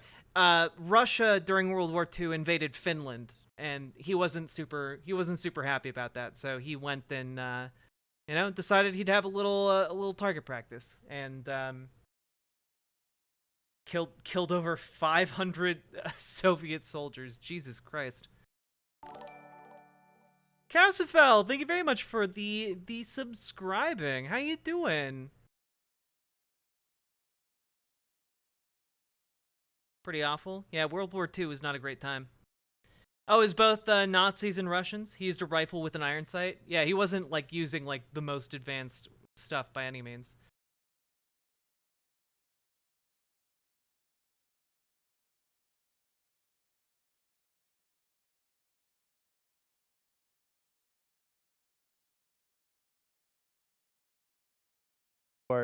you support Ukraine. What the Allied powers are doing to support them is right. No, because America's interest in Ukraine is not one that is genuine. No geopolitical posturing is genuine. What the fuck are you talking? Oh man, I don't know. He said he likes me, but I don't know if he likes me for real. Maybe he's just saying that. Yeah, all countries are doing things for ulterior motives on a geopolitical scale. That's every country. That's every single goddamn country. Doesn't mean they can't do something good sometimes, even if they have an ulterior motive. America's interest in Ukraine is just I don't fucking care about withering. the interest. I don't No, but that's care about America's important interest. because- I'm asking. Wait, similar to American sniper propaganda, but targets Russians, so U.S. adopted as some sort of hero? I don't think he's hailed as a hero in the United States. He's more of like a fun World War II fact in the United States, I guess. But also, yeah, I think you know what? If a foreign army invades your country, I think it's pretty based and cool to go out and kill 500 of your adversary. I think that's pretty cool. Yeah.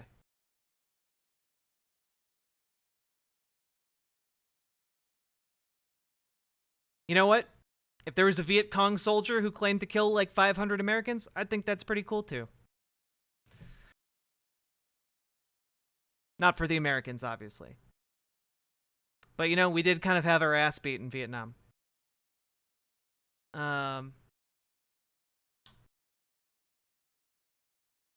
asking what you think. Because no, America's interest in Ukraine is incredibly important. What do you think is the right thing to do in Ukraine? I told you what I think the right thing to do is. Then I asked you to clarify, and you said no. Instead of fucking up the deal that Ukraine had with Russia by Boris Johnson fucking showing up in the middle of that, going to Kyiv directly. Dude, do you think what's happening there is right? If not, why? Do I think what's happening? The Allied You power. ask me a question, I answer it, and then you move on to something different. Because I asked you. I'm telling you what I want. Because you're just going like, oh, Boris Johnson ruined the only peace talk we've ever had. They're having peace talks every day, bro. They're entire branches of the government called diplomatic embassies that handle this shit. Goddamn.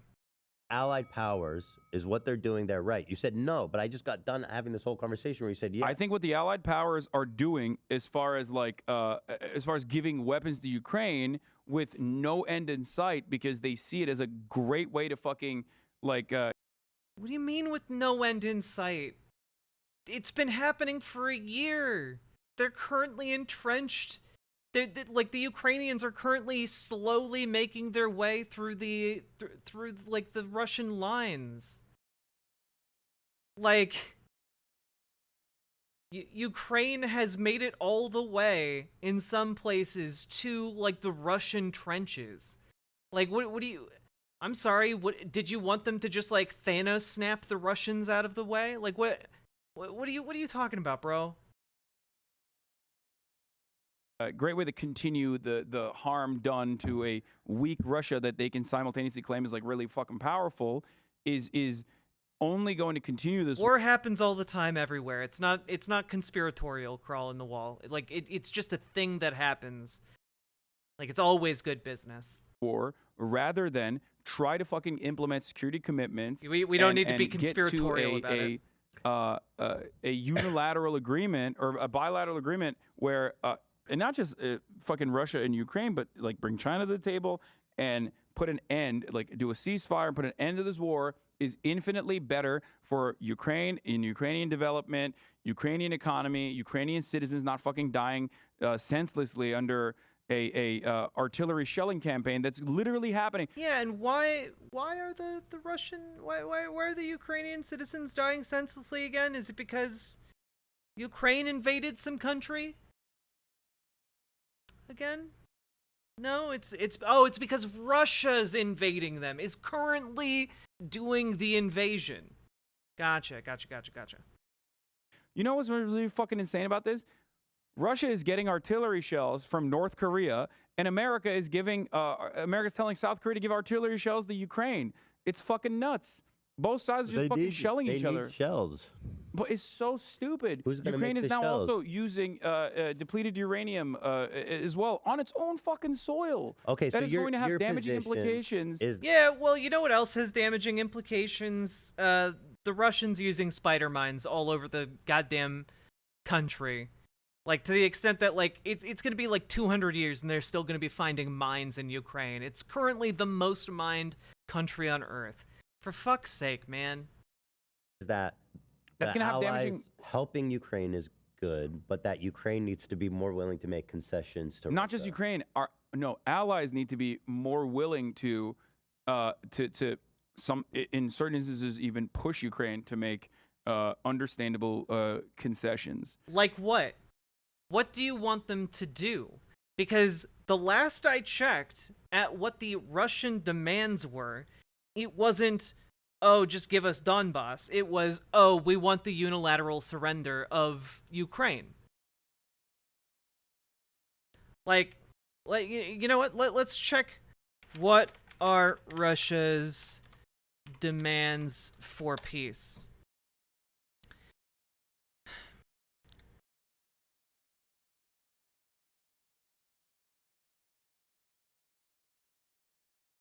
Okay, this is from...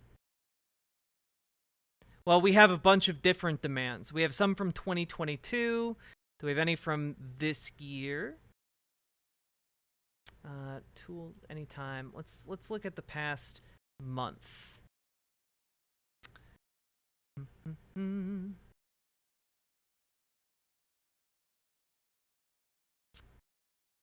Okay, yes. from September 2nd. Here are what Putin's terms are here.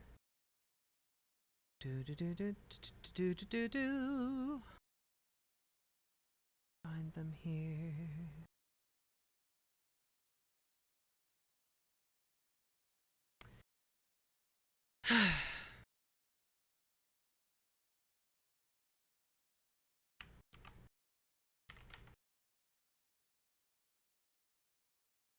Okay.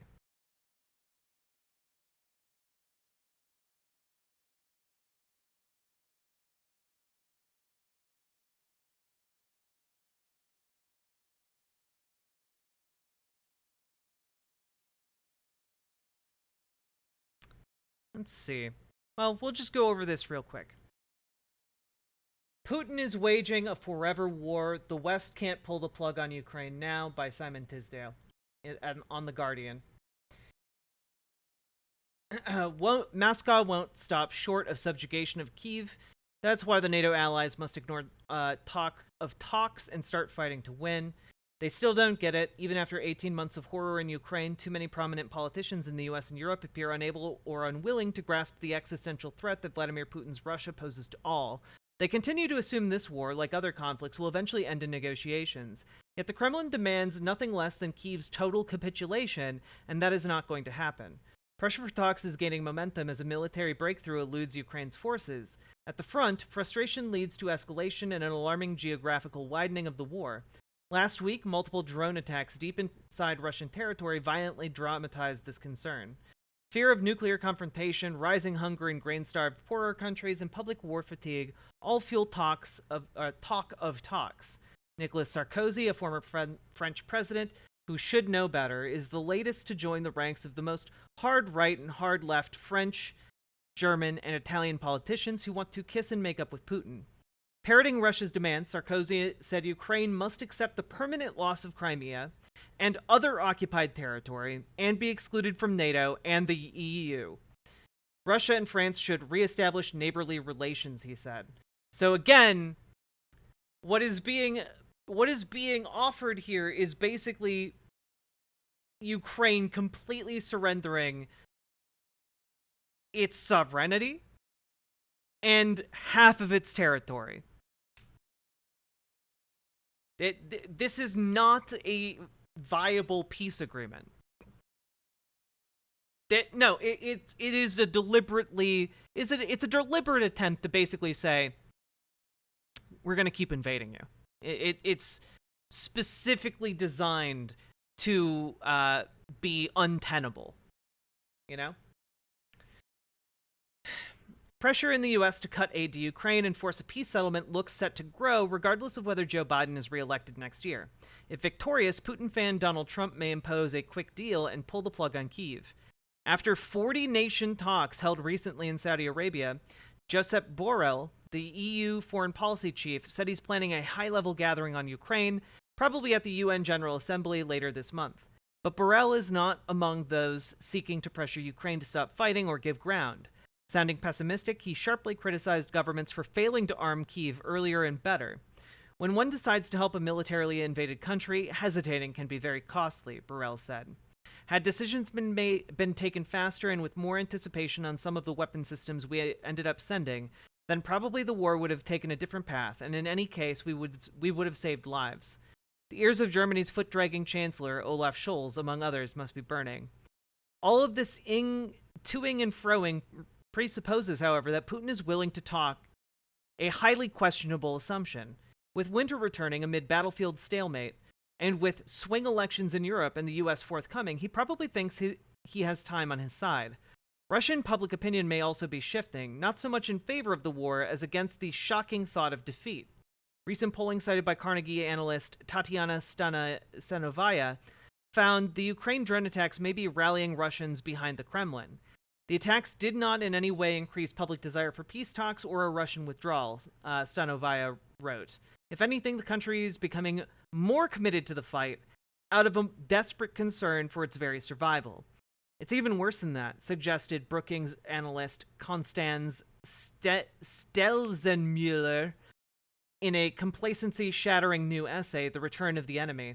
The Kremlin has repeatedly made clear that only Ukraine's complete surrender is acceptable as the basis for a peace agreement, she wrote.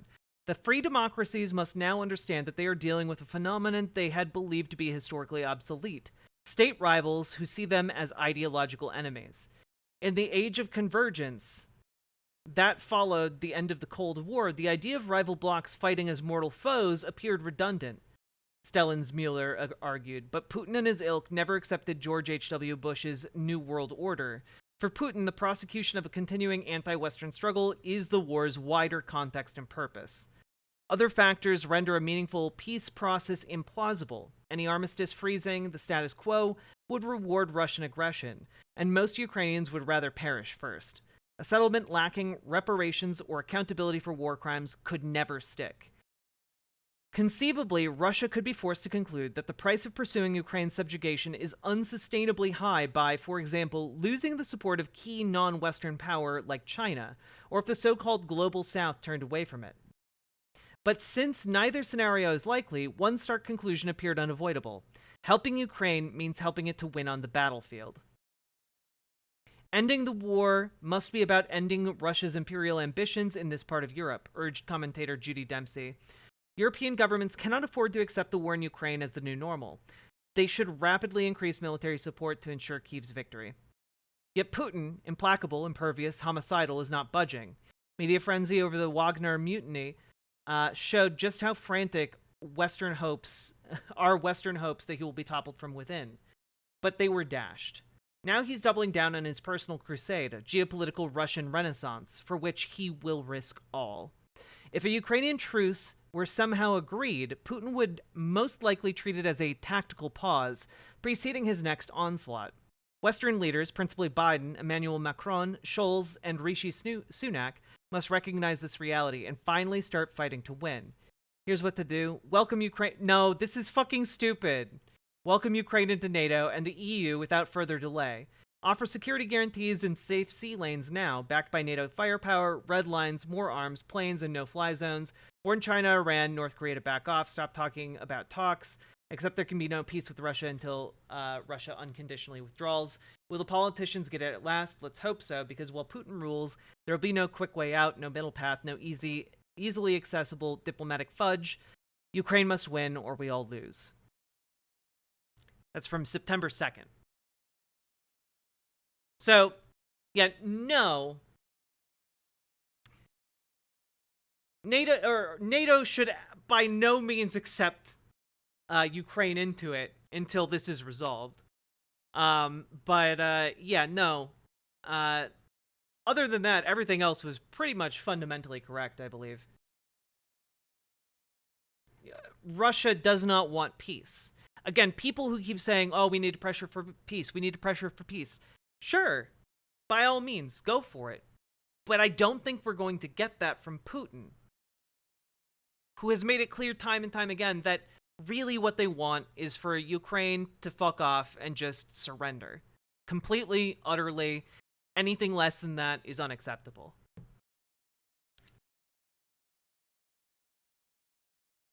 I said thank you for subscribing, Cassifel. I'm sorry you missed it.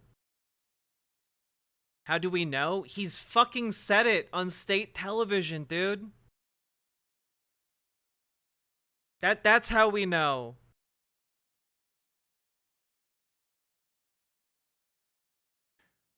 Because like the giving idea up land. What? Like giving up land. Not giving up land. No, it's not giving up land. But pushing a referendum 15 years into the future for Crimea is a really solid, middle-of-the-ground approach that Zelensky's own team actually put forward, which I thought was great. Do you think Zelensky's a provocateur? No. What? Oh, shit, I have a doctor's appointment. What the fuck? Wait. Oh, I'm just get out of asking, there. 'cause that's a position. Get out of there, bud. I'm not saying that you ever said that. What? You said it like I've said it. No. I was just getting your opinion on it. Just because I've heard people say that, and I was just doing it. I was just checking your opinion on it. No, What time is it at, Lena? It's at 2. That's my last part, though, basically. No, I don't think Zelensky is a provocateur. What? Like a bad faith actor. No, I think Zelensky is certainly a self-interested politician who definitely wants emancipation. Self-interest, literally, yeah, meaning his. Anyway, Yeah, no, he wants Russia to no longer have control over Ukrainian territories, which is perfectly reasonable. He also has to strike a delicate balance because okay, but that's a perfectly reasonable thing for him to desire, but it's not reasonable to offer him arms and aid because the people offering arms and aid might have ulterior motives. Man, silliness. As I correctly pointed out when the invasion first happened, whenever an irredentist or imperialist power makes a move on another nation, you embolden some of the most reactionary forces. Beatrix Rex, that's a good point. Hassan thinks supporting the growth of other empires will undermine U.S. hegemony. Same mistake W.E.B. Du Bois made supporting Imperial Japan. Good point. Good point. And they are seen as liberators because in that moment, they are the liberators. The ones who have the violent means to push back are going to be seen as protectors. That only grows nationalistic, hyper-nationalistic sentiment, and that is never productive. That is never good. That's not good for workers' rights. That's not good for future prospects of Ukraine. And I think that blowback, who knows what's going to happen, but is terrifying. I have to leave, bro. All right. But it's 1:30. I thank you for going so long. How long have we been going? No, you know who needs to leave? 3 hours. Vladimir Putin. I agree. Needs to leave. That's to leave those people alone. Hey, Putin, I'm gonna leave say those people alone. And I know that's controversial, but he's got to leave. This is probably our longest episode, and we did it not even mentioning a single current event. We did mention that Rupert Murdoch died. That turned out to be misinformation that we were spreading. But no, I said, is he dead? Oh, okay. No. He's not dead. Not yet. Ugh, too bad. Okay, dude, we did it. My opinion of Hassan has dropped considerably. This was utterly painful and frustrating on a level that I can't fully articulate. I cannot believe you all stayed with me through that. I think that was actually that segment where we covered this was actually 6 hours long. Because I've now been streaming for 9 hours. And I think I started this segment on hour 3. This was insane. What a journey. We've all changed together. We've all grown. Yeah, the mask among us have beards. The feminine among us have emotions. And the sun is out, the birds are singing. But we are free. And holy shit, that is I think that might be the longest video I've ever done. Maybe when Ethan goes to like take a break, I'll chop it in half so there's a part 1, part 2, cuz that was just unbelievably long. Yeah. Fucking hell, fuck Hassan. Yeah, I've no it was just bad. It was very, very bad. My cat wants brekkie already, but he has to wait. Oh. Well, folks, if you enjoyed today's stream, please hit the follow button. Head on over to YouTube, hit the subscribe button, like the stream, do all the things that you know to do that help me. You know, I really, really would appreciate it. If we get like 10 more follows on Twitch, we'll have 9,200. I'd love to hit that arbitrary number, but for whatever reason, Twitch keeps like unfollowing folks randomly. So that's great. So good. Is it bedtime now? It is literally 5 a.m. and I haven't slept yet, and I'm so hungry. I say we reboot Hassan. Clearly, there are some problems. I say get me on H3. I'll talk to Ethan. I missed all of that, but I have fun rotting my brain with the VOD. Oh, Spitfire, it's going to be glorious. Next stop, 1 billion subs. I'll be happy with hitting 2,000 subs on YouTube, and then we'll start looking at 4,000 subs. Okay. And if any of you would like to or feel compelled to, after that incredibly long, I honestly, if he wasn't as big as it is if H3H3 wasn't as huge as it is, if Hassan wasn't as prominent as a streamer as he is, I would never have subjected myself or all of you to that, okay? That was a rough watch, and unfortunately, that's currently some of the most high-profile political conversation that is in the streaming online politics space. So we kind of were obligated to watch that one on Twitch. Not even on Twitch. Like the H3H3 podcast is colossal. This channel has, you know, almost 3 million subscribers. This video alone had 500,000 views.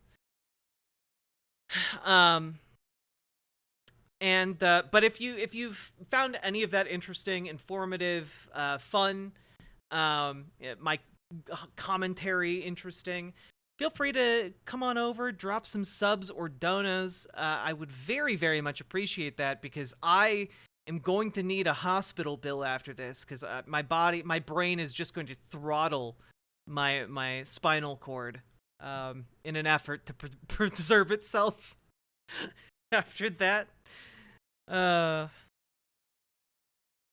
Is it fair to call Hassan the Rogan of the left? I think Hassan's a little bit brighter than Rogan.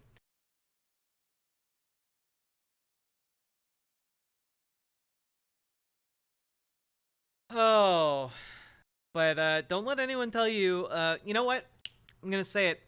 I'm one of the hardest working politics streamers, okay? I'm out there in the trenches, making double-digit hours of content for you guys.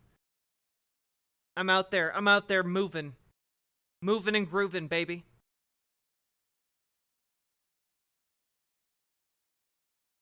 Whew.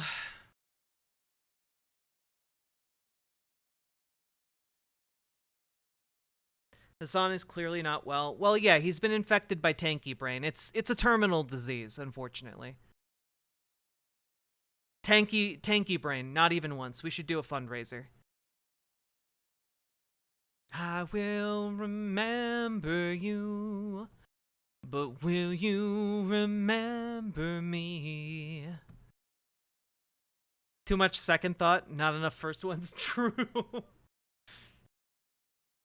Oh my god.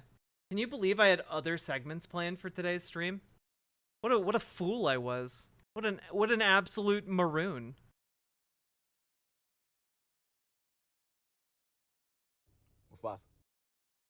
Do you know what day it is? It's technically Saturday, but you know what? For some of you, somewhere, it's still Friday. You know we finally here, right? Well, it's Friday then. It's Saturday, Sunday, what? It's Friday then. Saturday, Sunday, what? It's Friday then. Saturday, Sunday, what? Da da da da da da da da da da.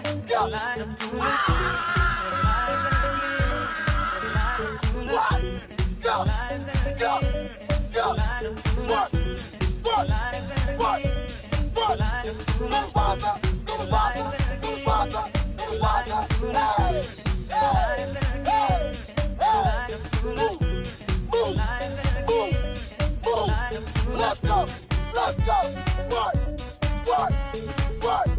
Hey.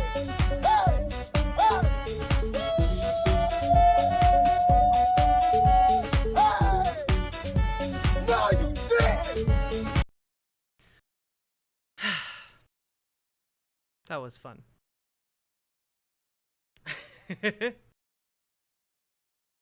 Hassan has alternative facts. True.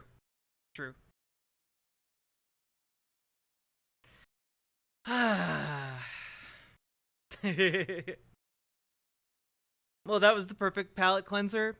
Couldn't let you go without reminding you it's Friday. Oh, goodness. I need food in my body before I pass out. Whew. And again, if any of you want to drop some subs or donos, please do so. It helps me to not die.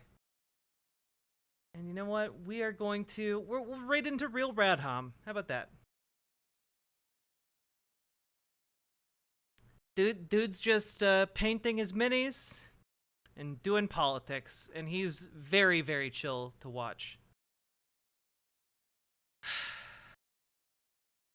Just realized I forgot the 21st night of September. Oh, all-seeing dude, no!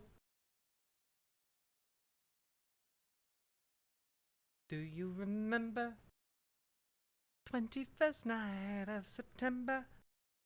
I'm going to sleep. I'm going to sleep too. Bye, everybody. I love y'all. Ba-da-ba-da. Ba-da-da-da-da-da-da. Ba-da-da-ba. Hope you all enjoyed your stay, folks. Bye.